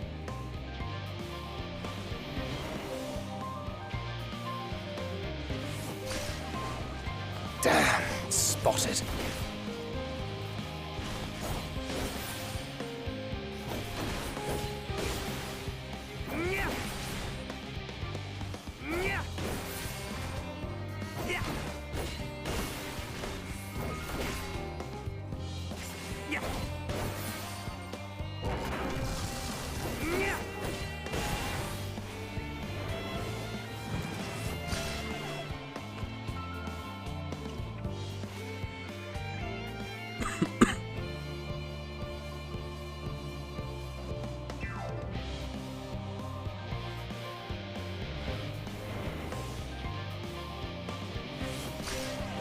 Oh, they have added like these pictures, you know, on one guarding the controls.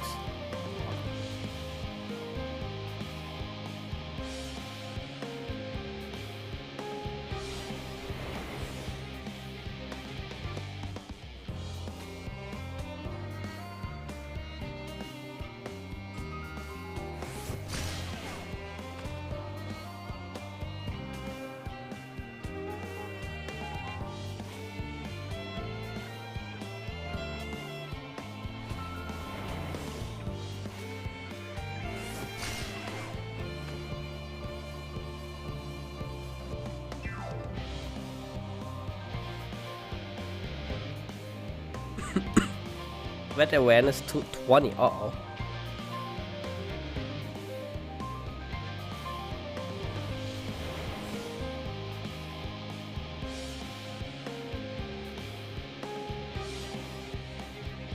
Oh, this only lasts like 10 seconds or something.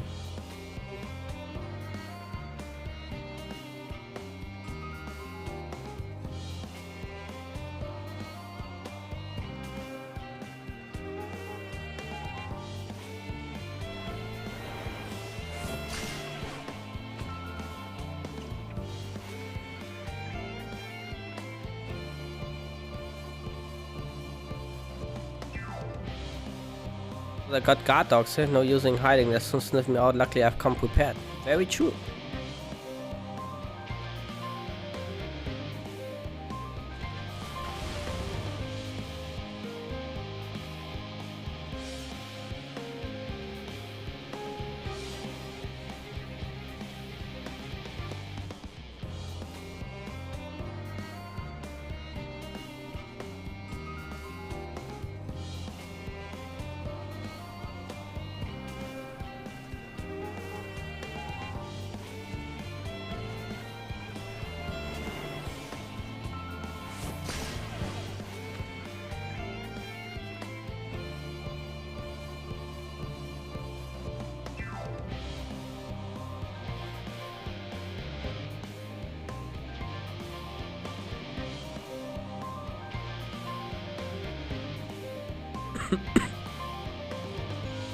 That was this nice. Is Thancred.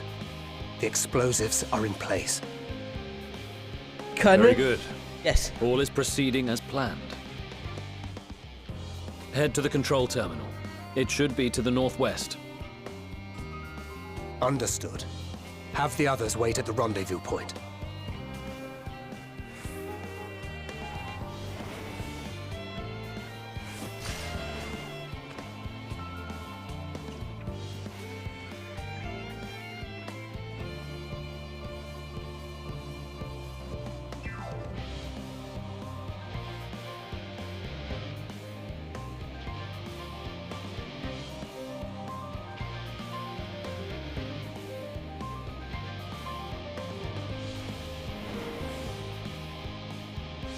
Glory be Garlemald.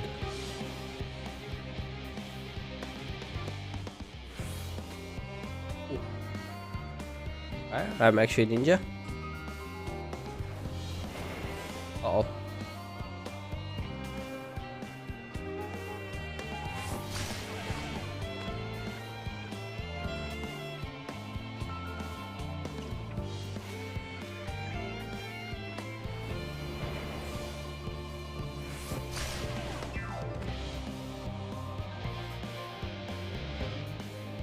Oh, that's where I have to go.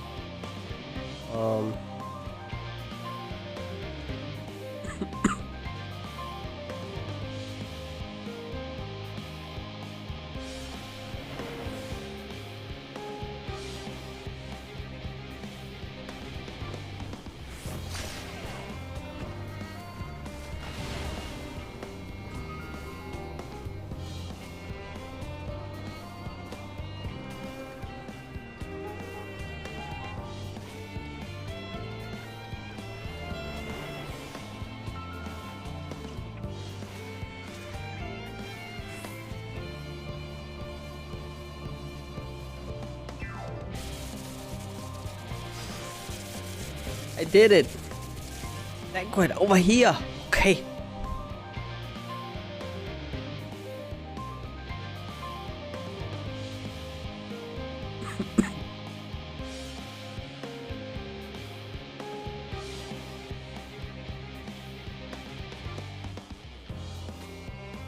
You are returned, and none the worse for wear, to my considerable relief. What news from our comrades? They stand at the ready. Excellent. Then let the fireworks begin.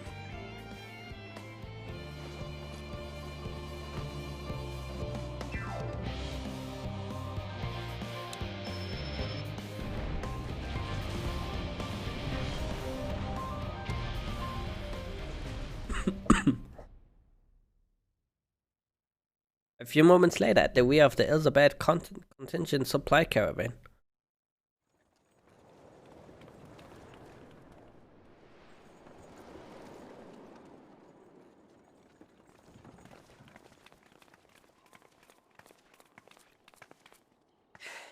The blizzard's beginning to clear. The Vanguard should be engaging the Imperials any moment now, if they haven't already. Ishtola and the others are with them, so I'm sure they'll be all right, but...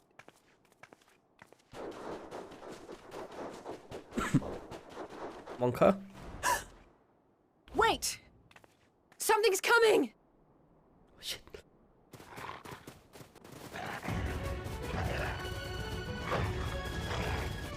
Oi, oi!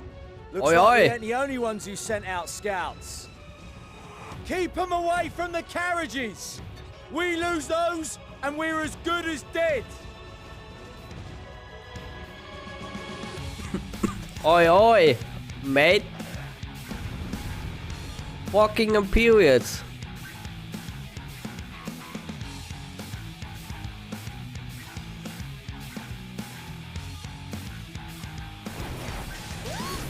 Fighters! Protect the others!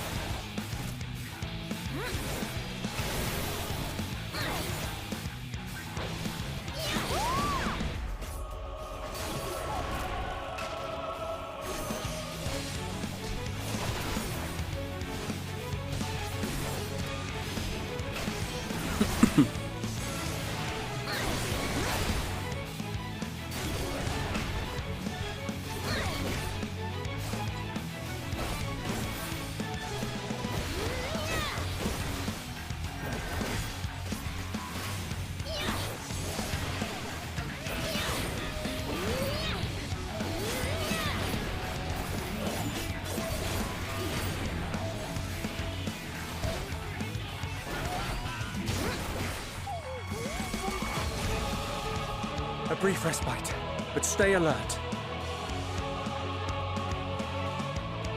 Keep the carriages safe.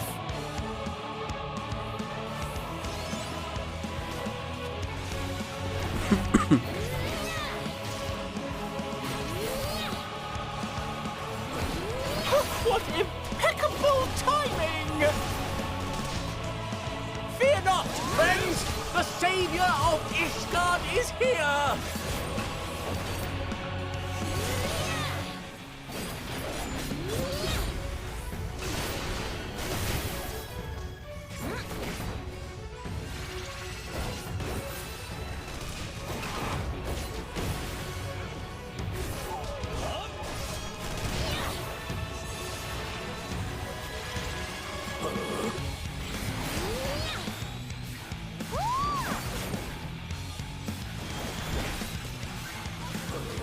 A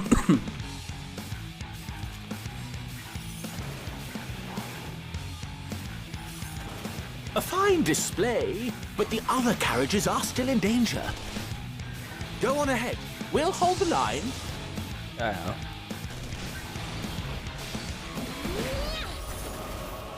We're the only ones still struggling. Time we put our backs into it then.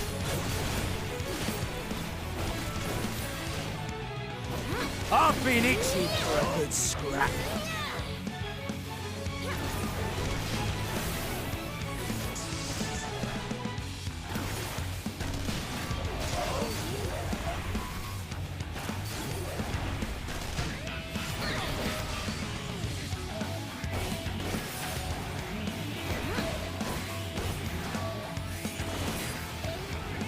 Oh yeah, but they changed it now that I can like use the range attack during my combo. That's a big deal.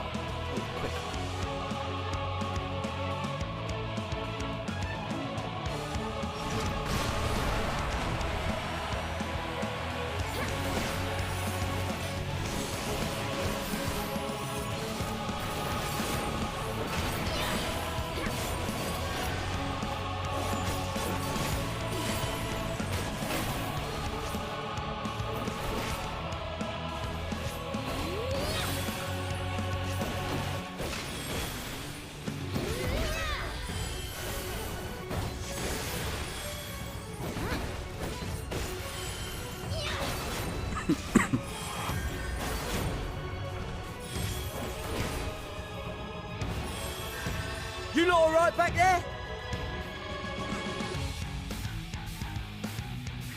We're fine and ready for more. Good job, guys. I'm proud of you. Hear that? Get to the front and turn the tide. That's a big tower. Thank God.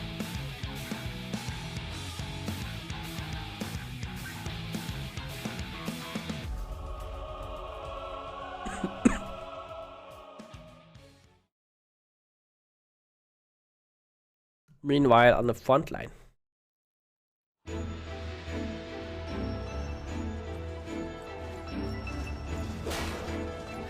Hey Lanes, what up?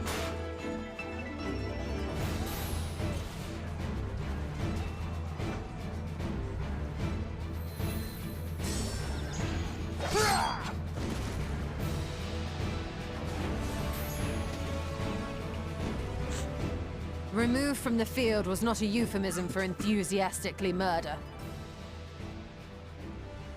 It's nothing that won't heal in time. The trouble is, their tempering has made them utterly fearless. Subduing them would be easier if they had the capacity to submit in the first place. Well, this is the path our young charges would have us walk, and that we all agreed to follow. What's the IIR game? You knew This? it would be hard, yet still you pledged your lance, did you not?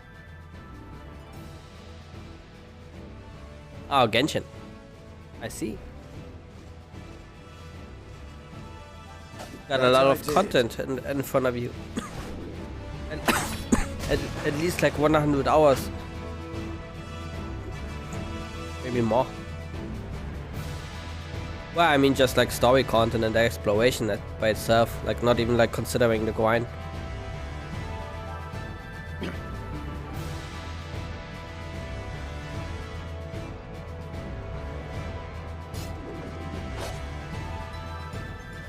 That's Vergilia. Damn it. I need to help the others take her down.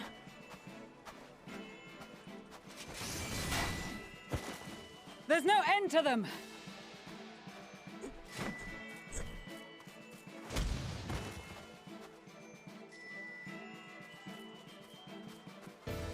I was wondering when you'd turn up.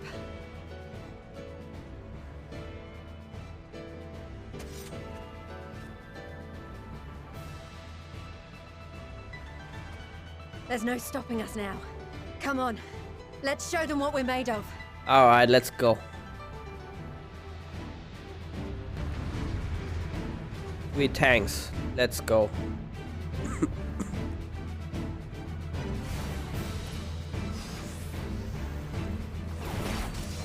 We have them now! Forward!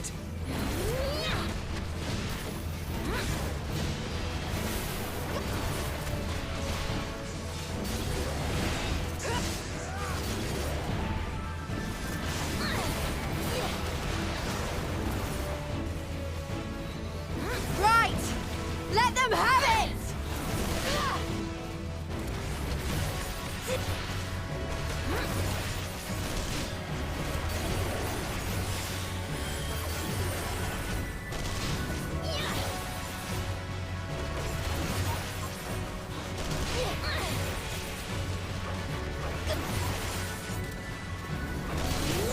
Pippin of the Steel Heart. As a raging bull! Summoning the fire dildos.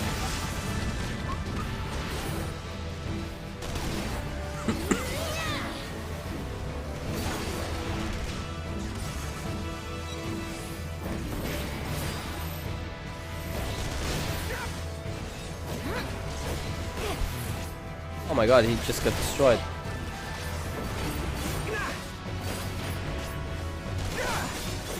That's her! Virgilia!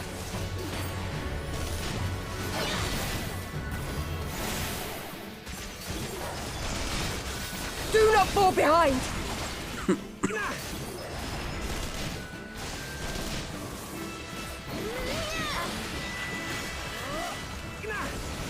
Yeah, fuck her.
I like that Heart of Conundrum animation, it looks cool.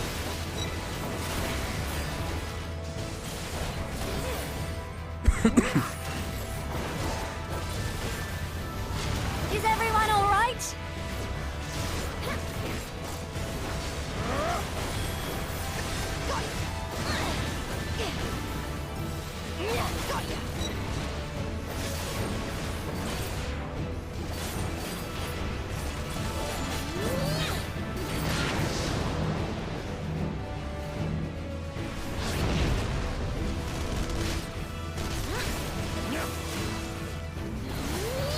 Kneel or die!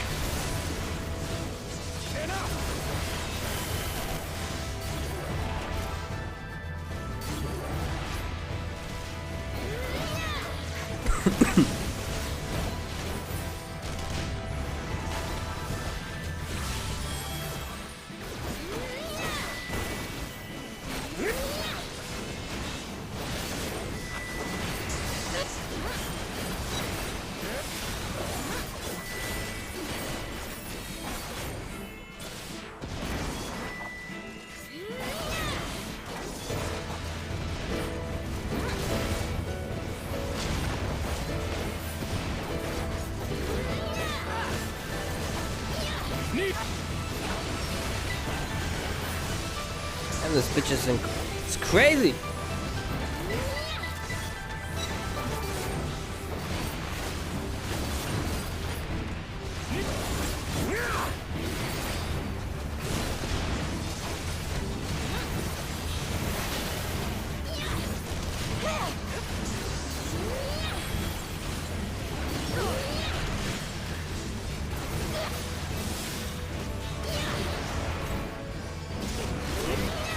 Alright.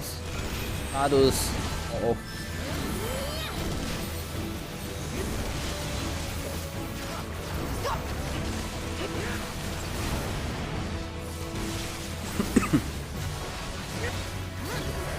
Now shall escape my chains. Now is the chance to strike. Tremble before the sun!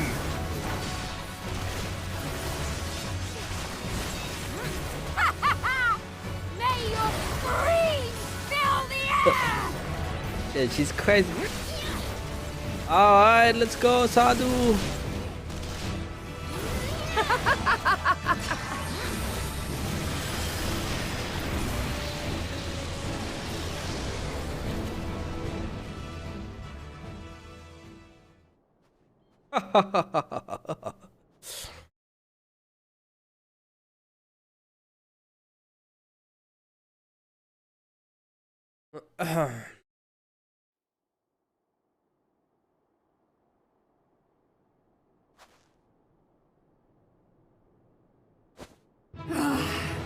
A worthy adversary! Rest, recover, reclaim yourself! Then we will fight again, to the death! Sadhu Hatun!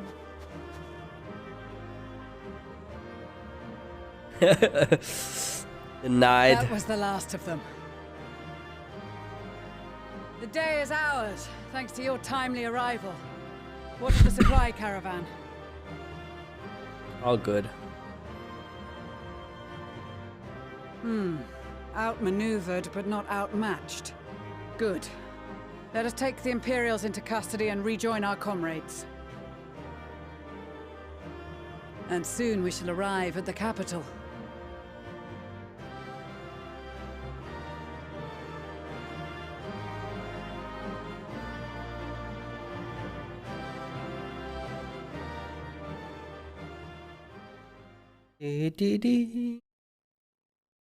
So cold and unforgiving.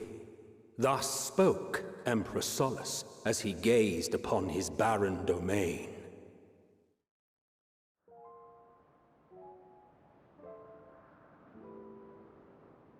"800 years it had been since the Garleans first set foot here.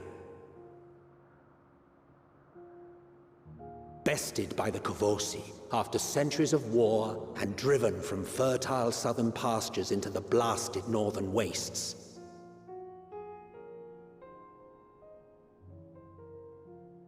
In that garden of desolation, they clung to one another for warmth, freezing, hungry, desperate, hated.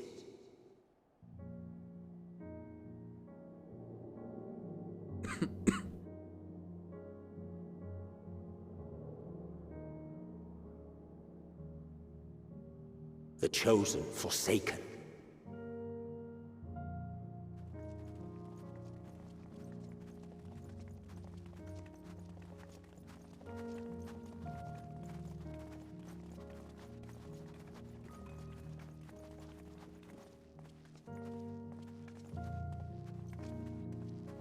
In the year 1513 of the 6th Astral Era, a young legatus named Solus single-handedly sparked the Magitech Revolution.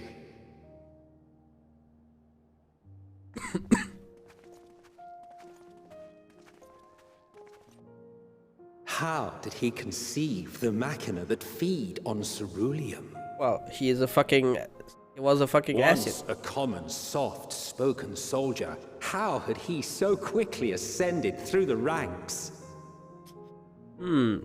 Mysterious. Like so many others, those who knew the truth are gone. Taking in the capital with his eyes for the first time, I recall thinking to myself, far colder on the earth than in the heavens. Yes, far colder indeed. Bitterly so. Okay. This is Ganon's castle. Holy shit.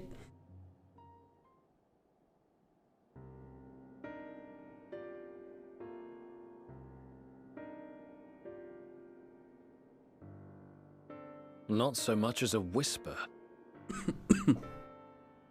The roads leading beyond the city walls would have been used less in recent years. Nevertheless, this was one of the most important gateways into the capital. Abuzz day and night with activity, aye.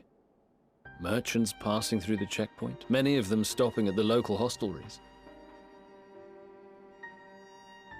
Surely they cannot all have been tempered. We can consider the question after we have made camp. If we spend any longer outside, we may well freeze to death where we stand. The tempered Imperials, too.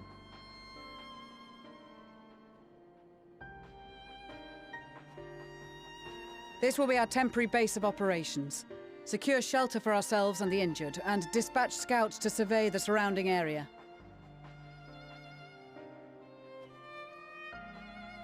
If we're planning on staying here a while, we ought to give this place a proper name. The Last Stand. Well, the constant sound of ice cracking underfoot makes me think of broken glass. An apt name, perhaps. But enough of this. To work, everyone! Okay, broken glass it is.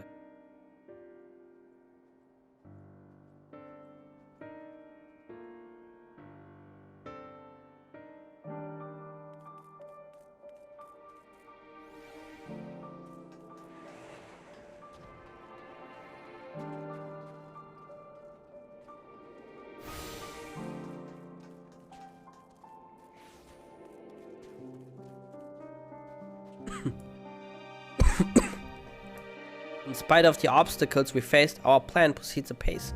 Just a little farther and we will reach the capital itself. Still, we mustn't get ahead of ourselves.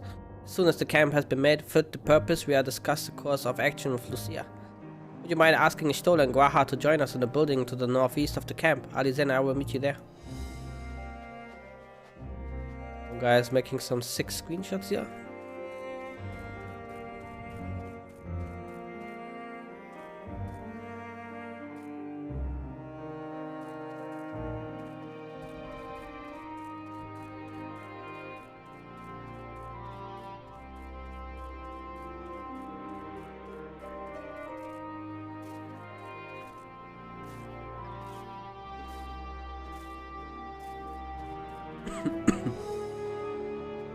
A meeting? Yes, I make my way over once my head is cleared.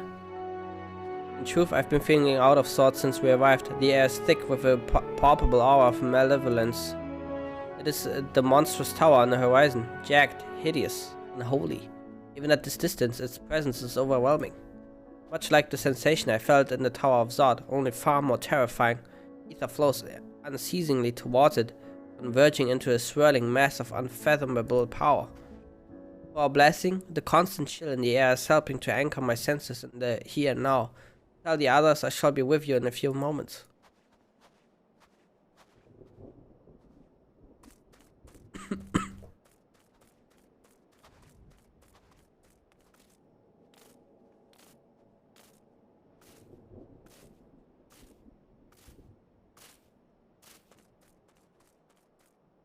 My FPS actually goes down when I watch this. Might be because there are also so many players loaded in here right now, but like at 40 FPS, 45 FPS here. But now it's at 60. You will be pleased to know most of the tempered have been quartered inside the nearby buildings and receive treatment as we speak. I do, however, feel no small amount of guilt for commandeering civilian homes. The occupants may be long gone, but everything else is exactly as they left it. Considering the length of time that has clearly passed since, one would expect to find them ransacked. Strangely, there are no signs of anything having been stolen. It's possible that everyone fled at the first sign of trouble, though it seems to me they left far too many useful possessions behind. Although there is no conclusive evidence, I strongly suspect they were tempered. So, sorry, I was merely thinking aloud. You mentioned a meeting? I'll make my way there.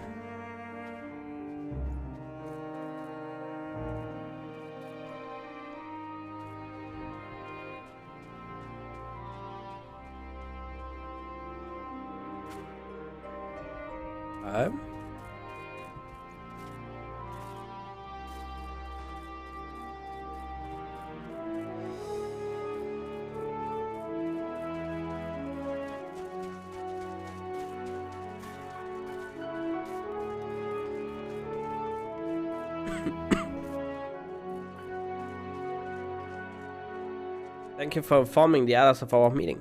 When everyone is here, we will begin.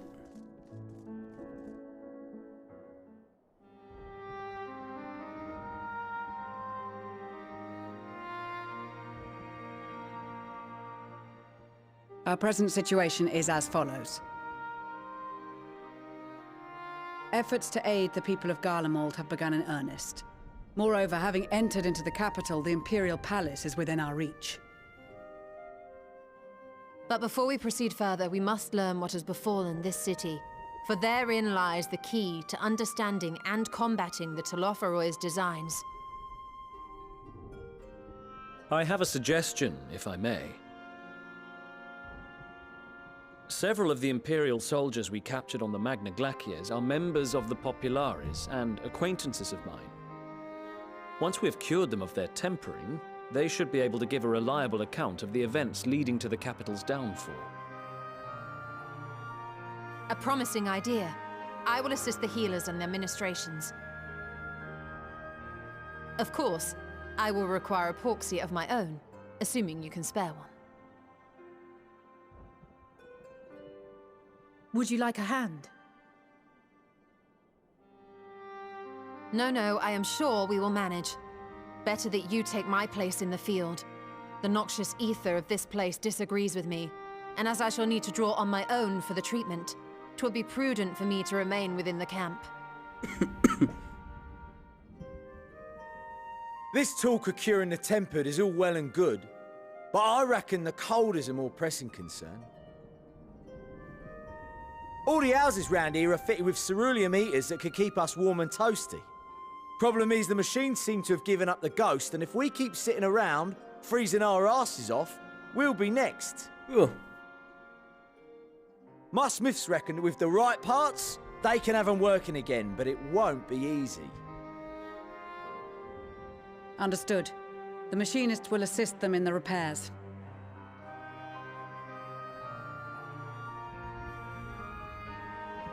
The rest of us should either stand watch or survey the area.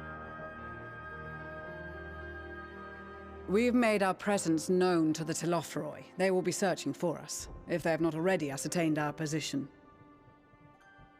Oh, they didn't. That we have seen no sign of them since the battle suggests they have yet to do so. However, I suspect they may be biding their time. Or perhaps we are beneath their notice.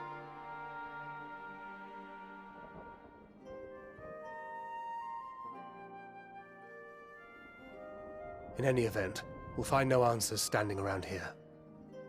Urianger, Estinian and myself have visited Garlemald recently, so we'll lead the reconnaissance efforts. Perhaps bolstered by a few Bosnian and Dalmatian scouts from my previous excursion for good measure.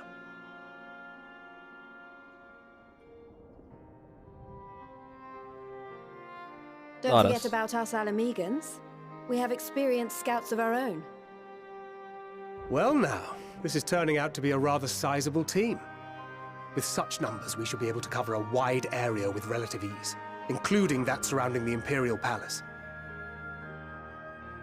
How about you, Graha? I have a feeling we'll find a use or two for that vanishing spell of yours.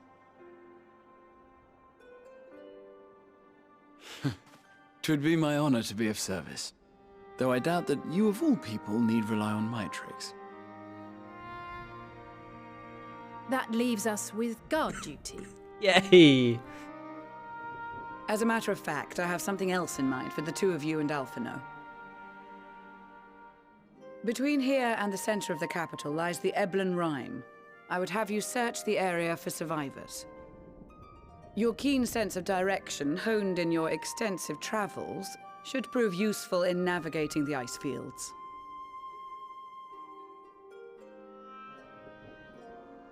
If there are any survivors, we will surely find them. Extensive travels is something of an understatement, but I suppose if there's nothing else that needs doing. Ice fields? I love ice fields. Oh wait, no I don't.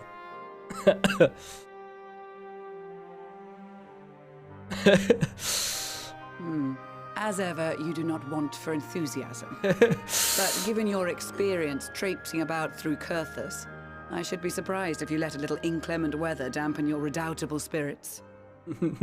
And even if that were the case, the promise of hot soup upon your return would surely spur you to action. Now we're talking. I love soup. You all have your duties. Let us make haste. May the Fury... Oops. May the Fury bless you. Yeah.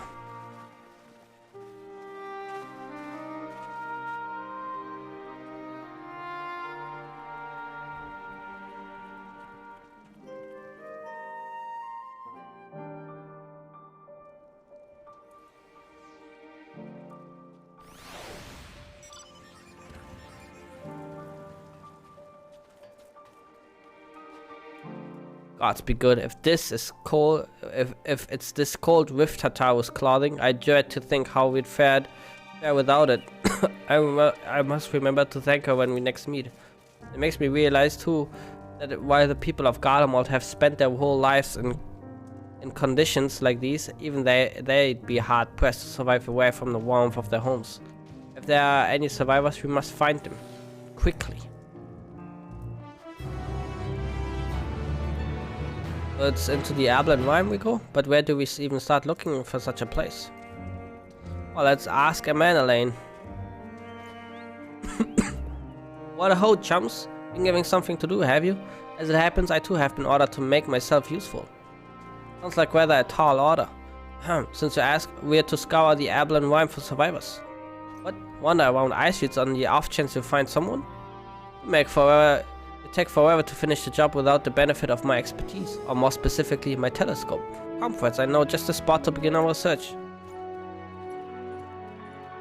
I probably regret this, but we may as well humor him. Hey, maybe he's not reliable.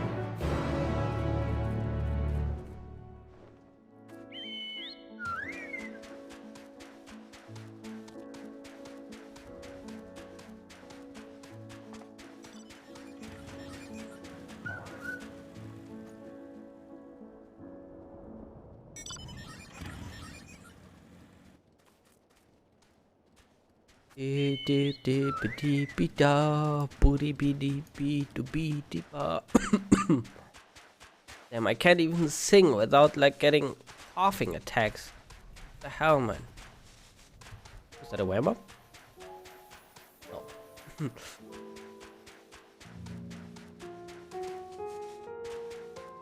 Oh yeah, they're fucking ether accounts again. Almost forgot.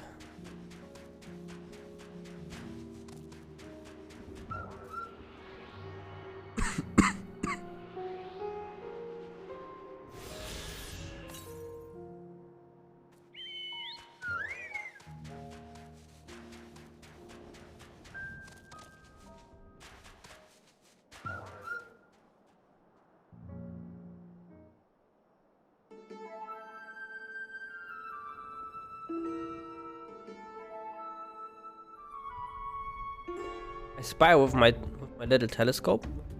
A massive sheep thing? Or maybe it's a cow? No, what we're after either way. Is that an ether cow? Oh no, just a wind spread. Other than that, it's all snow, snow, snow. But... low.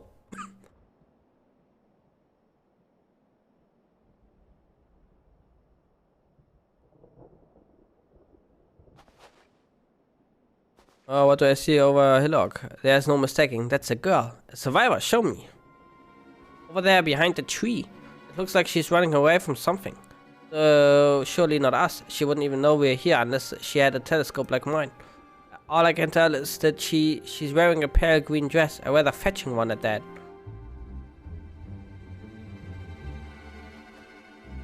She'll be long gone by the time we get anywhere near, but we should be able to follow her footprints.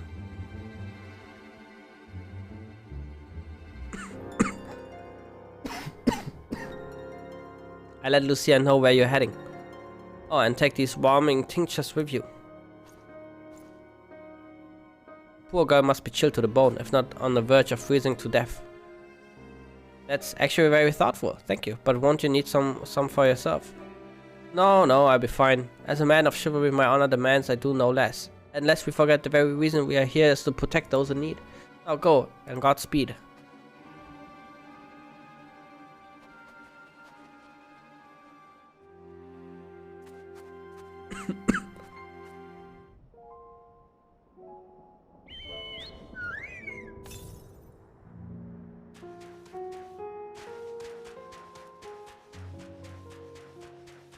Ooh, bonus XP applied. Hello.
Nice, good job, team. Good job.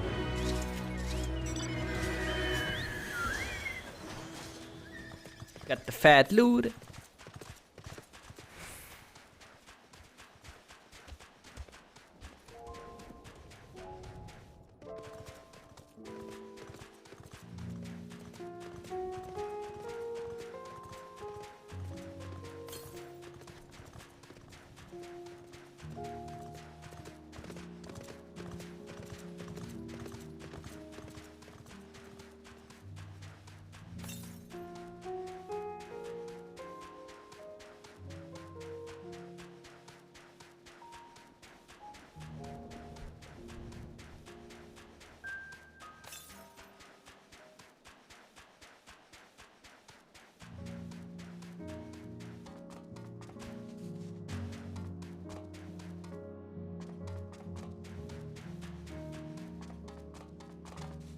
I guess it's somewhere in there. Just have to see how to get up here.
Trail of fresh footprints lead east. To the east we go.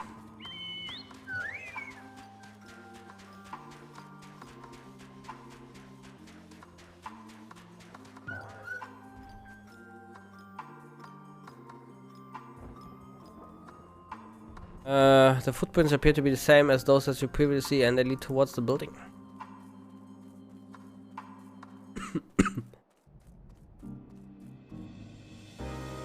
We're getting closer, I'm sure of it. At first we thought she'd gone inside the building, but the door doesn't look to have been opened in some time. It might still be nearby, so we keep looking around here. Then again, it's also possible that she ran right past this place. Would you not mind searching up ahead?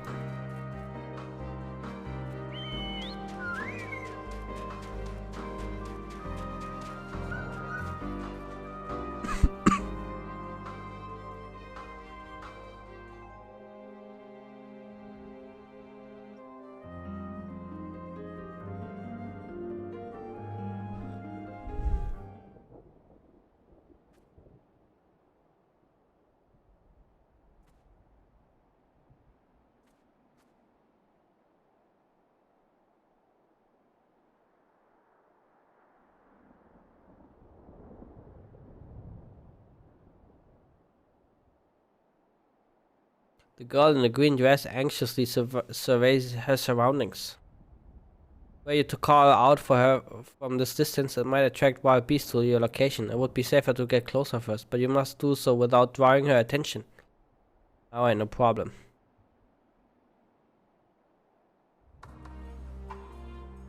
Follow the girl from a safe distance. The objective will end in failure if you are unnoticed. Make use of a cover as it walks to approach her without being seen. Similarly, the objective will also end in failure if you fall too far behind. Should you fail to complete the objective, you may try again by returning to the designated location.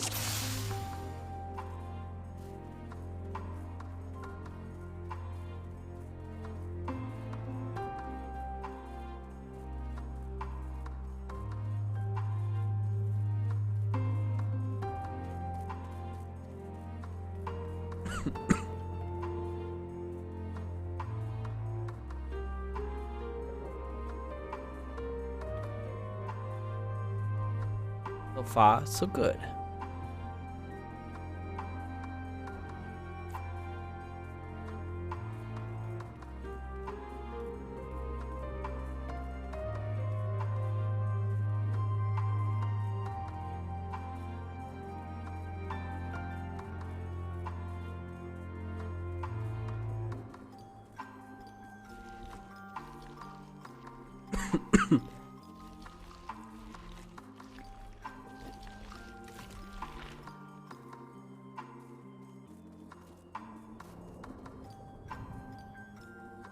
Someone there? Question mark. No? I must be imagining. Stalking, don't worry about me. The hell's that?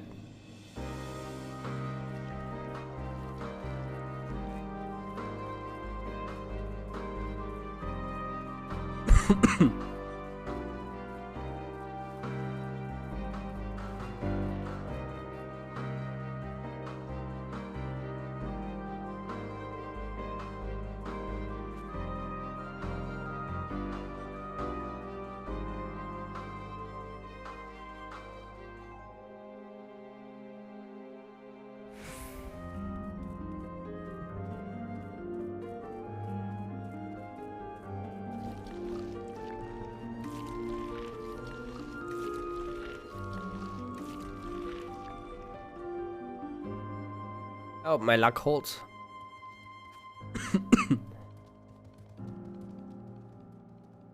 Maybe it does, maybe it does not. Got to keep going. They're all depending on me.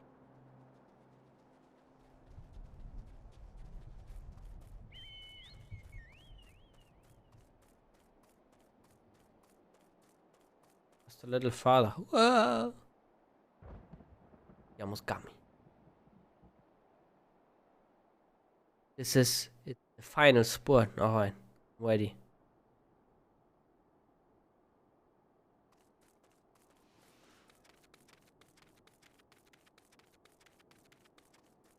Gonna stop here.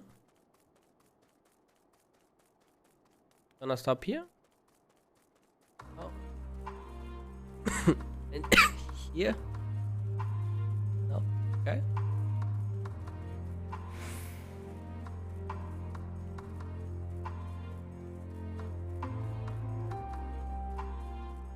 Aha! Got you. Phew, still in one piece. Hello. Me, your stalker.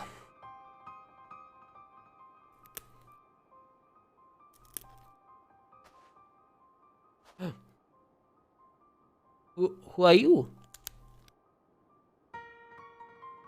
Stay back. This house is packed with explosives. Take another step and I blow this place sky high. Please, we just want to talk.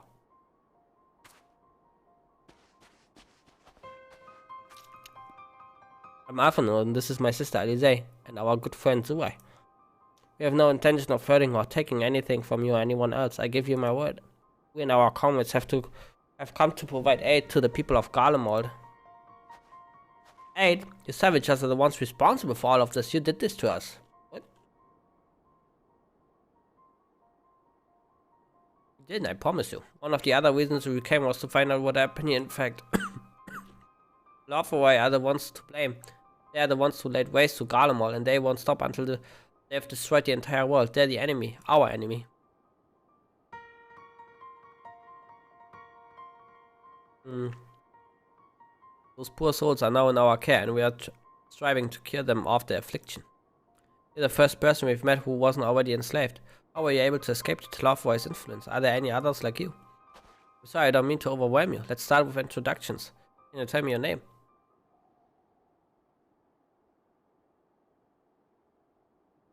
My name is Licinia.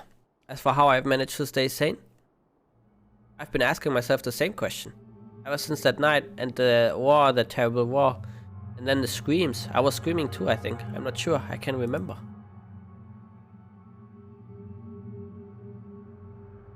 Then came the silence. Everything was still. It was like waking up from a nightmare. I thought that maybe the fighting had stopped, so I stepped outside.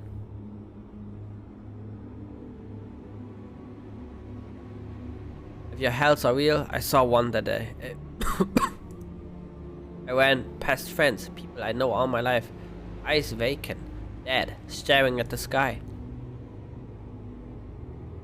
Others were mad and violent. I saw them struggle with soldiers, but didn't stay to watch. I fled as far as my legs would take me.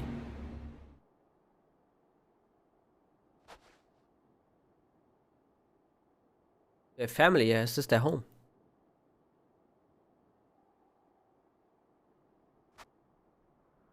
No, this is Victor Spoils, a mansion for retired soldiers, or it was.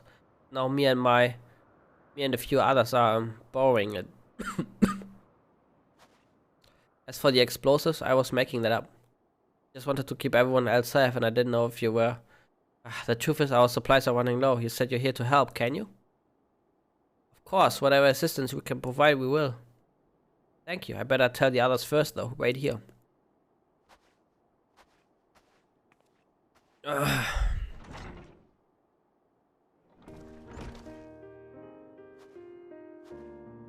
This is everyone. Senior said you can be trusted, but these are desperate times. We'd be fools to let foreign troops into our home. Having said that, for you to provide us with means of heating the place as a sign of goodwill, perhaps we could take you at your word. That is too much to ask, then leave us be. Time to put my firewood gathering skills to use. Could you provide the spark with a little magic, Alize? We'll have a fire burning in no time. Maybe we build it under that gazebo. What? Oh, you mean the bower? Yes, yes, do as you will. Gazebo.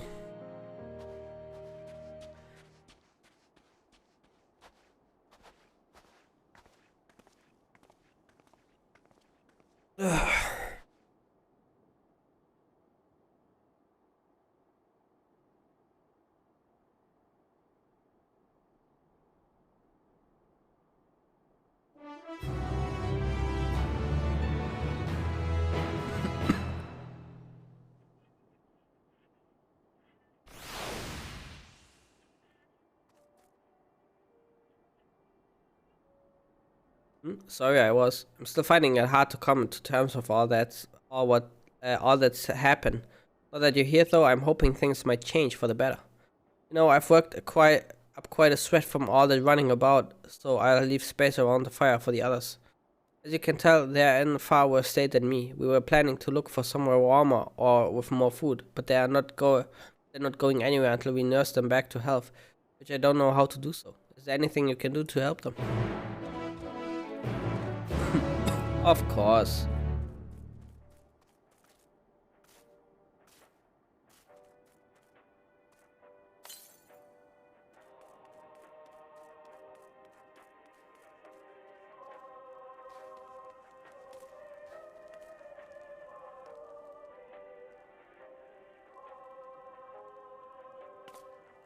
They're jamming here. I can treat their frostbite and their wounds, but it will take time for the fire to do its work. Now would be a good occasion to make use of a Menalian's tinctures, the ones that can warm the body from the inside out, to make sure everyone gets one.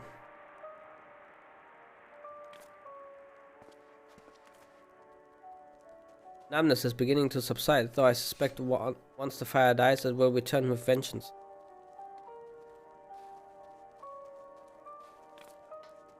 Warming tincture? I've never heard of such thing. No harm in trying.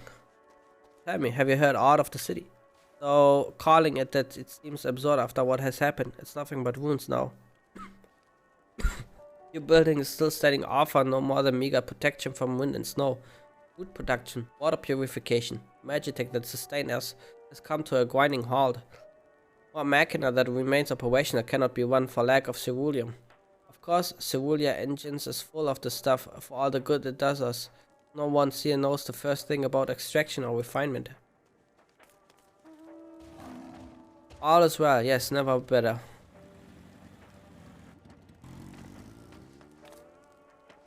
What sweet libation is this? Is it poison by any chance? Haha, it was a joke, ha ha ha. If I laugh, it is that I may not weep. So said the poet, and alas, my tears would freeze on my cheek ere they fell. We are the blessed damned, to bear witness to the fall of the great empire, while our brethren lie dead, or live on the puppets of flesh. First came the war, then came the war. When morning came, Garlemald was no more. In a cacophony of gunfire, explosions, and screams, was our beloved capital razed to the ground. From the rubble rose the disheveled remnants, the lavish finery caked in ash as they shuffled mindless towards the palace, each bearing a fragment of stone or metal, an offering perhaps to the architect of our destruction. A hopeful few tried to reason with the deranged, only to be beaten for their kindness. But I knew better than to plead with the horde. I fled with my health, if not my conscience preserved. Now I wait with my fellow cowards for our final judgment. Well, this guy is a bundle of joy. You won.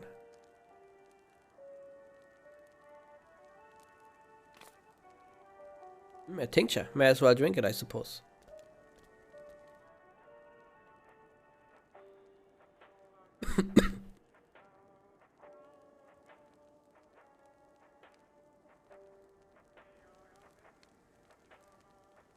It's a radio. You don't have them where you come from, I take it?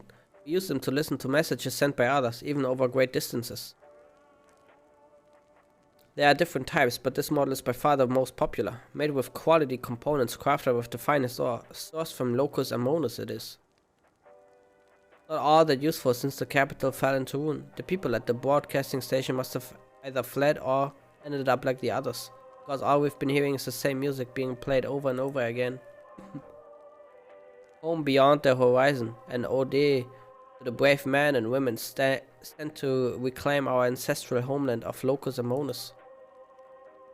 We may have founded an empire in these frozen wastes, but we always hoped to take back what was once ours.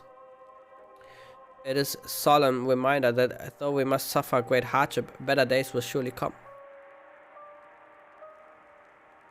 Despite everything, I believe that Emperor Varus yet lives, and that he speaks to us through our radios. It was a cunning strategy, faking his murder. He must have foreseen this catastrophe and chosen to conceal himself, that he may one day make his triumphant return. Damn, this guy is like copium high. Yes, I'm sure of it. Emperor Virus would not be defeated so easily.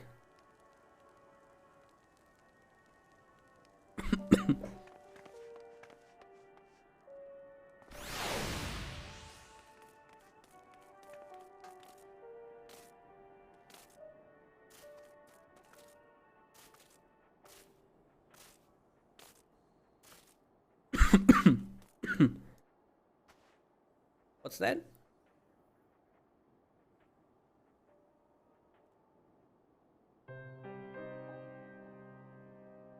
This is what you gave the others. Thank you. I save it for later.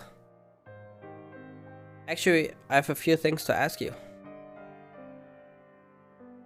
Are you part of the group staying in later room? I saw Legatus Virgilia's troops heading towards the Magna Glaciers a few days ago. Are they the ones you encountered? Camp Broken Glass, you call it, and Virgilia and her men are all there now. So how did you reach the Magna Glaciers? Did you cross the mountains on foot?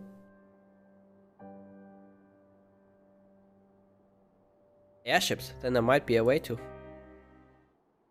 Licinia, where's everyone?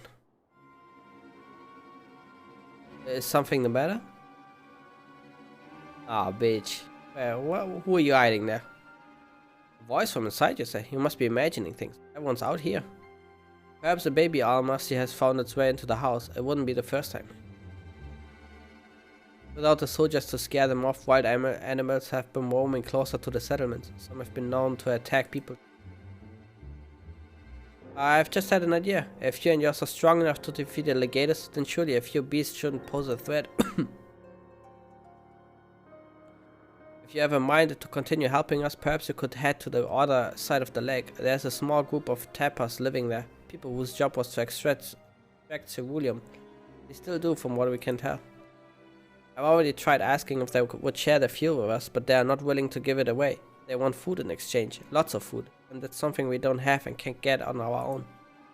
On top of that, to even reach their den, we'd have to make our way past all those creatures. Would you be willing to go in our place? We only need enough ceruleum to last until the others are strong enough to travel to our camp. If the offer still stands, that is. And I don't expect you to give up on your own supplies, but there might be another way to pay the tappers.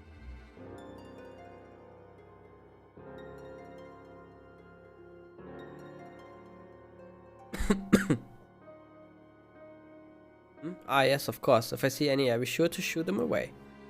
To reach tappers then, you have to cross the lake. The ice is thick enough to support a person's weight. But if you rather not take the risk, you need to take the long way around.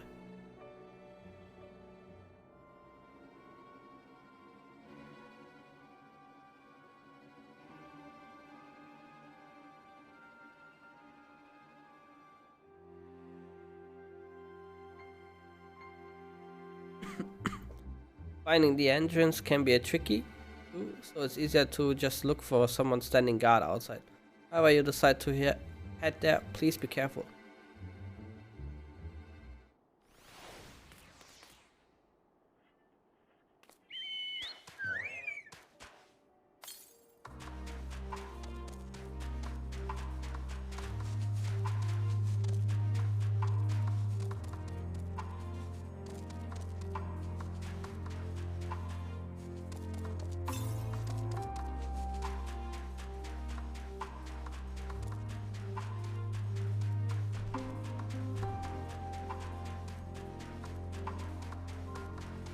Knowing my luck, this thing might be like on the pipe itself. Would be most unfortunate.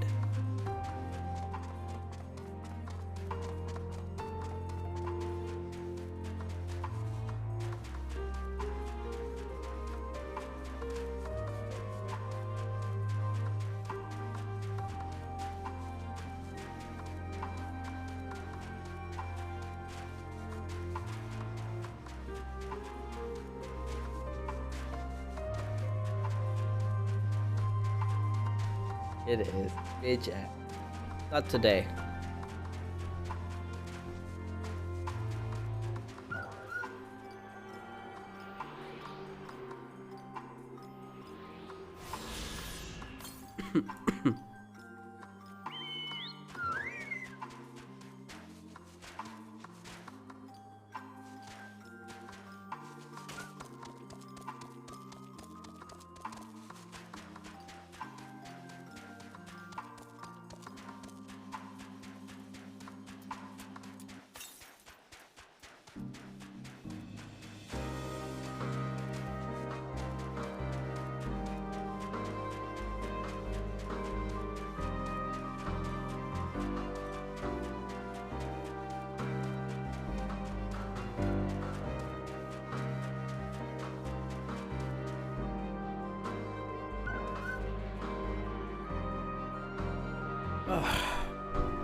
Who goes there? How did you find us?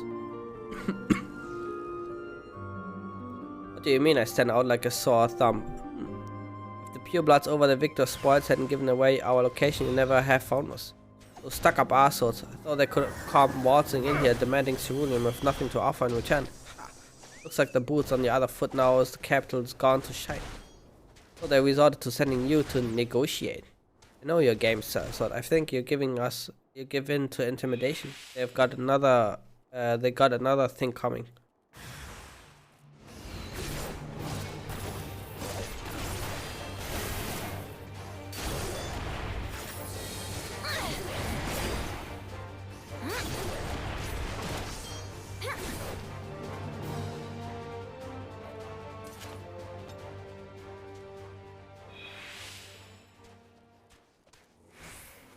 Dun, dun.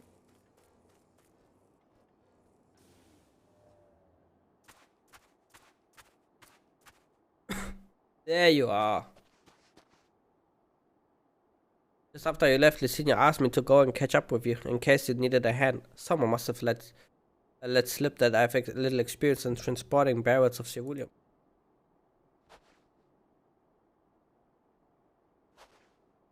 So this is Tapper then. Well then, after you.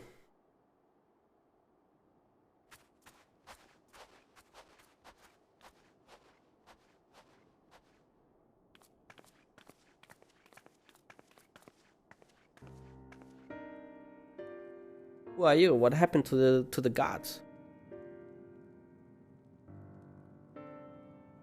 The Ozens and rebels have here to save the people of Garlemald? That doesn't make any goddamn sense. Why in the hell would you pass up this chance to put those Imperial bastards to the sword? Let me guess, none of you are Garlean? You were brought here from other lands? Gia, Barnya, Yangsha, Boja, Dalmasca, to name but a few. Some dragged here against our will, others fed bollocks about a better life, all put to work extracting ceruleum. All given the esteemed title of Arn, placing us firmly on the bottom rung of the ladder. The old hierarchy means nothing in the new Garlemald, says we. About the only thing that escaped more or less unscathed the cerulean engines, still sustaining us even with our paymasters out of the picture. We hear you're experts in drawing up ceruleum from the bottom of the lake, but how can you do that if it's frozen over? Ha, wouldn't you like to know? Trade secrets, I'm afraid. At any rate, it's not as if ceruleum is used for much these days. What with the city in ruins, we take enough to power our heaters and save this surplus for later. And though it helps stave off the cold, it does sort all about our hunger unless we can trade it away. Speaking of which, be sure to tell your contingent we've got ceruleum by the barrelful. If they're interested, we exchange it for whatever provisions they're willing to spare. We can certainly ask, but if you're all free to go now, why carry on living here? Free to go? Go where? Even if we manage to get back to our homelands, there'd be nothing left for us, thanks to the Empire. And the knowledge and skills we acquired working here would be practically useless outside of Garlemald. So we're staying for the time being. As long as there's need for ceruleum, we'll find a way to get by, even if Garlemald as we knew it is gone for good.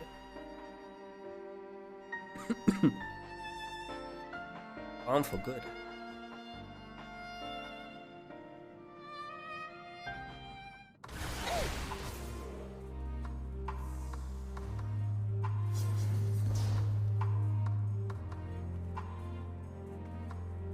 Regardless of what the ills or bad contingent does for the people of Garlemald, the Empire itself is already a thing of the past.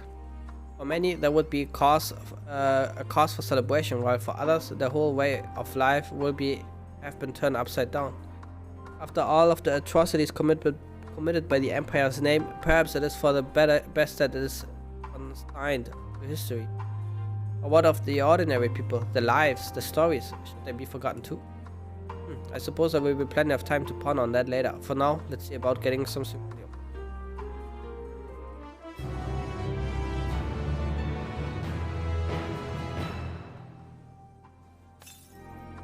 Very true.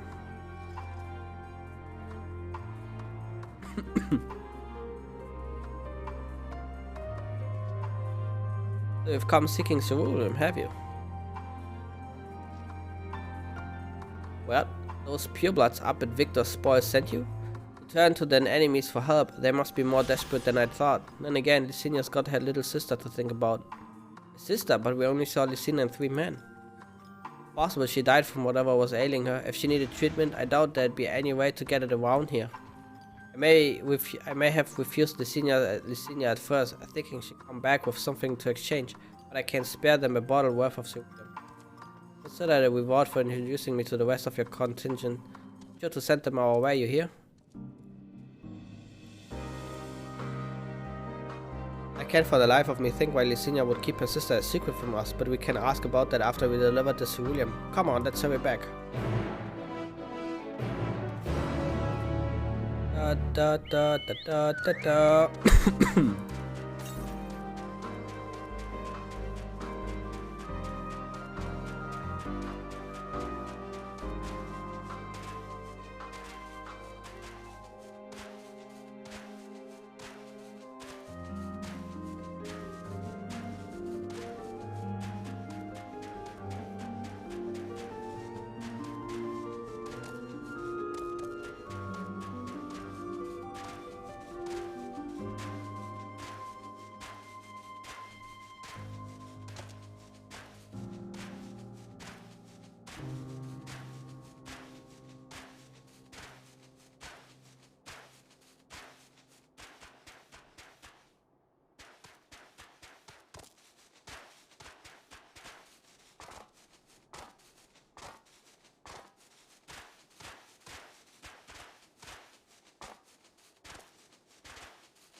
Go thick boy, run! Run like the wind.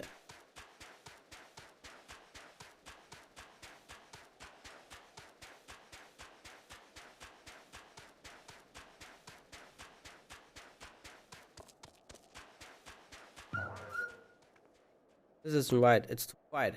I would have thought Afternoon would still be treating them by the fire, but they're nowhere to be seen. I look inside the house while you search outside. They can't have gone far. Very true.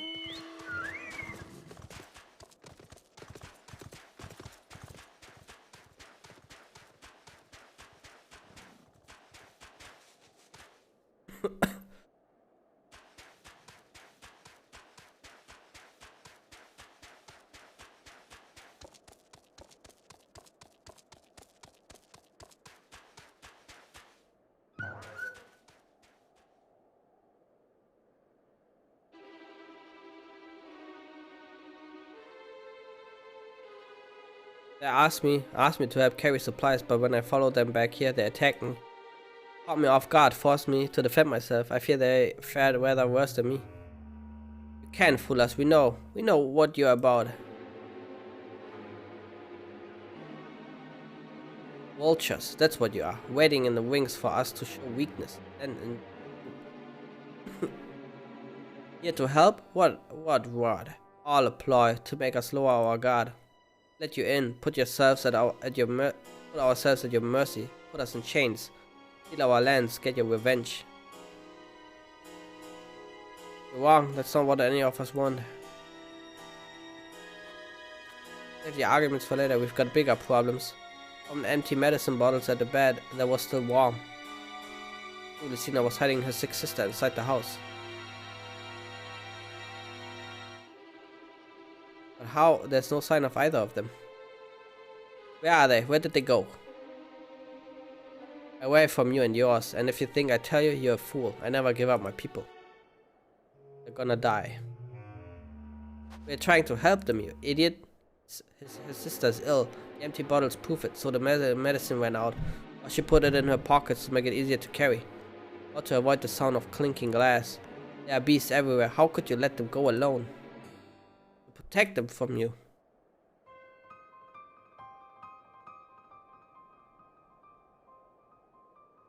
You invaded our homeland, tainted with the same sorcery used to slay our countrymen. The Guardian should sooner die than to suffer the insult.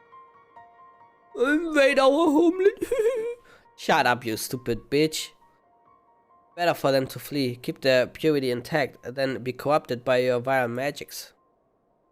We are waiting for a chance to free them since the moment you arrived.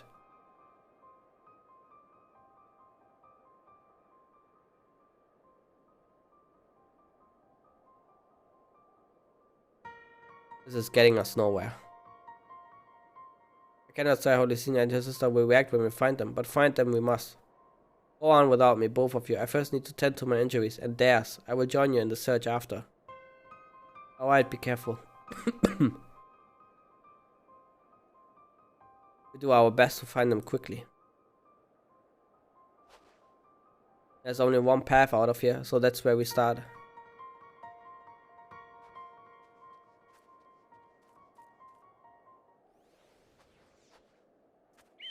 What the hell is this chocobo? Get this pure thing.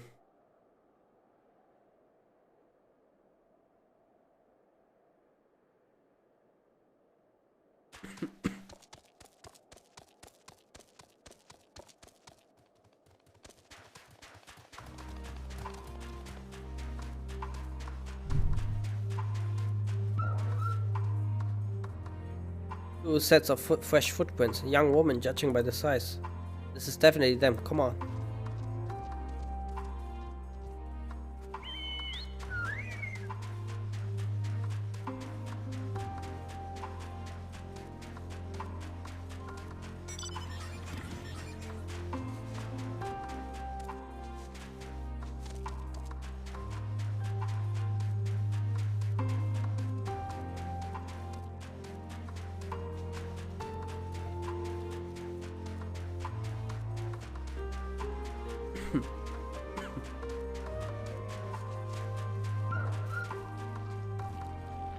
Trail stop at the frozen lake. Perhaps they chose this route so as not to leave footprints.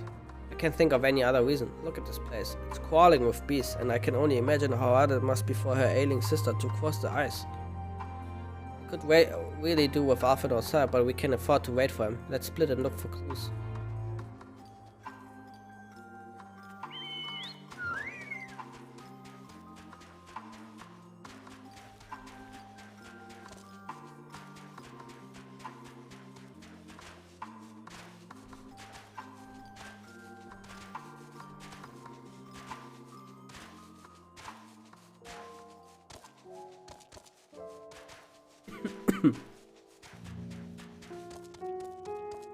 Fresh blood. Uh-oh.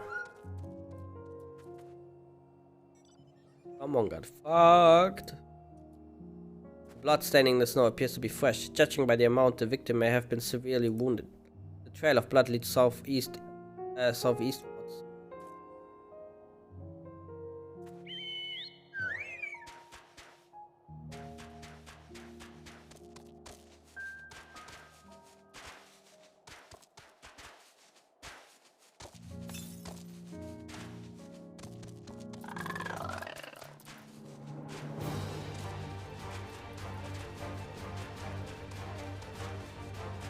Senior is gone. Ooh, dead.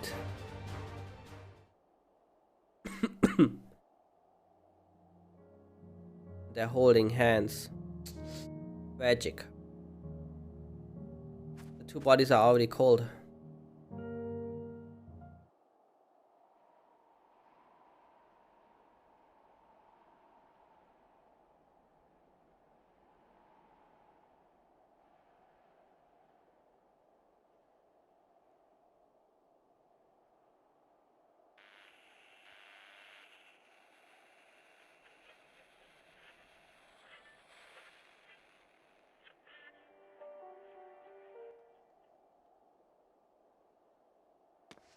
Big F.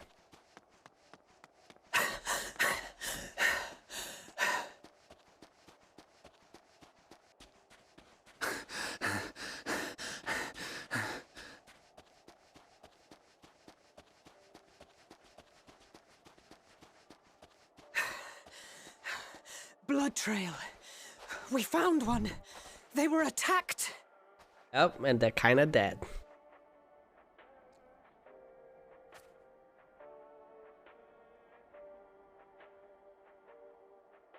No.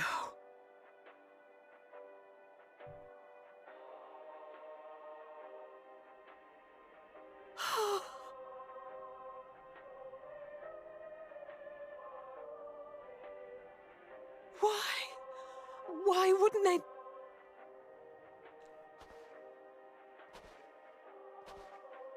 Safer to brave the wilds than trust in our magic.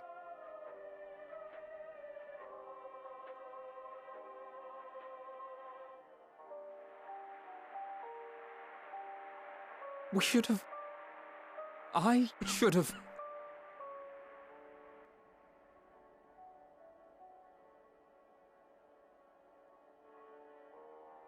We can't leave them like this. We have to take them home. What if we're only making it worse?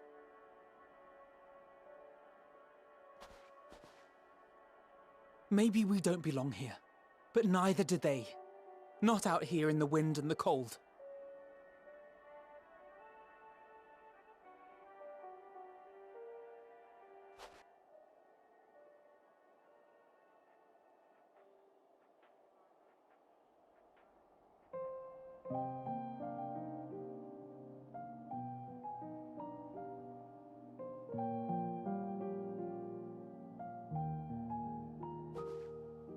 I heard the story about Varus's voice from beyond the grave.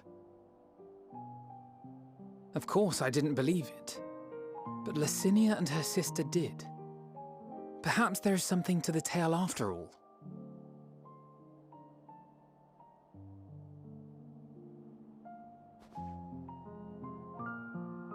I want to understand, so I'm going to borrow this for a while, if that's all right.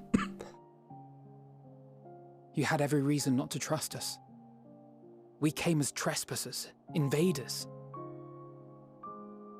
But I pray that in time, we will be more than that to you, that we will find a way to help your loved ones, and see that no more children are left to freeze alone in the snow.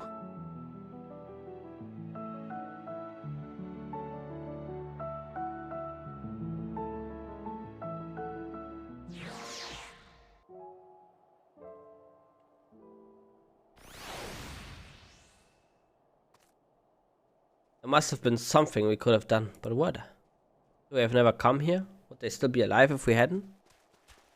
Maybe.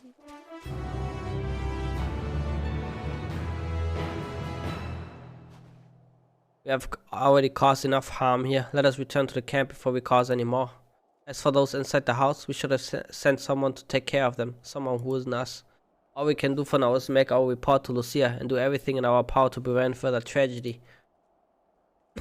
So let us linger here no more. Come. Da ba da ba bu dee bee dee da.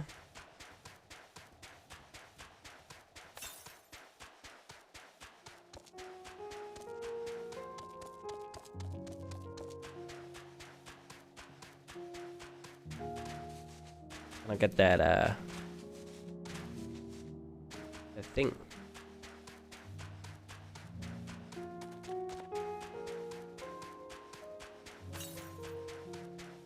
Empire Imperial.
Diddy. Good job, team. Good job.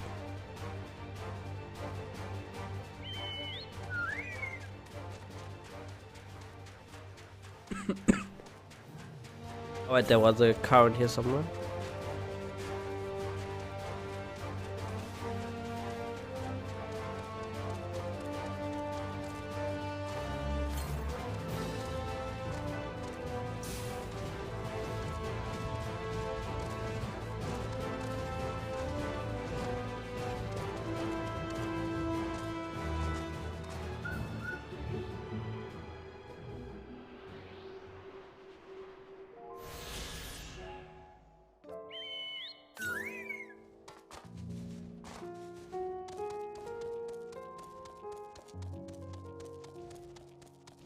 Oh, that's so far away, man. Too far away, dude. Oh,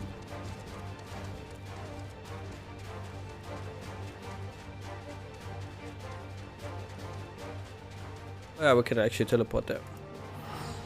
I forgot. Oh, good.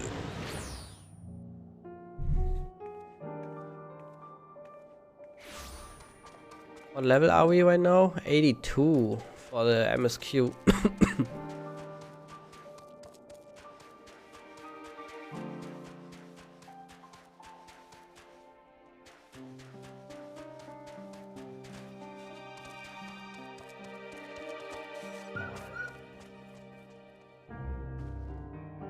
Forgive me for saying, but the three of you appear rather drained since your return. Is there aught I might do to be of assistance? Alexander offered to tell me that I finished the preliminary search of survivors, but refrained from saying much more than that. Clearly they are reluctant to provide details, but I ask for your account.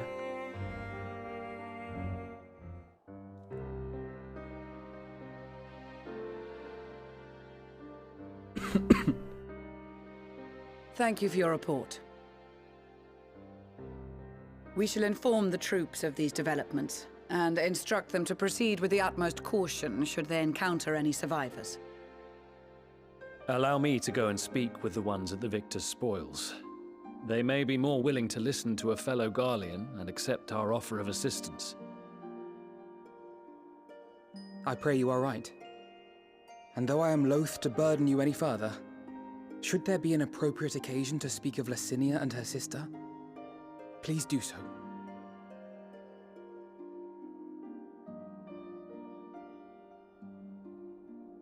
I am sorry to have put you through this. Oh, that is about this. Don't worry about it. My distress is nothing compared to their suffering. So tell me, what else have we learned?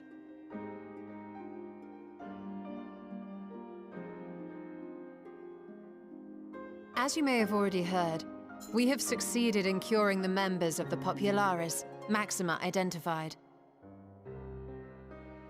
They have provided us with some intriguing insights into the current state of Garlemald.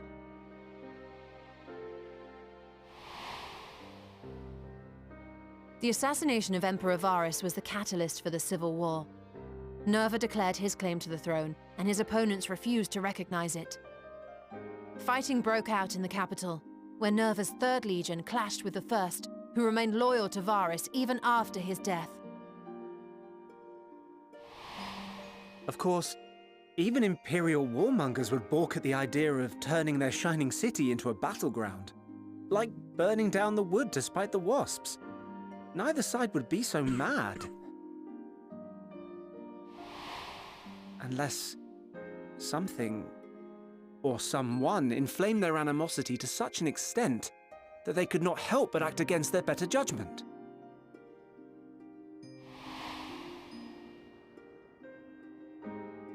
It brings to mind events at the Gimlet Dark, does it not? The Emperor's sudden withdrawal from the front lines, specifically. Nerva and his father, Titus, Varus's then political rival, took advantage of rumors that Crown Prince Zenos had been possessed by a demon. Elidibus, what better way to disparage your enemies than with the truth, or a close enough approximation? Indeed.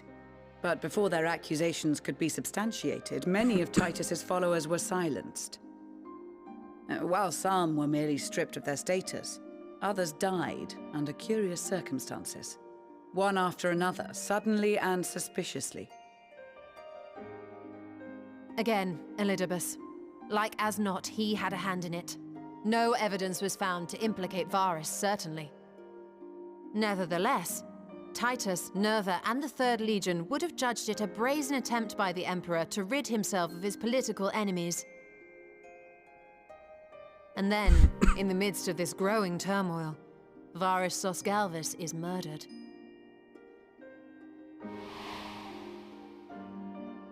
And Garlemald's own prodigal son, Gaius van Belsar, is named the murderer. Shortly thereafter, Nerva claims the right of succession, and in response, the First Legion claims the assassination was part of a coup d'etat orchestrated by Titus and Nerva.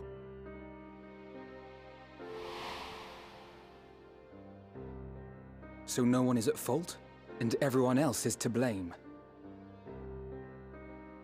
I should add that both parties received substantial financial backing, presumably to provide them with the means and encouragement to pursue a swift victory. And that these contributions came from the self-same benefactor. I'd heard House Brutus had been filling the Third Legion's coffers, but the First as well. It would seem so. Though the Populares determined that the First Legion received funds from a variety of organizations, all had connections to House Brutus. So Fandaniel, in the guise of Asahi, was playing both sides against each other the entire time. The information we gained from my friends does not end there. One night, shortly after fighting broke out, the capital was shaken by an immense tremor. From that point onward, they have no memories, no recollection of any events, including our clash on the Magna Glaciers. But when asked about the Imperial Palace and its bizarre transformation, they somehow recall Emperor Varus giving them orders in their dreams. May the Tower of Babel stand as testament to the glory of Garlemald.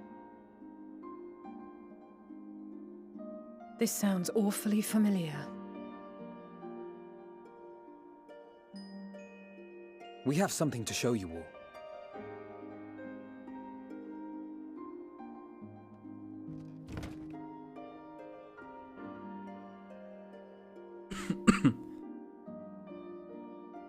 Varus spoke to them through this radio. Perhaps it was a recording, but if not, that would be inexplicable.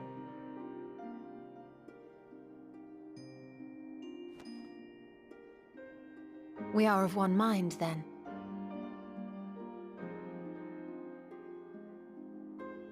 The ether that permeates the ore used in this device is almost identical to that of the talismans. I see it. While it is likely more by coincidence than design, these devices might also ward against a primal's influence. A picture is beginning to form. If the tremor felt throughout Garlemald was a wave of ether emitted by a primal, then while those within range would have been tempered, those huddled around a radio desperate for news concerning the Civil War would have been spared. No wonder Licinia kept it close. My friends, I must speak with you. What's the matter? A young man was caught trying to steal our supplies. He is a soldier of the Iron Men, we think, but one who has not been made thrall. Thankfully, Magni restrained him before blood was spilled. The stranger is outside, if you wish to ask him questions. I think we do.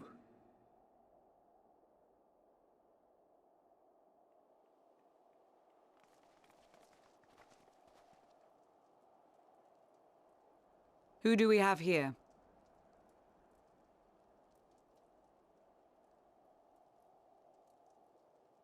Garleans? Traitors to your homeland! Have you no shame?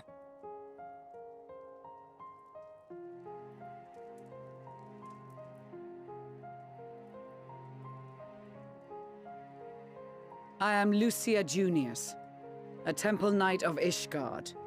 And you are? Iulus Pier Norbanus. And that's all you invaders will get from me. We are not here to invade Garlemald. Far from it. Like you, our allies in Eorzea and the Far East fight in defense of their lives and their loved ones even as we speak.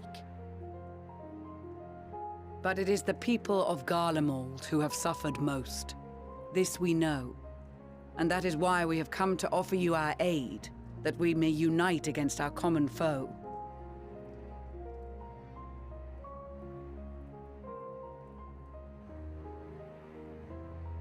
Whether you believe me or not, those are the facts. Now, answer me this. Why would a proud soldier of the Empire be reduced to stealing? The situation must be dire indeed for you to go to such lengths.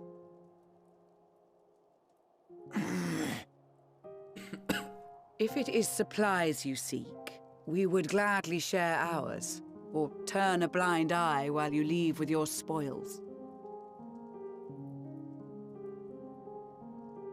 I will not negotiate. My commander will determine how to deal with you and yours. If you wish to treat with him, I will take you, but no more than 3.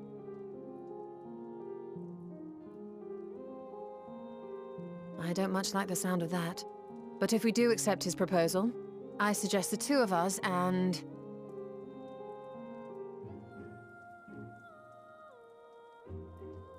Please allow me and Alize to act as envoys. May I ask why? We have seen with our own eyes the hardships the Garleans face, how their futures and lives hang in the balance. It's not the warmest invitation, but it's an opportunity to prove our intentions true. Maybe not a chance to make things right, but a chance to make them better.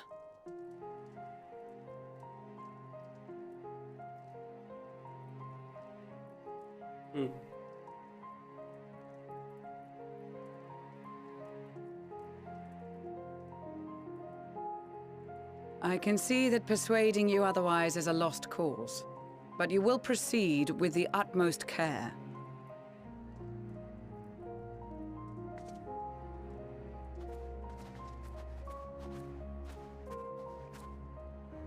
A couple of children and what? A sellsword? Is this an insult? Damn, you little bitch. You better watch it. Not in the least. You will find that they are more than qualified to speak on our behalf. There are many dangers on the road ahead. I will need that back.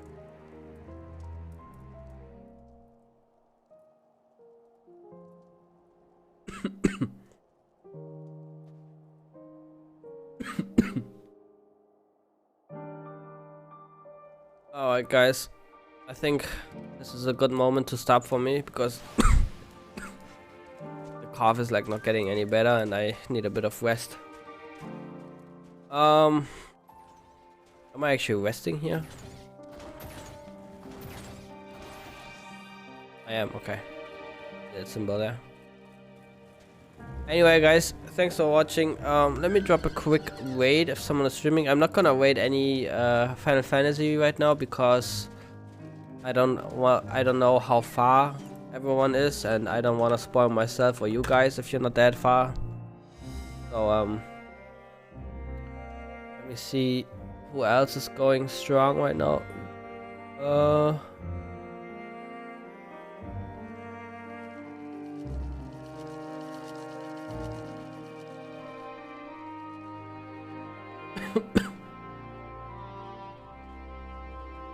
Surprised Para is not streaming. Why is that?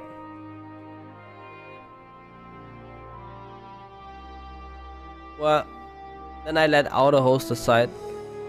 Anyway guys, thanks for watching. We talk tomorrow. Have a good one and peace out.